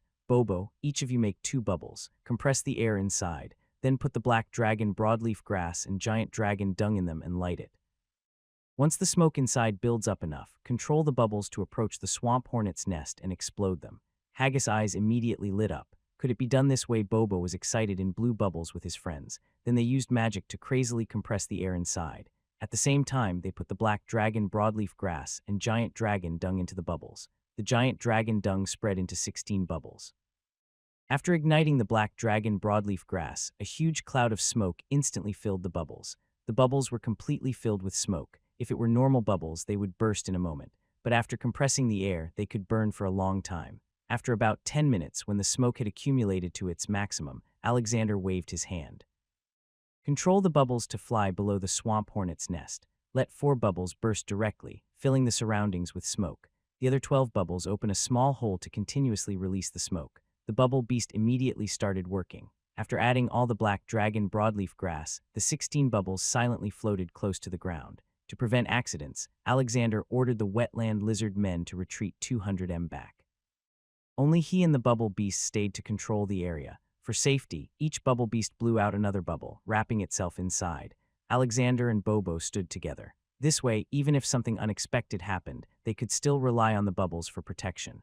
Both offensive and defensive, the bubble beast was becoming more and more useful. A series of bubbles quietly approached the swamp wasp's old nest from the ground. At 100 meters away, the alert swamp wasps quickly noticed. Buzz, buzz. Their wings fluttered, sending out a signal that they had detected an enemy. This angered the wasps and caused them to swarm. They filled half the sky with a black cloud. Seeing this, the bubble beast became anxious and stopped hiding, quickly speeding up to fly toward the nest. Under the attack of the furious swamp wasps, it approached the nest rapidly. In just a few breaths, the bubbles were covered with dense swamp wasps layered inside and out. Their stingers stabbed into the bubbles wildly, trying to stop them from getting closer. But the bubbles were like rubber. They could be pierced but didn't burst. The bubble beast was exhausted, sweating heavily, and its magic drained at an astonishing rate. Finally, the bubbles forcefully reached beneath the swamp wasp's nest. Alexander gave a quick command. Detonate for bubbles each 3 m in diameter, and surrounded by wasps suddenly burst open. A powerful shock wave swept outward, and a thick cloud of smoke instantly spread, covering everything nearby. The destruction of the 4 bubbles released a burst of smoke that had been held back for about 10 minutes. It rose from the ground, covering the entire wasp nest. The remaining 12 bubbles did not burst, but their tops had openings, and the thick smoke billowed out like the chimneys of a steel furnace, almost solid in appearance. The scene was spectacular. The frantic swamp wasps around froze stiff, their wing flapping suddenly slowed. They then emitted frightened buzzing sounds. Their bodies felt like hail crashing loudly onto the ground. The dark swarm of insects was swept away in just a few breaths. Alexander's eyes showed undeniable excitement. It's done. The large wasp nest had more than 10 exits. Feeling the outside commotion, a large number of wasps buzzed and flapped their wings, flying out of the nest. But as soon as they left, they were enveloped in thick smoke. They couldn't fly more than a few meters before falling straight down. The black dragon's dung-enhanced broadleaf grass became a nightmare for the swamp wasps. This plant, when burned, only smells slightly pungent to humans, causing mild dizziness if smelled for a long time. But the mud wasp sniffed as if it had ingested poison. Layers of mud wasps covered the ground, some still crawling and twitching, looking very frightening. People with arachnophobia or fear of crowded spaces might have been overwhelmed seeing this scene. Alexander calmed himself and gave the next command. Bobo used the bubble bomb to up their nest. The bubble beast beside him immediately blew bubbles. Large bubbles 3 m in diameter shot through the air like cannonballs and hit the wasp nests. A loud explosion sounded, creating a shock wave. Huge parts of the nest shattered and debris flew everywhere. Buzzing sounds filled the air as many mud wasps fell along with the collapsing nests. They flapped their wings wildly, trying to fly away, but the thick smoke around them had already covered 100 meters, making escape impossible. In seconds, they twitched and fell from the sky, following their comrades into the chaos. Keep going. The bubble beast launched a series of bubble bombs in quick succession. These magic creatures with 3-star potential and level 8 strength showed their power now. They transformed into magic cannons. The wasp nests as big as small cities were blown apart. The mud wasps that flew out were quickly enveloped by smoke and lost their strength. With continuous attacks, half of the wasp nest were destroyed in no time. Suddenly, buzzing sounds filled the air as a large swarm of mud wasps flew out from the upper part of the nest. A giant mud wasp with a wingspan over half a meter, a black crest on its head, and a very dangerous aura was at the center of the swarm. After appearing, these mud wasps flapped their wings wildly, creating a strong gust of wind that blew away the smoke below. They managed to get a brief moment of relief. At this moment above the sky, the mud wasps circling at the edge seemed to sense something and rushed madly into the thick fog. Zezi, the giant mud wasp in the center of the swarm, noticed this and let out a piercing roar. The mud wasp suddenly stopped, flew upward, and flapped their wings above the smoke. Alexander's pupil shrank. He stared intensely at the giant mud wasp. A strong excitement rose in his heart. Pray, it's here. Swamp Queen Bee level, 10 status, transforming evaluation. The queen of the swamp yellow bees commands incredible power. Swamp yellow bees are not social creatures, but once the swamp queen is born, they automatically come under her rule. The queen's attributes are surprisingly simple with only a level and a transforming status. Other skills and talents are not displayed, but the unknown is the most alarming. Under the queen's command, the swamp yellow bees begin to bypass the smoke and join her team. The gusts of wind grow stronger, and the smoke gradually starts to clear. Alexander sees this and becomes more alert. After preparing for so long, can you still escape? Just as the swamp queen observes the situation turning against her, her compound eyes suddenly see round smoky spheres shooting out from the smoke below. They explode about 10 m away, approaching rapidly. A bad feeling suddenly rises in her heart, but before she can react, the smoky spheres suddenly expand and burst. A terrifying gust of wind mixed with thick smoke sweeps in all directions. The formation that had just gathered is instantly shattered, and the smoke covers all the swamp yellow bees. Squelch, the swamp yellow bees fall wildly like rain, their dense formation instantly dispersing. The swamp queen bee is caught off guard and inhaled several mouthfuls of smoke, causing her to wobble dangerously. Alexander's eyes are sharp and he perceives everything clearly. Through the smoke, he sees the situation on the field. Pop, pop, bring the swamp queen bee here. The small creature beside him immediately blows bubbles and quietly approaches the struggling swamp bee trying to fly away. It speeds up suddenly, aiming to trap her directly, but the queen's tail stinger swings. Thousands of swamp yellow bees stinging the bubbles fail to damage them. They are burst instantly by the stinger. The little creature is unwilling, but fails to break through after several bubbles. Meanwhile, under the attack of the smoke, the swamp queen bee falls to the ground. Normal swamp yellow bees would fall after inhaling a mouthful of smoke.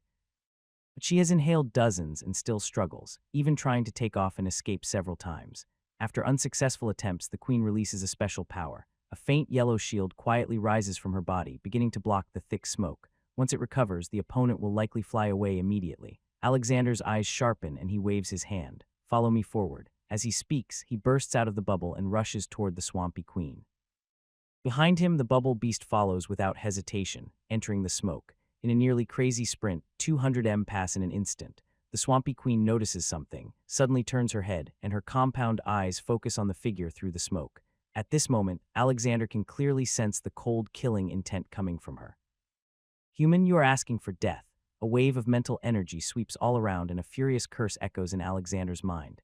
The swampy queen now possesses some intelligence. Alexander ignores her, approaches coldly, and unleashes a surge of power. It is sacred and inviolable, majestic, and overwhelming divine authority suppresses everything around, obedience like drums pounding in his mind. The swamp bee queen trembles almost uncontrollably. The faint yellow shield on her body suddenly shatters.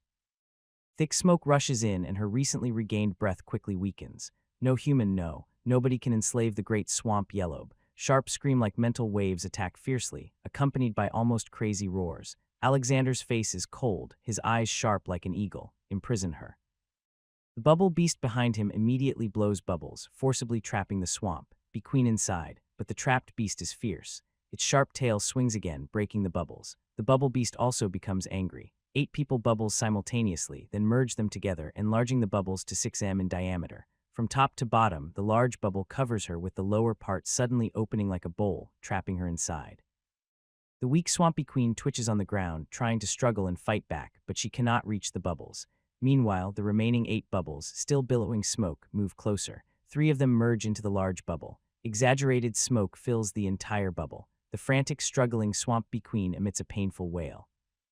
The divine power presses down like a rolling tide, accompanied by smoke that erodes her soul. Obedience, obedience, obedience. Endless divine might collapses like mountains, like a towering tsunami hanging beneath the sky. The swamp queen bee wanted to resist, but she only felt a terrifying pressure crushing her, making her soul creak and almost shatter. As her body grew weak, she had no strength left to fight. Her life force gradually faded, and her consciousness became blurry.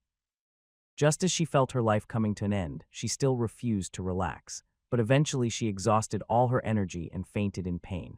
Then in her subconscious, she sensed that something had appeared in her mind, and her deep hatred for the humans suddenly disappeared. She only felt that submitting to the other might be a very good choice. You used a mixture of black dragon broadleaf grass and giant dragon droppings to create a powerful smoke which defeated the swamp yellow bees and enslaved the swamp queen bee. You also gained 2 pieces of intelligence. 1. You can use the swamp queen bee to control all the swamp yellow bees, and by imprinting the scent of the city's residents into her soul, you can make the bees distinguish between friend and foe. 2. If the swamp yellow bees inhale too much smoke made from black dragon broadleaf grass and giant dragon droppings, they will die quickly, but soaking them in clean water for 3 minutes can detoxify them. Alexander looked at the new information with great excitement. Haha, I become a master. This is a tribe with over 100,000 swamp yellow bees. What is called a big win, what TM calls a big win. Immediately disperse the smoke. All bubble beasts go to the water pond to get clean water and soak the swamp yellow bees. From now on, these swamp yellow bees belong to us. The editor informed me that the story would be published tonight, which caught me off guard and made me a little nervous. It's reached 150,000 words, but the writing isn't very outstanding, so I didn't ask for recommendations, and I felt embarrassed to ask others for help. I just kept writing quietly. It's not my first time publishing, but I still feel a bit anxious. I know my skills are average and my abilities are limited. What I write is far from what everyone expects, but writing has always been something I love, so I've persisted with a thick face, thanks to many friends for their tips and votes. I've also seen many familiar ideas during this time. Although I didn't say it to each one, I keep it in my heart. Thank you all for your support. Thank you for always being there. This book is very long and the story has just begun. There are many more things I want to write. I will take my time and hope you all will like it. If I write something poorly one day, just criticize me a little. Don't get too upset. Everyone who can see this is not an outsider. Thank you all for your support. I appreciate having you all. Lear was so excited he almost wanted to laugh out loud. With his high spirits, he immediately ordered the bubble beast nearby to save the mud swarm wasp. These are all his subordinates now. The change between friend and foe always happens so quickly. The bubble beasts around him immediately acted. First, they extinguished the smoke still burning inside the bubbles. Then Bobo led the way, blowing out large bubbles. Once the bubbles reached a certain height, they quickly expanded. A huge shockwave swept outward, dispersing the thick smoke. Lear took this chance to release his mental energy, leaving the scent of the residents of the hidden city in the soul of the mud swarm queen. The swamp people, wetland lizard men, and Delsa people had all been marked by him. Their scent was hidden in his mind, so it wasn't difficult to sense. The mud swarm wasps flying near the edge of the sky, untouched by the smoke and now restless, saw the smoke clear and immediately swooped down to attack. But halfway there, their momentum softened, and they started to ascend back into the sky. Strange, they all seemed to be on our side. Seeing this, Lear's mood grew even brighter. He turned to look at the constantly writhing mud swarm queen on the ground. Feeling a bit sympathetic, he quickly ordered the bubble beast to return along the same path to fetch water, and also asked the waiting wetland lizard men to come and support. Hogs arrived swiftly with the wetland lizard men warriors. Looking at the dense swarm of mud swarm wasps everywhere, he felt a shiver, but he also felt a bit relieved. Fortunately, the master has extraordinary methods. If they had directly fought these bucks, the consequences would be unimaginable. Even if they had 10 times as many people, it might still be like sending food to the enemy. Master Lear turned to look at this wetland lizard man hero, smiling without losing his cheer. Let our warriors go around and keep watch. The swamp wasps are no longer a threat. Today's harvest was so plentiful that I feel completely full. I can't stop smiling. Soon, a few cute little creatures controlled bubbles filled with clear water, drifting back. They immediately directed the water bubbles into the dense swarm of swamp wasps. The bubbles slowly sank, wonderfully wrapping all the struggling wasps on the ground. The bubbles remained intact with no leaks. After being immersed in the water, the unconscious swamp wasps slowly woke up, occasionally releasing bubbles with smoke inside. Once their vital signs stabilized, the water inside the bubbles surged and the wasps were expelled from the bubbles, landing wet on the ground. But looking around, half of them had become stiff and stopped moving, clearly overwhelmed by the smoke and sacrificed. 8 bubble creatures, each controlling 3 large water bubbles. One water bubble can cleanse thousands of wasps. With quick and efficient soaking, all the swamp wasps on the ground were cleaned in no time. However, the thick smoke mixed with dragon droppings was too fierce for the swamp wasps. After detoxification, fewer than half of the wasps remained alive on the field. Alexander had no time to pay attention to these. His eyes were fixed on the queen wasp, who had been soaking in water for a long time but still showed little reaction. He felt a bit nervous. This was the real treasure. If the ordinary swamp wasps die, they can be replaced, but the queen must not be harmed. Noticing that her vital signs remained steady, he moved his mind, activating the magic seed. The swamp's gift was released. A powerful healing spell surged in, helping her stabilize slightly, but her injuries were too severe, so the effect was not obvious. Seeing the healing work had some effect, Alexander cast 20 more spells in quick succession. Finally, after 4 or 5 minutes, when the other swamp wasps had woken up, the queen twitched a few times. She exhaled a bubble with smoke inside. Her vital signs rapidly increased and she gradually woke up. Alexander's mood instantly brightened. She was saved. Haha. Pop! The bubble burst and the queen swamp wasp smoothly landed on the ground. She slowly stood up, flapping her wings with a humming sound, and the moisture on her body evaporated quickly. The fierce-looking queen bee now seemed to sense something and slowly turned to look at Alexander. It was momentarily stunned, then approached warmly. Its mental energy surged outward. Master, a gentle voice echoed in his mind, very different from the cold, murderous tone before. It was like two different people. Alexander smiled happily. This is one of us. I have imprinted the sin of the city subordinates into your mind.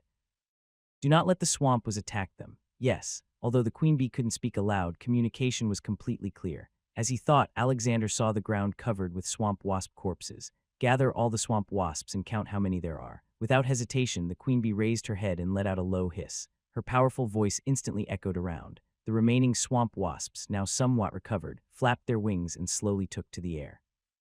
Those far away also gathered into the main group. In an instant, the sky was darkened as if covered by a black cloth.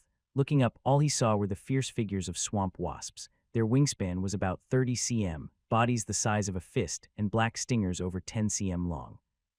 They looked fierce and brutal, especially the stingers. If pricked, they could cause intense pain, and these wasps were level 5. Who could they possibly reason with? Alexander's lips curled into a smile that even a master artist would struggle to hide. Soon, the queen bee gave a rough estimate. Originally, there were over 200,000 swamp wasps, but more than half had fallen, leaving only 90,000. Seeing the serious report from the queen bee, Alexander's heart trembled. 90,000.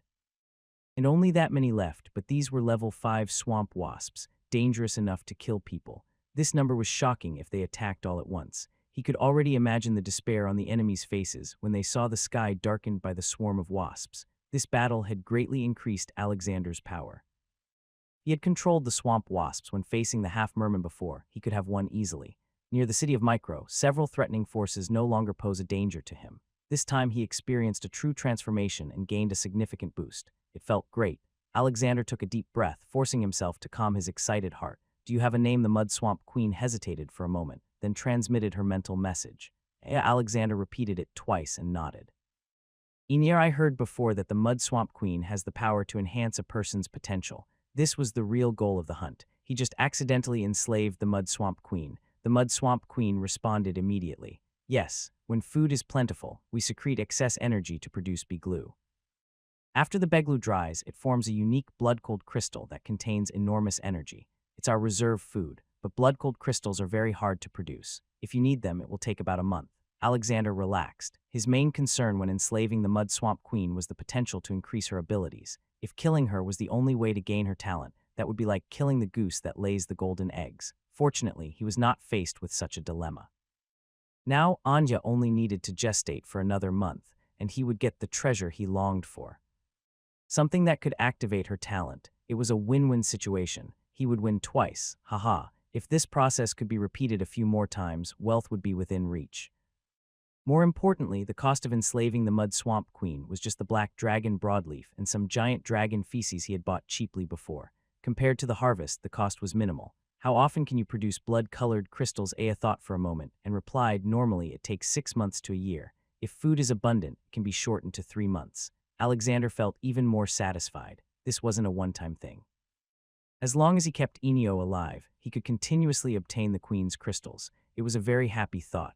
After a brief conversation, Alexander immediately ordered the bubble beast to collect all the dead mud swamp bees.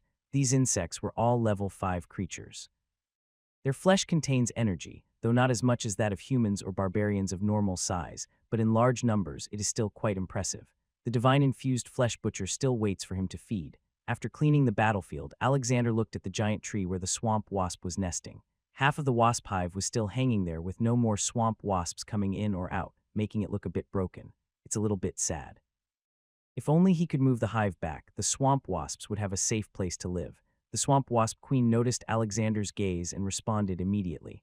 Master, if you need us to move the hive, we can take it down and rebuild it. Just 3 or 5 days will be enough. Building a hive is a natural instinct for wasps. Even with nothing, they can build quickly. Alexander's eyes lit up. Great. Not only are you willing to help, but you're also offering a home. That's very thoughtful. I like it. It would be wonderful if all swamp creatures were like this. At that moment, footsteps quickly approached from afar. 2 wetland lizard men, panting heavily, rushed to Alexander. They said urgently, Ruler, the two-headed ogre is heading toward the city of Micro. They've discovered our territory. Two-headed ogre. Alexander turned his head to look at the dense swarm of swamp wasps in the sky. His face looked very strange. There are about 70 or 80 of these wild monsters, all level 10. They are less than 10 km from the city of Micro. He didn't have enough strength before and couldn't eliminate this threat. Now they are coming to challenge him directly. Acania, gather all the swamp wasps. Have you ever seen a swarm of insects? Today I'll show you. The little kids of the two-headed ogre. What's that, wasps? A group of 2m5 tall two-headed ogres looking like little giants are rushing toward the city of Micro. 2 hideous ugly heads grow on their necks, twisted and strange. Their muscles are bulging as if forged from steel, full of strength. At the very center stands a 2-mate giant with muscles like an exploding double-headed ogre chieftain. He holds a massive wolf-toothed club twice as thick as his thigh with a blue face, sharp teeth, and red eyes that look fierce and cruel. His bare feet stomp in the mud, splashing water everywhere, and his animal hide clothing is stained with dirt.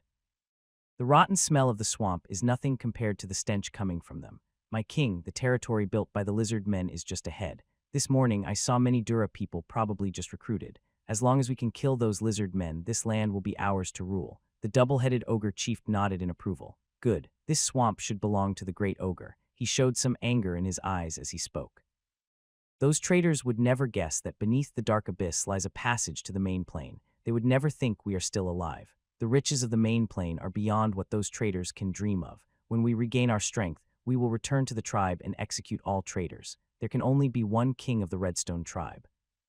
The nearby double-headed ogres grew excited. My king, you are our true king. The tall double-headed ogre waved his hand to quiet the crowd. His gaze turned cold. This territory quickly gathered many people. It must hide some secret. We must take it. He brought too few followers. Without enslaving other races, just a few dozen of us can achieve revenge. Only through slavery and commanding a stronger army can we reclaim the throne. One of the double-headed ogre attendants loudly said, My king, that small territory has only 100 or 200 lizard men warriors. 2 days ago, I found out their level is only 7. With just 2 small squads, I can crush them all. The chieftain smiled proudly. Conquering the swamp starts here. He is a level 11 warrior, just 1 step away from becoming a hero. He can easily take down that territory alone. The army, excited, quickly increased their pace. They crossed the wetland and finally saw the faint outline of the territory ahead. In a trance, a tall and grand building made of vines suddenly appeared in sight. Compared to the surrounding barren swamp, it was very striking and unique. The two-headed ogre chieftain's eyes grew hot with excitement. They found this territory because of this constantly growing building. I wonder what kind of creatures the lizard men have enslaved to build such a house with plants like vines, almost like elves compared to their own territory, where they built simple thatched huts over several months. This is a huge difference. Conquering and taking control of it. That is the beginning of everything. Once he has enough strength, he will return to the Redstone tribe to unify the two-headed ogres. At that time, this swamp could even become their stronghold.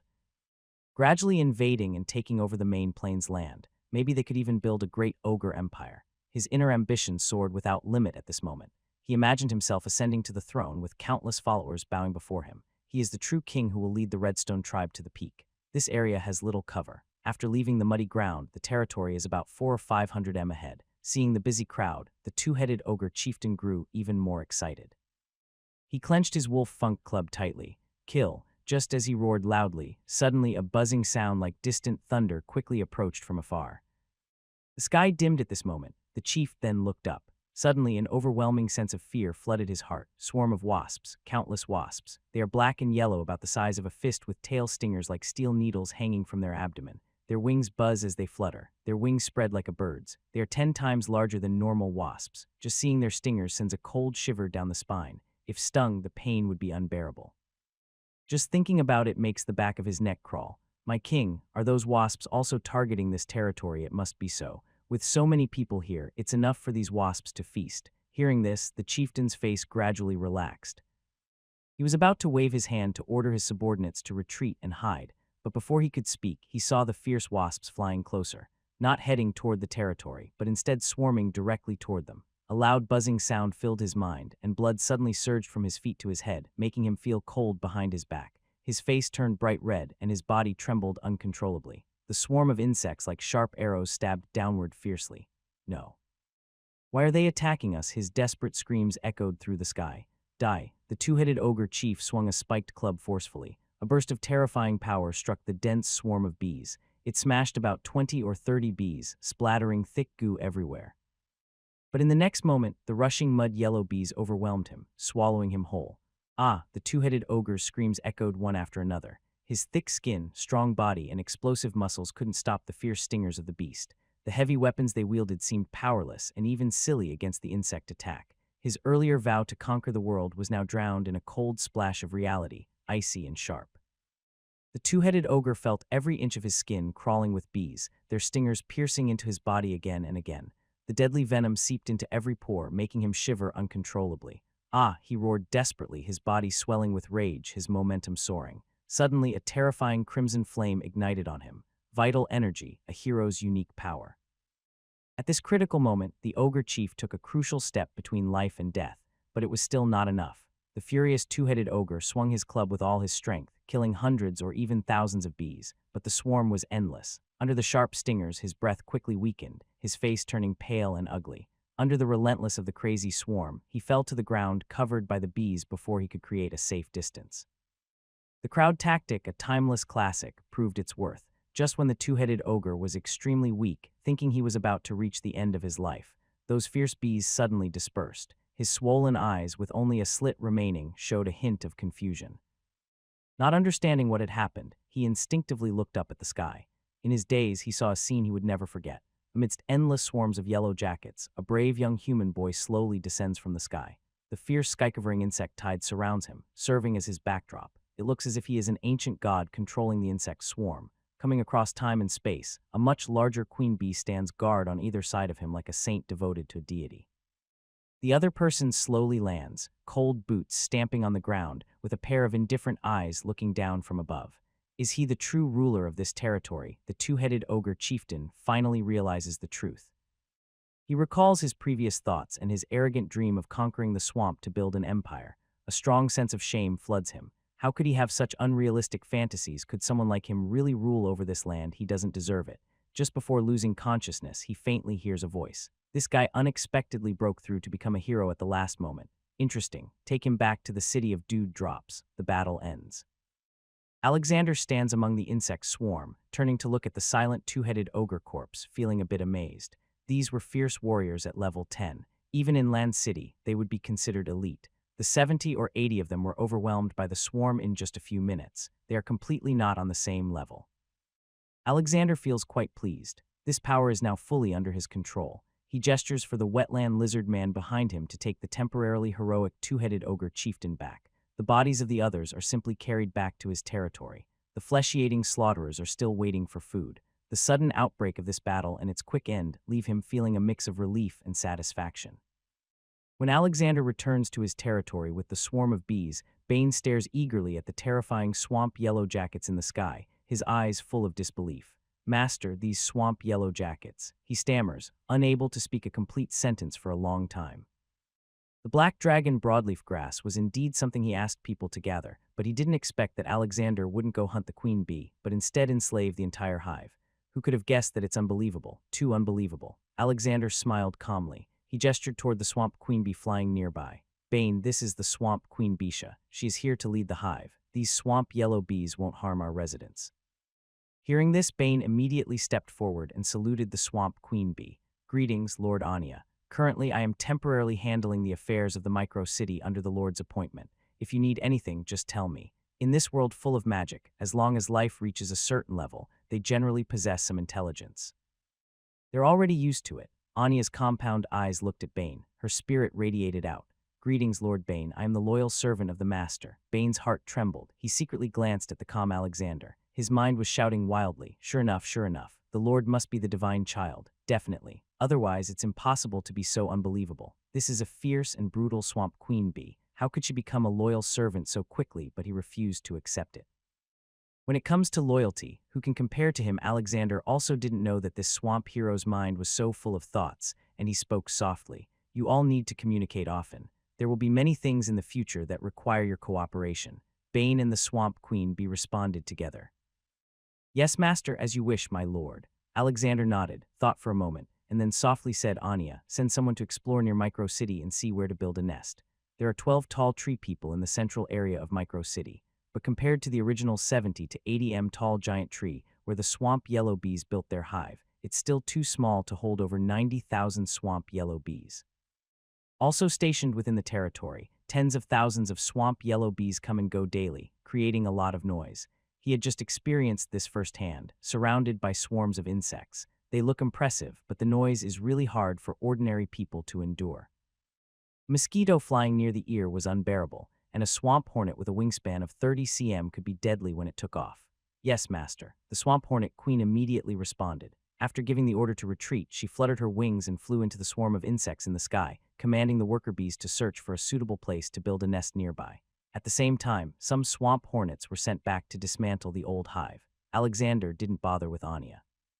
The queen's intelligence was no less than that of an ordinary adult, so he left the arrangements to her. He wasn't picky about the nesting location. Within 3 km was fine. Swamp hornets are flying creatures, so even a slightly longer distance wouldn't stop them from quickly coming to support. The journey wasn't a big problem. After Acania left, Bane seemed to remember something and cautiously approached. Watching the strange behavior of the swamp hero, he asked out of curiosity, Bane, is there something else? Bane immediately replied firmly, Master, my loyalty to you is unmatched by anyone. Alexander twitched his mouth. Why say such things unnecessarily? All right, I get it. Go back to work. Maine happily turned and left. See, the master still needs me. Today's attack was a bit intense, and this swamp person's mind seemed a little unbalanced. While thinking, Alexander's gaze shifted to the wetland lizard man carrying the bodies of two-headed ogres. He stepped forward. Send these bodies to the blood-flesh butcher. That divine being in transformation needed blood and flesh to complete its metamorphosis. He hadn't fed it much since yesterday. At this moment, the bubble beast also returned with over 100,000 level 5 swamp hornet corpses. More than 10 large bubbles were packed full. Alexander waved his hand, allowing these little creatures to follow the wetland lizard man. The blood flesh butcher was placed beside the level 9 swamp trant. Since being conquered, these trants had been quite low profile, but as the last line of defense in the city of Micardo, they had been a safe guarantee during his recent hunting trips. Once the swamp trant reached level 10, it could move freely across the land. Its role would be completely different then. Unfortunately, the authority to do so would take some time to manifest. Right now, he couldn't promote beings with more than 2 stars in potential. Soon, the wetland lizard man stacked dozens of bodies of 2 m tall muscular twin-headed ogres next to the sleeping flesh butcher. Compared to the flesh butcher, who was over 3 m tall and headless, the muscular twin-headed ogre suddenly looked like a small baby. A large pile of swamp, whilst corpses also lay nearby, forming a small mountain. Feeding? How exactly is it feeding? Alexander looked at this stitched-together monster, his brows slightly raised. He glanced again at the previous intelligence report. Is it similar to how the wetland lizard man enhanced its potential before? While pondering, he suddenly saw a faint crimson glow emanating from the flesh butcher.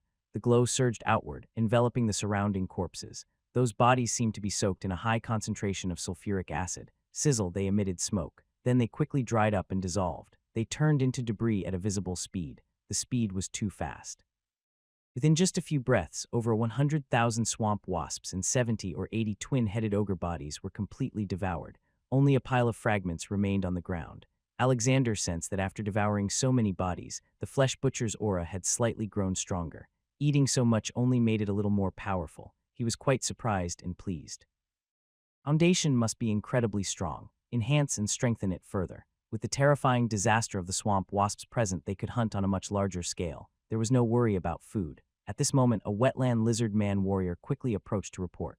Master, the captured twin-headed ogre has woken up. He requests to see you. Alexander was a bit surprised. That twin-headed ogre chieftain was badly injured. How did he wake up so quickly? Curious, he turned to go.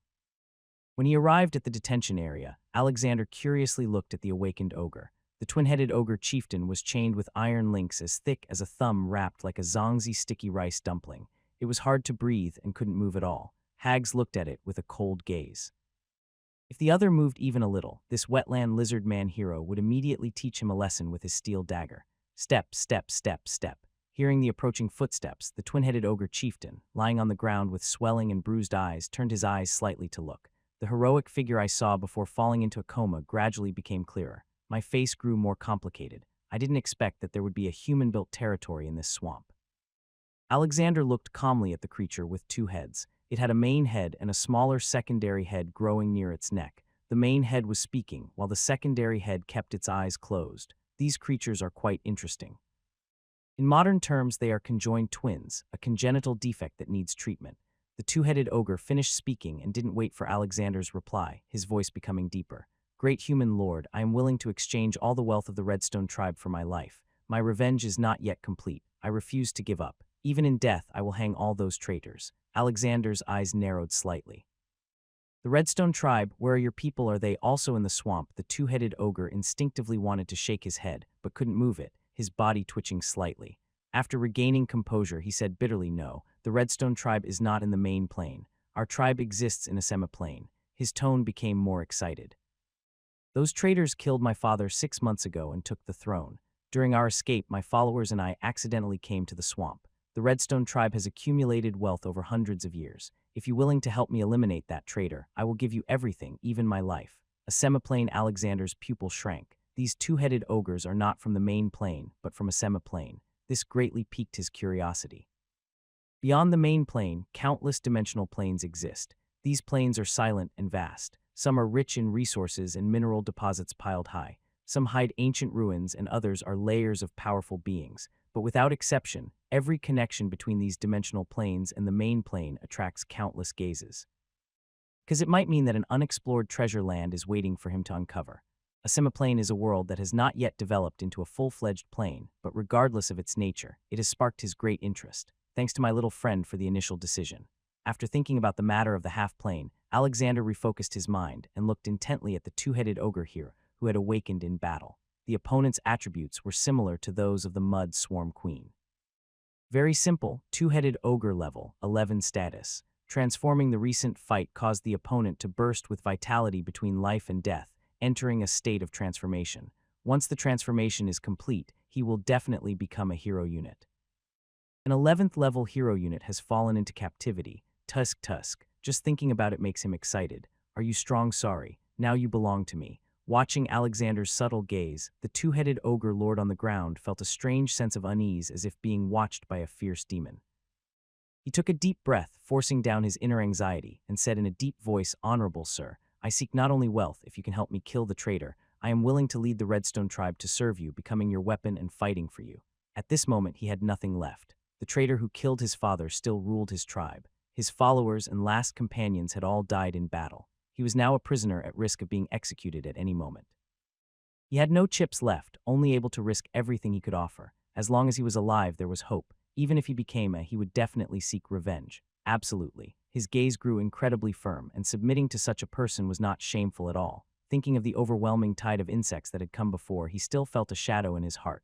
Alexander was slightly surprised by this. This guy's words were truly sincere. Interesting. Relax your mind. I will leave a mark on your soul. From now on, you will be my servant. The two-headed ogre chief gritted his teeth. Can you help me avenge? Alexander looked directly at him. My subordinates will never be bullied by others. Your rightful territory was taken by outsiders. That's not just a theft from you. It's a theft from me. Those traitors, how dare they fight me for my land? How dare they rule my tribe? How dare they take my wealth? I will send troops to reclaim my land, restore my people, and take back my wealth. The two-headed ogre chieftain felt his mind momentarily freeze. This lord's logic was so strong that he didn't know how to respond for a moment. He took a deep breath and spoke tremblingly. That is how it should be. I will execute all the traitors. With that, he made a firm decision. Lord, I am willing to serve you as your servant and fight for you. Leo's gaze was deep and intense. Humans are like fish on a chopping board. At this point, whether the two-headed ogre is willing or not doesn't matter much. At most, it's the difference between forced slavery and voluntary servitude. Once a soul mark is branded, they are all the same. While thinking, the divine essence within the seed of magic quietly activated, holy, majestic, untouchable, unseeable, and overwhelming mysterious pressure swept over. In an instant, the two-headed ogre was stunned. He fell to the ground, sighing the human boy standing before him. His face, overly young, now looked more imposing, stern without anger, yet commanding respect. Every gesture radiated authority like a king controlling countless destinies. This scene gradually overlapped with the previous moment when he controlled the swarm of insects, exerting pressure in all directions. A double impact. His heart trembled, and he felt no resistance at all. His soul was directly branded with a mark. But just as the mark was being inscribed, Leo suddenly felt dizzy and a dangerous aura appeared in his mind. He held his breath sharply, calmed himself for several breaths, and the vague feeling gradually faded. A sudden realization arose in his mind. Backlash. He had branded too many soul marks. His current soul could no longer bear stronger enslaving power. Every time he branded a subordinate soul, part of his own soul's strength was drained. Today he had just branded the queen of the swamp hornets who commanded countless swamp wasps in the two-headed ogre, level 11, who was transforming into a hero unit. His soul had reached its limit. He took a deep breath, his expression becoming serious. No wonder the gods of this world didn't brand all their followers, making everyone eternally loyal. There were often stories of betrayal against their faiths and gods. There were reasons for that. If souls could become infinitely stronger and make everyone loyal, perhaps there would only be one ruler in this world. He took another deep breath to calm his mind. The divine power of this skill can be very strong, but it requires a sufficiently strong soul. Otherwise, it is difficult to withstand the backlash of the enslaving force, authority, or rather power. As long as he can control authority, he can achieve great improvement. And this problem won't be too serious, master. The voice of the two-headed ogre chieftain interrupted his thoughts. The hostility in his eyes had completely disappeared. The mark engraved on the soul can directly change his thoughts and ideas. It is very domineering. Seeing this, Alexander took a deep breath. He activated his magic power within his body, the swamp's blessing. A powerful healing spell flowed into him, and his originally weak aura immediately stabilized. He waved his hand, allowing the wetland lizard men to unlock the chains. The two-headed ogre, who had been like a zongzi, regained his freedom and stood up with a complex look. He looked around, then slowly knelt on one knee, lowered his head, and bowed in the most humble manner to Alexander. "Master, I Redstone salutes you." Alexander felt better after seeing this. Within one day he had gained the Swamp Queen Anya and the level 11 two-headed ogre chieftain in succession. This was so exciting, he liked it. Even if there was backlash, he accepted it. The other also brought news about a semiplane which he valued greatly. "I get up. Tell me about the Redstone tribe in that semiplane." The two-headed ogre immediately stood up looking respectful. "Master, the Redstone tribe has a heritage of over 500 years. Its name is derived from our Redstone family surname. We have always occupied half of the star fragment plane, ruling over an area that covers more than 100 km. The tribe has over 10,000 members. Every ruler of the tribe has been crowned king, and our family has always been in control. But half a year ago, my father was ambushed and killed by a despicable traitor. I was also demoted, and later the enemy even sent heavy troops to hunt me down." After these words, Alexander gained a rough understanding of the Redstone tribe and the otherworldly plane called the Star Fragment Plane. The Redstone tribe's two-headed ogres number over 10,000 and occupy half of the plane's territory, more than 100 km. Additionally, the environment of that plane is harsh, resources are scarce, food is limited, and survival is a big challenge. Therefore, even with territory spanning over 100 km, only tens of thousands of people can be supported. Besides the two-headed ogre, there are 7 or 8 smaller races living there. But they occupy even more desolate areas which even the two-headed ogre refuses to claim. The so-called traitor is the one who took the position of chieftain of the Redstone tribe. He really doesn't want to call the chieftain of a tribe of 10,000 a king. It would be too embarrassing, but that traitor is not to be underestimated. He has reached level 13. 8 is only level 11 and previously was not a hero unit, so he's not comparable. However, it seems there's not much profit to be made in this plane. As he spoke, Alexander was unwilling and asked about the local specialties. The ogre chieftain answered a lot, but he was not interested. Instead, when mentioning the mine, a casual remark caught his attention. "In the Redstone tribe, we mainly rely on the three-tailed pig-like creatures for meat. These animals are easy to raise. Just feed them wild grass and they grow meat. If food is plentiful, they can grow to 600 kg in just 3 months, so our warriors in the Redstone tribe are quite strong. We control 7 mineral veins. Alexander suddenly interrupted him. Tell me more about these three-tailed pig-like creatures. The ogre chieftain was stunned. Sir, aren't we talking about the mines? What's so strange about pig-like creatures? Alexander rolled his eyes impatiently.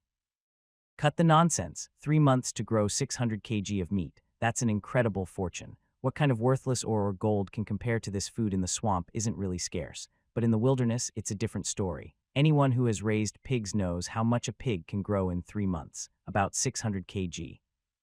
That's about 6.6 kg of meat per day. Imagine waking up and finding the pigs in your pen have gained 6.6 kg overnight. It's impossible to eat it all. Currently, the city of Wu has limited food varieties, mainly fish, and its stockpiles are very small. Raising three-tailed pig-like creatures would greatly improve food self-sufficiency. More importantly, this is a magical world. Farming pigs isn't just for eating. The divine creature known as the blood and flesh butcher needs blood and meat to survive. Wetland lizard men can also gain strength and evolve from the life essence of corpses. Maybe these 3 pigs are valuable to ordinary people, but they are not very important. However, in Alexander's eyes, they are strategic resources. A territory's strength depends not only on military power, but also on good logistics support. In war, the battle is always about economy and supply lines. Seeing him so serious, the two-headed ogre chief immediately paid attention. Master, we found these 3 pigs by chance in a pit. We didn't think much of them at first, just thought they were like normal pigs with a few extra tails. Later, we noticed they could eat a lot every day, and they grew very fast. Normal pigs weigh less than 50 kg, but these already reached 300 or 400 kg, and they are not picky eaters. Just grass is enough for them to grow meat. He spoke with some bitterness, but the fragmented star realm is too poor. There's hardly any grass, so we can only barely manage to have a meat meal once a month. Alexander looked excited. Are these 3 pigs easy to breed? The two-headed ogre chief looked a bit strange. As long as there is enough food, they can give birth to more than 10 piglets at a time, and they can have a new litter every 4 months. They breed quickly, grow fast, and eat whatever they want. Alexander's eyes shone even brighter. No wonder the major powers in the main plane covet the lower planes. Whenever a lower plane appears, they fight fiercely for it. Those lower planes are like untapped treasure troves. He had never heard of any livestock that grew so fast, and the food was so cheap. Isn't this a gift from heaven? Where's that space if we go in now? Can we get the 3 pigs? The two-headed ogre chief spoke seriously. Master, the space isn't far from our base. But if you want the 3 pigs, you don't need to enter the fragmented star realm. I took a few with me when I escaped. Alexander was stunned, his face showing some strange expression. Aren't you fleeing from being chased and attacked? Who brings a pig while escaping? It feels eye-opening. This magical world really doesn't follow any logic, does it? After a moment of silence, he hesitated and asked, when you escaped, did you bring along any special items like a dragon egg artifact? The ugly face of the two-headed ogre chieftain twitched, and his eyes looked somewhat resentful. If we had such a thing, would we still be running away? Leo waved his hand impatiently and said eagerly, let's go. Follow me to bring back the 3-tailed pig. The two-headed ogre chieftain nodded with a bitter smile. He had never seen such enthusiasm for catching pigs before. It was already 4 in the afternoon. He didn't delay and took 5 wetland lizard warriors from his team heading straight out. All of this was just to catch the pig. The real fighting power was the swarm of over 10,000 swamp wasps flying above. These fierce and savage insects, once they gather in large numbers, could cause a natural disaster that makes everyone tremble. After enslaving the swamp wasp queen, Leo gained command over the swamp wasps too. He could give simple orders like attack, retreat, or guard. No wonder his soul couldn't bear more power. He seemed to only enslave one swamp wasp queen, but in fact he controlled the entire hive. They moved quickly, and the marsh monsters along the way had already been cleared, so there were no obstacles. They arrived at the two-headed ogre's gathering place before sunset. They had visited once before for reconnaissance, but this time he felt a different mood. The gathering place was built on hard, dry ground with about a dozen rough structures made from a mix of wood and stones full of primitive charm. Now, it was deserted with only some simple tools scattered around. The two-headed ogre chieftain looked at his territory and felt a strange sense of sadness. Although the city of Glimmer was only recently built in the swamp under the ruler's management, a magnificent building over 10 m tall, woven entirely from vines, had been constructed. He had also enslaved hundreds of people to work in Glimmer City, and he even commanded a swarm of insects that was like a natural disaster. But after all his long efforts, he only managed to build such a shabby place. People are more pathetic than others. He felt deeply ashamed. He took a deep breath and pointed to the tall grass behind the houses. Master, we have kept the 3-tailed boars in the back. Alexander nodded slightly and led everyone forward confidently. The swamp wasps in the sky had already monitored the entire area, so there was no need to worry about safety. Passing through rough, primitive wooden and stone houses, there was a 1 m wide path, and the grass behind the ground smoothed by foot traffic.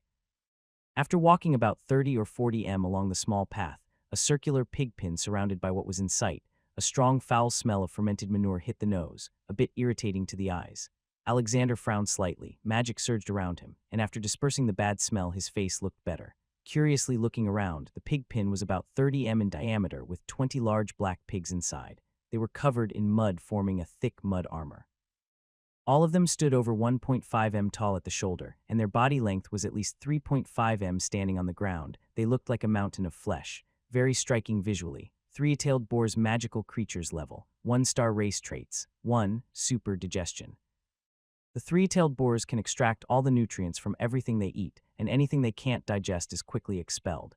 2, hunger. They never feel full and can keep eating endlessly. Rating. If they didn't need rest, they could eat for an entire year. Wow, these three-tailed boars are magical creatures. Alexander's eyes lit up. These boars don't have many skills, but like the swamp siren, they have 2 racial traits. No wonder the two-headed ogre chieftain said they could grow to 600 kg in 3 months. These 2 traits are purely for eating. One is powerful digestion. The other is never hungry. Who wouldn't grow fat with these if these three-tailed boars were on Earth? Their pork might sell for about 3 yuan per gene, but he needed exactly this hoggies. Take the others and herd all the three-tailed boars back to Micro City. Later, we will build a large pig farm. He already had a fish pond, and now he wanted a pig farm too. Haha, the future looks bright. Hoggies the hero snorted and held back the foul smell as he entered, leading the wetland lizard men to herd the three-tailed boars. These brave soldiers faced many challenges. They are good at fighting on the battlefield, but they've never tried herding pigs before. Luckily, the greedy but gentle pigs followed easily when driven away. After the 3 pigs left, Lear looked at the empty pig pen and seemed to think of something. Curious, he asked why didn't you see the piglets of the 3 pigs? The two-headed ogre chief quickly replied, Master, a while ago, a group of huge, scary mosquitoes passed through and killed and took all the piglets, and they also killed our 3 adult pigs. He looked a bit sad when saying this. These pigs were raised carefully over time. Huge mosquitoes. Lear suddenly remembered the blood giant mosquito he saw when searching for the swamp witch, those that hunt giant pythons. Are they the same group? He instinctively looked up at the sky, where the swamp was filled with buzzing yellow wasps. How do those blood giant mosquitoes compare to the killing machines he controls? Do you know where those giant mosquitoes are? The two-headed ogre pointed in a direction about 10 km ahead. There's an area with special vine plants. The mosquitoes built their nests there. All of them are mosquitoes. He looked a bit scared when saying this. I tracked them there, but I almost got discovered. The ruler of those giant mosquitoes, the Mosquito Queen, is a powerful hero. Level 13 Mosquito Queen. This title made him very curious, but seeing the darkening sky, he held back his urge to go and investigate. He took a deep breath and spoke softly. Tell me more when we get back. For now, let's herd the 3 pigs back. Today's discoveries were too many. He needed time to process them. Also, today is August 14th. Early tomorrow morning, August 15th, is when the intelligence system updates. Let's go back. When Lear and his army herded the 3 pigs back to their territory, it was already completely dark. The glow from the vine fairy was the only light on the land. Among the twinkling lights, it was especially noticeable. Every nightfall is their busiest time. The city hall, with a diameter of over 200 m and completely woven from starry vines, is now 12 m tall. Seeing such a building suddenly rise from the original swamp creates a powerful visual impact. It is grand and majestic. All of this is the result of the little creature's hard work over the past period. People who finish their busy day are resting on the grass. Swamp dwellers and Delsa people have mingled together, chatting to pass the quiet night. Most swamp creatures have dim vision, so environments with little light do not bother them. When the wetland lizard people drive the three-tailed pigs into their territory, curious crowds gather to watch. All 20 of these three-tailed pigs are adults, each weighing over 600 kg. Without their tusks, they would be fierce beasts if they charged. Are these pigs? Why do they have 3 tails? This is the first time I've seen such a strong one. Looking at their fat, it all seems delicious. Very fat. I want to. The lively crowd's comments catch Bane's attention. He quickly stands up to greet them. When he sees the 20 plump three-tailed pigs, he almost starts drooling. He speaks excitedly. Sir, these pigs are so strong. They could feed us for a week. Leo smiles. These three-tailed pigs are not meant to be slaughtered. Find a piece of land and keep them pinned. He speaks happily. These pigs only need 3 months of feeding to grow to 600 kg, and they can have 3 litters of piglets each year. Each time they give birth to at least 10 piglets. Before long, we can let them reproduce freely. Then every day we'll have fresh pork to eat. Being able to eat meat every day is a privilege only the nobles of Lauren City enjoy. Ordinary people might get to eat meat only a few times a year. Bane becomes more and more excited, feeling like he's listening to a bard telling legendary stories. He has raised pigs before, and it was good if they grew to 50 kg in 3 months, but these three-tailed pigs growing to 600 kg are unbelievable. By the gods of the swamp, this is truly a miracle. Sir, this is truly hard to believe. But then he calmed down a bit and hesitated before asking, what should we feed them? The example of the blood-red fish was right in front of him. Those 2-star magical creatures had strong power, but they didn't eat anything. If these pigs also didn't eat, he would be very worried. Lee chuckled softly. Just feed them ordinary weeds. These pigs are not picky eaters. Bane's worries instantly disappeared, and he showed a big smile. Hail the goddess of praise. This is perfect. He turned his head to look at his wife, gazing at the three-tailed pigs with longing and excitement. I'll arrange for someone to start raising them immediately. Le waved his hand. No rush. You go discuss and mark out a specific area for the pigs. Later, we will build a special pig farm. These three-tailed pigs will become a strategic resource for Micro City. He then reminded him when setting up the pig farm, consider the waste, sewage, and smell they produce. It shouldn't be too close to Micro City. Once the pig farm grows large, the smell will be overwhelming. On Earth, there are strict rules for farms, mainly to keep them far from people. Yes, sir. After finishing this topic, Leo looked up at the sky. Has the Swamp Hornets relocation site been chosen? Lady Acania has already decided on a spot 3 km north. There's a large tree over 20 m tall where they can settle. Currently, the hornets are being moved to their new nest. Single swamp hornets are not very powerful, but once they gather in large numbers, few creatures in the swamp dare to provoke them. At night, they are not afraid of danger. Lynn nodded and didn't say more. He waved his hand to dismiss the troops and handed the three-tailed pigs to Bane for arrangements. The swamp hero was very excited and personally took charge. He called people to help, drove 20 fat pigs, and his smile was brighter than a sunflower. These pigs are treasures. With many people, strength increases. Soon, they set up a temporary fence at the edge of the territory. Tomorrow morning, they could look for a good place to build the pig farm. Alexander also didn't interfere. Just as he was about to return to his tent to rest, he suddenly noticed with his peripheral vision that the swamp witches were all looking excitedly at the lively crowd with dazed eyes.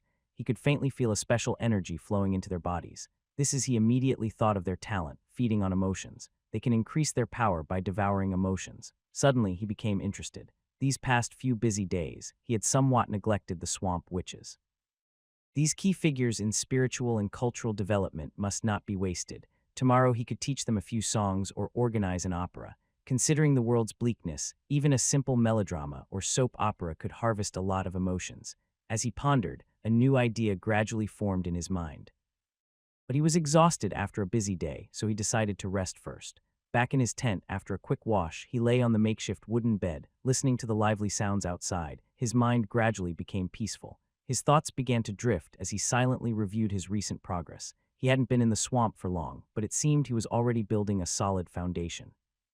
His current military forces include 14 small squads with 2-star potential level 7 marsh lizard men warriors, over 90,000 level 5 swamp yellow jackets, 12 level 9 swamp trance. Additionally, there are vine fairies, bubble beasts, and swamp witches, though few in number, all possess strategic level strength. Compared to before, these are entirely different concepts.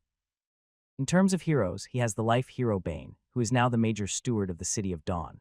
His combat heroes include the still evolving level 11 two-headed ogre chief, the same level 10 swamp bee queen, and the level 7 swamp lizard man hero Hargus, whom he personally trained. But the most impressive is the flesh butcher, who has fused with divinity and is currently in a deep sleep undergoing transformation. Once he awakens, he will bring a powerful trump card to his side. His military strength has increased more than T-fold since he first entered the swamp. His development during this time has been remarkable. Alexander feels much more relaxed now. In terms of territory building, he is currently cultivating a swamp area with 1,000 acres of farmland, which will ensure food supply in the later stages. He also has a fish farm raising a level 2 magical creature, red dragon bloodfish. Today I obtained a rapidly growing 3-tailed pig, and I am about to build a pig farm. Progress is also quick. The territory building nurtured by the Vine Fairy has taken shape, including the most important municipal hall. This huge building with a diameter over 200 m is already 12 m tall, and it is expected to be topped off in 3 to 5 days. By the end of this month at the latest, the grand structure will be completed. Once finished, I can focus on building other structures, homes, tailor shops, blacksmiths, and more. After reviewing my development progress, I felt a strong sense of achievement. Micro City has truly been built from nothing. It's a strange feeling like watching my own children grow day by day. After a full review, my thoughts became much clearer. There are several key tasks ahead. Externally, removing threats around us. To the north, 30 km away, there are decayed centators. From half-fish people, I learned about dark Naga. We also encountered a giant blood insect, whose exact location is now known. Additionally, we need to explore ancient ruins discovered by the half-fish people in the semiplane mentioned by the two-headed ogre chieftain. We must also closely monitor the movements of swamp authorities. Internally, we need to quickly develop farmland to start planting crops, explore how to raise red dragon bloodfish, and build pig farms to increase the number of three-tailed pigs.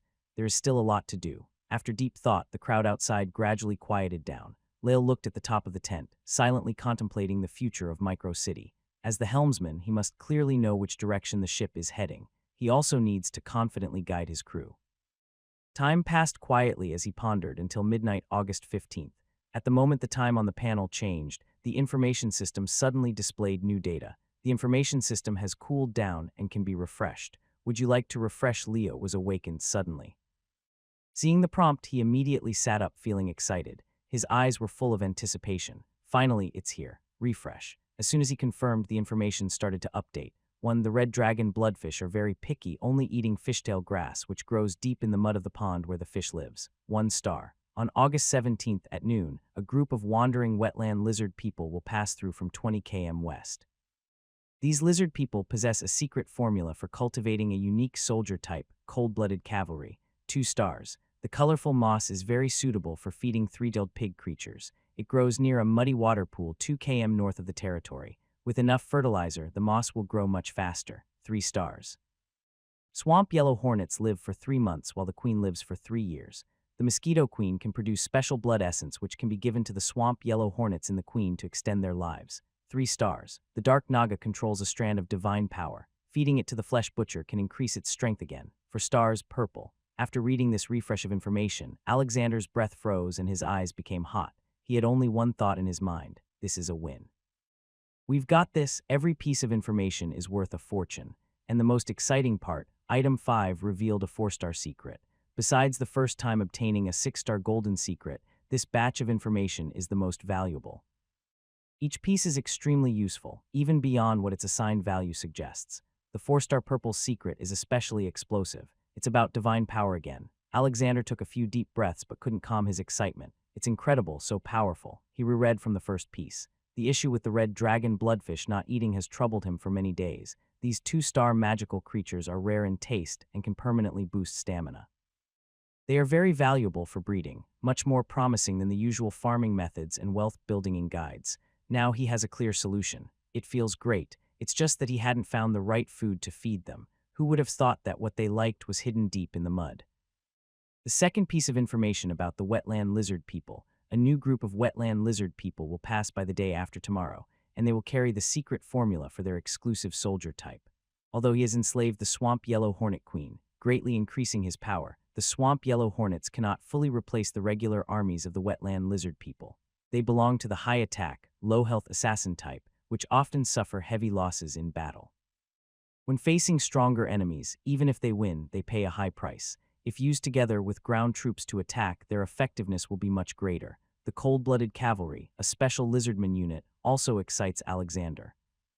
He hasn't heard of this unit before, but since it is marked by the intelligence system, it must be extraordinary. He plans to ask Hogs about it tomorrow. The third piece of intelligence is worth 3 stars. Colorful moss suitable for feeding the three-tailed pigs. These pigs eat anything, but since the intelligence system rates it as a 3-star value, it is definitely not ordinary. If it weren't so late at night, he would set out immediately to find it. Raising pigs is too important to delay.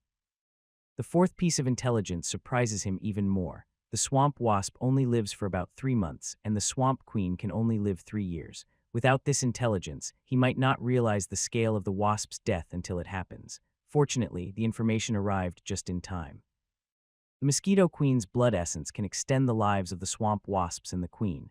These insects are surprisingly powerful. Alexander's gaze flickers uncertainly. Now he needs to get the mosquito queen quickly. He doesn't want the insect swarm he just controls to decline and die out in a few months. but the Mosquito Queen is a level 13 hero unit, so he must prepare well. The last piece of purple intelligence makes Alexander excited. This is the first time in many days that he has seen a 4-star piece of intelligence refresh. The chance of this refreshed is quite low, but the information is very valuable. Divinity. The Dark Naga actually hides such a treasure. However, the bigger the storm, the more valuable the fish. Anyone guarding a 4-star divinity is definitely not weak. Moreover, he previously heard from Dura that the Dark Naga also recruited one-eyed giants. This makes these beings even more mysterious. He must not underestimate them. Alexander withdraws his thoughts, his gaze growing deeper. If he completes all these pieces of intelligence, the city of Microwu will have even more resources and strength. Perhaps soon I can consider expanding my territory and conquering the entire swamp. It took a long time for my mood to settle. Then I slowly fell asleep. The next morning, Alexander woke up before dawn and called over Bane, who was also busy preparing. He directly gave orders. The bottom of the water pool, where the blood-red fish live, is covered with thick mud. Deep inside there is a special water plant called fishtail grass. These are the daily food for the blood-red fish. Send someone to gather some and try planting it near the territory. Bane's eyes lit up, didn't expect to find a solution so quickly. The blood-red fish almost made him worry because they refused to eat lately and kept complaining. My lord is truly remarkable. Immediately he gathered 2 small swamp teams and instructed them to go gather fishtail grass. It's not far and the area has already been cleared, so safety isn't a big concern. Seeing this, Alexander wasn't idle either. He waved his hand to call hogs, taking 2 swamp lizard teams northward. The 7-colored moss is only 2 km away, very close. On the way, some curious questions about the cold-blooded cavalry came up. Harks, hearing this, showed some emotion on his face. Master, the cold-blooded cavalry is very powerful, the most fierce cavalry among the lizard men. A squad of cold-blooded cavalry can break through enemies several times their size with the same level and equipment. But the training method for this unit has always been a secret, kept only by some large tribes. Alexander smiled meaningfully. I think you'll see the cold-blooded cavalry of the City of Dawn. Harves was stunned. Then a big smile appeared on his face. In recent days, Alexander had already established absolute respect in their hearts. His status had almost reached the highest point. It's impossible to say such things without confidence. His mood was high, full of hope. The cold-blooded cavalry, almost legendary among the lizard men. He never thought he would see or even command them someday. Praise the Lord. Leading the group through the swamp ahead, they soon reached a murky, muddy area. Surrounded by low grass, there was a stagnant pond which made it easy to identify. Alexander looked around, waved his hand to let the troops disperse and search. The colorful moss, as the name suggests, should be colorful. He bent over and started searching along the muddy bank. Moss in swamps is as common as mud. The semi-dry, semi-wet banks are all covered with it. After a few minutes of searching, Lear, walking ahead, suddenly stopped. He saw a piece about the size of a palm, 2 to 3 cm thick, covered with long, fuzzy tendrils and with several colors of moss. Although the colors were not bright, careful inspection revealed about 6 or 7 different shades.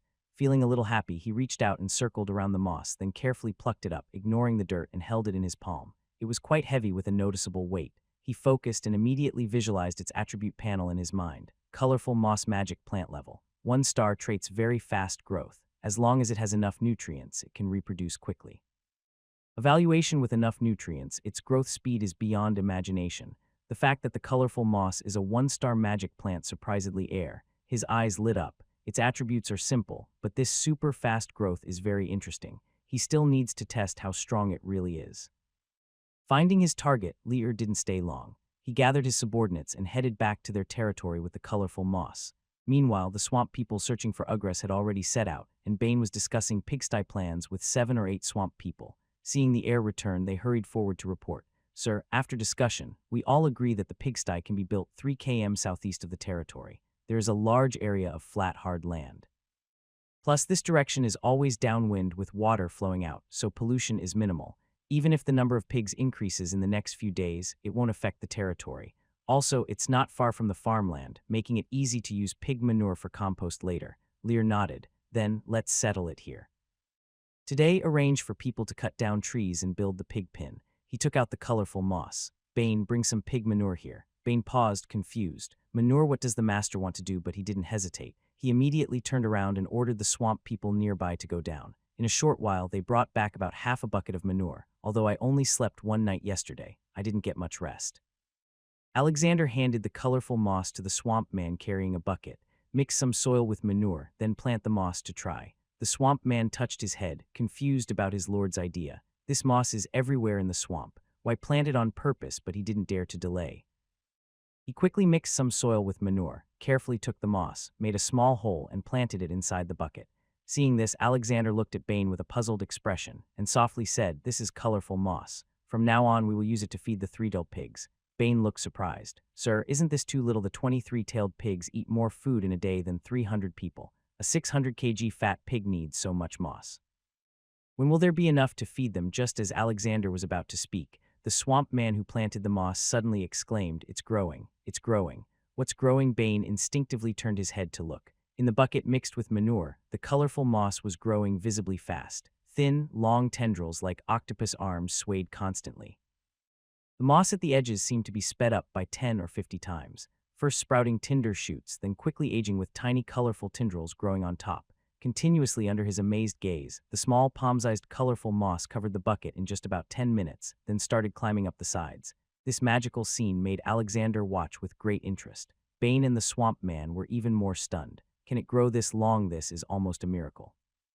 It felt like their understanding had been refreshed. When they regained their senses, they immediately felt ashamed of their ignorance. With their abilities, how dare they doubt the Lord? The Lord's methods are beyond their imagination. They immediately lowered their heads, too afraid to look at Alexander. Half an hour later, the colorful moss had filled a large bucket. The original half bucket of manure was completely covered with moss, and it even spilled over the sides. It was full of vitality until the moss hung down to the surface of the bucket. Its growth gradually slowed until it completely stopped.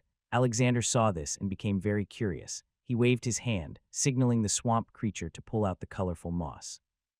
The swamp creature stepped forward, inserted both hands into the moss, and pulled hard, removing all the mud beneath along with it. Focusing carefully, he saw that the waste below had completely disappeared. Only some black residue remained at the roots. As long as there is enough nutrients, the moss can grow very quickly. At this moment, Alexander finally understood how extraordinary the moss abilities really are. No wonder the intelligence suggested it was suitable for feeding the three-tailed pigs. One eats, one grows. A perfect match. A pig farm could definitely be built. In a good mood, he loudly said, "Bane, next to the pig farm, clear a large piece of farmland to grow the colorful moss. I think the waste from the three-tailed pigs will have a good use." Growing the colorful moss requires a lot of nutrients, and the pig's waste is the best fertilizer. Once the moss is grown, it can be fed to the pigs. After they eat their fill, they'll do their business. What a perfect cycle. Bane nodded repeatedly, excited. The growth speed of this moss is incredible. It's perfect for pig feed. He immediately gathered people to cut trees and build pig pens. To speed things up, he hired over 200 people to drive the three-tailed pigs to a flat area 3 km southeast. Building pig pens isn't complicated. Just keep the pigs contained, prevent them from wandering, and guard against wild animals. As their numbers grow, they will need a military presence here. With many people, strength increases, and soon enough, they cut enough trees to surround a clear area about 100 m in diameter. Keeping these 23-tailed pigs in the pen is more than enough. Alexander watched the pigs being kept inside and felt quite happy. He directed the workers to clear a large open space next to the pig pen on the muddy ground. He divided the colorful moss into dozens of parts, placing each piece far apart. The fertile, muddy ground after placing the moss showed a wild display of rapid growth. However, the nutrients from the moss still couldn't match the manure from the pigs. After growing from half a palm's length to a full palm, the moss gradually stopped growing. Once it was spread out, liars saw it more clearly. The colorful moss absorbed all the fertility from the surrounding 5 or 6 m of land. It made the originally dark and muddy soil turn somewhat white, and the foul smell lessened. This moss grows quickly, but it also demands a lot of nutrients. However, it doesn't seem like a bad thing. While thinking, Alexander realized some key points and happily looked at Bane. Later takes him to plant in Micro City. Bane was a bit confused. Plant in the city? That might be hard to do. Territory isn't very large. Alexander nodded. The current toilet in the territory is still a temporary setup, right? I'll give you a rough plan for a septic tank later. Have someone start building one. Eventually, everyone should use the toilet in one place. Next to the septic tank, build a colorful moss planting area. Residents' daily waste can be natural fertilizer. As he spoke, Alexander became more convinced of the usefulness of the colorful moss. Forget about waste and sewage. Everyday kitchen garbage and dirty sewer water can all flow into the moss. This stuff is no longer just feed. It can become a cleaning tool for the territory, and it's harmless, requiring no extra effort or resources. After growing and reproducing, it can even be used to feed the three-tailed pigs. This is true biological pollution control. Once he thought about it, his view of the colorful moss changed instantly. Bay was initially stunned then excited as he understood its potential. He felt like he had discovered a new world. This could be used in so many ways. Master, this is a brilliant idea. A genius plan, perfect concept. I'll arrange it immediately. Alexander smiled. There's no rush. The most urgent task is to breed more three-tailed pigs quickly so the herd can grow. These pigs can give birth every 4 months with at least 10 piglets each time. Such rapid reproduction means the population could multiply dozens of times in a year or two. Once scaled up, it will be time to harvest. While thinking, he called for the level 11 two-headed ogre chieftain. This person is the pig-raising expert. After all, the three-tailed pigs are treasures he carried during his escape. Soon, a creature with 2 heads, nearly 3 m tall like a small giant, approached quickly. Seeing Lu, it immediately respectfully bowed with a hand on its chest. Good day, master. El nodded and gestured toward the pig pen in front where the animals were gathered. From now on, the three-tailed pigs will be raised here. You need to teach the staff how to breed them. Bane had already arranged for 10 people to be responsible for future care. Hearing this, everyone looked curiously at the two-headed ogre chieftain. Its smaller second head on its neck remained closed like a sculpture. The main head opened its mouth and said, "Sir, breeding the three-tailed pigs is very simple. Just feed them well and they will naturally reproduce. Plus, they have a very high success rate of mating, so there's little need for management. The only thing to watch out for is not letting them go hungry." Lee's mouth twitched, so glutton are easy to raise. Ha-8 then pointed to the nearest three-tailed pig. Those with their ears standing up are males. Those with drooping ears are females. Out of these 20, 16 are females, and they are all pregnant, expected to give birth by the end of the month. Lu was quite amazed. Just by looking, he could tell how long they had been pregnant and when they would give birth. What kind of magical veterinarian is this? Seeing Lee's surprised expression, a proudly explained, master, this is all based on experience. The belly of the three-tailed pigs has faint lines. Every month or so, a new line appears. After looking at them for a while, you can tell which stage they are in, but gave a big thumbs up. If it's about raising pigs, you're the best. The secret to getting rich wouldn't be interesting without you. The two-headed ogre chieftain then passed all his experience to the staff responsible for caring for the pigs. After more than 2 hours of busy work, the first batch of skilled pig farmers was trained. In the future, the meat on the tables of the City of Dawn will all come from them. Once this was settled, another good news arrived. The fishtail grass had been successfully harvested. Lu immediately took Bane and Curious when it checked the northern fish farm. At this moment, over 10 woven vine frames on the ground were filled with dark green water plants. These aquatic plants have leaves that look like fishtails, which is quite unusual. However, they were just recently pulled out of the water, and there is still a lot of mud on them that hasn't been cleaned off. The red fish in the fish pond, sensing the smell, splashed water frantically on the surface, appearing very eager. Fishtail grass features contains quite a bit of energy. Evaluation. These water plants root deep in the mud to absorb nutrients. Fishtail grass has no specific rank and is quite simple in its properties. Alexander curiously picked up a handful, washed it by the water, and then threw it directly into the fish pond in front. Splash. The long-bearded, brightly colored, slender-bodied red fish immediately reacted like wolves smelling blood. It swung its tail wildly, opened its mouth wide, and started to compete for food. This was a sharp contrast to its previous silent behavior. That handful of fishtail grass was quickly eaten up. Apparently, it had been hungry these days. "Sir, there's an empty muddy area over here. We can plant these fishtail grasses there." Bane spoke happily, relieved that the problem with the red fish had been solved. These 2-star magical creatures could finally be sustained. Alexander nodded happily. "Let's raise them all. Developing the territory is just like this. Gradually expanding with planting, raising various livestock and poultry, and building up the army to strengthen oneself." So far, everything is progressing smoothly. After finishing these tasks, a happy Alexander looked up at the sky. He moved his mind, calling the swamp wasps flying above to summon the swamp bee queen. Internal affairs are settled. Now it's time for some decisive action. Swamp wasps only live for 3 months, which is quite absurd. Only the blood essence produced by the mosquito queen can extend their lives. This matter can't be delayed. The sooner the better. He wasn't sure how long these swamp wasps had already lived. If their lifespan ends in a few days and they die in large numbers, tens of thousands, that would be a big problem. First, he would conquer the mosquito queen, stabilize his strategic forces, and then plan for other things. Queen Aya quickly flew from her temporary habitat. With a wingspan exceeding half a meter, its body is covered in black and yellow stripes. Its wings are thin and light, but as strong and sharp as steel. The curved abdomen has a sharp tail needle over 30 cm long. It reflects a cold, chilling light, looking fierce enough to make people tremble. Once it attacks, even heavily armored warriors can be easily pierced. Looking at its body structure, it is clearly a killing machine born for battle, and this youthful queen be more like it. Thinking of this makes me feel very happy, but I realize I must face the harsh reality that their lifespan is running out. Alexander takes a deep breath, his gaze serious. Acania, how much time is left for the swamp yellow hornet's life? The queen bee thinks for a moment, then releases her mental energy.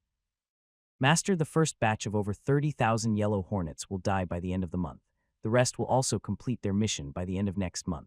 Alexander's eyes narrow. This matter cannot be delayed. 30,000 hornets represent 1/3 of their strength. It's not a joke. And I just turned 3 months old and I have nearly 3 years left to live. The queen bee's voice echoes proudly in Alexander's mind. Alexander's mouth twitches. Why be so proud when only living for a little over 2 years?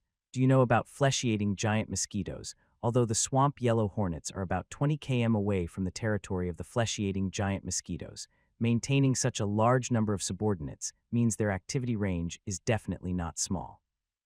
The chances of encountering each other are high. Sure enough, the queen bee immediately responds angrily. Those mosquitoes kept stealing our prey several times. If I hadn't still been in the process of transforming, I would definitely settle the score with them. Alexander speaks in a deep voice. Our hunting target this time is the leader of the flesh-eating giant mosquitoes, the mosquito queen. Her blood essence can extend the lifespan of the swamp yellow hornets in you. The swamp queen's compound eyes suddenly become sharp like a hunting wolf. Her emotions fluctuate intensely. Master, she calls out hurriedly, not saying much, but her intent is clear. If they can survive, who would want to die? The desire to survive is the most basic instinct of all living beings. There was no choice before, but now there is hope. That feeling is different again. Gather all the swamp wasps, prepare to leave. The swamp wasp queen immediately became excited. She raised her head and let out a strong, penetrating, hissing roar. In the next moment, a buzzing sound filled the air as if their nest had been disturbed. The sky quickly became restless. Countless swamp wasps flapped their wings and rushed from all directions, dimming the light instantly. The overwhelming noise made it hard to hear anything clearly. While the swarm gathered, Alexander looked at Bane. How's the preparation of the poisonous herbs you plan to use against the stinky giant? Using black dragon broadleaf herbs to ambush the swamp wasps had been successful, which suddenly opened Bane's mind. Dealing with creatures like bugs, similar methods work well. Swatting mosquitoes with hands is much less effective than lighting a mosquito coil. It's about using the right method. The ruins occupied by the stinky giant should also be visible today, but priorities differ. Dealing with the mosquito queen is more important. Stabilizing the swamp wasps means the problem with the stinky giant can be solved anytime. Bane spoke in a serious tone. Sir, we collected over 20 types of poisonous herbs, all handed over to Donia for research. I will call her here immediately. Alexander had never heard of this name. Who is Donia? Bane smiled wryly. She's my adopted granddaughter. She has a natural talent for alchemy and is quite mischievous, but she's also quite gifted. Yesterday, she successfully synthesized a potent alchemical poison. Alexander became interested and told Bane to go and call her. After a while, Bane returned with a small girl about 1.4 m tall with a face full of innocence. She looked no more than 13 or 14. She shyly held Bane's hand, hiding behind him a little, peeking out her small head, her algae-green eyes curiously observing him. Alexander looked a bit strange. Are you really sending this young girl to study poisonous herbs and bugs? And what about alchemy? Bane pulled the girl forward. Sir, this little one lost her parents when she was young. I raised her. She's a bit shy. Donia, greet the sir. The young girl blushed and dared not look at him directly. She gently touched her chest and whispered softly, Lord, good day. Her weak voice was drowned out by the buzzing of a hornet overhead. Alexander raised an eyebrow. Good day, Donia. Bane said he entrusted you with studying poisonous plants. Have you made any progress lately? We are about to hunt a giant mosquito 10 times larger than a normal one. We need your help. Hearing this, the girl suddenly became alert. She slowly extended her right hand, tugging at her clothing. A black and red, quite creepy-looking bloodworm crawled out from her sleeve onto the back of her hand. Master, I've researched a lot. The swamp spider venom sac is scent mixed with the venom of the bloodworm plus mist grass, blue heartflower, and nightmare grass. She kept naming things Alexander had never heard of, then finished. I've dried 7 types completely, half-dried 4 and 2 are still alive. I pour venom on them and I can make a deadly smoke. People who smell it will go mad. Attack everything around them, and after they exhaust themselves, their hearts will stop beating and their blood vessels will burst. Her eyes sparkled with excitement as she spoke. This is the most interesting alchemy potion I've studied. She looked at Alexander happily. Lord, the black blood worms you found are amazing. Their venom can stabilize other poisons, which is why it works so well. She handed him a cloth bag. This is what I made. I call it black bloodworm powder.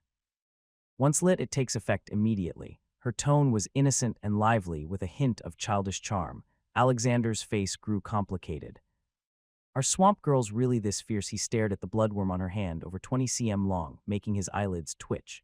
Bane listened from behind, feeling proud but also worried. Looking at his niece, a mix of affection and helplessness showed in his eyes. Master Donia has some talent in this area. Alexander reached out and took the bag, instinctively wanting to open it.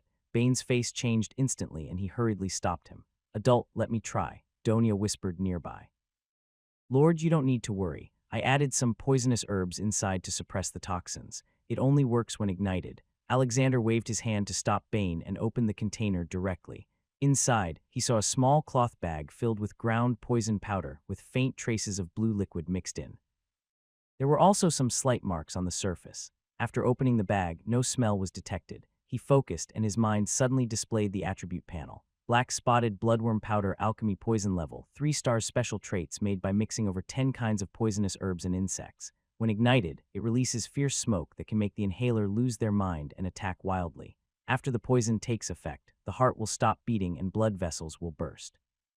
Evaluation. This is a potion created by a genius alchemist in a flash with very strong toxicity. Alexander's expression became quite complicated. Well, it's a 3-star alchemy poison. He looked at the shy little swamp girl, and his expression changed immediately. She's so young, yet she can make a 3-star alchemy potion. What kind of talent is this? Why did he only realize this now? Donia, how much black spotted bloodworm powder have you made? None. Grandpa Bane used up all the materials he gave me. That's all I have. Alexander glanced at Bane. Give all the materials in the warehouse to Donia. She will be responsible for managing and making alchemy items in the future. Then he looked at the young swamp girl. Donia, I need a large amount of black spotted bloodworm powder now. If I give you enough materials, how long will it take you to make all the poison? The girl's eyes immediately lit up. If I have cooperation, I can make all the poison in 2 hours. Alexander was pleased and immediately waved his hand. Go and do it now. Yes, Lord. When Bane took the eager little girl away, he finally opened the panel in his mind. Donia, level 5, occupation, craftsman, alchemist, potential, still not fully awake. Race, talent, craftsman's heart, skill, skillful hands. Extraordinary alchemy, 2 stars, gives a strong sense of alchemical materials. During immersive research, there is a chance to improve the quality of first-tier alchemical items. Evaluation. The young alchemist's talent has not fully awakened yet. During a chance encounter with danger, she gained knowledge of alchemy. Her sudden inspiration might create miracles. Alexander is somewhat surprised. There is still young and has plenty of room to grow. In the future, perhaps the City of Glimmers will have a topple alchemist. Alchemists differ from mages. They mainly use materials to combine and create desired items. Mages use magic to research and produce objects. Their methods are different. However, compared to mages, there are fewer alchemists or even less. This is a profession that requires extensive knowledge and talent. It also has a very promising future and development potential. With the help of many people, DA quickly produced 2 large sacks of black spotted bloodworm powder. The process was not difficult. The challenge was finding the right formula. The same poison but different proportions and moisture levels produce completely different effects. Alexander was very pleased to receive these 2 large sacks of 3-star alchemical poison and praised DA enthusiastically. Excellent work.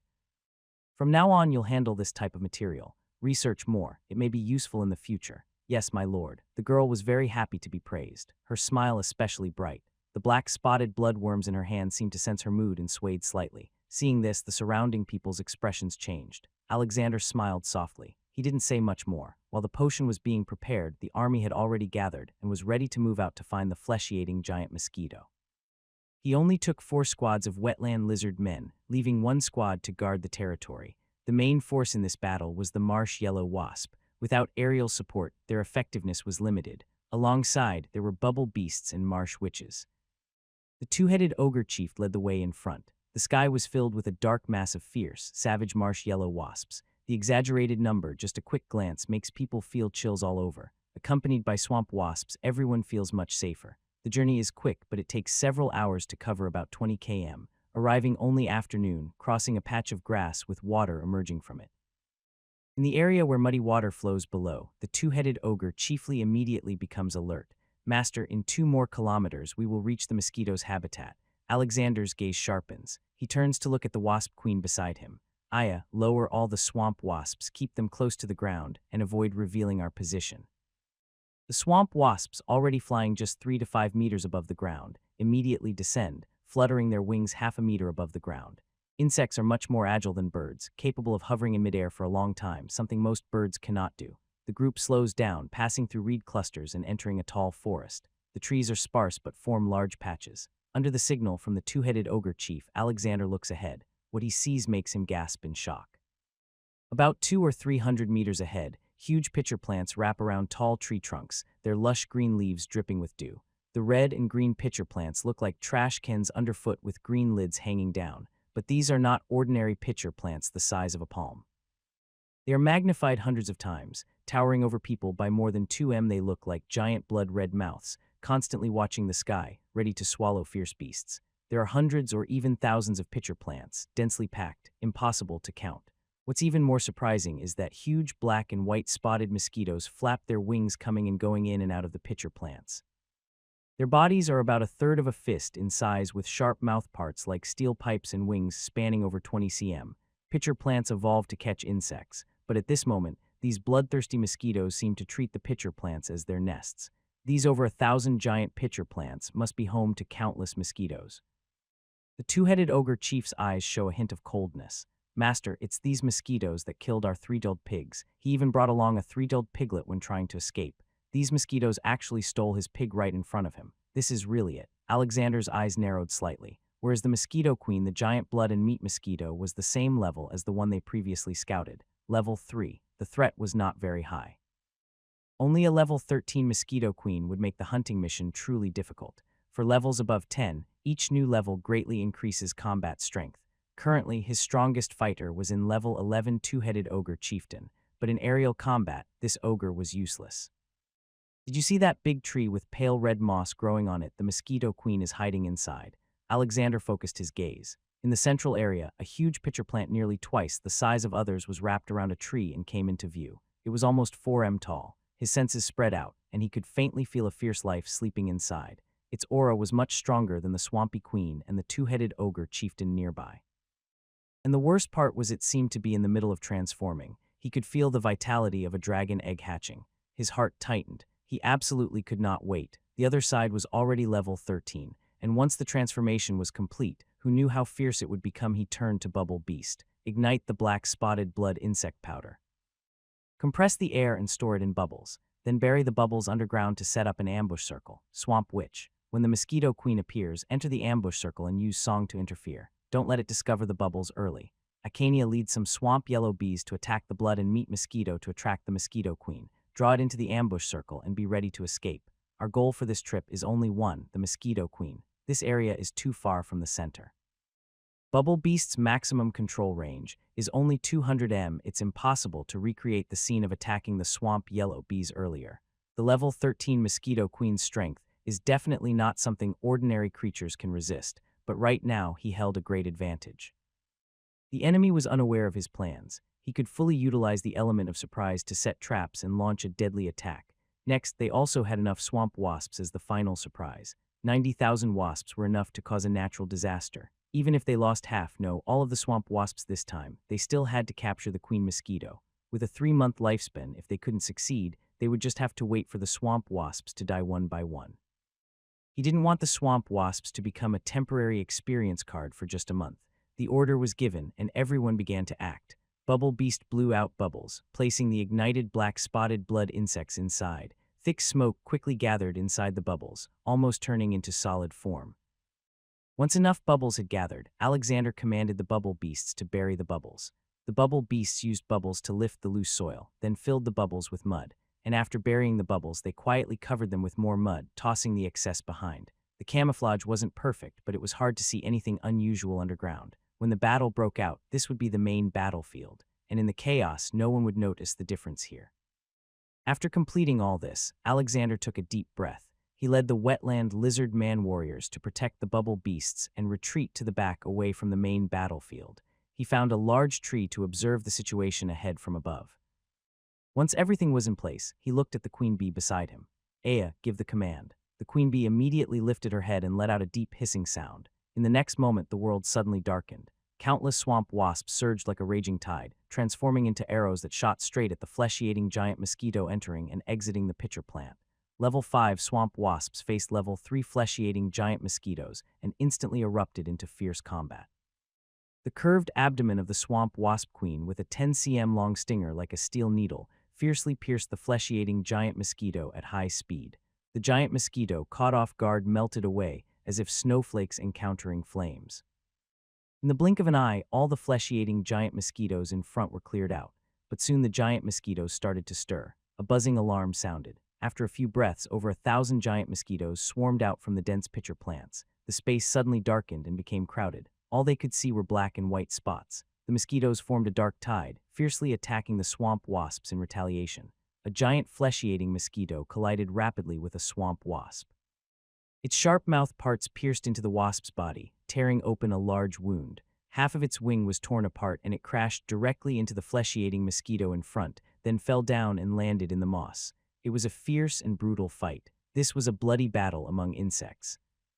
With the advantage of being on their home turf, the flesh-eating mosquitoes outnumbered the swamp wasps by several times.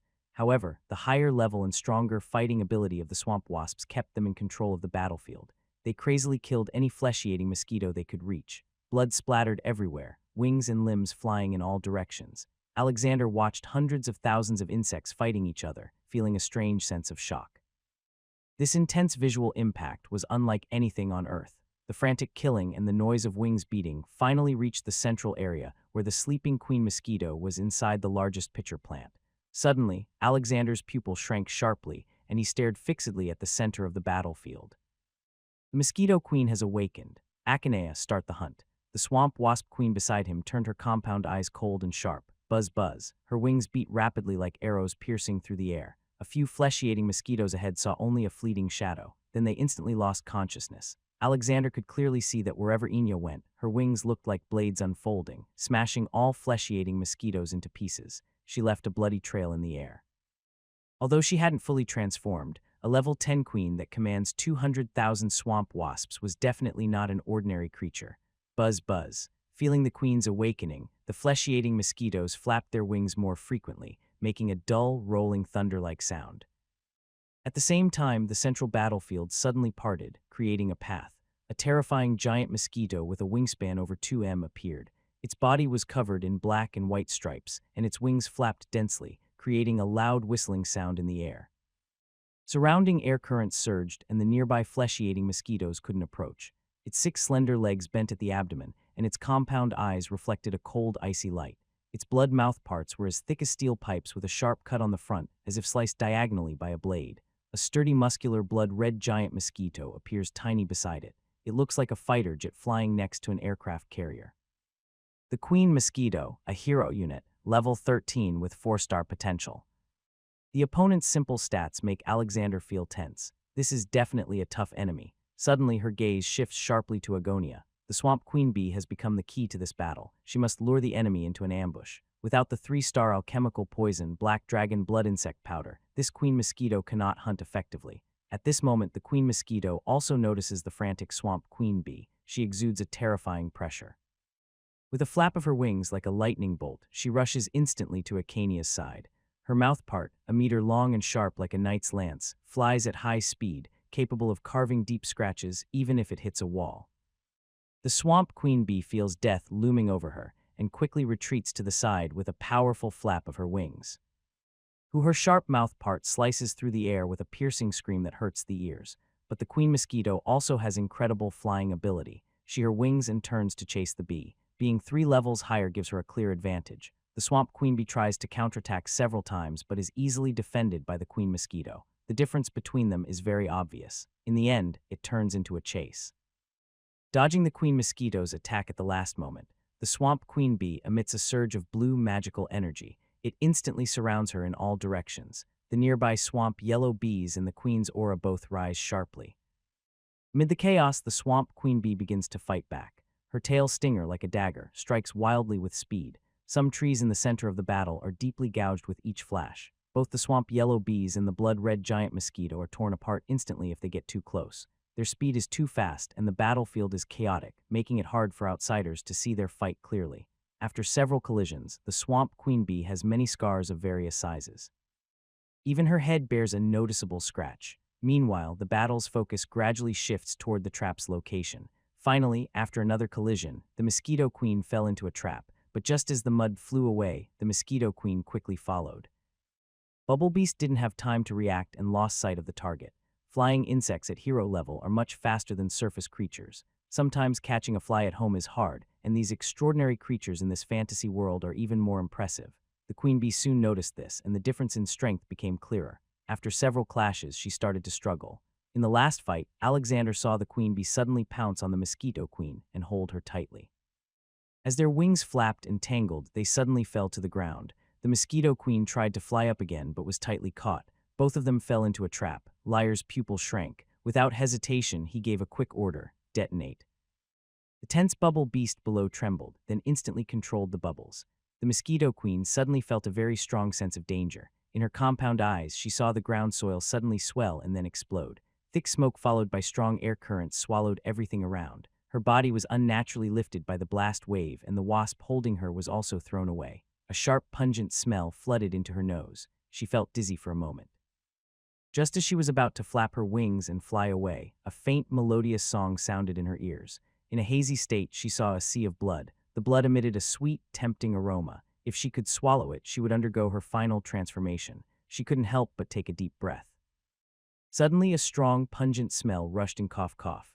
Her mouth involuntarily made intense coughing sounds. Her long blood mouth parts emitted thick smoke. The scene of the blood sea disappeared. The Mosquito Queen was startled. Just as she regained her senses, her body felt a strong agitation. Her compound eyes turned blood red, and she wanted to attack everything around her, destroying all she saw. She suddenly became furious, wildly rushing forward, her head turning and swinging her mouth parts like a spear. The trembling, flying blood and flesh giant mosquito and the mud in front of her were instantly cut apart. Blood splattered everywhere. The strong smell of blood made the Queen Mosquito's face change suddenly. She was startled awake, her body magic rapidly moving, and she spat out several large mouthfuls of blood.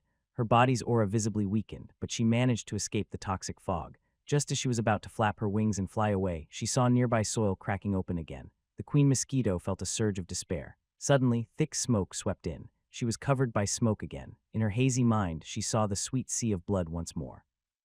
Startled awake, she prepared to act, but then a third wave of smoke and air rushed in. The blood sea appeared again. Before she could fully wake, there was a loud explosion. The Queen Mosquito took a few deep breaths, her will becoming faint. Her inner restlessness could no longer be controlled, and she began attacking everything around her wildly. Everyone here was an enemy. In the end, she felt her strength suddenly fade away. Her blood vessels seemed to swell, and she started bleeding out with a popping sound. Her consciousness blurred more and more. But just as she was about to die, she suddenly felt a warm force enter her body. Her life energy stabilized again. She faintly heard a surprised voice saying, "This mosquito is too fierce. It almost flattened this entire forest." Luckily, I managed to craft a 3-star alchemical potion, or we'd be in real trouble. Cut off its wings and legs. Bind its body tightly with something. We absolutely cannot let it fly again. Tall trees snapped in half, their crooked crowns sticking into the soil. The bodies of the giant blood and meat mosquito and the swamp hornet were scattered everywhere. Large patches of pitcher plants were torn into scraps, filling the air with a mix of blood, earth, and moss smells. Alexander looked at the messy scene before him, his gaze narrowing slightly. You didn't expect that the Queen Mosquito, after inhaling black spotted bloodworm powder, would unleash such incredible destruction. It was like a sharp sword, smashing everything around it into mud while flying at high speed. It raged for a full 20 minutes before finally stopping. Fortunately, Bubble Beast used bubbles to carry away the Swamp Hornet Queen right away. Otherwise, if I use myself as bait to force the Swamp Wasp Queen into the trap, I might be torn apart immediately. A level 13 hero is too fierce. This victory was only achieved because we had an information advantage and prepared in advance. Otherwise, if we fought directly, even sacrificing all the swamp wasps might not guarantee a win. When the Wasp Queen was ravaging, the severely injured flesh-eating giant mosquitoes scattered without command. They simply fled. The flesh-eating giant mosquitoes are not as closely related to the Wasp Queen as the swamp wasps are to the Hive Queen. The nearly 3M tall fierce hero, the two-headed ogre chieftain, has already broken and torn the wings and fuzzy limbs of the Wasp Queen. Now, the Wasp Queen's body is bleeding constantly and has collapsed on the ground, breathing out more air than she takes in. Leo used healing magic to stabilize her life force. Until now, he still couldn't see the specific attributes of the Wasp Queen.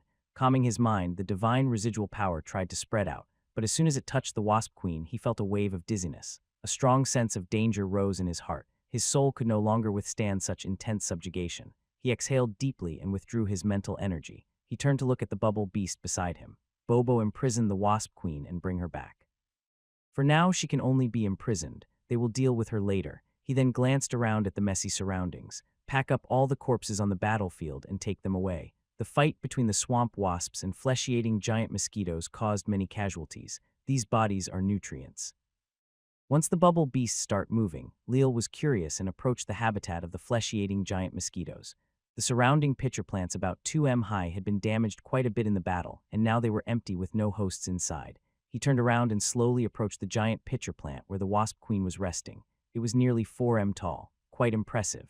Getting closer, he could feel the oppressive presence of such a large size. He waved his hand, letting the two-headed ogre chieftain climb onto a nearby tree to see what was hidden inside. This level 11 hero easily climbed the tree in a few steps. Looking up with a strange expression, "Master, there are only some flower nectar inside. Nectar, let's see what it looks like." The twin-headed ogre chieftain found a clean stick and carefully picked some parts from the pitcher plant. He turned and approached Alexander. Alexander immediately smelled a sweet honey-like aroma that made him very hungry. He focused and silently saw its attributes in his mind. Pitcher plant nectar level. 1-star special traits, delicious taste, rich in sugars, can be drunk directly. Description: the nectar secreted by the mutated pitcher plant used to attract insects for trapping. Alexander's eyes lit up. Could these pitcher plants produce such a good thing? He became very interested. He decided to let the twin-headed ogre try first. I'd also didn't hesitate. He picked up a stick covered in nectar and gently tasted it. His amber eyes widened instantly and his face showed surprise. "Master, this nectar tastes amazing. It's not as sweet as honey, but it has a strong floral aroma, and after tasting, it leaves a wonderful aftertaste. It's perfect." He took another small sip.